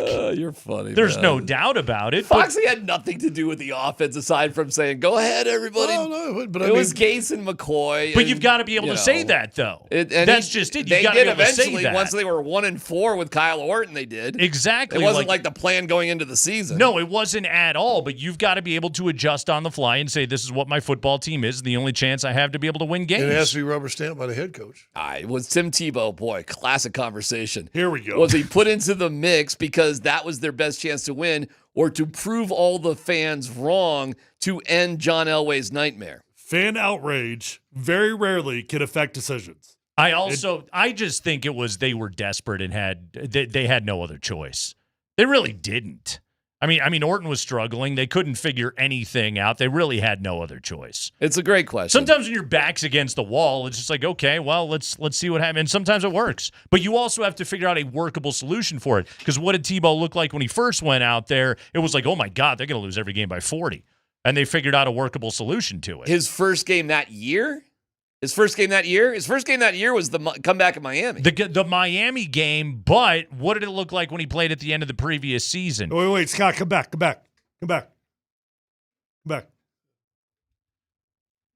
we talk about it? Have a good weekend. Oh my God! Wow! I just wanted to see if you'd come back. What a teammate! Wow! Hey Tyler, Merry Christmas. Yeah, you too, buddy. That was funny.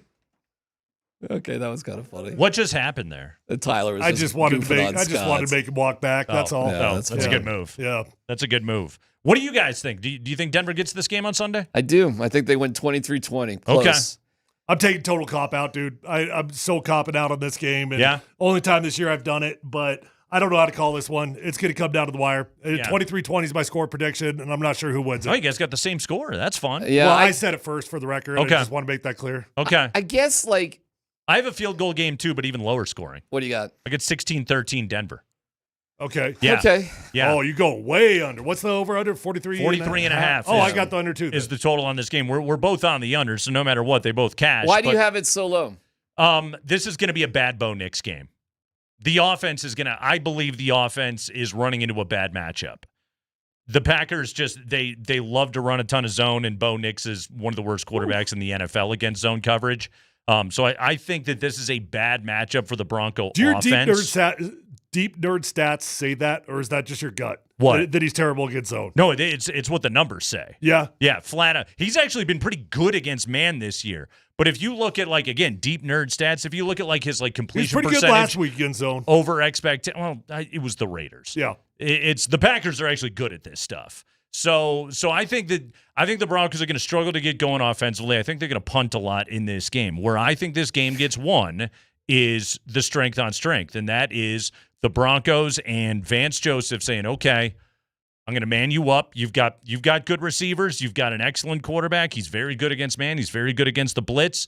But he hasn't seen anything like ours. Okay."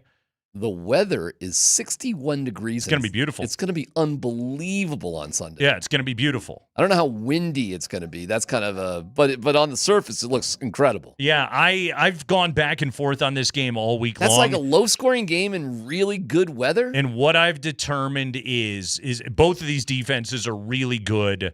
I do believe this is going to be, because first off, is Jordan Love going to go beating the Broncos over the top a whole bunch of times in this game? Well, they play a lot of man. The Broncos do. It's the one thing you can beat. The Broncos give you the chance to beat you over the top. It's one way to beat them, but Patrick Surtain's pretty damn good. He got two. I mean, if we're just having this conversation, he got 2 PIs last week. He did. I mean, Riley Moss is practicing with boxing gloves. And I tell you what, if the flags has been working, by the way. I guess so. Seriously. I guess so. If the flags are an issue, this could flip. I mean, again, I'm talking about a field goal game, and we're all talking about a field goal game, which means the difference between it flipping to a different outcome is it's a pretty slim margin. Aren't we literally all going to talk about a field goal game for the rest of the games the Broncos play the rest of the season? Oh, without a doubt. Yeah, without a doubt. They're just playing close games the rest of the way. Yeah. Period. They got the directional school out of the way last week, and now it's like you're in conference play. Yeah, it's legit from here on. But you got him winning. Yeah. Andy, and you got him winning or losing there, Mr. Lindahl? Shrugging your shoulders? Doing his best. Andy doesn't want to talk. Are we like that? Andy's just happy to be here. Let's preserve, okay? All right. Happy to be here. I just grunt, Andy, or whistle. We're not going to... Do some sort of vocal. Broncos win. Give us 2 Andy noises. Let's not waste any bullets on crosstalk today, okay? We're like that? All right. Anything we can do to get through this How long thing. you had this sucker? I mean, it's like going on 3 weeks, isn't it? My guy is 3? battling, okay? Oh my gosh. All right, he's fighting his way through this thing. He's doing okay. Did you get the vid? But yeah, I think the cause right next to you.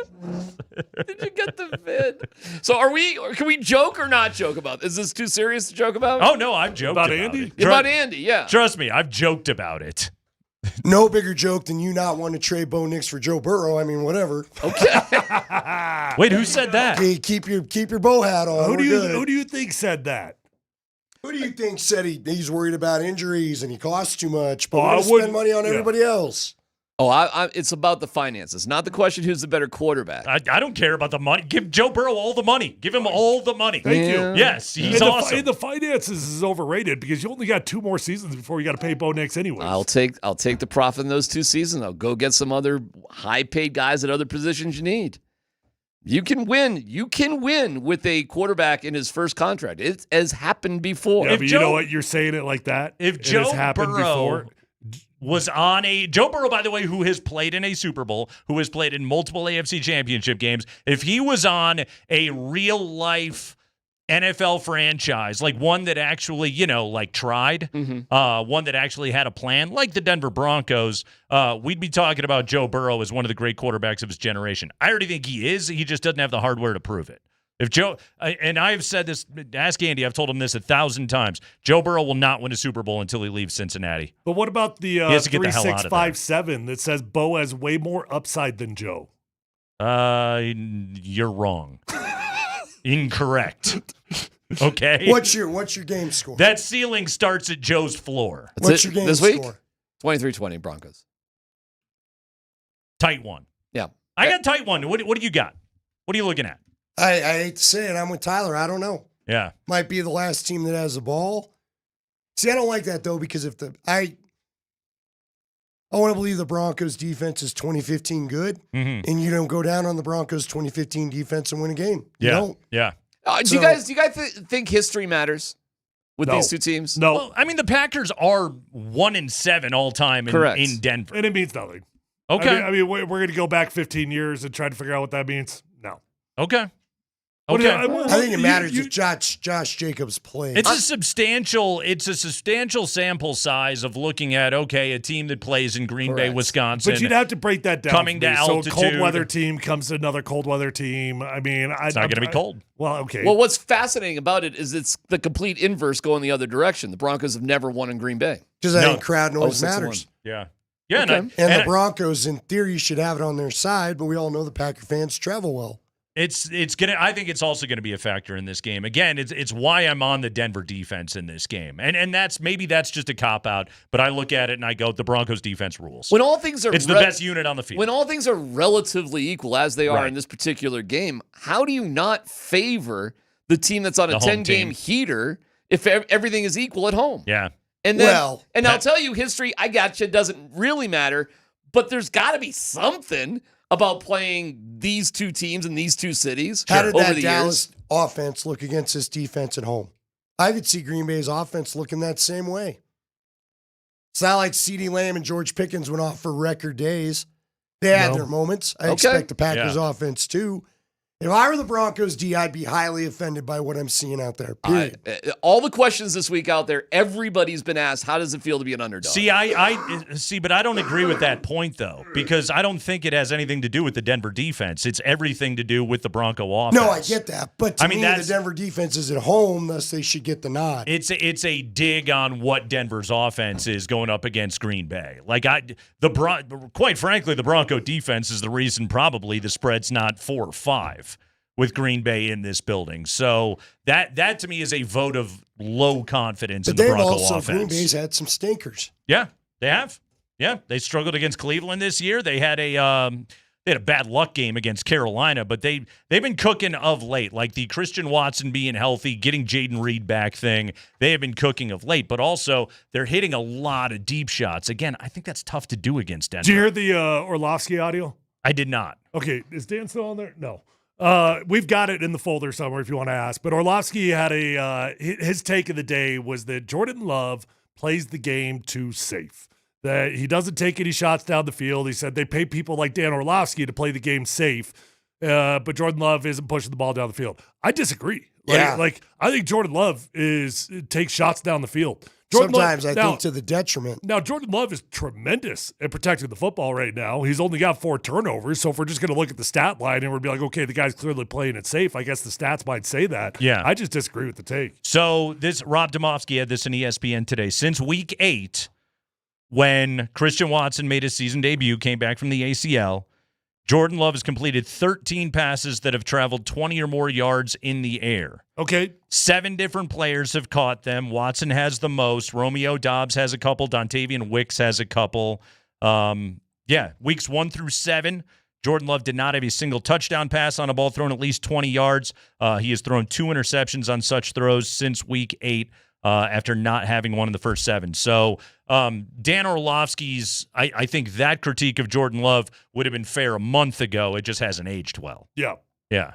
Like so much bad cheese in Wisconsin, it has not aged well. So something to consider there, Dan Orlovsky. Hey, read your own website at ESPN.com. Before I get out of here, you know how every now and then you watch a game and there's like a quarterback that's hobbling around on like one toe and he can't stand, but he's still in the game, and you're like, how bad is the backup that this dude is still in the game? That's Geno Smith both times they played Denver. Great example. Yeah. It's kind of how I feel right now listening to Andy. Like how we've got nobody that is a better option than Andy Lindahl right now. Nobody on the roster around here. Nobody can do what banged up Andy can do. Let me tell you the real frustrating thing. Most of the day, I have a voice. About 1 o'clock, 1:30, he knows. You got an allergy to Nate? Maybe it is. Solved it. I'm going home. I have a dander that is getting to you, apparently. He has an aroma. He has a musk. Yeah. I don't know. I mean, you're good at what you do, pal. Fungus. You're good at what you do. Well, maybe I won't be doing it much longer. Who knows? You're a little hobbled and banged up. That's all I'm saying. Yeah. This may be my Rob Bernstein hamstring. There's nobody that can do what Andy does. I agree with that. And here's the thing. If you were to ask me to define what Andy does, I don't know what it is. I couldn't even put it into words. It's just, you know what it is? You know how they're like, he's got it? That guy's got it. He's got it. Okay? But does everybody want it? No. I think it's... Does every Does it work everywhere? No. I'm like a fine Italian restaurant. Sounds like a Friday you gotta night. want Italian food. Yes. Not everybody comes into town looking for Italian food. Yeah, but this is the option that we have, and nobody does it better. Again, And what we is really it? are kind of short-staffed. I don't know. I don't know. We got nothing. He's gonna fight You're his way welcome through to this stay thing. another 3 hours and pull the old 6-hour shift with Yeah, Kreckman no, if I'm you want good. to. I'm good. I'm trying to get out of here 3 minutes early before Yeah, we're this trying one to ends. keep you so that I can go grab more hot water. You last Saturday you had to call consecutive football did. games. Yeah. I have never done. That was a workout, man. I was gonna say I've never done multiple football games in a day. Yeah, well, the problem was they were both blowouts. That right? too. The other problem So- was you were ready to kill the refs by the end of the Valor Oh, one. well, no, really, the first game was the one where I was really ready to murder the rest because that was a total blowout. And the last 4 minutes took an hour and a half. They called everything. Yes, called absolutely They called every flag they everything. could. Like, boys, the game's over. Let's just get out of Dodge, right? So that was the problem. But, it was fun. It didn't have, it wasn't too big of a challenge by any means. Don't get me wrong. Yeah. And actually, the crew that was working, they did 3 games because they were working with you guys, right? Yes. So, yeah, that crew was working their butt off all day long. And they were exhausted by having to deal with us in the morning. Yeah, let no me tell kidding. you. Yeah. And Rachel was down there doing her thing. Now, I forget how Andy just. Oh, I remember now. Did you happen to catch the smiley face that I drew on the telestrator? No, I probably was trying to drive home by that point. Okay, well, I did draw a nice little smiley face. What game? The 5A game. Yeah, the 5A game. Drew a nice little smiley face on there. Okay. Was that better than Santa's sack? Probably had to be. Had to be. Santa's sack was an accident. Okay. I was literally trying to draw something, and when I got done and looked at it, I was like, what the hell is Also, that? I need to know the context by which were you just like, this is the kind of play that makes Dave Logan happy. No, Smiley they face. were like, Tyler, look at Tyler on the telestrator over there. And I was like, all right, well, it's show off time. Yeah. I could draw a smiley face. Yeah. Check this sucker out. Oh, man. If you don't play with the toys, they take them away. That's right. Have you ever met a marketing person? Yeah. I knew a marketing person one time that Ever? walked in and bought a $150,000 Range Rover because their budget was going to get cut if they did not spend the money.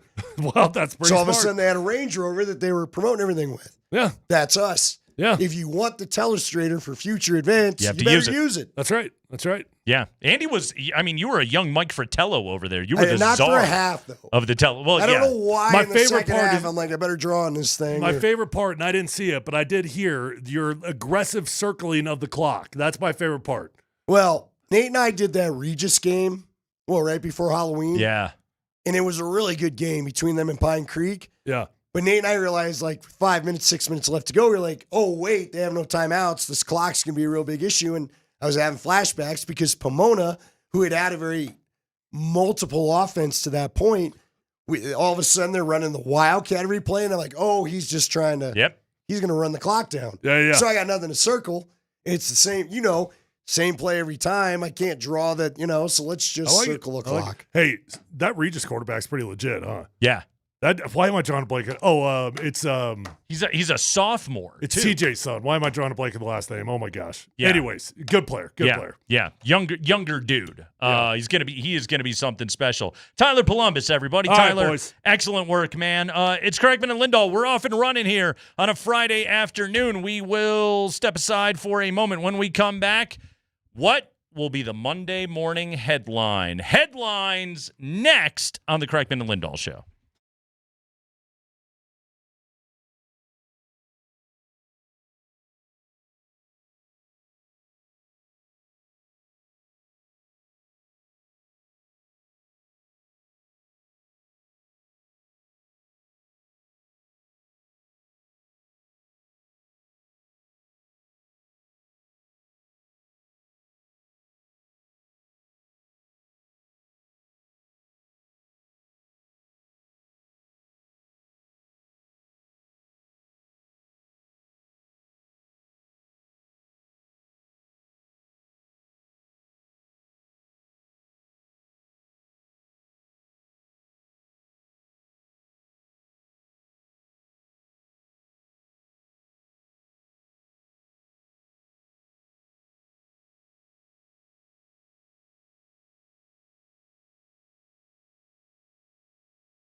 Oh, that's right. It is a Ska Friday and a Bud Light Football Friday. Bud Light is the official beer sponsor of the Denver Broncos. Remember to enjoy responsibly. If you're brand new to the Kreckman and Lindahl show, first off, welcome aboard. Secondly, Andy usually doesn't sound like that. Thirdly, we play ska music on Fridays. We call it Ska Friday, and we just are trying to send you into the weekend with some happiness, some joy in your life. Where's the damn open? Let's get the open going. Yeah. That, everybody, is Sports Talk Radio. Gilbert Gottfried. Where I am is Nate it? Kreckman. Where is it? We Play it. are rolling with you here today. We didn't get that damn song for it to go away. It will never go away. On the show. I want your answer. Where is it? So we are with you here until 6 o'clock on a Bud Light Football Friday. Jeff Legwald coming up at 4:20. Dan Hyatt at 4:45. 2 Nugget stats you need to know, one you don't. Were you pleased with the effort last night, by the way, Andy? Not in a second, but yeah. 31-point victory didn't please you? No, I was between them and the Avs. I was like, well, maybe I'll go see what's going on in that football game because there is nothing in doubt here. Yeah, 31-point win last night for the Nuggets, 4-goal victory last night for the Avalanche after they scored 5 unanswered against the Panthers. So nothing but ass kickings all around last night from the local squads. We'll see if the Broncos are able to keep pace with that coming up on Sunday against the Green Bay Packers. Andy, let's do it. It's a Friday. What are the Monday headlines going to be? Broncos, Packers, and I tell you what, I'll step up and I'll go first. I'll bounce this off of you. Are you ready for this? Here we go. Air Jordan, Broncos defense dominates, forced 3 Packer turnovers in win. ERROR. ERR Jordan. Air Jordan. Broncos defense dominates, forced 3 Packer turnovers in win. I also thought about going with Love Hurts, but that one just felt a little too obvious for me. So I like the wordplay of Air Jordan. ERR, Air Jordan.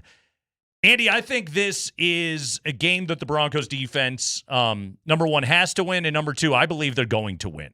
I believe they're going to win it on their home field. A couple of things that I want to dive into right here. First off, Jordan Love has shredded man defense this year, and he has killed the blitz. I gave you the numbers, by the way, against the blitz yesterday, 13 touchdowns to 1 pick on the year for Jordan Love against the blitz. Rob Domofsky had this today on ESPN.com. Jordan Love has the NFL's highest total QBR, 89 on a scale of 0 to 100 against man coverage this season, tied for second with 18 tutties against man, 5th in yards per attempt against man defense. That's according to ESPN's research. Vance Joseph, of course, has employed man coverage at the highest rate of any team in the league this season. The Broncos are in man coverage on 55% of opponents' offensive snaps. Okay? If you're Vance Joseph, you could be putting together a game plan for the Packers on Sunday, and you could say, well, I'm going up against the best man quarterback in the NFL. Why don't I zone him up? And I would say to Vance Joseph, don't take that bait. Okay? Say, our corners will win. We have the best, really the best, hell, I could say 1 through 5 cornerbacks in the entire NFL. Our edge rush will get home. Let's say strength on strength and go and get them. Go down swinging if you're going to go down. But I don't think they're going to go down in this game. I think that Patrick Surtain travels with Christian Watson. Watson's a very good, big-bodied, tough receiver, but those are the kind of guys that Patrick Surtain, with his size, with his length, with his athleticism, those are the kind of guys that he can give problems to. The Broncos corners are, you look at this 3-man win streak, or really 3-game NFC North win streak, 4-game overall win streak that the Packers are on. But I'm going to take the Bronco corners over Minnesota's. I'm going to take them over Detroit's. I'm going to take them over Chicago's. Pretty much, I'm going to take them over anybody's. All right? And the other part of this, Andy, was I said the Broncos will force 3 Packer turnovers in the win. Jordan Love only has 4 interceptions this year. He does have 6 fumbles. He hasn't lost 6 fumbles, but he's put the ball on the ground. Okay?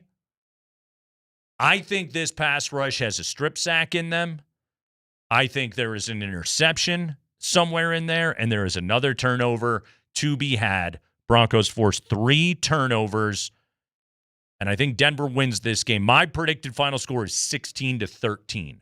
I think we watch a low-scoring football game on Sunday between Denver and Green Bay, but the Broncos defense will get the edge over a very good Packer offense. Denver wins this game. Air Jordan, Broncos defense dominates, force 3 Packer turnovers and win. Yeah, this is why I'm not an editor. There's a number of reasons. I wouldn't be great at headline writing. But I'd go something along the lines of Dandy Dozen, because the Broncos are about to notch their 12th win. Ooh. I think the Broncos get them 20-16. I could see 1 touchdown on the day for that Packer offense. I could see a lot of what we've seen. You move the ball, get some yards, some stuff that Jordan Love's fantasy owners feel okay about. But at the end of the day, you kick 3 field goals because that's what the Broncos defense does. Yeah. And the Broncos offense, you know what they do? They find a way to have more points than you do at the end of the game. So I'm going to call it, 20-16, 24-16, something like that. And it's going to be something to do with the fact that the Broncos got their 12th win of the season. You could go statement made if you'd like to. Broncos defense shuts down high-powered Packers offense, but that's not fun. So let's go with Dandy Dozen. Dandy versus Dozen. the Dirty Dozen, which I would hope nobody has 12 turnovers in one game. You don't want to go like dominant 12 sacks. Dozen. Nah, I like Dandy. You like Dandy? I like a diaper dandy. You like a dandy, do you? You're feeling dandy today? Dandy Dozen. What's the sub-headline? Broncos defense powers 12th win. Sorry, I made you talk again. No, I don't have a sub-headline. I barely came up with the basic headline. You at home, I think, when we do this, I'm sure you have a little mock layout in your notes. You got the header, you got the picture. Oh, you know got. You know it. Yeah. Yes. I show up prepared every single day. No, I know that, but I mean, like, you've got the paper mind. Oh, you know it. I could see you. You still read and get the actual physical copy of the paper. I actually don't anymore. What? No. I was digital plus Sunday, but I had to do away with Sunday. Spring breaking news sounder, please. Dave Kreckman gives up Sunday physical copy. I did like 2 years ago. It got too damn expensive. It got outrageous. You may want to watch what you charge when already a lot of people aren't buying what you have. Yeah, no, that's just it. They don't care. They don't care.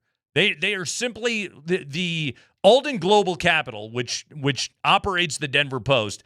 All that they care about is that old people forget to check their account and are still getting the physical paper every single day and paying through the nose for it. They are not interested in growing their business or lowering their costs. They just want to choke out the Denver Post until it disappears. Grandma, what's this charge? It's my mortgage. Don't worry about it. Seriously. What? That's the point that it reached. It got out of control. So, you know what sucks about it, too, is that the Denver Post sports section is really good. A lot of great writers over there. It really is. Like Parker and Luca covering the Broncos are both fantastic. Our dude Patty Saunders covering the Rockies is one of the best in the biz. Bennett Durando, his Nuggets coverage is great. The Avalanche coverage is great. Like I think Troy Rankin and Keeler write interesting columns. Like, I really think the Denver Post sports section is in a good place right now, and I love the reporters that they have working for them. I wish that you could affordably read it. No, quite frankly, I wish that it mattered to management. That's what I wish would happen for the Denver Post, but they're not interested in that. And that is my old guy newspaper rant, who, by the way, if you want to get in the hunt today, 303-504-0925, remember some beat writers today here. Your favorite Norm Clark, Denver Post, Rocky Mountain News beat writers. Get in on it today. 303-504-0925. Norm with the eye patch. Who is my guy with the big puffy mustache, glasses, real hippie hair? He came in and spoke to one of my classes in Metro. Wasn't Neil Devlin, was No. it? No. Neil Devlin was doing the high school. He did the preps coverage. This guy. You know where I always see Neil Devlin? Anytime the Phillies are in town to play the Rockies, Neil Devlin is always sitting right behind the plate in a Phillies hat, but he's still got the same sweet hair. It's very cool. Same stash, too. Yeah, pretty much. I Absolutely. can't remember the guy's name. I mean, guys, if you think about it, like the Denver Post sports section, again, remember some beat writers today. Like you think back like Mark Spears, Mr. ESPN, Chris Dempsey, Mr. Altitude. Do you know Malika Andrews, who is ESPN's #1 NBA studio host, and she's fantastic. She was an intern at the Denver Post. She was like out there covering Broncos training camp one summer with the rest of us schlubs. Now she's like on commercials and stuff. She's big time. I mean, the columnists have all gone on to do huge things. Obviously, Woody and Kiz are over at the Gazette now because I think they actually care. They're actually trying. Shout out to my guy, Paul Klee. God, I cannot find this guy's name, but oh well. Jeff Legwold, longtime Rocky Jeff Mountain Legwold, News. Bernie Lincecum, Dusty Saunders. Oh, Dusty Saunders. Scott Stucker. The media column. That one was always good. I worked with Dick Connor's son, Pat, over at KOA. Dick Connor, that was a guy, first time that I remember the Broncos after their Super Bowl season against the Niners were having a terrible 1990. Yeah. And Dick Connor was the first one to go. They finished 5-11 and with the 4th overall pick in the draft. And he goes, you know what? Here's the good news. You get a high draft pick. And it was the first time that I ever heard a guy go, hey, let's find some positive. Here's a high draft pick. And they got Mike Kroll, and Mike Kroll was Rookie of the Year, and then he never did anything else ever again. But for 1 year. For 1 year. We had the world. Shout out John Henderson. Remember John Henderson was the college football writer for the Denver Post. That might have been the guy. What do you look like? John Henderson was a real good-looking guy. Yeah, he was a pretty sharp-looking dude. But they used to, like the Denver Post, when newspapers cared, Henderson was like a national college football reporter that was like based here in Denver. And again, this is the 2000s, so Colorado was good under Gary and CSU was good under Sonny. And it was like, you're in the Big 12 race every single year with Colorado. And then, and obviously the scandal went down and Henderson had to do a ton of reporting on all of that. But, God, that guy was good at what he did. His stuff was must-read, man. Who was a great NBA columnist? Monroe? Oh, Mike Monroe. Mike Monroe, he wrote there. He broke a bunch of national. Didn't he break the Jordan return story or something like that? He broke a major Jordan story. He ended up going to San Antonio, and he covered the Tim Duncan Spurs dynasty for years. Yeah, Mike Monroe was awesome. That guy was always good to talk to. Anyway, for old school sports fans, remember some beat writers. Yeah, Andy, Mike Litwin. That was him. They get a Corey Lopez. Mike Litwin. He was a Rocky Mountain News guy, right? He was. Yeah. Here's how he looks now. Now just take the beard down and just make that a mustache. I remember that. Yep. Uh-huh. I remember that. He was interesting. He came and talked to my class. He's the first guy that warned us. These athletes aren't going to like you. They're not going to be your friend. They're not going to be your pal. Don't be going in there if you think you're going to be pals with them. That's not the job. Terry Fry covering the Avalanche. Terry Fry did a great job. Oh, we love Terry Fry. Yeah, so good at what his Avalanche columns. Again, it was just like, you got to read this stuff. Jeremy Mariotti was here, right? He was? Famous for his take of Broncos don't go into any more Super Bowls. Your fan base can't take it. Said that right before the Niner game. We were all, get him out of here. The old around the horn Woody versus Jay Mariotti wars. So good. So good. Andy, I'm going to favor the Bronco defense in this. I believe when we come back on Monday, by the way, and this one isn't obviously the headline, I think Bo Nix's consternation is back on Monday. I don't think this sets up as a good matchup for Bo. Packers run 80% zone, and Bo Nix has been a vastly better quarterback this season against man than he has been against zone coverage. Micah Parsons is... I think, going to be a problem, and I think Green Bay is going to really work him coming up the middle of the field. Because I was going to ask you, what offensive lineman is he the biggest problem for? Yeah, Wattenberg? I think they're going to stunt him around an awful lot. By the way, if you haven't seen it, Ben Powers is not playing. Yeah. Sean Payton ruled him out, and neither will Pat Bryant. Yeah, and not having Pat Bryant is not great either. No, I would agree with you. Yeah, he has been a quick win. A really good safety blanket for Bo Nix so far this season. Yeah, what I'm hoping for again is the Broncos turning over Jordan Love, this team being able to cash in on a short field. I really, quite frankly, I don't see Denver scoring more than 2 touchdowns in this game. By my score prediction, I've got them scoring 1 and then kicking 3 field goals and winning a 16-13 game. I just think this is a bad matchup for Bo coming up here this week. So.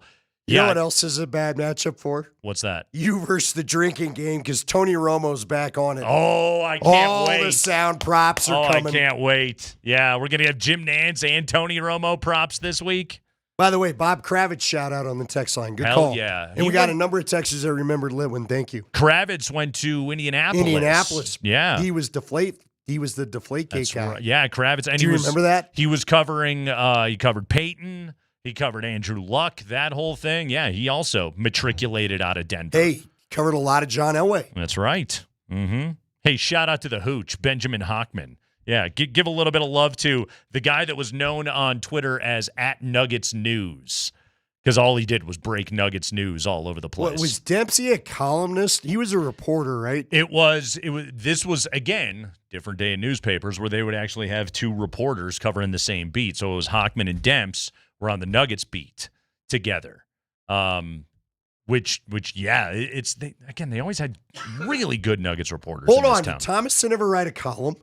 Thomason was I think he did a little bit of column writing at the Rocky Mountain News before Thomason it went under. Was the Rockies, or excuse me, he was the Rocky Mountain News Nuggets beat man before he left. And I think he went to like Minnesota to cover the Vikings for a while or something You're like right, that. Because he was from Minnesota, I was told. Right, so he's going home. And he's back here to cover the Broncos now. But yeah, he covered the Nuggets. He and Mark Spears both covered the Nuggets at the same time. No, hold on. What about Kliss?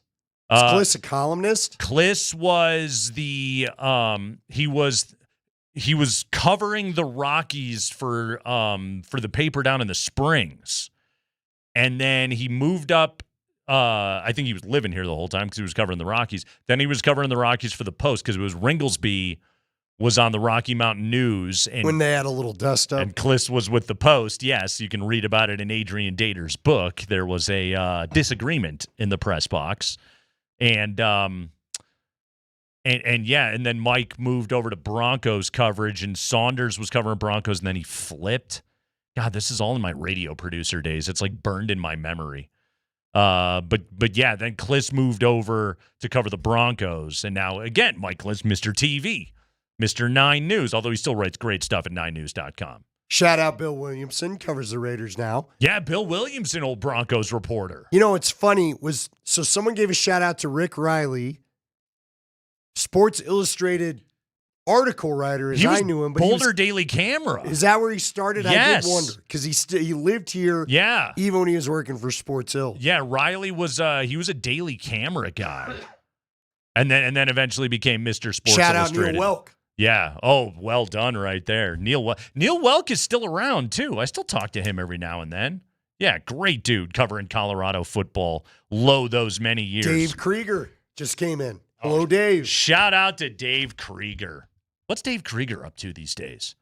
Oh, he was awesome. I thought he was at the camera or something like that, but I don't know. Okay. He was at KOA for a while. Oh, yeah. I was there for that. Yeah, he was doing afternoons with Logan, right? Yeah. Yeah. Mm-hmm. He did not like it when you disagreed with his take. Oh, no? There was a certain point where you no longer wanted to discuss your disagreement with his take. It took me a while to kind of figure that out. He's like, I don't care what your take is. I'll listen to the listeners. I don't have to listen to you. My first radio internship gig, I was Dan Hyatt's intern. We'll talk to Dan Hyatt at 4:45. And our show was the press box. Tim Neverett hosted Monday through Friday. Jim Armstrong, Monday, Wednesday, Friday. Kiz Tuesday, Thursday. That show was like, it was educational, man. And also, Kiz was the kind of guy that he would like walk in. I remember this one day, Mark Kisla just walked in and he was just like, we got nothing today. It was a dead day. Nothing was happening. Kiz he got bored and declared in the first segment of the show, Peyton Manning's not a top 5 quarterback in the NFL. This is 05. This is when he's on the Colts and he's just cooking, right? I think he'd beaten the Broncos in the playoffs the previous year. Full phone lines for 3 hours. Kiz just argued with everybody. He didn't believe a word of what he was saying. He just argued with everybody for 3 hours. It was entertaining as hell. That drove me nuts. I know, right? You know what? That's what they do. Yep. It's what they're there to do. That's what the sports columnist does. It's a Bud Light Football Friday. Bud Light, the official beer sponsor of the Denver Broncos. Remember to enjoy responsibly.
God, I love Ska Friday. It's good to be with you. Kreckman and Lindahl, Altitude Sports Radio 92.5. Of course, it's always a Bud Light Football Friday. Bud Light is the official beer sponsor of the Denver Broncos. Remember to enjoy responsibly. Jeff Legwold coming up at 4:20. Plus, we're going to hear Sean Payton's comments from earlier today, top of the hour, right at 4 o'clock. But, Andy, we briefly touched on it before moving beyond it.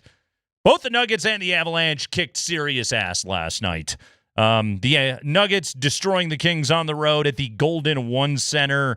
Jokic and Jamal just came out on fire, and it never really got close after that. As for the Avalanche, Florida scored in the first, and then the Avs scored 5 consecutive goals to roll to victory. I want to hit a couple of highlights from last night. Let's start with the Avalanche highlights. Second period, I got a 2-on-1 breakaway. On one side with the puck, Brent Burns. On the other side, Gavin Brindley. Let's hear it. Connor McGahey on the call last night here on Altitude Sports Radio 92.5. Ross Colton, Manson ahead for Burns. 2-on-1 with Brindley. Burns holding, shooting, save made, rebound, tapped in, they score! Bring me more Brindley! Gavin Brindley, in his return to action after 10 games, gets his 5th goal of the season and makes it 3-1 Avalanche. Okay, so Andy, Brent Burns on the assist, 40 years, 278 days old, Brent Burns. Gavin Brindley on the goal, 21 years, 68 days old. A 19-year, 210-day difference between the two of them. So I got curious. And I went to the best source that I know of to be able to answer these kind of questions. I went directly to Connor McGahey on this one. What is the greatest age gap between an assister and a goal scorer in NHL history? Because that was a big one last night. Again, over 19 years. That's significant. Here we go. According to Connor McGahey, and he, by the way, Connor, he dug in, he confirmed this. Remember when Gordie Howe came back at age 51? He assisted on a goal by 20-year-old Ray Allison. 31-year age gap. Now, what team did they play for when that went down? The Hartford Whalers.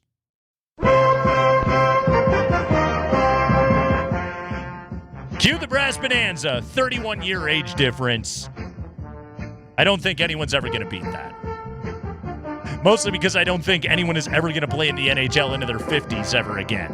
Yeah, how long did Gordie Howe play in the NHL in his 50s? How long did that stint last? Yeah, not terribly long, but he made it. Hey, he got there. Did he have a Gordie Howe hat trick, too? Goal, assist, in a fight? Probably not at age 51.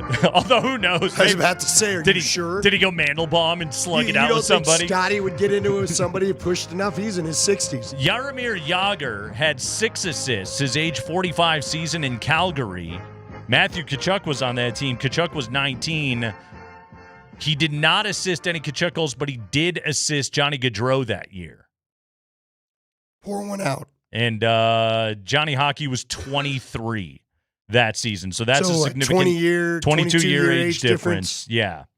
But hey, in terms of what the Avalanche can do, Brent Burns and Gavin Brindley pretty good last night. Did you see Burns said after the game, I thought it was because he got his hair cut. Hair was too long before. Says the guy with the longest hair in the league half the time.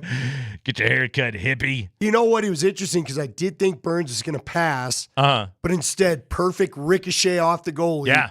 I'm not sure he meant to do it that way, but it worked out that way. And Brindley, good. like switch the hands over to knock it home on that goal. A lot of juicy rebounds last night There to be were. had. Yes, Brock Nelson scored on a rebound I last think night. Florida felt like 30 minutes into the game, they would like to go back to Florida. Gabe's was a juicy rebound goal last night in the third period. But the other Avalanche highlight we got to hit. Arturi Lehkonen on the breakaway. Forsling in the Avalanche zone, throws it towards the net. Tipped save made by Blackwood. Now Taves sends it ahead. Breakaway for Arturi Lehkonen. Lehkonen scores! We're up all night to get lucky. 3 goals his last 5. And with 7:29 to go in the second period, the Florida Panthers are drinking from a fountain. That's pouring like an avalanche. That's coming down the mountain. 5-1 Colorado. What a party last night out at Ball Arena. Just a snipe on that shot, too. Yeah. Hey, explain this to me because they couldn't on the broadcast. Why is Nathan McKinnon the best hockey player in the world and he cannot shoot a penalty shot? Do you see that, like 0 for 4 on penalty shots? He's never had a penalty shot goal, I thought they said. Yeah. He's never, crazy. He's never scored one in his career. And they don't use him on shootouts even. No, I noticed that. Yeah. And yet, goal number 392 last night, by the way, passing Joe Sakic for the most in Avalanche history. So then the Nuggets. They go play Sacramento, and they just jumped him pretty quick. Nikola Jokic, final stat line last night, Andy, 14 of 16. He was 2 of 2 from 3. He had a 3 early in that game, and then he got one right before the half to get the 2 for 1, which was, again, just brilliance. 12 rebounds, 8 assists. He was a plus 26, scored 36 points in 29 minutes. But we know the Nikola Jokic highlight of that game last night. First quarter, oh, poor Drew Eubanks. Joker went pure Sombor shuffle on him. And here comes Denver with a 6-point lead. Jamal Murray has it up the left sideline. He's guarded out there by Keegan Murray. Those two are not related. He throws it off on the wing over to Jokic. Jokic spin move on Eubanks, beat him. One-legged fadeaway. Good.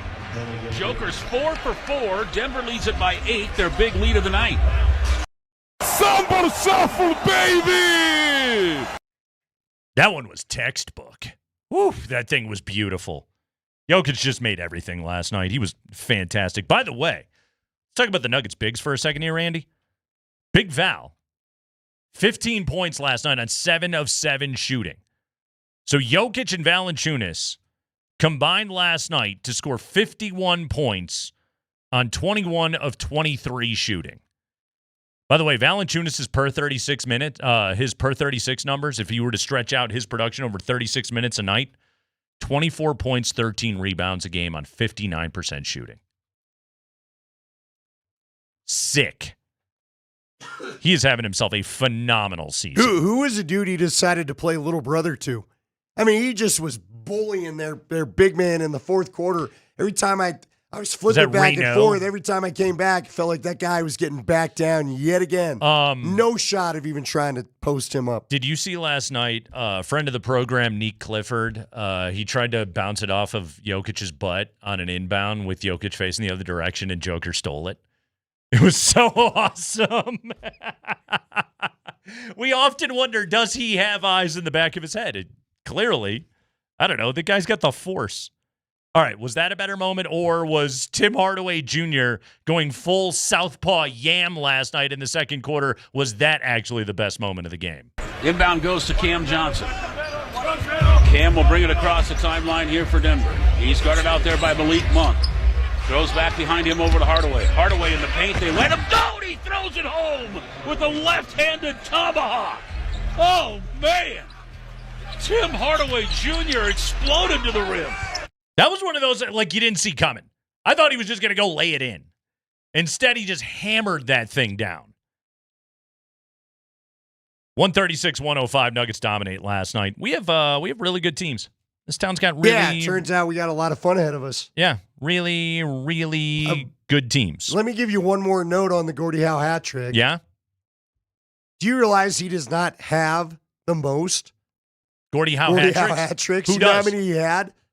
2. You had 2? Both against Toronto, 1 in 53, 1 in 54. That's it. I was at an Avalanche game one time and Cody McLeod did it. Yeah. I think that was the only one I've ever seen in person. Who is the all-time leader in Gordie Howe hat I'm tricks? trying to find out in this article. It's got a section highlighted, but okay, it's only telling me who he fought. Like he fought Toronto's Ted Kennedy, assisted a pair of goals from Ted Lindsay, I guess. He had the first goal of the game. Trying to figure out who the all. How was Ted Kennedy? Oh, Brendan Shanahan. There you go. Has 17. 17 of them. That's pretty good. Brian Sutter of the Sutter family has 16. A lot of Sutters out there. Ted Kennedy. How was he in the U.S. Senate and playing for the Toronto Maple Leafs at the same time? Well, I mean, did I say Ken? Yeah, Ted Kennedy. Versatile. I was like, it's Ted Lindsay. No, wait, there's Ted Kennedy. Look, you got to do a lot of jobs sometimes. And Congress didn't pay what it once did. So you know what? He's like, I'm going to go play a little hockey. That's right. I'm going to make some laws. Yeah. Then I'm going to go break some laws on the ice. And then break Write a bill. And then break some laws. Then I'll go break some laws on the highways. in my personal life. It's the Kreckman and Lindahl show on a Friday afternoon on a Bud Light Football Friday at Altitude Sports Radio 92.5.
Bud Light Football Friday. Bud Light is the official beer sponsor of the Denver Broncos. Jeff Legwold coming up at 4:20. Dan Hyatt at 4:45 this hour with 2 Nugget stats you need to know and 1 you don't. Broncos getting ready to take on this Green Bay offense led by Jordan Love, who is having a very good season and has been on a heater of late with 7 touchdowns over his last 2 games. Christian Watson and Jayden Reed are back and healthy. We know the Green Bay is without Tucker Kraft, but Luke Musgrave has been okay. And naturally, they're going up against a Denver defense that is top 5 in essentially every metric in the league and number 1 in sacks by 11 over the second-place team. These go to 11. So Sean Payton was asked today the message to his defense, who will be facing a fast yet efficient Packer offense. Yeah, this is a real good offensive football team, real good rhythm and timing. They'll go to the line of scrimmage without substituting, and you got to be ready to play your defense. They'll do it a lot on third down. They'll stay with what they have and go right to the line of scrimmage. So we got to be dialed in. You get caught with a late sub with 12 guys on the field, they'll snap the ball. They're real good that way. And so, this will be a good test. Yeah. This is, Andy, is Micah Parsons the single most gifted opponent that they have faced on the defensive side of the ball so far this year? Yeah, who else would you go with? Maybe Will Anderson or Danielle Hunter in Houston, both pretty damn good. Yeah, but it's interesting. I forget about them. I don't remember the game they had because that was a rough game. Neither side really got going the way they wanted to offensively. I think that's what this game's going to look like on Sunday. Probably. You brought up should they go zone. And see, I say no. They always try to zone against Lamar Jackson. It never goes well. Right. You got to be what you are. Exactly. And what you are is a man team. Don't break what you do. And you do it better than anybody else in the game. And why are you able to do it? Because you have Pat Surtain, because you have Riley Moss, because Jaquan's as good as anybody in the slot in the league. Jahdae Barron is becoming a weapon, a Swiss Army knife that they use out there. Hell, if Abrams Drain has to see the field, and he has at times getting snaps even in place of Riley Moss, and he's played really, really well. Be what you are. This team has used premium draft picks and used capital on building up the best secondary, arguably the best secondary in the NFL, certainly as good a group of corners as there is anywhere in the game. Be that. Be that in this game. I don't want to see Denver move away from their strengths. And I honestly believe this, Andy. If Jordan Love gets you, if the Packers get you, you tip your cap to him and say, hey, good on you. Because you're pretty damn good at what you do as well. It's strength on strength. But I think it would be a mistake for Denver to work opposite of their own identity. Yeah, because I think we've seen in the past, A, it doesn't work.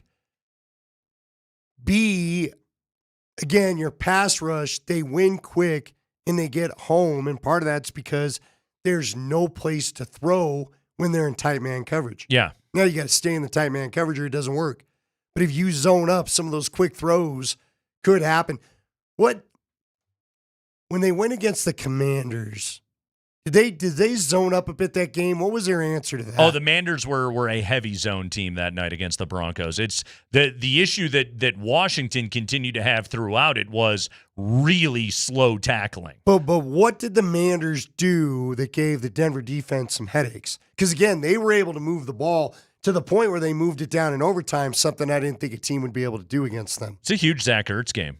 It really was. And that's, again, that's where you got to look out for Luke Musgrave a little bit. If you are going to beat this Broncos man defense throughout this season, what we have learned is whether it was, Jonathan Taylor or Omarion Hampton back at the start of the year, or, we have seen tight ends have Tyler Warren. The Giants tight ends.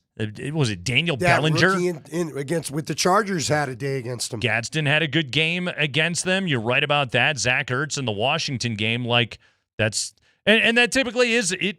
That's regularly a man-to-man defense weakness is tight ends against linebackers, just because tight ends are better athletes than linebackers, and so they can get you. So that's something to watch out for in this game. This could be a good Luke Musgrave game. But again, I will trade that for Christian Watson and Jayden Reed and Romeo Doubs beating you downfield. I will trade that every single time. Yeah, because typically that's not the big play that the other two will produce. Right. So again, you'll live with that a little bit. You can't take that. That's just even as good as the Denver defense is. You can't take everything away. Josh Jacobs doesn't play. It looks like can they take the rest of it away? Looks like he's gonna going give it a go. to. Yeah. But giving it a go could also mean he gets in there, plays a quarter, and he just can't go anymore. Sure. He's had that tricky knee for a while, right? Right. And isn't that what this is again? The old trick knee. The old knee that acts up whenever it's below 30. Well, it's definitely not going to be below 30 coming up here this week. Do you ever have a grandparent with like the trick whatever? Trick knee's usually what it is. Storm's coming in. I feel it in my knee. In my bones. My grandpa had the trick, named the illness, okay? By the way, last week, Josh Jacobs, 20 carries, 86 yards against Chicago. Again, that Bears defense, while they're good at forcing turnovers, not particularly stout.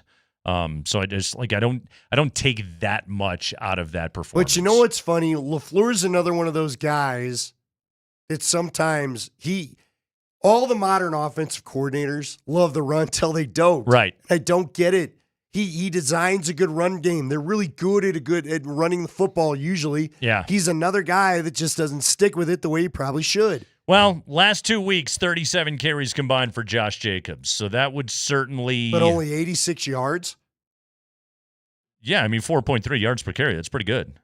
Yeah.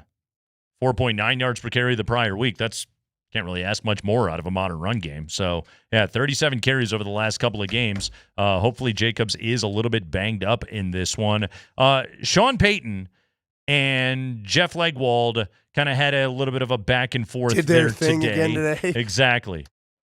Did the Sean and Jeff show for everybody? Talking about why Micah Parsons is so tough to stop even against double teams. Here we go. He's his snap count's high, and his pressure rate's high, but he beats more double teams than any edge. But I've watched it. How is he able to do that so well? He's got a unique bend and power. You know, he's not just he's strong, and so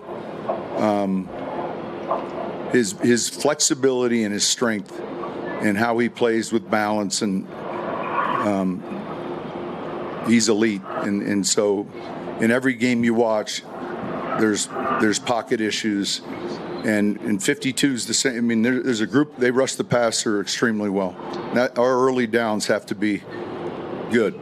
But, he's up 85, 88%. He's up there quite a bit. So, again, a lot goes into the plan. Yeah, Micah Parsons and Rashawn Gary, by the way, have combined for, I think, 19 and a half sacks, maybe 20 sacks so far this season. Broncos the Broncos O-line has to look better against that pair than they did against our pair in training camp. Our Jonathan Cooper and Nick Benito. Parsons is like McGlinchey popped on the injury report today, by the way. Oh, good. Yeah. Great. Yeah. Fine. It's all going well. Right. Which is obviously suboptimal, as we know. McGlinchey popped on today with a shoulder, and he did not practice. He is listed as questionable. Hopefully he's going to be able to go. But yeah, he popped on the injury report today. Would Crum start at right tackle if he couldn't go? Is that what they would do? I'm assuming he's... Well, I was going to say one of the guys you could have thought about was Polcheski, but Powers isn't back, so Polcheski stays at guard. Yeah, he stays a left guard, and I would assume that Crum then becomes your starting right tackle. Pert? Is he still hurt? Is he? Is Pert hurt? Well, remember, he had the injury. They put him on IR, right? Oh, you're right. I forgot about that. Yeah. Played with the torn ACL. Right. Yeah. So I guess it's Crum. Yeah. I don't know what else you do. Yeah. So I suppose they would go with Frank Crum, I which don't think think he's a guard. If that ended up being the matchup, I would assume Green Bay would say, "Okay, Frank Crum, you're a really big dude, but so is Micah Parsons." Yeah, exactly. Like you're gonna deal with 45 pass rush snaps out of this guy this week. Crum is listed as the backup right tackle. I assumed he would have been the guy. Hopefully McGlinchey's able to go. Hey, you know anybody named Garen Christian? Garen Christian? Yeah. Who does he back up? He's never been in my kitchen. I don't know who Garen Christian is. It's Garrett Bowles' backup. Garen Christian? Garen, Geron, Christian. Common spelling. What's he do? Backs up Garrett Bowles. Okay. I didn't know that was a person on the Broncos roster, to be honest with you. Nor did I. Where so, yeah, Frank Crumb's going in if McGlinchey can't play, and then I guess Garen Christian becomes the new, or would it be Throckmorton? I can't even do it. Can't even get justice. Throckmorton. Garen Christian was signed off the Cowboys practice squad back on November 11th. How did we miss that transaction? What's the size? Give me the height. Give me the weight. 6'5", 315. NFL sized. Big boy. Average. Yeah, real big dude. Let's see. He played his college football at Louisville. And he has been on, oh my God, listen to this. Got into the NFL in 2018. He was on football team. Listen to this resume. Football team, Texans, Chiefs, Dolphins, Texans, Browns, Titans, Rams, Browns, Cowboys, now on the Broncos. And there's a chance he's dressed. Is Crum the swing back up on game day, I wonder? I suppose, yeah, probably. Yeah. Whew. I guess he just kind of becomes the guy. Or it's Garen Christian. What was the McGlinchey, what was the injury? Shoulder. His shoulder was hurting him. Shoot it up. Yeah, exactly. Go get him, kid. Jeff Legwold will give us an update on that. We'll talk about the matchup and so much more coming up next.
Jeff Legwold, time on a Friday afternoon. Jeff Legwold brought to you by the International Brotherhood of Electrical Workers, IBEW Local 68. You start with a job, you end with a career. Jeff Legwold, let's start here. What's going on with this Mike McGlinchey shoulder injury?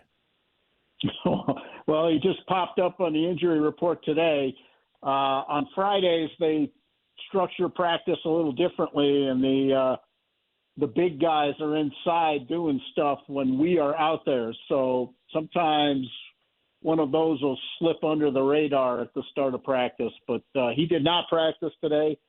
I know he has told other players he thinks he'll be okay for Sunday. But, again, when a guy doesn't practice on Friday, that's always worth keeping an eye on through the weekend. But like I say, it's my understanding he told some other people he thought he would be good to go Sunday, but it would put him in a situation a little bit. Palczewski has been kind of their swing guy, but he's already playing guard, for Ben Powers right now, and Powers isn't quite ready to come back yet. So they would have to make some adjustments against likely a Micah Parsons flipping over to that side an awful lot. If he does not play. Yeah, Leggy, this Packers defense is really good on the edge. Rashawn Gary is no slouch himself on the opposite side. It's a very much a Benito Cooper kind of situation that Green Bay has going on. And yet largely, and again, I say this anecdotally, I don't think Bo Nix falls victim to the edge rush all that often. It's that pressure up the middle that gives him problems. What do you expect Jeff Hafley to do with Micah Parsons on Sunday to try and create advantageous situations that are tough for Bo to be able to escape? Well, usually they move Parsons around. That's his move to get Parsons free. And the one thing to keep an eye on is when they do go nickel and some of the longer down pass rush situations, Parsons often ends up in the middle over a guard or a center. So that is exactly where a lot of pressure can sometimes bother Bo Nix, and they just move Parsons in there. And frankly, how many guards and centers are really going to be able to handle him by themselves? Almost nobody. And the thing that makes Parsons unique is I looked at this a couple times, and then I went back and looked at it on the game video too, but he gets doubled more than any other edge player who has, significant amounts of rushes. So not only does he have the highest pressure rate in the NFL, he does it against the most double teams he gets doubled more than Myles Garrett does. And I think that's worth watching during the game because, that tells me he's working awfully hard, awfully deep into the down. And that's something the Broncos had better be prepared for and willing to deal with. Yeah, and he's such a weapon in that Green Bay defense because, and really, like we saw it in the Washington game. Heck, we even saw it with the Raiders last week of these teams playing heavy zone defense against Denver, but not having a consistent pass rush to be able to get home. And even though Bo Nix has largely by the numbers struggled against zone defenses this year, well, when he's able to buy time in the pocket and drift and find somebody, he can find the holes that he needs to. Jeff, what do you make of this matchup with what Green Bay likes to do against Bo Nix? Because really, on paper, this is not a great matchup for Bo Nix. Well, it's not, because the only area of the field where the Packers have had any significant, struggles defensively has been the intermediate routes, and that's where Bo Nix is one of the lowest rated quarterbacks in the league. He's near last in the intermediate areas of the field. He's also near the bottom of the league in seam routes, which often are in the intermediate parts of the field. So that's really the matchup in the passing game that's going to be an issue. Is the Packers don't give you much short, and they don't give you much over the top, and the Broncos haven't, and Bo specifically, haven't shown they can really punish a defense that can do that. And, this is obviously the best defense at that they faced this year. And this will attack their greatest weakness so far in the passing game. And I will be intrigued to see what Sean Payton does to deal with it. I think a lot of coaches I know, their reaction would be to run the ball and get in better down in distance situations in second and third down so you can dictate a little more. But if you give Green Bay third down to dictate against you, I think that's going to be a problem for Bo Nix. Yeah, and Jeff, Detroit and Chicago, two of the better run games in the NFL, were able to loosen some things up the last couple of weeks against this Green Bay defense with their run game.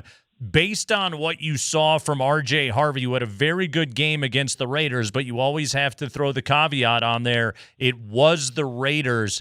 Did you see a big enough of a step forward versus what we saw in the Kansas City game and the Washington game out of this Denver run game to maybe indicate they can get something consistently going on the ground against the Packers? I think the potential's there, Nate. I think he has done much better with a little more work. I think that, for a rookie, I think it's easier for him to mentally process down to down if he's getting a lot of work, because he's always been a high volume runner, throughout his college career. So tough adjustment when you go to 10 carries, from that. So I think he's been more decisive with more work. And I think that bodes well for this game. And I think the Broncos have been really effective, and the metrics say this too. It isn't just the eye test, but they've been very effective in some of those bigger groupings, and I think that might be the way to this. But, Sean Payton hasn't always stuck with those for very long, but Bo Nix was under center more snaps against the Raiders than any other game this year, and before that it was Washington was the high for under snaps for the year. So that tells me Payton has made an adjustment, and I think it has helped the run game when he is under center. Talking to Jeff Legwold here on a Friday afternoon ahead of Broncos Packers. One final question on the Denver offense before we flip to what I think is the real headline matchup, which is Jordan Love against this Denver defense. But one last question on the Broncos offense. How is the absence of Pat Bryant going to be felt the most?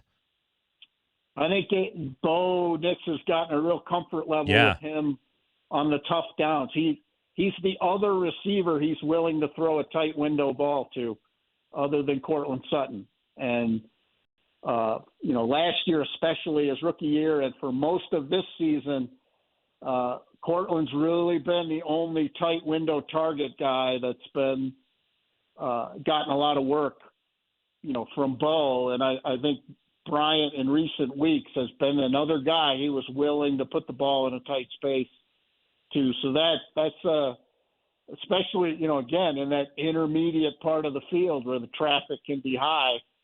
That's the kind of confidence you want to have in a receiver. And the fact he's not playing is worth looking at and is going to have some impact. That one of these other guys is going to have to be physical in the middle of the field, or the Packers are just going to load up on Sutton and take their chances. Yeah, you don't just subtract a former Fighting Illini standout and not feel the repercussions. Jeff Legwold with us here on a Friday afternoon. All right, Leggy, let's flip to the other side. Your colleague Rob Domofsky at ESPN wrote this today, that Jordan Love has the NFL's highest total QBR against man coverage, all the way up at 89, which is really good. And, of course, Vance Joseph plays more man coverage than anybody else. VJ is also, a known proponent of blitzing, and Jordan Love has been the best quarterback in the NFL against the blitz so far this year.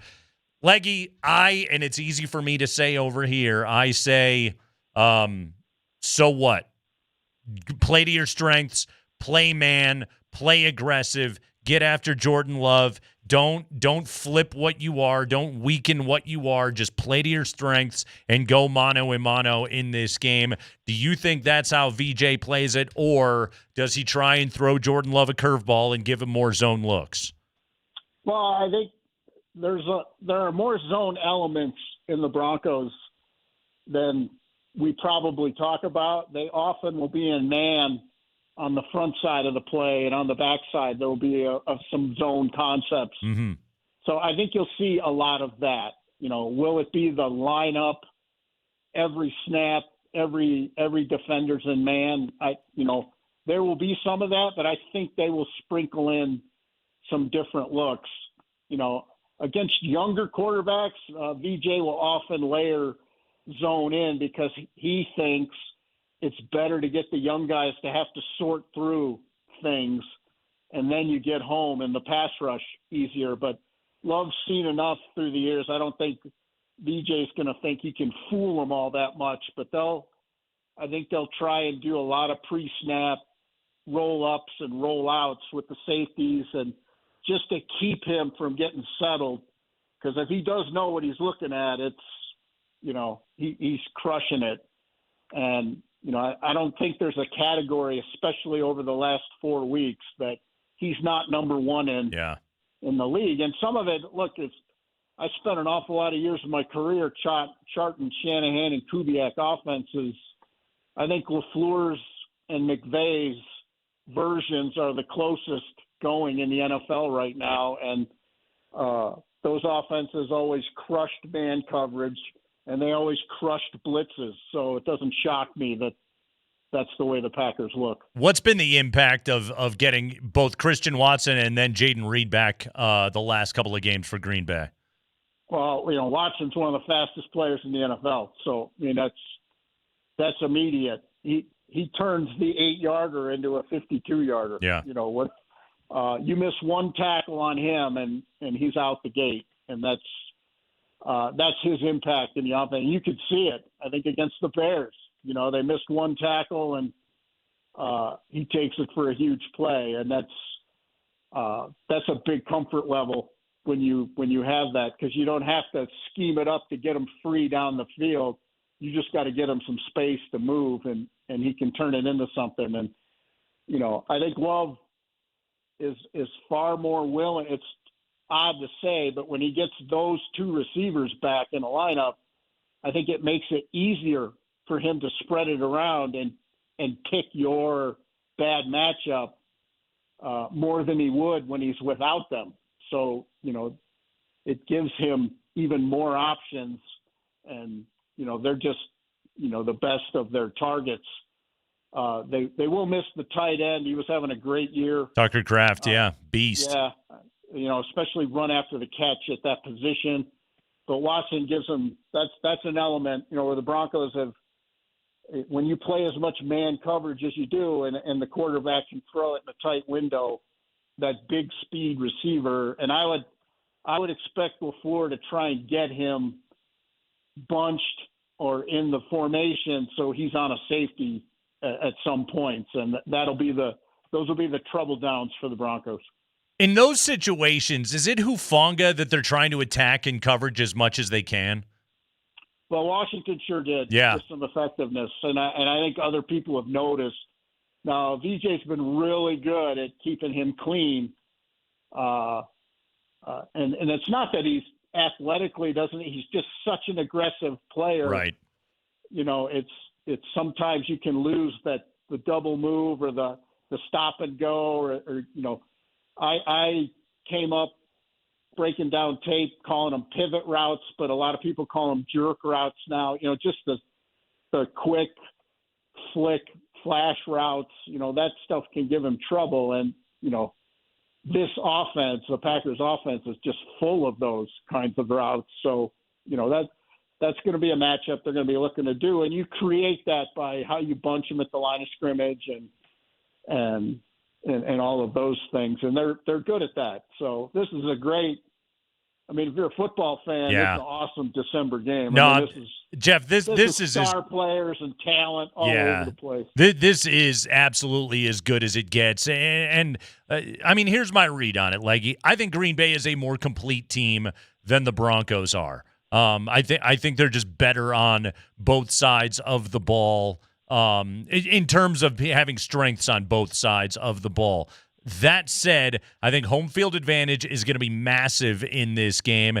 You're a student of history when it comes to this sport, and you've covered a lot of these games. If you could put your finger on something, why are the Broncos 7-1 at home historically against Green Bay? Their only loss coming back in 2007 to Brett Favre with Jay Cutler at quarterback. Like how much of that trend is something that carries over generation to generation? Well, I think, we all know the Packers have been so QB-centric in those years. You go from Favre to Rodgers to Love now. That makes you QB-centric, and what has helped the most by home field is the pass rush. And there's no element of a game helped more than a pass rush by home field. So I think that's factored in. You've had very QB-centric passing offenses have to deal with pass rushes that have been good. Through the year, Broncos had Doomerville, they had Von Miller. They've always had in those years somebody on the edge who could disrupt you at all times. And I just think that element to it, and that'll be a big element Sunday is, Benito and Cooper off the ball quick. Zach Allen. In fact, it's the most amazing statistic. Maybe I just am fascinated with it, and nobody else is. But the fact Zach Allen still leads the NFL in quarterback hits. He is having a spectacular season. He's double teamed 20 or 30% more than all of the other rushers that are even in his neighborhood of quarterback hits. And it's, I think he's a big player in this game because that frees up a lot of other things for them. But they've got to get to Love. They can't let him pick and choose and just deal the way he has been. Yeah, if he has time, oh, man, he is dangerous. This has to be a big-time pass rush game. Broncos and Packers coming up on Sunday, 2:25 in the afternoon. Leggy, man, good stuff. And you're absolutely right about this. This game is, if you're a Broncos fan, if you're a Packers fan, this game is awesome. If you're just a football fan, this matchup is so intriguing. I know there's other high-stakes games this week. I know Buffalo and New England. I know Chiefs, Chargers. There's other huge games in the AFC. I think this is as good as NFL football gets. And, Leggy, how many times in the history of the NFL has a number one seed in one of the conferences been a home underdog in a December game? Like, there are so many good elements to this matchup. Oh, yeah, and, New England, too. Yeah. Got 2 11-win teams are home dogs this weekend. But, no, this is I always tell people, people always ask me, how can you do this for so long? And I love the draft. I love dealing with players every day. I still really, really enjoy being around the players and that element of it. But heavyweight bouts are everything. And this is a heavyweight bout. And, this is what a conference championship game looks like on paper with this kind of talent, these kinds of teams, this kind of coaching, all throughout, good organizations on every level. This is what a conference championship, resume looks like. And you're getting it in December on what will be I think a spectacular weather day, all of it. It's just going to be who wins the football game on a really nice day. So ultimately, Jeff, what do you think swings the outcome of a matchup this snug? I think it's, penalty flag, for the Broncos. Oh, yeah. They can't have another 10 penalty day. And they've got to get to Love. And if they harass Love like they've harassed all of the good quarterbacks they've played, but the closest schematic sort of attack the intermediate part of the field, and that part of it is the Colts, early season Colts this year. And, that there were moments, I think the Broncos gave up 3 40-yard plays in that game.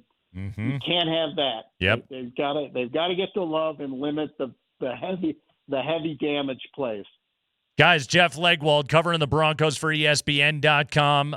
Great stuff, Jeff, man. I feel like I'm ready for this football game now. We appreciate it. Thanks, pal. Anytime. Happy Friday. Jeff Legwold on the Ramos Law Hotline. Car accident? You need Ramos Law, medical doctor and attorney. Visit ramoslaw.com. If you're not geeked up for kickoff, I don't know what's going to do it right there. Jeff Legwold with a phenomenal breakdown. Nuggets destroy the Kings last night. Getting ready for the Rockets coming up on Monday. They'll take NBA Cup weekend off. Dan Hyatt, 2 Nugget stats you need to know, 1 you don't, when we return.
Happy Scott Friday, everybody.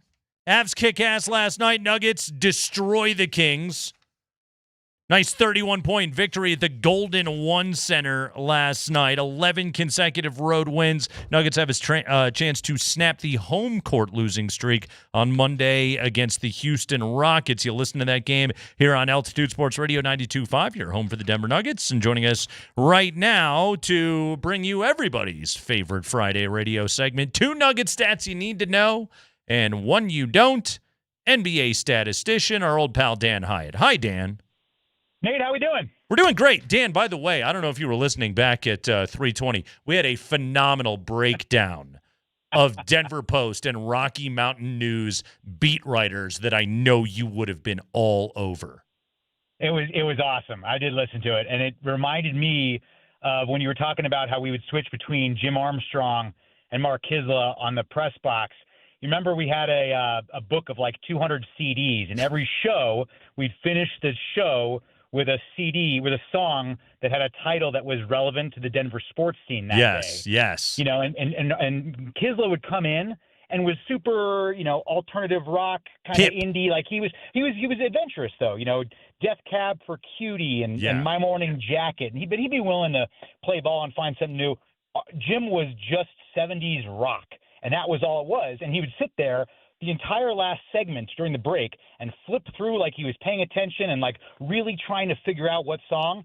And then finally he'd just give up, slam the thing closed and say, just play Take It Easy by the Eagles. And he'd just walk away. And I would remind him, we just did that song to end yesterday because you were also lazy and didn't think this through.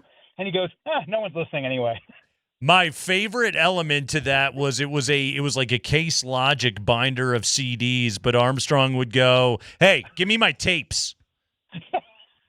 He referred to his CDs as his tapes, which and then yes, he was stuck. He was stuck in the 70s. I don't know. Play some Fog Hat. All right, Dan, let's dive into it. Hell of a win last night. We know the Nuggets have been dealing with the absences of Aaron Gordon and Christian Brown, as well as Julian Strother. And we have seen different guys have bigger roles. Hell, I thought Jalen Pickett looked really good last night, but Spencer Jones in the starting lineup, etc. Let's talk about the lineup adjustments as this team has dealt with the injuries. Well, massive credit to everybody involved, but really David Adelman, because he went with a move. When CB goes down, you've got Watson coming in there, and that made sense. And Watson has now kind of taken on that role of being better in transition, cutting, and being where Joker needs him. He's got the defensive presence with the shot blocking, but he filled the role offensively in terms of cutting and moving, and now he's deadly from the corners. I was going to say, like over 50. He made an above-the-break three last night. I saw it. Which he's been struggling with, but those corner threes are up over like 56%. Yeah. And they were, at least until the last couple of games. But that starting lineup that you've got and you'll have back with Murray, Christian, Cam, AG, and Nikola, they played 10 games together, 160 minutes. They had a 11.9 net rating. And that's the 5th best among all 5-man lineups this year. Which is pretty good, right? Minnesota, Houston, Boston. Those are your 3 teams that have net ratings that are better.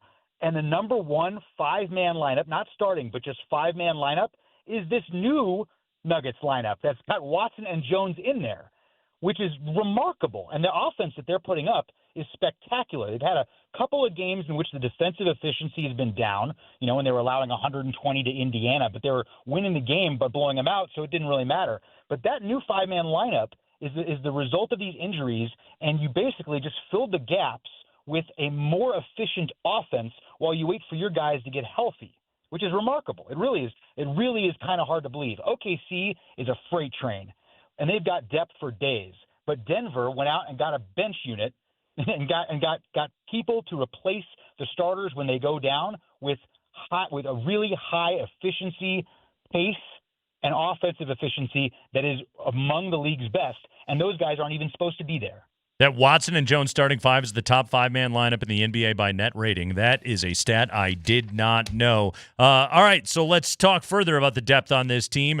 Tell us about how the bench has been doing. Last night, they were absolutely fantastic. Caveat, it was the Sacramento Kings. It has to be a caveat because they've played them 4 times and beaten them up on them.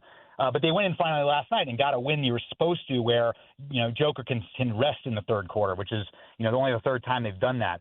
But this all goes together with the lineup that they've fixed up. When I was on with you guys early in the season, I was talking about how I really hoped they didn't use a Hardaway or a Bruce to replace Christian, because that second unit needs to gel. There are 3 different guys basically with Bruce Brown, Hardaway, and Val, and those guys need to start gelling. They need to spend the season working out how they're going to function together, and they didn't break them up. And to, again, David Adelman's credit, he didn't. And so those guys, now you're putting together a bench, which is so looking at that bench unit, right? Denver's got the 5th best net rating by their bench. OKC is first. Again, they have all sorts of depth.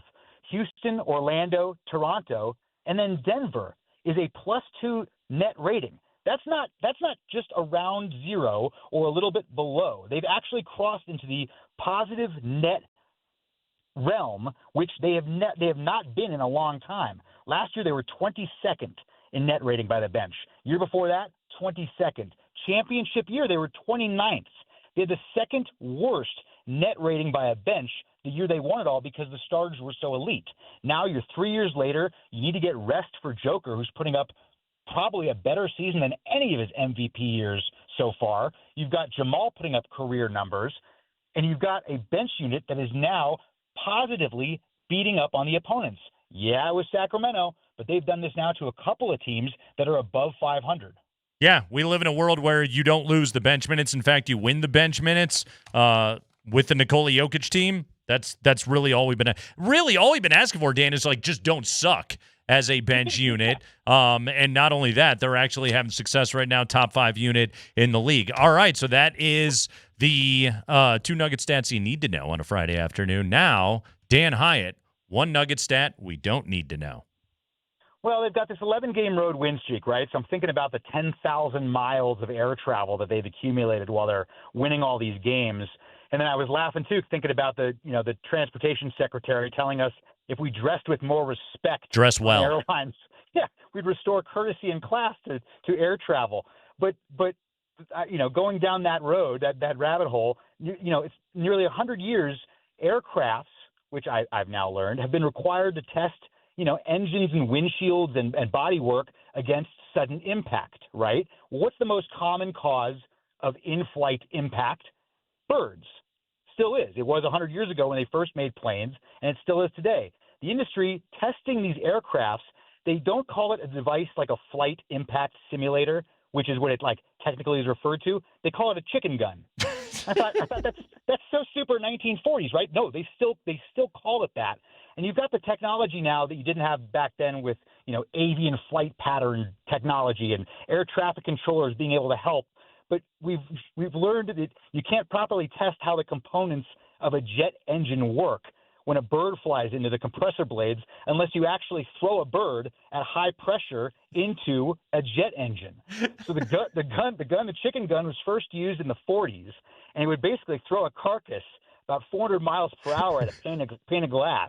Or the engine itself when it was running. I'm looking at the picture of this thing right now on the internet, and I'm crying laughing.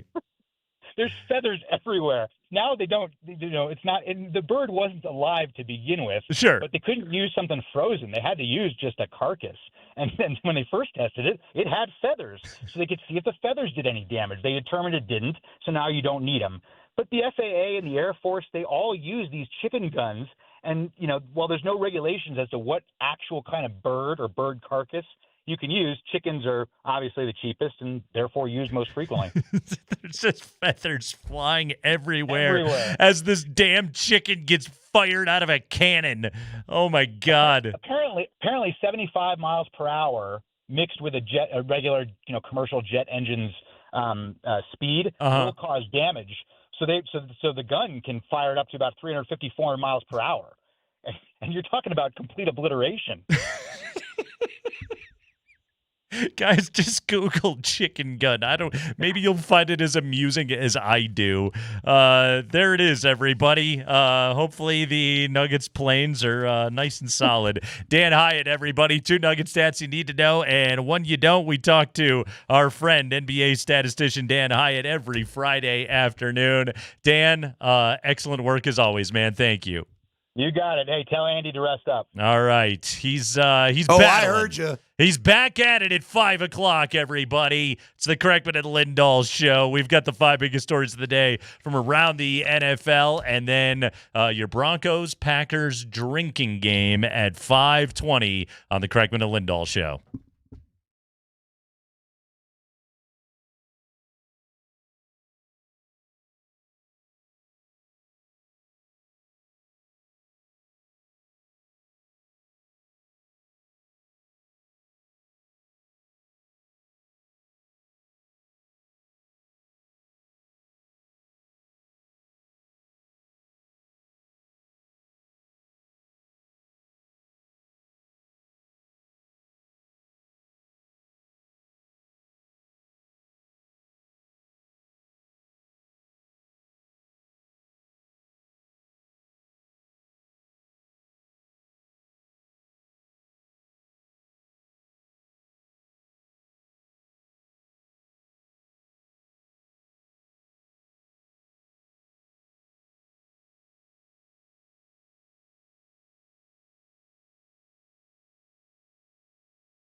Time for the 5 biggest stories of the day from around the NFL on a Bud Light Football Friday. Let's go, Mark Springer. Hey, the Broncos injury report is powered by Ramos Law, the official injury law firm partner of the Denver Broncos. But real quick, from the Packers side, the key name on their injury report is running back Josh Jacobs. He did not practice the last 2 days with a knee injury. He was a limited participant in practice for Green Bay today. He is questionable for Sunday's game in Denver. For the Broncos, Nate Atkins, the tight end, was a full participant in practice today. He is expected to play as Mercedes Lewis cleared waivers and was re-signed to the Broncos practice squad. DJ Jones, the defensive tackle, was a full participant for the third straight day. He is going to make his return from an ankle injury. Mike McGlinchey popped up on the injury report with a shoulder injury. He did not practice today. He is questionable to play. And wide receiver Pat Bryant is officially out with a hamstring injury. He had not practiced all week. Sean Payton today commented on Pat Bryant's injury. No, listen, and it's hard to describe. It's attached to the hamstring. We feel like if this was a playoff game, or in other words, he'd be able to go, and yet in order to get him back to full strength, we feel like we've done the right thing this week. So if it's a playoff game, he could go, but it kind of is. You're trying to trying to keep your home field advantage. Yeah. So it's not quite all hands on deck, but it's pretty darn serious. Many of the hands are on the deck. Yeah, most. Also, make sure one you hand say and 4 fingers are on the deck. They're just waiting for the thumb. Again, really enunciate that E when you say deck on that one. All right, so Jeff Legwold said he thinks McGlinchey's going. So that's a little bit of good news, but he did pop today with a shoulder. Again, the big one to watch for, really the only injury situation to watch for with Green Bay is Josh Jacobs. His status is uncertain after he was a limited participant in practice today. I believe he missed the Minnesota game 3 weeks ago. So yeah, he's just been kind of up and down with the knee soreness so far. But Andy, really the McGlinchey thing is the one that I circle right now because it's back to the all hands on deck situation. Good to have Nate Atkins back out there. Mike McGlinchey. Jeff Legwold said that he asked Sean Payton about it today. Why does Micah Parsons beat so many double teams? And the answer is essentially, well, because he's a generational pass rusher. That's why. And that's what just some of those guys can do. Von Miller could do it back in the day, and Micah Parsons can do it today. Well, on his leg, he told you he gets to move around in their scheme. Somebody texted and asked about Max Crosby, comparing the two. Micah Parsons will find him. Michael Parsons. I sound like Jerry there. Micah Parsons, I bet you, act together. Finds his way over Wattenberg and Palczewski. And I bet you he attacked. Those are the 2 weak links on the 5-man offensive line. Will not, and plus Bo doesn't love it when it comes right up the middle. Right. I bet you he finds a way to get the matchup on those 2 offensive linemen right there. Go ahead, Spring. High five. All right. Hey, also Sunday afternoon, the Colts are at the Seahawks. We're on Phillip Rivers' watch. Will he start for Indy? Will he be the backup? Well, Riley Leonard was once again a full participant in practice today, coming off of a PCL sprain. He has no injury designation, but you got to start Phil. Right? Shane Steichen was asked today, Colts head coach, if Phillip Rivers will start Sunday in Seattle with some follow-up questions. We're going to work through that right now. We literally just got off the practice field, but he had a good week of work, and we'll have those discussions here in the next couple hours. Will he be brought up at least in the practice squad? Yeah, we're working through that as well. You told us on Wednesday, you were evaluating him throughout the week, and so what is your evaluation to this point through 3 practices? Pretty good. I mean, he's got great command in the huddle. He was throwing it well. So, yeah, we're excited for it. I mean, he's fired up for the challenge, obviously getting back into it, getting back into the fold, feeling the pass rush. Got some good work in that, just moving around, seeing defense. It was good. What, if anything, would prevent you from putting him out there? We're going to have those conversations, really, how he feels and how we feel about it here in the next couple hours, and we'll go from there. So something I found kind of amusing in there was his first answer was he acted like he didn't know because they, quote, literally just got off the practice field. I'm sorry, where would they have made their mind up whether or not he was going to play? I'm pretty sure, based upon whomever is taking the snaps at practice, is the guy you've decided on a Friday is the guy you've decided is going to play. But he acts like, oh man, I couldn't tell you who our starting quarterback is going to be. We've just been so busy. Yeah. And the other thing I love is, well, he's got great command of the huddle. That ain't your problem, dude. No. He always has had great command of the huddle. Standing in the huddle. Yeah. Like any standing and talking, Phillip Rivers is phenomenal at any age. You better command the huddle. Yeah. Don't get me hit. Right. Because if I get hit, I may not get back up. Exactly. And he's going to get hit a lot against this Seattle pass rush. He's starting Phillip Rivers this week. What the hell would we be doing if he wasn't playing? He's not going to play Riley Leonard. Get the Clearly, hell he out doesn't of here. want to. Otherwise, you would not have signed a 45-year-old quarterback. He wouldn't be here. Go ahead, Spring. High five. All right, hey, what about the Chiefs? They're 6-7. They host the 9-4 Chargers. Third place Chiefs, losing What, Chiefs. what are they again? Yeah. What are they Get again, this, though. Spring? Yeah. Chiefs are 6-point home favorites. Yes, they are. Now, the tackle situation for the Chargers, but nonetheless, for Kansas City, wide receiver Marquise Hollywood Brown has been ruled out of this game due to a personal matter. I think he was also ruled out last week against Houston, except he played. He had one catch. Okay. He had a catch. Yeah, his personal reason, and he's personally sick of being on the Kansas City Chiefs. Offensive linemen Wanya Morris, Trey Smith, and Jawan Taylor are all out. Cornerback Trey McDuffie is questionable with a knee injury, but the Chiefs are 6-point home favorites. Yeah, this doesn't feel like a game that Jim Harbaugh loses. With 3 missing starters on the offensive line for Kansas City. I will say this. If Justin Herbert continues to get the hand hit, which I think he's gonna, of course, they're gonna test how long he stays into. Of course. Is this in? Help me out again. Is this in? It's at Arrowhead.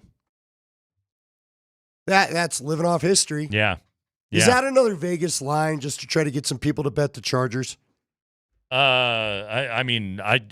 I was one of those type of people, Andy, which I'm not. If you had an app on your phone Right. that allowed such things. Hypothetically Sure. speaking, if I was one of those people, but I'm clearly not. I adhere to all company guidelines. You like to bet soccer. College baseball. Only the Bundesliga, where Arsenal doesn't play. Exactly. Russian table tennis. Oh, there was a great story about the Bundesliga today, by the way. Is your guy who you have? Bratwurst or something? I'm a Gladbach fan. Yeah, that's right. Yes, Bratwursterberg. They could just pull the Valanciunas, just trying to make up a soccer name. It was pretty good. I tell you what, Andy, if there was a Bundesliga club called Bratwursterberg, that would be my your club. team? Yes. They yes. have the little fighting brats. Yo, without question. Yeah. Angry, what, not coleslaw? What's the stuff they put on there? If you change the name of the Packers to the bratwursts, to the cheese brats, vastly better. Not cheese. No cheese brats. No, those. How can you not do a cheese brat? Oh, they're disgusting. Is that against your Midwestern heritage? Get a cheese off my brat. Hold on. How are you supposed to beer boil a cheese-filled brat? It explodes, and then you have weird cheese all in your beer. No, get out of here. The cheddar wurst. Hold on. Are you drinking the beer? The cheddar wurst is an abomination to sausage. You heard it right here. Sausage takes with Nate Kreckman. Just sausage is not a gross. A round of sausage. Yeah, there's nothing gross about sausage, especially watching it be made. Everything about sausage is fantastic unless you put cheese in the middle of it. Are you drinking the beer that the cheese pours into? Then what are you worried about? You don't boil beer and then drink it. No, but all the cheese explodes and it goes out into the beer, and then it's pointless. I've never had that happen. Well, then you've never prepared a cheddar wurst in beer, because if you do it in beer, it explodes and the cheese goes out. Smart guy. Would you like to come over the next time I do? I don't believe a word of this story. Do you want me to show up at your house and prepare it there so you could see? We know that I don't want you in my home, but I'm allowed in the driveway, but that's as close as it gets. I have been in Nate's house, yet I've never been inside. You never have been inside. I've never been in your kitchen. Anyway, cheddar wurst is gross. Go ahead, Spring. High five. Would you say it's the worst? Hey, there you go. There you go. That's where we're at with the 2025 Kansas City Chiefs. That was good. That's what the conversation turned into. Yes. How about the 2025 Las Vegas Raiders? They're 2-11. They still exist.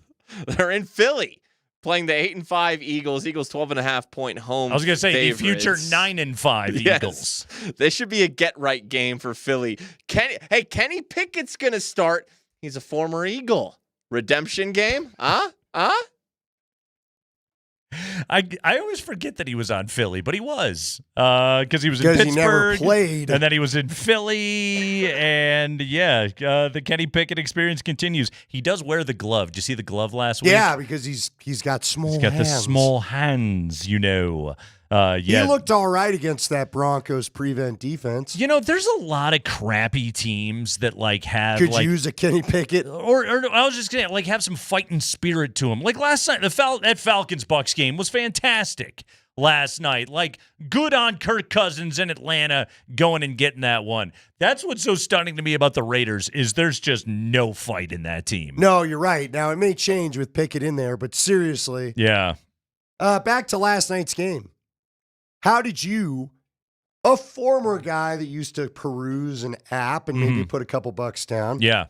How did you feel about the refs going, we got a fumble, but I think everybody recovered it at the same time? No. Could you seriously not call that on every fumble? Simultaneous possession, it just goes to the offense? What proof did they have that two people had the ball at the same time? As two guys just try and kill each other underneath the pile? Look, when it gets to the pile, if you're a ref, just get everybody off, and whoever has the ball wins. Because that's how they're acting. That's generally how they're goes, committing crimes against humanity. They commit war crimes at the bottom of those piles to get somebody to let go of a football. You wouldn't be allowed to use that stuff in torture techniques. No good. No good. Go ahead, Spring. High five. And finally, some AFC North news. The Steelers host the Dolphins on Monday Night Football. TJ Watt is not going to play on Monday night, coming off of his collapsed lung Is he surgery. out of the hospital yet? Yeah, but I don't know about crazy. that. You know who updated us is you having the story, JJ. JJ Watt? Yeah, that's who.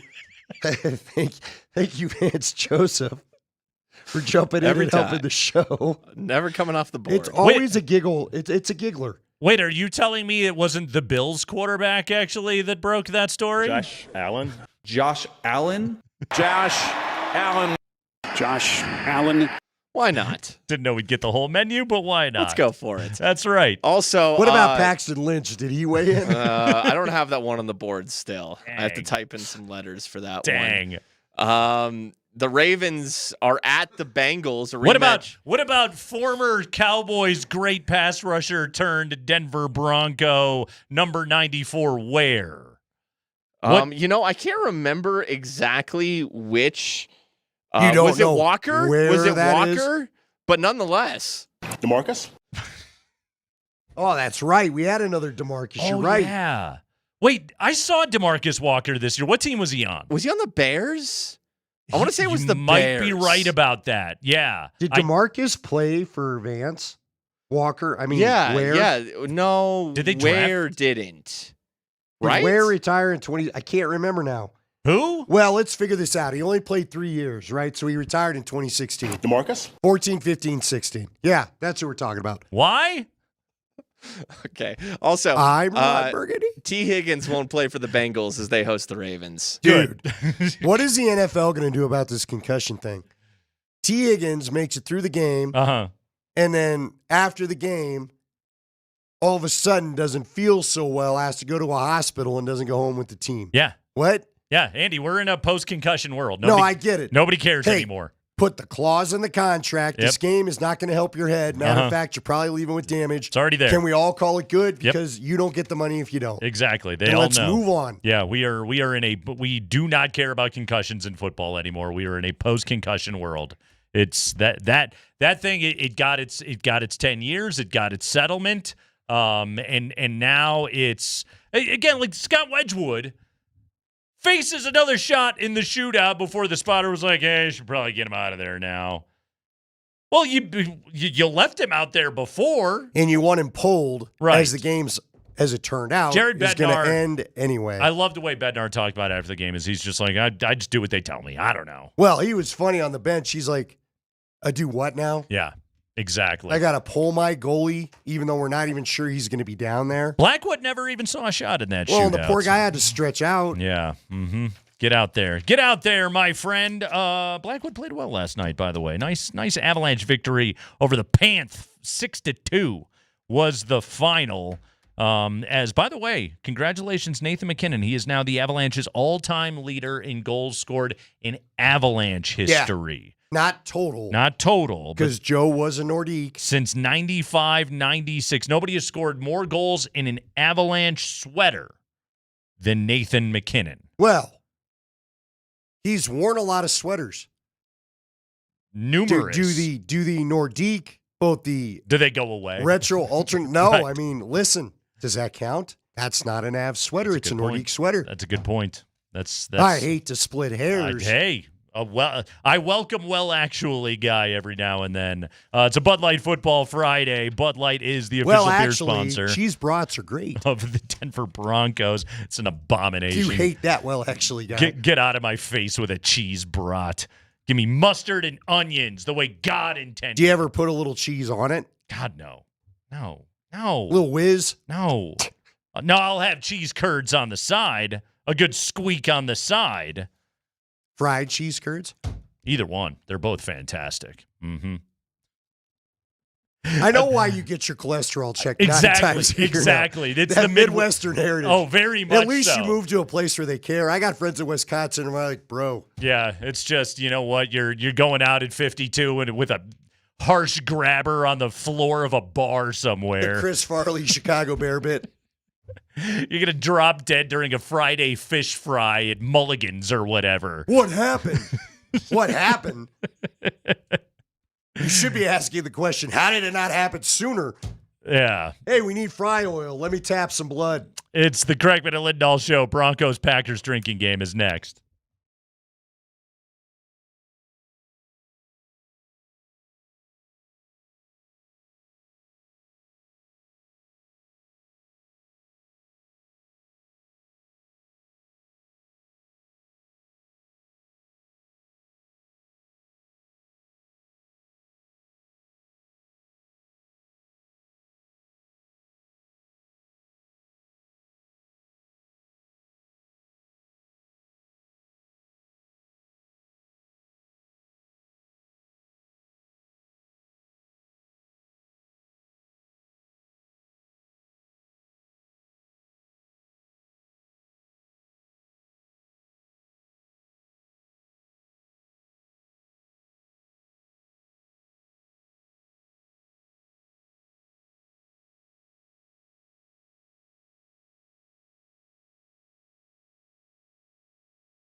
Hey, it's Nate Kreckman for my friends at Roller Auction. Go to roller.bid right now. You will want to gander your way through every single one of the auctions that are available to bid right now at Roller Auction's website. That is roller.bid. Right now, the reconditioned power tool auction is available to be able to bid. 3 days remain on this auction. There's just a fantastic selection of Makita power tools on here. Right now, I'm looking at these hammer drills. I'm looking at these grinders. Oh, man, you need power tools. This is the place to be able to pick those up. Screw guns, drills, saws, and more, and they're available at great prices. Guys, if you have been in a big box hardware store recently, you know how expensive power tools are. They're a great Great prices right now at roller.bid. Looking at this compact router,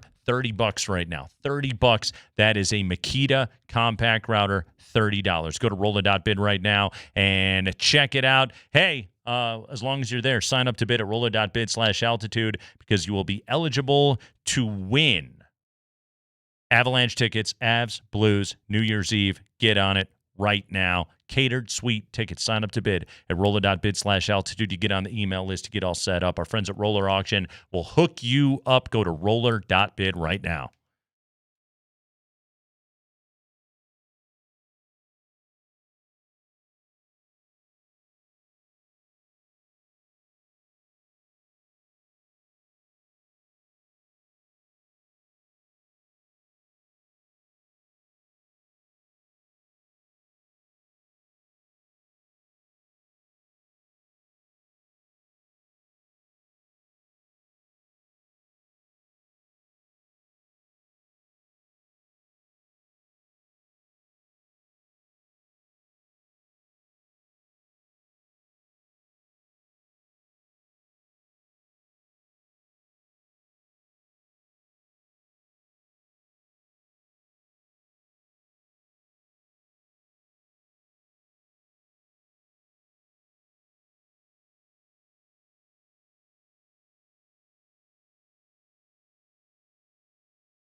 Time for your Broncos Packers drinking game on a Bud Light Football Friday. Bud Light is the official beer sponsor of the Denver Broncos. Sunday, 2:25. Green Bay, 1.5 to 2.5 point favorites, depending on where you get it. How about that, Andy? 2 AFC teams, both on 10-game win streaks, both 11-win teams, top 2 seeds in the conference, both home underdogs on Sunday. How you figure? It's crazy. It really is. And yet, not belief. There's no belief in the 2 second-year quarterbacks. That's all I can make of that. That is the NFL world that we are living in this year. So let's dive into it. Broncos Packers drinking game. We always tell you, by the way, just you don't have to consume alcohol if you may not want to, or you may not do that, period, in which case have a nice soda, perhaps a lemonade, maybe an Arnold Palmer during the game, or perhaps you like just good old-fashioned tap water, whatever your beverage of choice is. Hey, if you like, eat a cheese curd. There you go. Have yourself a curd. Have a Cheeto if you want to. Whatever the What's more healthy between the two? Because with Tony Romo in this game, you might have 700 Cheetos. You might need a lot of cheese flavored snacks. Don't do the curd; that's gonna fill up. You're gonna get gassy. If you have lactose issues, have a Yoo-hoo. You still make Yoo-hoo? I think you can still get a Yoo-hoo. Okay, can you make up a pitcher of Tang? Join the astronauts. It's the powder. Just eat the powder like you're the astronauts. Lick your fingers and stick it in there like it's Fun Dip. Anyway, there's a lot of gross ways to consume calories during this game. Hopefully, we've given them all to you. If we left any meat on that bone, we apologize. All right, let's dive into it. Broncos Packers drinking game. Andy, let's start with the broadcast itself. If Jim Nantz gets really jacked when the Broncos score a touchdown in this game, then you have to drink. But naturally, that takes us right to his broadcast partner, that being one Tony Romo. If Tony Romo starts to make weird Tony Romo noises during the game, you have to drink.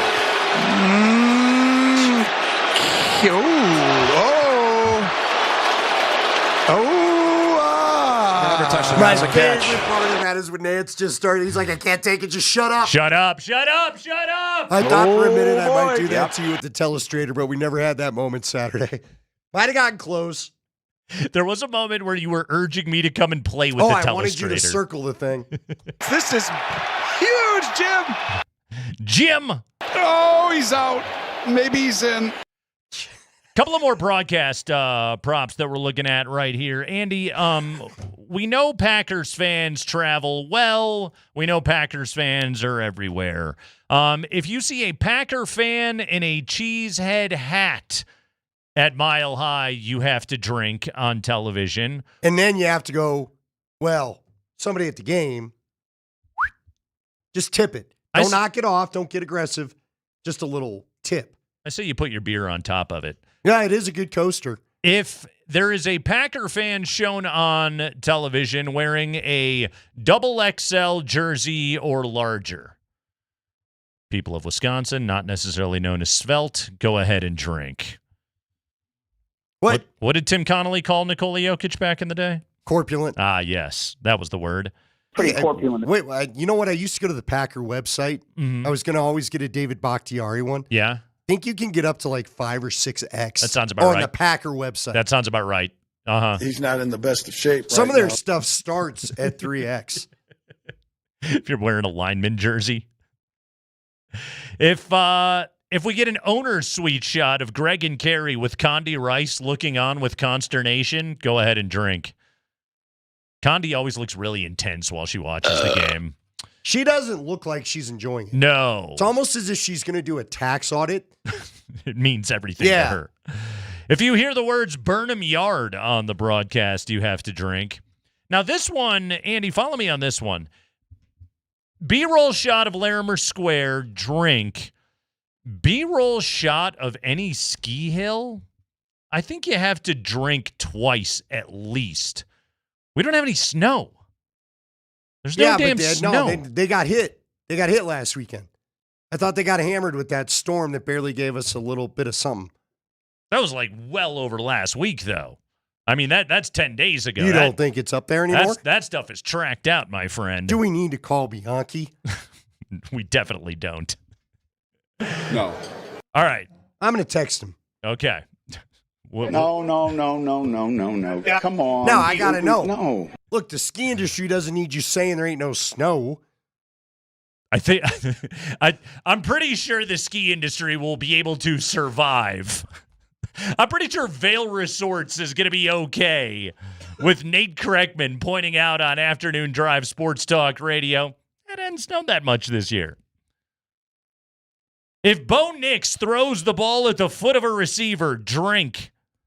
If we get a Bover throw, then you certainly have to drink. Drink on a Bo Nix designed run in this game. Glad to see the Bo Nix designed run. Troy Franklin bobbled catch. Drink. Troy Franklin drop. Drink twice. Chug, come on. Chug. RJ Harvey reception. Drink. He has caught a pass in every game this season. Andy Deeper cut. Nate Adkins reception. 2 drinks. Yeah. 3 drinks. Nate Adkins playing this week. Good to see him back out there. If Sean Payton calls a timeout ahead of the 2-minute warning, drink. Duh. Sean Payton is excellent at preserving that final possession of the half. And he does love the free timeout. Very much Wait, so. didn't Carroll call one at like 2:01 last week? Yeah, he did. I was like, all right. What are we doing, guy? Bro, seriously. Nick Bonito sack, drink. Riley Moss defensive pass interference, drink. Zach Allen quarterback hit, you have to drink. I'm adding this one in here, Andy, and I don't mean this as any sort of like, I'm not trying to throw bad injury karma out there. I just swear to God it happens every week. If Zach Allen is helped off the field, drink. Especially because of what Leggy told you. Once a game, that dude is getting up slowly and having to leave the field. And yet leads the league in quarterback hits. Because he always gets back out there. Yeah. Zach Allen is the footballiest football guy that's ever footballed. They duct tape something. Right. And he's back out there. Get it put back together. He's going to end up with the Brian Baldinger body. Uh-huh. Who's going to show he's got the weird mangled hook and left finger. Yeah, that thing doesn't straighten out. It's all right. Get off the couch. And looks then like Nate what said, a- no, I like the couch. It looks like one of Zach Allen's arms is going to fall off, and yet the guy just keeps going. That dude's an absolute beast. Zach Allen, a couple of good Zach Allen props for you in there. Andy, he's only thrown 4 this year, but I got him throwing 1 in this game. Jordan Love interception. What are you going to do if he throws 2? Because I think he may throw 2. You think he may throw 2? I like it. Also, if Jordan Love throws a completion off his back foot, you have to drink. Jordan Love is the best back foot thrower I think maybe I've ever seen in my life. He is incredible. So look out for that on Jordan Everybody Love. tries to do it. Very few can. Exactly. But yeah. he's one of them that can. You're not wrong. He's a specialist, man. He has got it figured They out. like to say he's got a hose if you for an will. arm. If you will, yes. Certainly. Anything Nick Foles would like you to... that is not my arm. If Michael Parson is Michael Parsons is a factor. Michael Parson. If you see Michael Parson get double teamed, you have to drink. I think that completes my list. Wait. Anything else in there that hit me a little late. Yeah. That is an orange juice prop then if he gets double teamed. He's going to be double teamed all day. If you see Michael Parson get double teamed, They better get the camera off that fight in the line then drink. real quick. If he beats the double team, finish your drink. I'm drunk. Yeah. Mm-hmm. If there's as much green as orange, drink. Ooh, yeah. Can't have it, Bronco fans. Got to do it. Yeah. Get in there. If you Support see your D. If you see a Favre jersey in the stands, and they're going to be out there, drink. What? You know what? Let's add another new prop. Mm-hmm. When Sean Payton puts that piece of gum or whatever in, drink. They always catch him once on camera shoving a piece of gum in. What do you think is going to be the most common Packer jersey at this game? Favre, Rodgers, Love, or Parsons? That's a great question. I still think it's Love. Okay. I think they love their quarterbacks, no pun intended. Sure do. They've had good ones. You know I have both the Favre and a Rodgers. Do you really? I didn't know you had. I didn't know you had such. I knew you liked the Packers. I didn't know you were so extreme. They've drafted a lot of my CU guys. What can I do? That you were Jersey guys. Do you own a Mason Crosby Packers jersey? No. No. Okay. All right. I mean, I like him, proud buff, but sure. If you had to buy one field goal kicker's jersey, who would it be? Cameron Dicker, because he's on my fantasy team and he rules. That's why. Not just because the last name's Dicker. Cameron Dicker went for 20 points last week in that game on Monday night against Philadelphia. Would you go? He's the most accurate kicker in NFL history. You realize if a guy like me previously were to go and buy a Sebastian Janikowski, I could buy it actual size. That's true. I stood next to him when he was a Seahawk. God, he's a large, huge human. You're like, what bar were you bouncing at, and why do you get a play in the game? Exactly. And yet he was just a kicker. Was he a first or a second round pick? He was a first round pick? Yeah, dude. My God. And everybody made fun of him. And quite honestly, go back and look at all the points he put up. It really was a pretty good pick for them. Worked out a hell of a lot better than Jamarcus Russell. Yeah, he won a lot of games. Yeah, scored a hell of a lot more points than Jamarcus Russell. Actually, I think Jamarcus Russell is one of the few people in the world that was actually bigger, though, than Janikowski. They both were probably hanging out playing cards at the same place. That dude was massive. They both looked like they could join a crab boat now that their career's over. He was legitimately a number one pick in the NFL draft because he could throw it through the uprights from his knee like 80 yards away. But didn't he have, I think he had a game. Did he? He had one good game against Denver. He did, didn't he? Yeah, he did. Yeah. A Josh McDaniels era game, didn't he? Yeah. Didn't Josh McDaniels get got by both Jamarcus Russell and Jason Campbell? Jason Campbell was the 59-14. That was a good Darren McFadden game and a really bad Bronco game. God, what are we doing? Oh, this game is going to be awesome on Sunday at 2:25. We'll get you official predictions plus the weekend preview before we get out of here. That is coming up next on the Kreckman and Lindahl Show.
Oh, what a weekend we have got coming up. It is the Kreckman and Lindahl Show on Altitude Sports Radio 92.5. Andy, before we get out of here on a Friday afternoon, I stumbled into a piece of audio I think you'll enjoy. So, big college basketball game tomorrow. Memphis and Louisville, okay? Saturday, 1:30, ESPN. Louisville coach Pat Kelsey getting ready to take on Memphis, okay? He really wants his fans. He went to a Sean Payton level. He really wants people to go to this game. He really wants Louisville fans to pack the KFC Yum Center. Come again? In Louisville. That's the KFC Yum Center, Andy. KFC, the competitor to Kenny Rogers Roasters. The Yum Center. It's called this because Yum Brands, I believe, is the company that owns KFC. Yeah, let's not put those words together, please. The KFC Yum Center in Louisville. Pat Kelsey wants you at the game. Here he is at his press conference today, firing up Louisville fans to please go to the Louisville-Memphis game.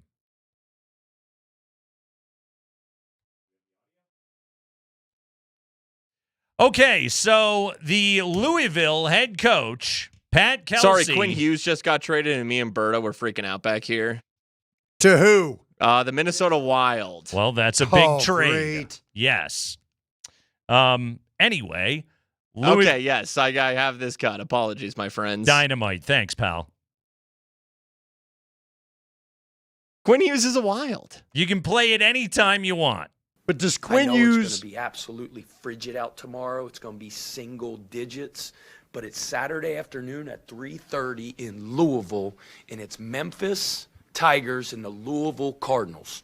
Like Yum Center, if you're thinking in any way, shape, or form, like it's cold out. Like I'm just gonna watch it by my fire, and I'm gonna have no. Now we need you. Get out of your comfort zone because we're getting out of ours because we're playing a really good team. Hey, schedule Memphis. Hey, schedule Cincinnati. Schedule the Lakers. Schedule the Celtics. Done. Where you at? Where you at? Get out of the cold. Go. A lot of you got automatic starters now. Just start the car. Get it hopping, and then go get down to the Yum. Get there early. Get in the restaurants. Get in the bars. Because you know what? That helps Louisville, too.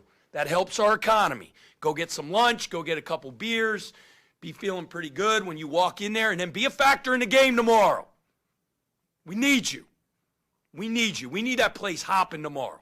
Like, I want to look up in the upper deck and go, gosh, dang, I don't see many empty seats. If you don't have your tickets yet, get them. It's a really good Memphis team tomorrow. And we need a big-time win. And we have that sixth man. It's a game changer. We'll see you tomorrow at the Yum. Ted, stop. Don't call it the Yum. The Yum. You calling it the Yum makes me not want to go at all. Much less get there early after I've had a few and then, got a little Pappy's moonshine because it's Louisville. What if I stay at the bar and don't make it? Yeah. What if there's a fire at the bar with those beers and I don't want to go to a place called the Yum? I also want to point out Louisville's the 11th ranked team in the country. They're 8-1, and he's like acting like this, like we can't beat Memphis without you guys. Memphis is 4-4, and Louisville is a 15.5-point favorite. Who's their coach? At Memphis? Yeah. Penny Hardaway. Still? Yeah. Remember, Memphis got bounced by CSU last year, the 5-12 game. I think you're going to be okay against Memphis, If you guy. tell the wife, hey, babe. I got to go to the Yum Center. We're going to the Yum. I'll be back later. How many follow-up questions are you getting about a place called the Yum? Can't beat 4-4 Memphis without me. How cold did he say it was going to be? Pat Kelsey says I have to be there. Bring the chicken gun. Did they repurpose chicken guns as T-shirt guns? Hey, that's a good call. Is that how they sold more of you those had me things? go look at the Wikipedia. My goodness. The chicken gun ain't playing around. There's a lot of feathers exploding out of that because thing. yeah. Yeah. Is that how they defeather the chicken they sold you? I believe so. Is that a beer can chicken once it's done? They're not frozen, though. No, they clearly aren't. They're just dead. And it's a very aggressive cannon that they're using. Where are all these dead chickens just laying around? Well, that they're using in these chicken they guns. all don't get approved for use in your... Had you ever heard of the chicken gun until today? No. I knew nothing about this. There was something in Minecraft, what was it? Do you remember Spring, the Minecraft movie, the chicken bandit? Berto says chicken jockey. Chicken jockey. Yeah, where a bunch of these kids would lose their minds and start throwing stuff at the screen. I remember Angry Birds. Well, that's a game, too, which looks like it would use the chicken gun. There's a lot of chickens flying around. But in Angry Birds, I believe they use the chicken gun for their purposes. Yes. These chickens had no say about the gun. Of course, they were dead. Just got launched. Or so they told us. All right. Before we get you official. You better do the song or we're going to get notes. Broncos Packers prediction. Spring, it's time for the weekend preview.